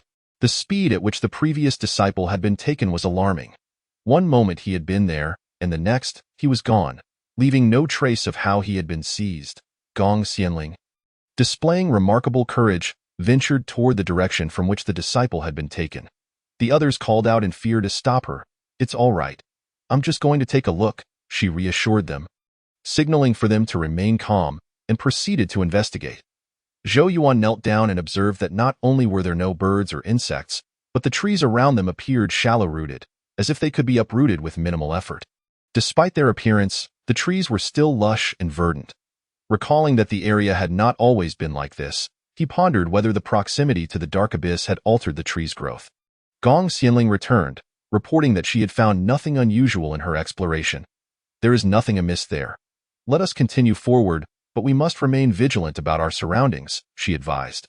Shortly thereafter, they approached the boundary, which had been breached, revealing a substantial gaping hole. Gong Xianling suspected that a disciple might be responsible, but without evidence, she refrained from making accusations. Everyone, be cautious. Once we enter, we will truly step into the dark abyss. Gong Xianling cautioned at the entrance. Zhou Yuan patted the iron-eating beast in his bag, noticing it was frantically gnawing at the bag again, indicating that the dark abyss indeed had a profound effect on it.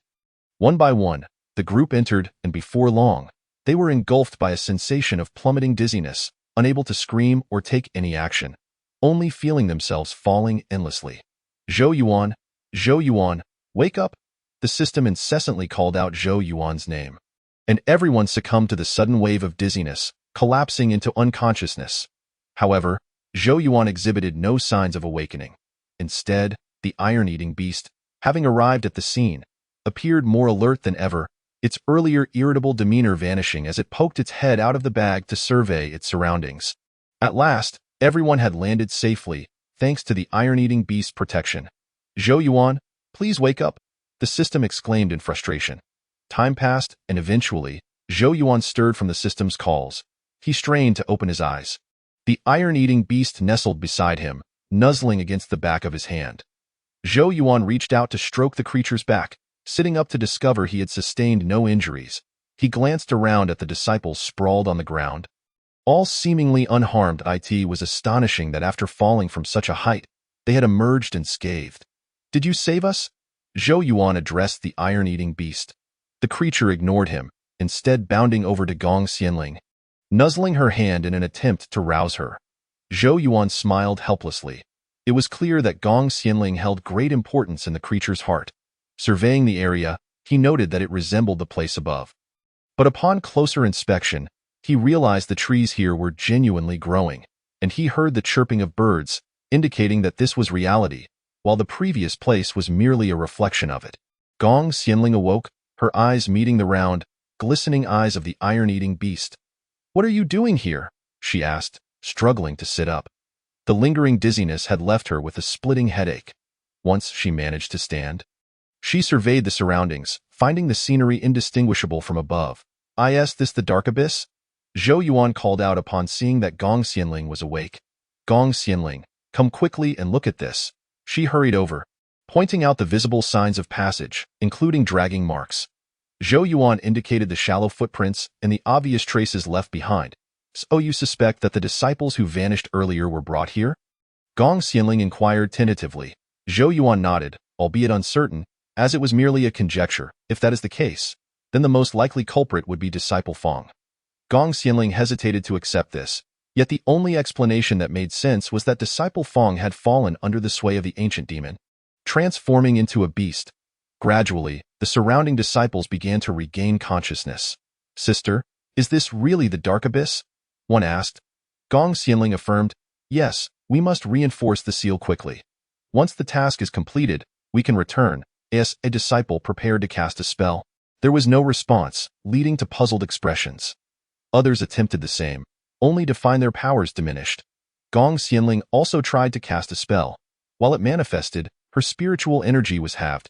"Sister, what should we do? Our cultivation is suppressed here in the dark abyss, and we can only use the most basic spells. How can we reinforce the seal in this state?" A disciple asked anxiously. Indeed, the others shared in the growing anxiety. What if the ancient demon appears? With our current strength, even a combined effort might not suffice. The iron-eating beast bounced back to Zhou Yuan's side, persistently pointing in one direction. Zhou Yuan followed its gaze to a narrow path that seemed apparent yet concealed. Without the iron-eating beast's guidance, he might have overlooked it. Where does this path lead? There must be a secret here.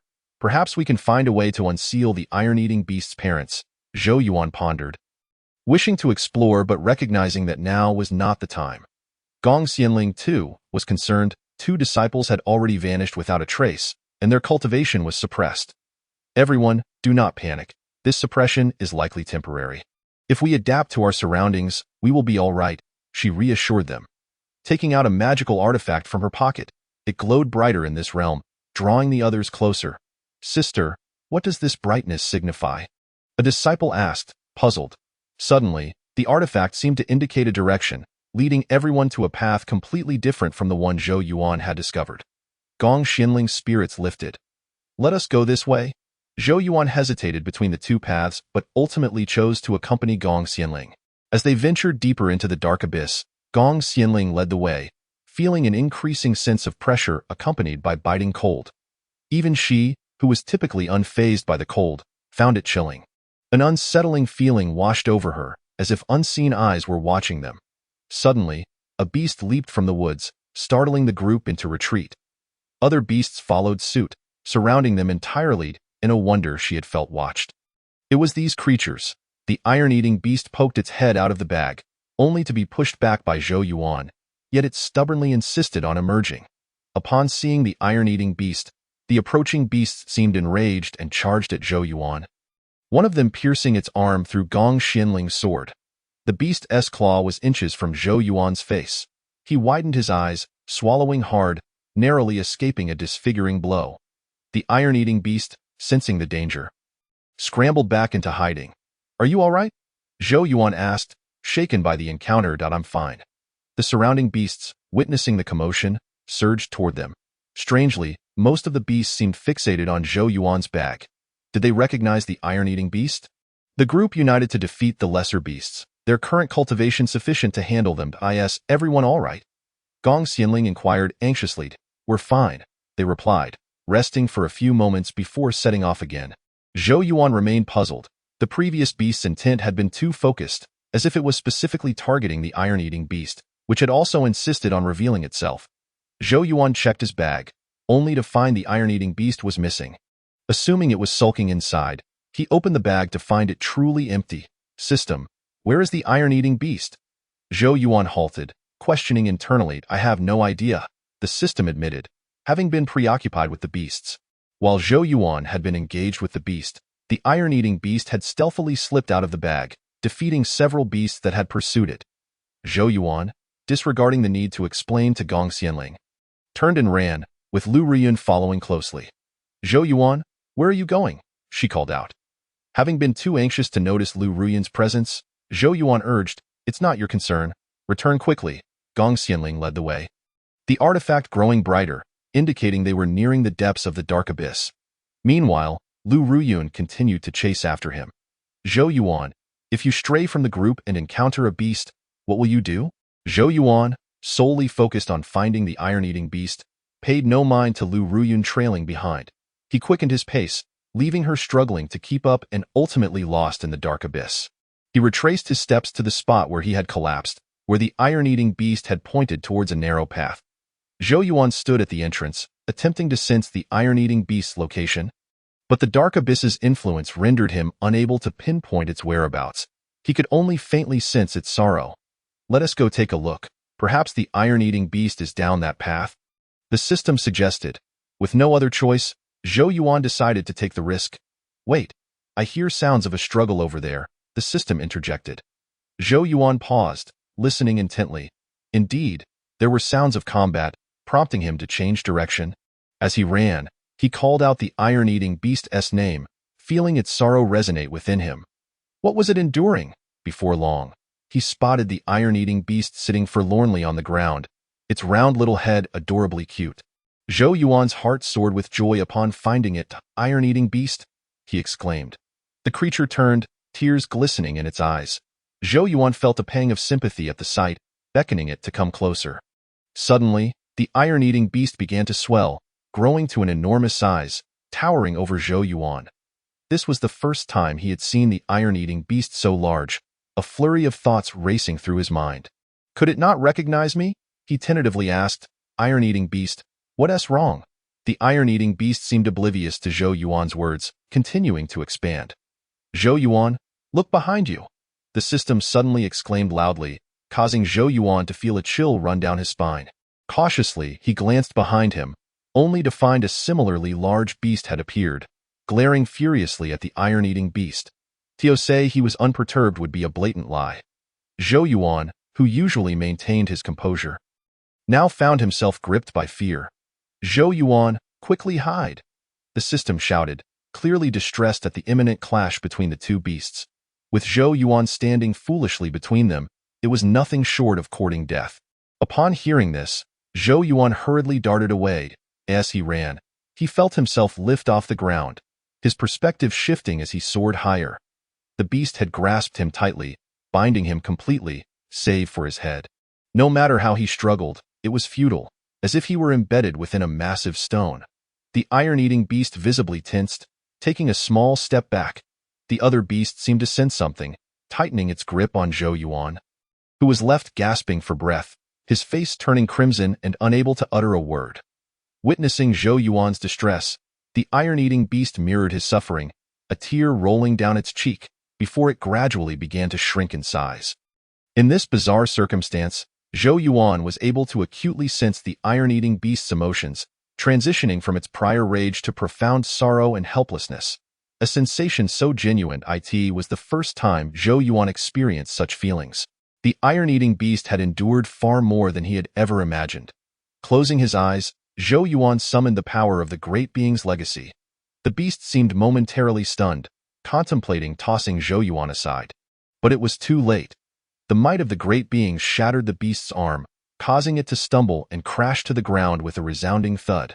The iron-eating beast, still engulfed in sorrow, finally looked up to see Zhou Yuan had descended unscathed, joyfully nudging his hand. Chapter 71. The discovery of skeletons. The thunderous noise startled Gong Xianling and the others. "Sister, what is that sound?"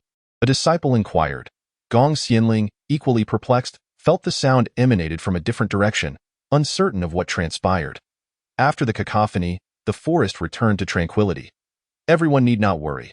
It should be nothing serious," she reassured, glancing back only to realize Zhou Yuan was missing. "Where is Zhou Yuan? Why hasn't he caught up?" The disciples behind her quickly shook their heads. "Sister, I haven't seen him. I thought he was right behind us." "What about Lu Ruyun?" Gong Xianling suddenly noted her absence as well, prompting her to become anxious. The artifact in her hand dimmed following the loud noise, filling her with unease. The sound was indeed suspicious. "Everyone, let's head back and search for them, following the direction of that noise." Meanwhile, Zhou Yuan, having determined the beast lay motionless on the ground, crouched down to stroke the iron-eating beast's head. "How did you end up here?" he asked. The iron-eating beast tugged at him, leading him to the spot where it had previously settled. Pointing at the ground below, Zhou Yuan was perplexed. The earth appeared to be mere soil, nothing remarkable. "Do you want me to dig here?" he queried. The iron-eating beast nodded. Realizing it was a request from the creature, Zhou Yuan felt compelled to comply, considering that perhaps its parents lay beneath, compelling it to act out in distress. At that moment, the beast regained consciousness, clambering to its feet despite the loss of an arm. Swaying unsteadily, Zhou Yuan turned, astonished by the beast's resilience. How could it still be alive? "Iron-eating beast, can you handle this?" he asked. The iron-eating beast nudged Zhou Yuan's hand, then, to Zhou Yuan's surprise, it swelled in size once more, surpassing even the other beast. Suddenly, Zhou Yuan, crouched down, felt remarkably diminutive, as if a single step from the iron-eating beast could crush him. With no tools at hand, Zhou Yuan resorted to using his hands to dig. The injured beast was swiftly overpowered by the iron-eating beast, leaving Zhou Yuan astounded at the sheer force displayed. This was a complete rout. "System, why didn't you inform me how formidable the iron-eating beast becomes when enlarged?" Zhou Yuan lamented. "The system was at a loss for words. I mentioned it long ago. You simply never took it to heart." A wisp of black mist seemed to emerge from the fallen beast, leading Zhou Yuan to believe he was imagining things. Rubbing his muddy hands over his eyes, he looked again, only to find the mist dissipating. Suddenly, numerous beasts, both high and low in rank, surged forth, encircling Zhou Yuan and the iron-eating beast. Zhou Yuan had no choice but to rise, fearing the iron-eating beast might not withstand such a multitude. The beasts leapt, biting at the iron-eating beast's arms, thighs, and back, overwhelming it in an instant. After dispatching the beast before him, Zhou Yuan rushed to assist. However, the iron-eating beast unleashed its power, creating a shockwave that sent Zhou Yuan reeling, forcing him to shield his eyes against the fierce wind. Struggling to maintain his footing, he staggered back until he collided with a tree trunk, finally managing to steady himself. Gong Xianling and her companions, drawn by the sudden gust, found themselves unable to open their eyes for a time. Once the wind subsided, they noticed all the beasts had been flung to the ground. Upon regaining his sight, Zhou Yuan saw the iron-eating beast had reverted to its original small size, leaving him in awe of its unimaginable power. As the beast beside him exuded another wisp of black mist, Zhou Yuan observed that it seemed to emanate from all the fallen beasts. He reached out to grasp it, but upon contact, the mist vanished without exception. Seeing the iron-eating beast approach, Zhou Yuan quickly crouched to pet its head, praising, "Iron-eating beast, you were incredible just now." The creature nuzzled his hand, a shy expression adorning its face. Zhou Yuan resumed digging, soon encountering a hard object that ignited a glimmer of hope, prompting him to excavate faster. Suddenly, he felt the ground tremble beneath him. "What is happening?" he exclaimed, hurriedly pulling the iron-eating beast away as the earth began to crack before their eyes. Once outside, Zhou Yuan staggered several times before regaining his balance as the ground fissured, revealing a complete skeleton encased in a faint, protective membrane. Suddenly, a wisp of black mist floated from the skeleton's seal. But Zhou Yuan paid it little mind, for the iron-eating beast was now crouched, weeping profusely, tears cascading from its eyes. This was the first time Zhou Yuan had witnessed the iron-eating beast so distraught. Previously, when he had scolded it, it had held back its tears, a memory that now seemed rather amusing. Understanding that this skeleton belonged to the iron-eating beast's parents, Zhou Yuan felt a pang of sympathy as he crouched down, gently stroking its head in comfort. Meanwhile, Gong Xianling and her group encountered a horde of beasts en route, perplexingly more powerful than before, as if their levels had surged dramatically. The beasts they had previously slain seemed to have miraculously revived. Standing once more, Gong Xianling and her companions struggled to fend off the onslaught. With her sword raised, Gong Xianling defended against the beast's claws, retreating steadily until she was on the verge of being overwhelmed. Just then, Lu Ruyun appeared, dispatching a beast from behind. Gong Xianling was taken aback. Lu Ruyun, what are you doing here? Sister, now is not the time for questions. We must first eliminate these beasts, Lu Ruyun urged. Rushing to assist the other disciples, Gong Xianling, rooted in place, noticed a wisp of black mist escaping from the beast before her and pondered why she hadn't observed such mist when slaying beasts earlier. Yet, she had no time to deliberate further, as more beasts approached. System, what should I do now? Zhou Yuan inquired, observing the seal on the skeleton. Extracting it directly seemed utterly implausible before the system could respond. A massive cloud of black mist materialized behind Zhou Yuan and the iron-eating beast. Chapter 72.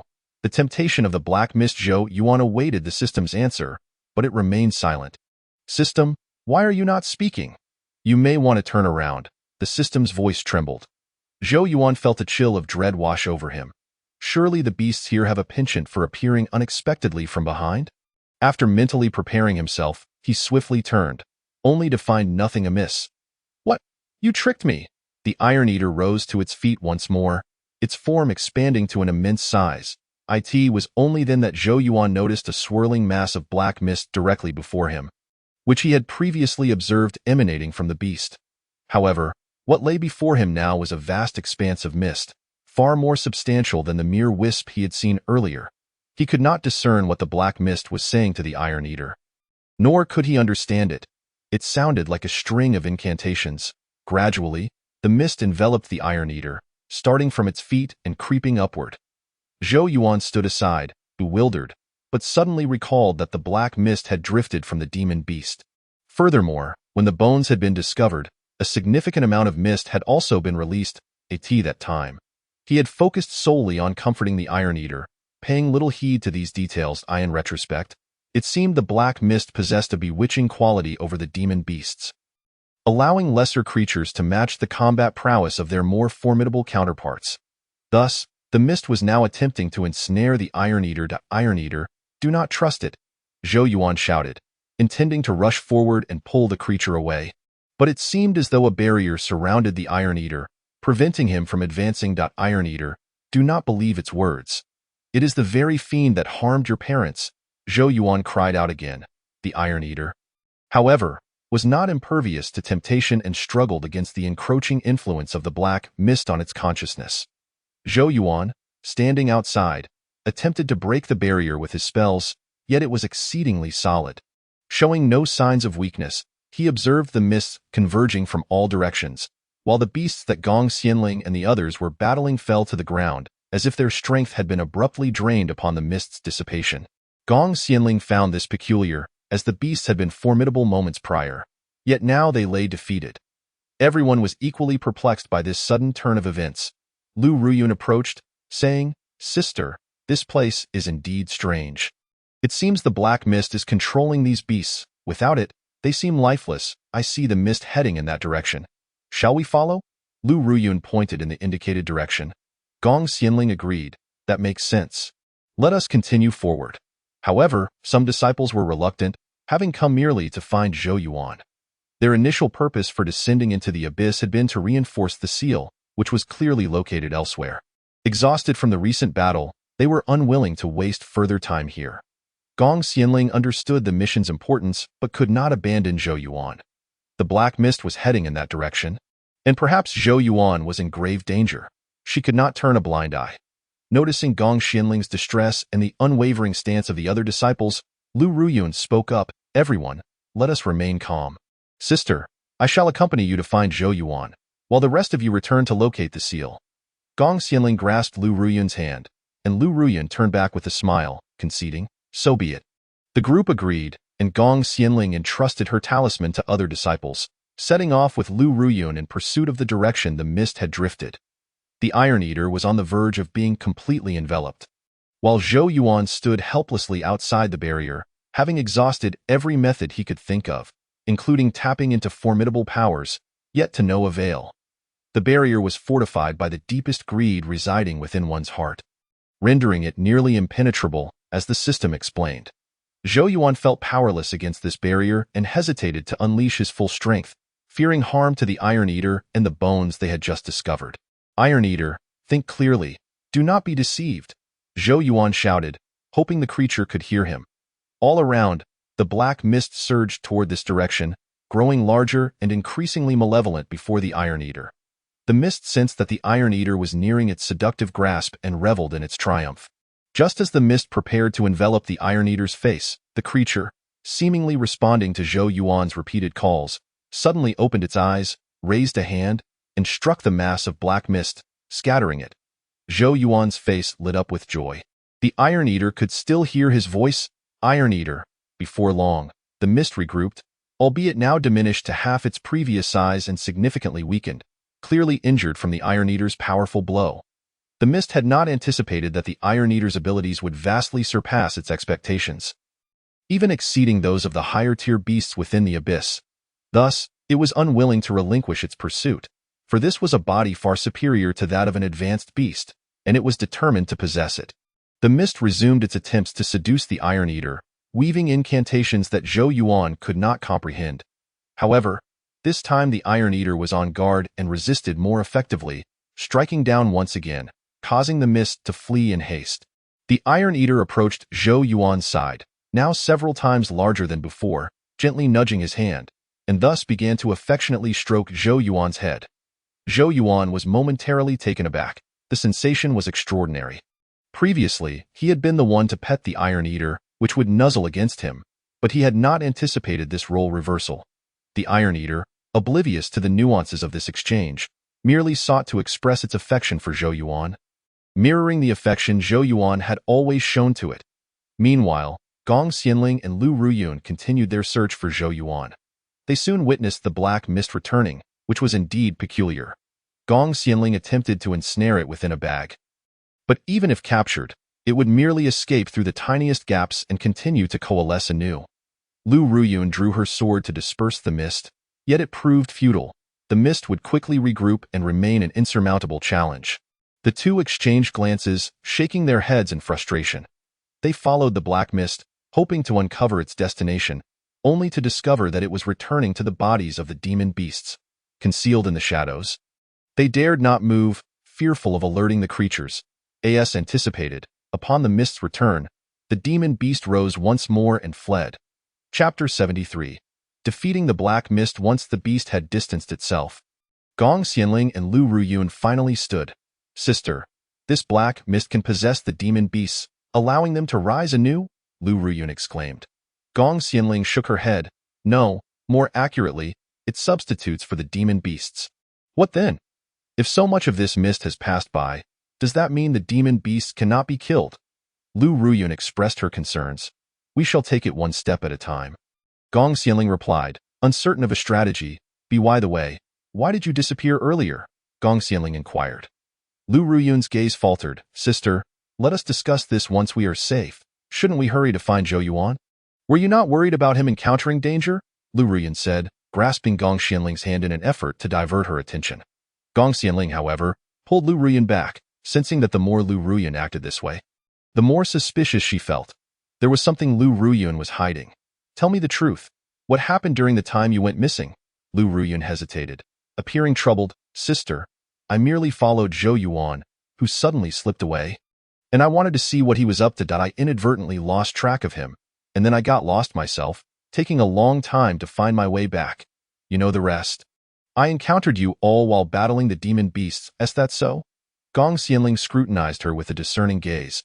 Indeed, truly. If you doubt me, you can ask Zhou Yuan once we find him. I even inquired where he was headed. But he did not respond, Lu Ruyun explained. Gong Xianling observed Lu Ruyun's demeanor, feeling that she was not lying, yet something remained unspoken. However, in the current situation, pressing her for answers would yield no truth. So she decided to give her an easy way out. Let us proceed forward. With no lingering connection between Gong Xianling and the Iron Eater, unlike Zhou Yuan and the creature, finding them in the vast forest proved arduous. They could only navigate by following the occasional drift of black mist, as Gong Xianling firmly believed it was linked to Zhou Yuan's whereabouts. Zhou Yuan remained in a state of discomfort. Despite the Iron Eater having willingly shrunk down and now gently nuzzling his hand, the sensation of being petted by such a massive creature still left him feeling uneasy. The black mist, though reluctant, realized that no matter how it tried to tempt the Iron Eater, it remained steadfast. Being merely a cloud of mist, it possessed no tangible power and, seizing the opportunity while Zhou Yuan and the Iron Eater were distracted, it stealthily slipped away. The Iron Eater approached the skeletal remains once more, gazing at them with renewed sorrow.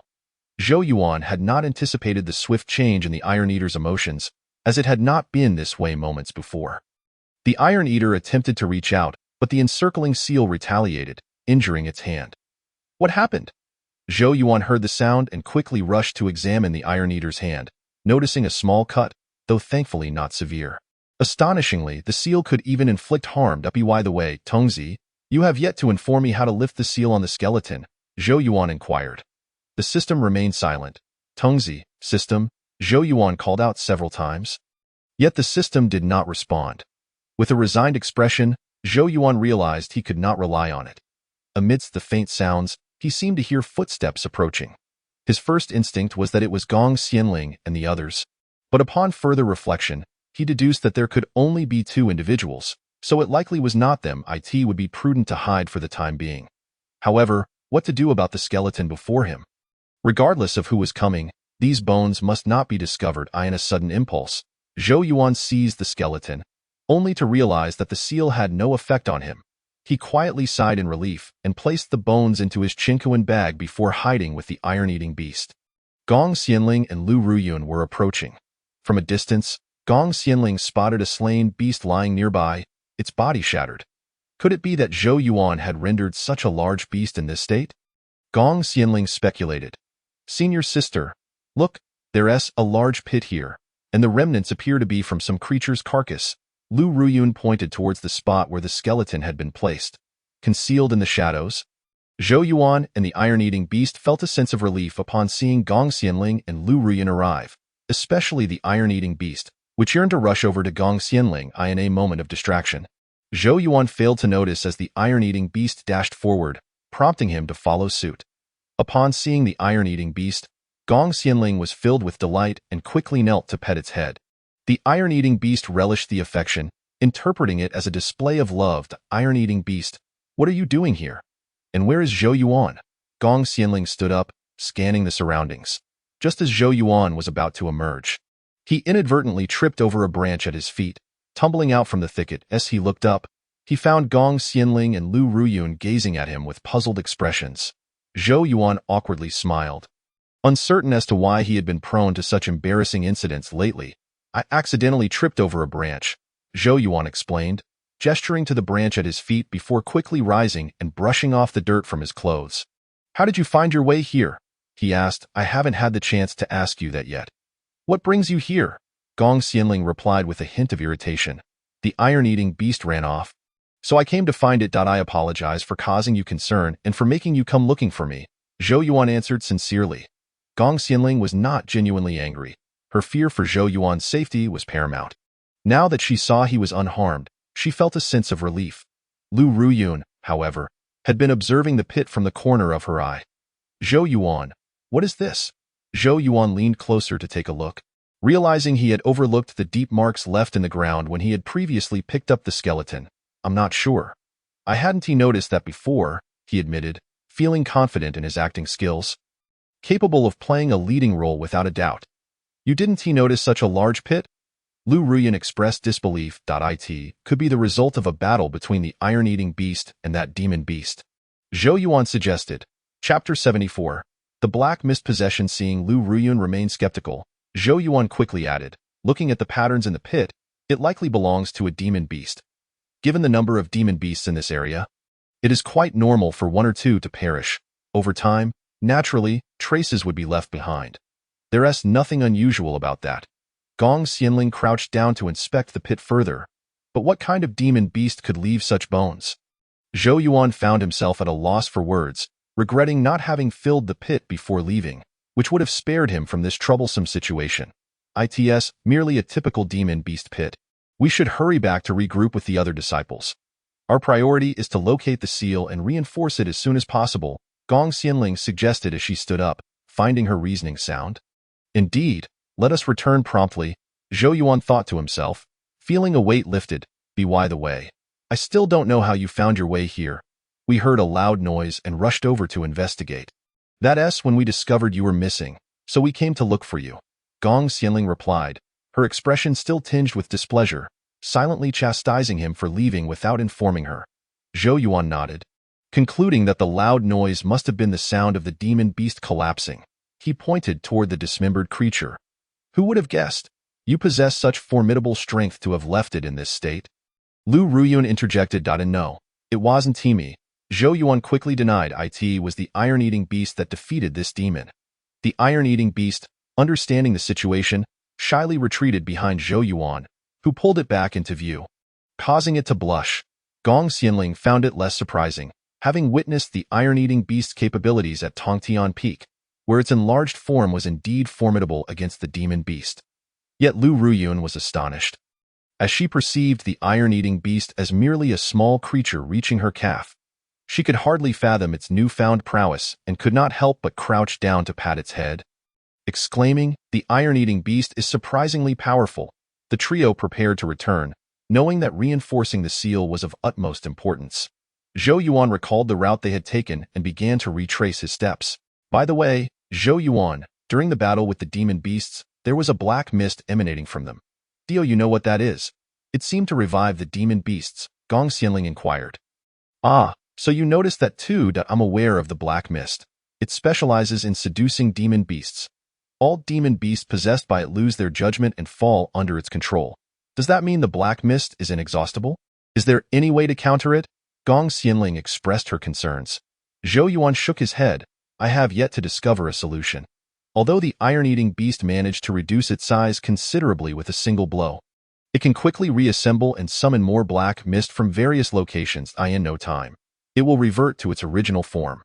Gong Xianling sighed quietly, feeling guilty for not fulfilling the sect leader's expectations. Having been in this dark abyss for some time, they had yet to even locate the seal. Senior sister, don't worry.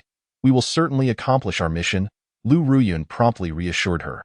Zhou Yuan understood the pressure Gong Xianling was under, wanting to comfort her but unsure how. Ultimately, he added, yes, there's no need to worry, at least the black mist poses no lethal threat.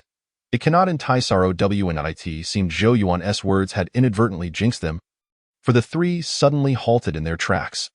Zhou Yuan unconsciously swallowed hard, wiping the sweat from his forehead. Before them stood a disciple from the Fang sect, enveloped in black mist. Without needing to look closely, it was clear that he had been seduced by the black mist. His fists were clenched, and his eyes radiated ferocity. Just moments ago, Zhou Yuan had asserted that the black mist could only tempt demon beasts, not humans. Now, he found himself face-palming. How could the Fang disciple have become like this? Gong Xianling was equally taken aback, pondering what he had endured during his days of absence. Lu Ruyan was astonished as well, not merely by his transformation but by his unexpected presence. Fang Shidi, do not let the black mist deceive you. Awaken, Gong Xianling cried out. Yet the Fang disciple was oblivious to her pleas and charged toward her. The possessed disciple was immensely powerful, far exceeding the combined strength of the three, and Zhou Yuan found it difficult to unleash his full potential in front of them, opting instead to block the Fang disciple's attacks with half of his strength. This cannot continue, Zhou Yuan shouted, as the Fang disciple advanced fiercely, failing to recognize them. Each strike was deadly, and Gong Xianling refrained from inflicting true harm, avoiding any serious injury to him. Zhou Yuan even instructed the iron-eating beast to remain concealed. Placing it back in the bag, the Fang disciple's attacks were relentless, landing blow after blow with astonishing speed. Gong Xianling could not evade in time and sustained a cut on her arm. Upon witnessing this, Zhou Yuan swiftly kicked the Fang disciple away. Gong Xianling winced, clutching her bleeding wound. "Senior sister, are you all right?" Lu Ruyun rushed over to support her. Gong Xianling's complexion drained of color. "I'm fine," she reassured them. Zhou Yuan also approached, glancing at her injury, relieved it was not too deep. "Are you all right?" Zhou Yuan inquired again. The Fang disciple appeared unfazed by the pain. Despite being kicked, it hardly registered for him. And he rose once more. "You should stay here while I subdue him." Before Gong Xianling could intervene, Zhou Yuan had already proceeded. He believed that a swift resolution was the best course of action. In the earlier confrontation, although the disciple from Fang appeared to strike with ferocity, a closer examination revealed a lack of technique and rhythm, relying merely on brute force. This presented an opportunity to subdue him. Zhou Yuan retrieved a long rope from his bag, tied one end into a knot, and successfully ensnared the disciple's neck. The disciple attempted to extricate the rope from around his neck, but his efforts were in vain. For the rope had been enchanted and would not yield easily once secured. After several futile attempts, the disciple, filled with rage and humiliation, advanced towards Zhou Yuan, who awaited him with an air of confidence. Gong Xianling and Lu Ruyun, observing the scene, felt their hearts leap into their throats, regretting their inability to assist in the previous moment. Suddenly, a tree was felled by the disciple, and Zhou Yuan managed to bind his limbs. As Zhou Yuan tightened the rope, the disciple's strength waned, and the blade he had clutched fell to the ground with a clatter. Chapter 75. Dispelling the black mist, seeing Zhou Yuan unharmed. Gong Xianling felt a wave of relief wash over her. "Zhou Yuan, are you all right?" To be honest, in that moment, they had feared Zhou Yuan would perish alongside the disciple, only to realize it was merely part of his strategy. "I'm fine," Zhou Yuan replied with a smile, approaching them. What could possibly be wrong? Everything that had transpired was under his control. The disciple squirmed in discomfort, desperately trying to free himself from the bindings. Rolling on the ground, but to no avail, the rope remained steadfast, tightening around him. Gong Xianling, witnessing the struggle, expressed her concern. "Is he going to be all right? After all, he is our fellow disciple. None of us wished for him to end up like this." "He will be fine," Zhou Yuan reassured her. "Though the rope may constrict further, it poses no threat to his life." He intended to elaborate, but upon glancing at the disciple, he leaned closer to Gong Xianling and Lu Ruyun. Whispering, "I believe this method will force the black mist to reveal itself." Primarily, he was concerned that the mist might overhear them. Gong Xianling nodded, inadvertently brushing against her arm's injury, letting out a soft gasp. "Senior sister, let me tend to your wound," Lu Ruyun quickly offered. Before long, Gong Xianling's injury was treated. Although not deep, the bandage was already seeping with blood. "Zhou Yuan, what should we do now?" Gong Xianling called out to Zhou Yuan, who was preoccupied with contacting the system. Oddly enough, the system had been unresponsive today, making it impossible for him to pose any inquiries. Noticing Zhou Yuan's stillness, Gong Xianling called out again. "Zhou Yuan?" He finally turned, asking, "What is it?" "What are you thinking about?"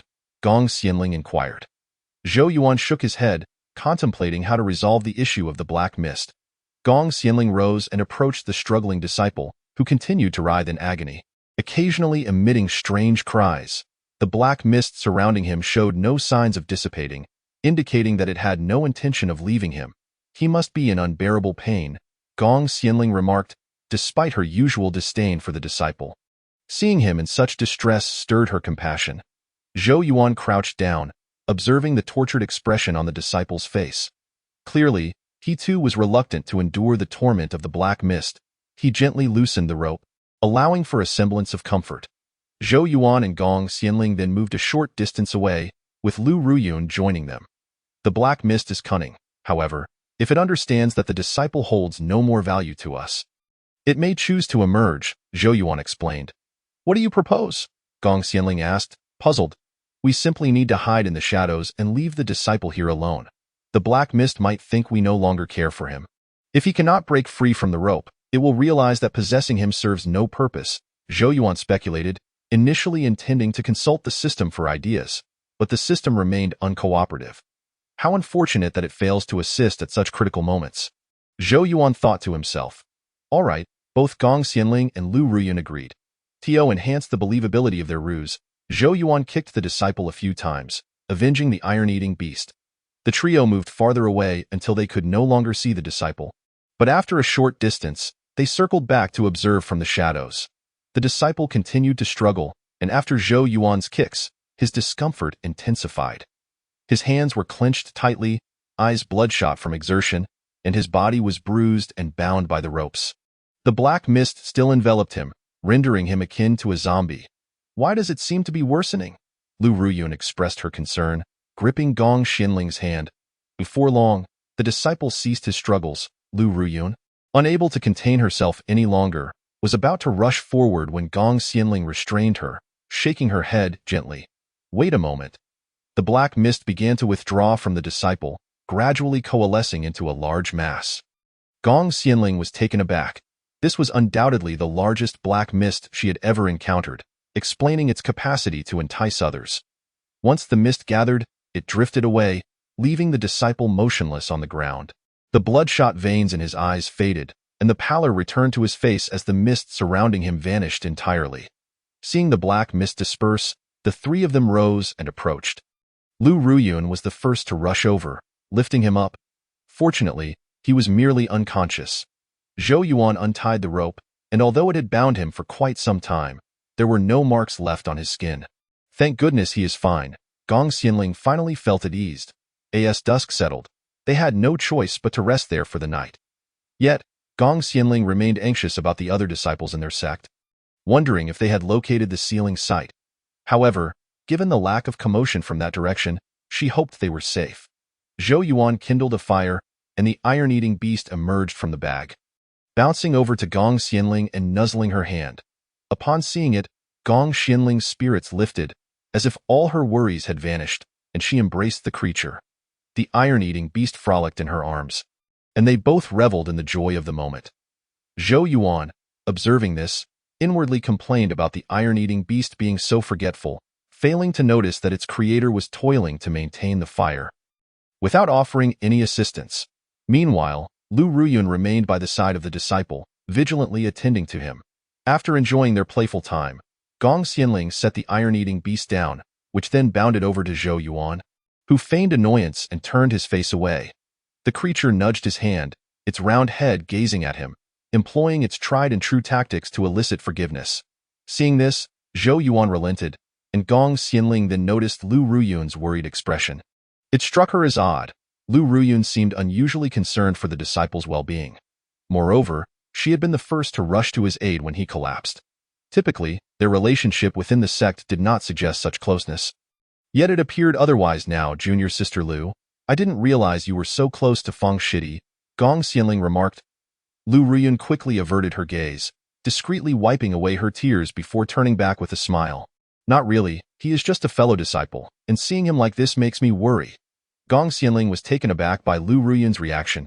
Indeed, no one wished for Feng Shidi to end up in such a state. Chapter 76. Unraveling the mystery. While that was the case, Gong Xianling still found it peculiar. Lu Ruyun's concern seemed more than mere friendship. It felt as though she was concealing something from her. That night, Zhou Yuan and the iron-eating beast fell asleep beneath a tree, with Gong Xianling nearby, while Lu Ruyun remained by Feng Shidi's side, guarding him. Lu Ruyun glanced around. The surroundings were tranquil, interrupted only by the occasional rustle of the wind. Gong Xianling and Zhou Yuan were fast asleep. Quietly, Lu Ruyun rose, lifting Feng Shidi and resting him against her shoulder as she moved away in the opposite direction. She made her escape with utmost stealth, carrying Feng Shidi for quite some time before believing she was safe enough to set him down for a brief rest. However, unexpectedly, Gong Xianling appeared from behind, startling her immensely. "Senior sister," Lu Ruyun stammered. Struggling to articulate her thoughts, Gong Xianling had noticed her movements earlier. In truth, she had not been asleep at all, but rather unable to rest due to concerns about reinforcing the seal. It was purely coincidental that she discovered Lu Ruyun attempting to sneak away with Feng Shidi. "What are you doing here?" Lu Ruyun was momentarily at a loss for words, wishing she could find a hole to hide in. That question should be directed at you. Why are you carrying Feng Shidi at this hour? Gong Xianling interrogated with a scrutinizing gaze. Lu Ruyun struggled to find her voice. Junior sister, I've sensed something amiss with you all day. You must tell me what is truly happening. Gong Xianling inquired once more. While Lu Ruyun stared blankly at her, hesitating slightly. Yet given the current predicament, what could she possibly say? The matter unfolded thus. While I was trailing Zhou Yuan, I inadvertently lost my way. What should I do? I am utterly at a loss. Lu Ruyun expressed her despair, having circled around numerous times without locating any exit, finding herself perpetually in the same place. Suddenly, Lu Ruyun heard a commotion in the distance. Who could that be? It seemed that upon hearing the noise, the person hastened their pace. Lu Ruyun, brimming with curiosity about the identity of this individual, immediately pursued them. Alas, the person was simply too swift. And after a brief chase, she lost sight of them. Strangely, Lu Ruyun realized she had emerged from the previous loop. The path before her was indeed familiar, the one she had traversed upon arrival. Lu Ruyun speculated that the individual must have intentionally drawn her attention, aiding her escape from her predicament. She glanced around, noting the eerie silence, devoid of any presence. I know not who you are, but I extend my gratitude for guiding me out. I wonder if it would be possible to meet you in person, Lu Ruyun called out. After waiting for what felt like an eternity, she was met with silence. Resolved, she decided to return. Just as Lu Ruyun prepared to depart, a few monstrous beasts suddenly leaped before her, startling her. The ferocity of the beasts encircled her menacingly. What on earth? Could it be that my earlier call, intended to summon my savior, instead attracted these creatures? Though Lu Ruyun possessed considerable prowess, the suppression of her abilities in the abyss left her capable of wielding only half her usual strength. One beast struck at her abdomen, causing her to stagger back several paces in pain, clutching her midsection. Before she could catch her breath, another beast landed a blow on her shoulder, slamming her against a tree trunk. Overwhelmed and unable to maintain her footing, Lu Ruyun collapsed to the ground, resigned to her fate, believing this time she was destined for death. She tightly shut her eyes, dreading the sensation of awaiting her demise. After an extended period, she noticed the beast had not approached her, prompting her to slowly open her eyes. To her astonishment, she beheld Feng Dizzy engaged in battle with the beasts. Initially shocked, she quickly suppressed her pain and rose to join the fray alongside him. Indeed, the two of them combined swiftly felled all the beasts. Seeing this, Feng Dizzy attempted to flee, but Lu Ruyun seized his arm. Brother Feng, what brings you here? Lu Ruyun exclaimed, her grip tightening despite the lingering pain. Feng Dizzy kept his back turned, refusing to face her. Do not concern yourself with me. Return quickly and do not wander alone, he urged. Lu Ruyun, intrigued by his reluctance to meet her gaze, stepped closer. Brother Feng, where have you been these past days? My fellow disciples and I have been searching for you. Feng Dizzy immediately averted his face, insisting, No, do not seek me out. He tried to leave, but Lu Ruyun clung to him. And in the struggle, she caught a glimpse of his face, marred by prominent veins along his cheeks. Just as you observed before. As for why they have suddenly vanished, I cannot say, Lu Ruyun remarked. Gazing at Feng Dizzy, Gong Xianling sat opposite Lu Ruyun, attentively listening to her recount the events. And then, did he truly steal the magical artifact? The artifact was indeed stolen by him, Lu Ruyun replied. Her excitement palpable, however, he had his reasons. Brother Feng, what has happened to your face?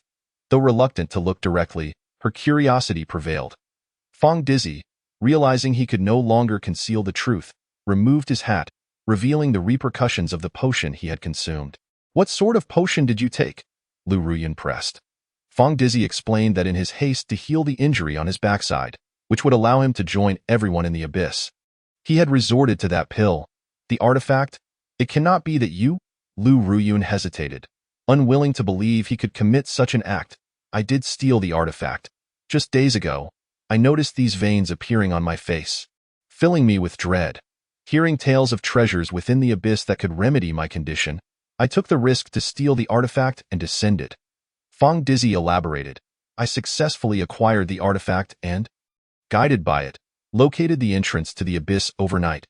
However, Just as I intended to use the artifact to breach the barrier, an enormous beast appeared.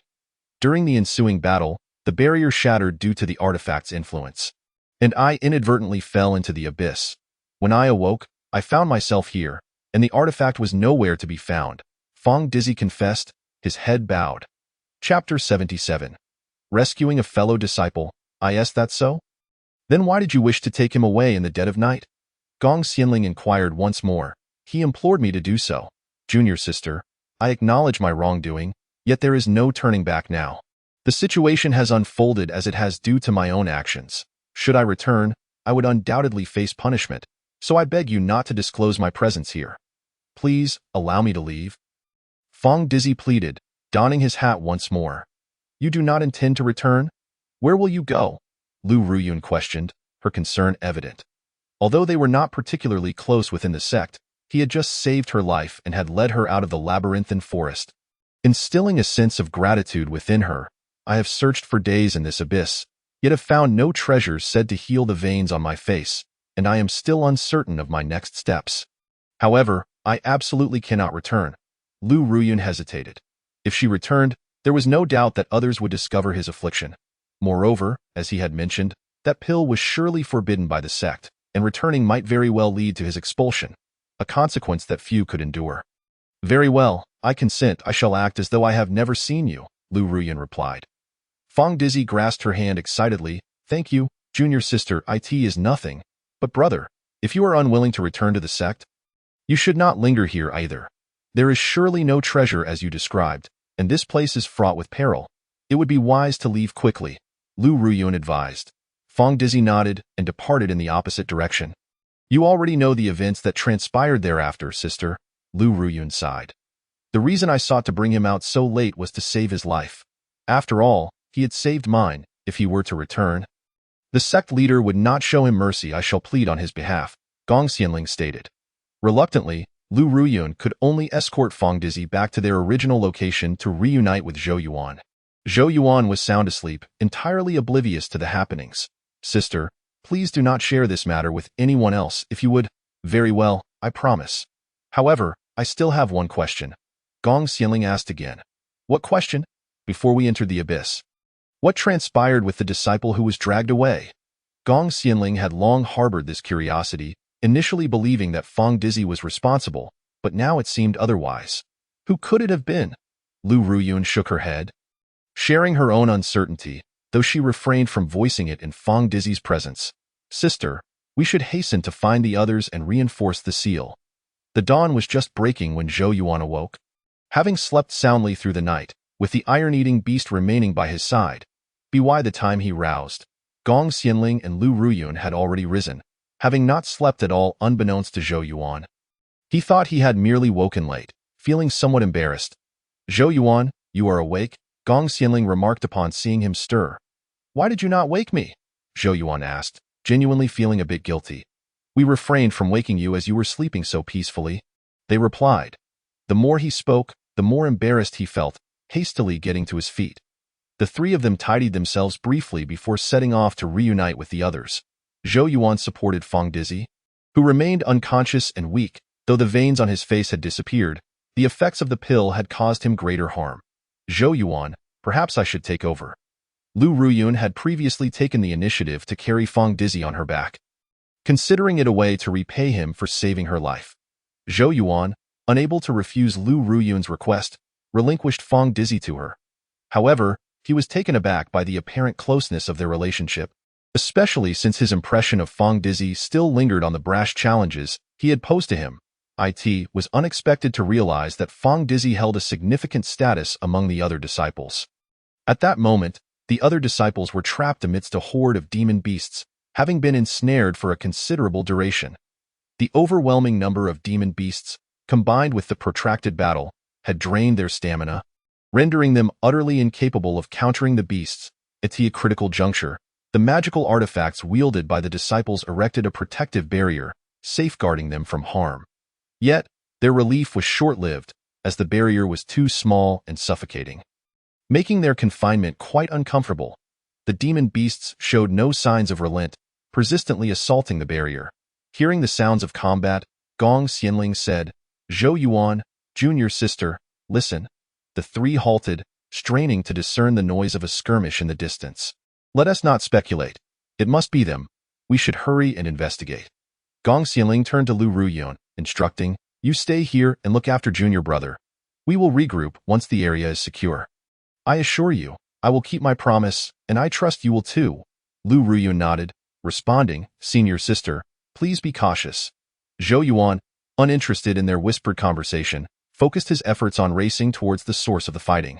Upon arrival, he found the barrier surrounded by demon beasts relentlessly battering against it, while the disciples huddled within, their spirits visibly diminished. Iron-eating beast, it's time for you to shine, Zhou Yuan remarked, patting the creature on its head. The iron-eating beast nodded and leapt from Zhou Yuan's side, swiftly enlarging itself to capture the attention of the demon beasts, many of which began to converge on it.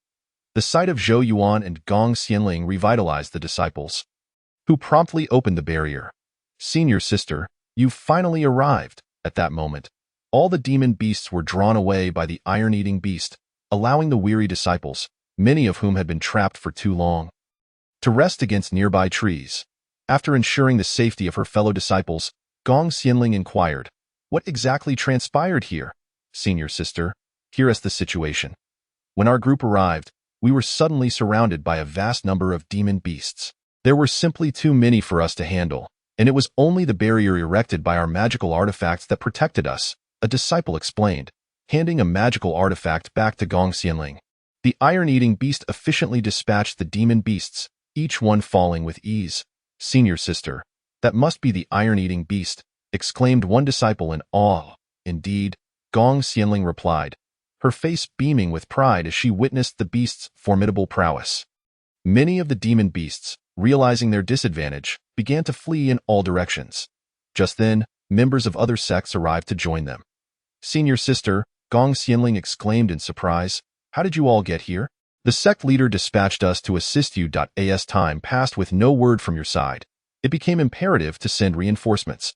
Since Gong Xianling and her group had successfully entered the abyss, it had become significantly easier for others to follow, ensuring they arrived just in time.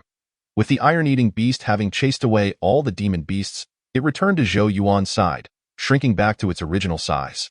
Zhou Yuan rewarded it with fresh bamboo, and the disciples were left in awe of the creature's might. In an instant, it found itself surrounded by many disciples. The iron-eating beast, however, showed a distinct aversion to the male disciples who fawned over it, preferring the female disciples who eagerly clamored for its affection. Zhou Yuan had become accustomed to this behavior. Zhou Yuan, your iron-eating beast is impressive. Perhaps I could offer something in exchange? A disciple ventured closer to Zhou Yuan. The enticing proposition piqued Zhou Yuan's interest. Zhou Yuan, you seem to lack heart, the system interjected suddenly. Zhou Yuan jumped at the unexpected intrusion, perpetually caught off guard by the system's abrupt appearances. Are you here solely to startle me? He retorted. How could you even consider trading such a remarkable creature? The system huffed indignantly. When did I ever suggest giving the iron-eating beast away? Zhou Yuan bristled, feeling unjustly accused. Are you not tempted by that disciple's offer? The system pressed. Zhou Yuan faltered, losing his previous bravado. I was merely contemplating. I never voiced it. Besides, given the iron-eating beast's current prowess, why would I ever consider a trade? I haven't even directed my comments at you. Yet you were unresponsive earlier, and now you dare to chastise me. Before the system could respond, the disciple called out, Zhou Yuan.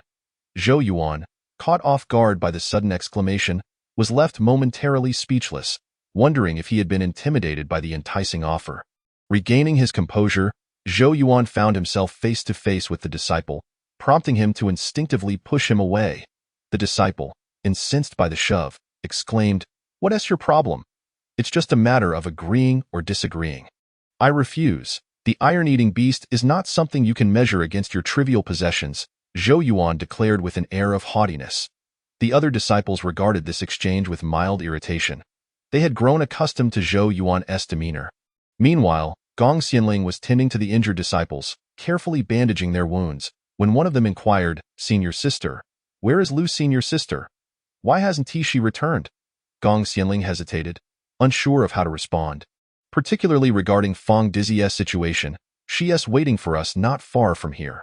Lu Ruyun, having gently laid Fong Dizzy down, noted that while his bruises had faded, he remained extremely weak and unconscious. A sense of dread filled her heart, fearing that when Fong Dizzy awoke, he would be angered by her decision to keep him from leaving. Before long, the group located Lu Ruyun and Fong Dizzy, prompting astonishment among them. How did Fong Dizzy end up here? Lu Ruyun quickly explained. After you all departed, we encountered another wave of demon beasts, and Fong Dizzy came to our rescue, though he was injured in the process. Lu Ruyun lowered her gaze, acutely aware of the curious stares from Gong Xianling and Zhou Yuan. An awkward silence enveloped the group, filled with unspoken questions. So, was that magical artifact stolen by him? A bolder disciple dared to ask. Lu Ruyun remained silent, fearing that revealing the truth about the artifact might lead to Fong Dizzy's rejection by the others. Once again, the atmosphere turned uncomfortable, and Zhou Yuan, not being a key figure in the discussion, opted to remain in the background. Let us address these matters once Fong Dizzy awakens. For now, our priority is locating the sealing chamber, Gong Xianling stated. Lu Ruyun glanced at her, feeling a wave of relief wash over her. The group collected themselves and, guided by the magical artifact, continued onward. Zhou Yuan silently followed behind, still contemplating the earlier events and yet to confront the system. System, did you die yesterday? Zhou Yuan asked, his tone still irritable. Now it was the system's turn to be vexed. Could you speak more courteously? All right, I'll be polite. But why didn't you come out when I called? If I weren't in this abyss, I would have thought I had already completed the game. Yesterday, there were some technical difficulties, as a virtual entity. Minor glitches are inevitable, the system explained lazily, recounting various issues it encountered during maintenance. Zhou Yuan listened with a mix of understanding and confusion, but soon realized the system showed no signs of stopping. Uninterested in its repairs, he finally snapped. Enough! Stop talking! The entire group turned to look at Zhou Yuan, the scene oddly reminiscent of previous encounters, leading him to smile awkwardly. Gong Xianling approached, concern etched on her face. Zhou Yuan, are you all right? I'm fine. Let us keep moving forward. Reinforcing the seal is our utmost priority. Zhou Yuan managed a strained smile, his expression stiff as he surveyed the group. They chose not to press further, accustomed to his peculiarities. Isn't it strange how Zhou Yuan seems formidable, yet his mind appears to be elsewhere? The disciple turned his head and whispered to another disciple, when you speak ill of others, it's wise to consider your surroundings. Upon glancing back, he spotted Zhou Yuan behind them, which rendered them quite awkward. They exchanged nervous smiles and hastily departed. Tengzi, how have you become so talkative? Regardless, what transpired just now falls upon you. You must offer compensation. Zhou Yuan muttered internally. Chapter 79. Enveloped in mist, the system had not anticipated that the notion of being repaired would be so amusing, prompting an incessant stream of chatter from it, perhaps indicating that it had indeed activated a chatterbox mode. By the way, I haven't inquired yet. What shall we do with the remains of the iron-eating beast's parents? Zhou Yuan asked, having pondered this question for days but receiving no response from the system. Leave the remains for now. Our foremost priority is to locate the sealing site and escape the abyss, Zhou Yuan replied, rolling his eyes in resignation, fully aware it would be thus. The group pressed forward. Guided by the magical artifact, as Gong Xianling noticed the artifact growing increasingly luminous, she felt reassured, believing they were nearing their goal. Suddenly, they found themselves engulfed in a dense fog, causing the artifact in Gong Xianling's possession to falter, flickering erratically, rendering direction discernment impossible. What is happening? Gong Xianling queried, perplexed, as the mist surrounded them, obscuring visibility of one another. Everyone, gather together, Zhou Yuan shouted, realizing the fog was thickening. Should any monsters appear at this moment, they would undoubtedly be outmatched. Zhou Yuan strained to see the figures of his companions and pulled them together. Is everyone here? He inquired. Senior sister is not here, Lu Ruyun observed, scanning the faces nearby. Zhou Yuan anxiously looked around. Indeed, Gong Xianling was missing. Gong Xianling, Zhou Yuan called out, disregarding the protests of others, rushing into the mist in search of her. At the forefront, Gong Xianling had also lost her sense of direction. The artifact no longer glowed brightly, and she was entirely enveloped in fog, unable to discern the path ahead. Gong Xianling, Zhou Yuan shouted again, the mist thickening to the point where he too began to struggle with visibility. Upon hearing Zhou Yuan's voice, Gong Xianling called back, "Zhou Yuan, I'm here. I'm here." Although Zhou Yuan heard her, the fog was so dense that he could not accurately determine her location. "Stay where you are and do not move. I will come to find you," he bellowed. The iron-eating beast desperately wished to escape from the bag, and Zhou Yuan dismissed its antics, promptly pushing it back inside. Gong Xianling obediently stood still, continuously speaking, allowing Zhou Yuan to track her whereabouts. Listening intently, Zhou Yuan sought her position, his vision entirely obscured by the mist. He could only wave his hands slowly to navigate. Yet, despite his efforts, he still could not locate Gong Xianling. "Tongzi, do you possess any useful treasures?" Zhou Yuan inquired. The system had activated a simplified mode, responding with a single word, "None." This left Zhou Yuan utterly speechless. At least say a few more words. He retorted, "No." The system replied again, leaving Zhou Yuan in a state of exasperation. "Fine. It seems I must rely on myself to find her." The iron-eating beast continued to thrash about, eager to escape the confines of the bag. Zhou Yuan could no longer tolerate its antics and finally released it. Before he could even scold it, the beast bolted away, disappearing from sight. "Iron-eating beast!" Zhou Yuan shouted in a panic, but he could not catch its attention. The mist posed no challenge for the iron-eating beast, which navigated through it with ease, having already spotted Gong Xianling in the distance, desperately trying to break free from the bag. However, the beast's inability to communicate its intentions, coupled with Zhou Yuan's lack of understanding, complicated matters significantly. The iron-eating beast reached Gong Xianling's feet, startling her. Unable to see what lay beneath, she instinctively kicked at it. Upon hearing Gong Xianling scream, Zhou Yuan assumed she had encountered trouble and quickened his pace. The iron-eating beast rolled away, but soon leaped onto Gong Xianling's hand. Initially taken aback, she soon recognized its familiar presence. "Is that you, iron-eating beast?" she tentatively called out. Upon hearing its name, the iron-eating beast, which had been attempting to escape, promptly returned, leaping onto Gong Xianling. She examined it closely and confirmed, "Indeed, it is you, iron-eating beast. How did you end up here?" "Zhou Yuan, the iron-eating beast found me," Gong Xianling exclaimed excitedly. The iron-eating beast successfully guided her back to Zhou Yuan, and she expressed her gratitude. "Thanks to the iron-eating beast, we reunited." Reflecting on the earlier misunderstanding, Zhou Yuan felt relieved. Realizing that he had wrongly assumed the beast intended to cause trouble, he had grown increasingly grateful for having acquired such a remarkable spiritual companion. The iron-eating beast then led Zhou Yuan, Gong Xianling, and the others to reunite with the remaining disciples. "You have finally returned," Lu Ruyun exclaimed eagerly. The other disciples had remained in place, too fearful to venture away, lest they become lost. "Everyone is unharmed, I hope?" Gong Xianling inquired, feeling guilty for becoming too engrossed in finding the path, leading to her accidental separation from the group. Seeing that everyone was safe, she felt a sense of relief. "Senior sister, the fog here remains dense. We have no idea when it will dissipate," Lu Ruyun added.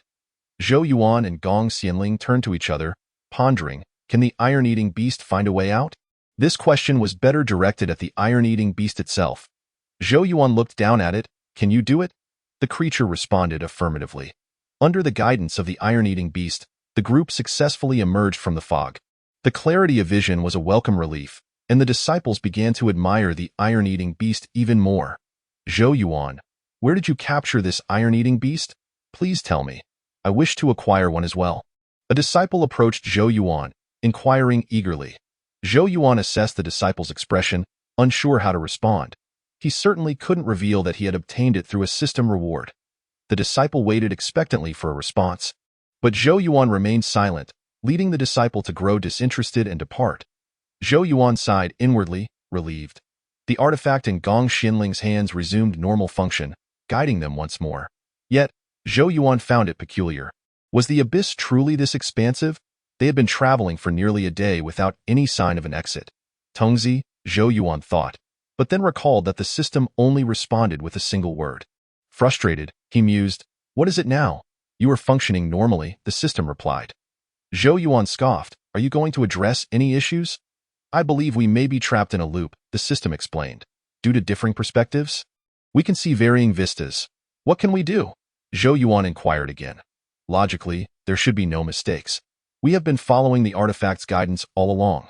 The cause is still unclear, but it is certain that we are indeed lost. The system confirmed. Zhou Yuan naturally trusted its words, yet he was at a loss as to how to convey the situation to Gong Xianling.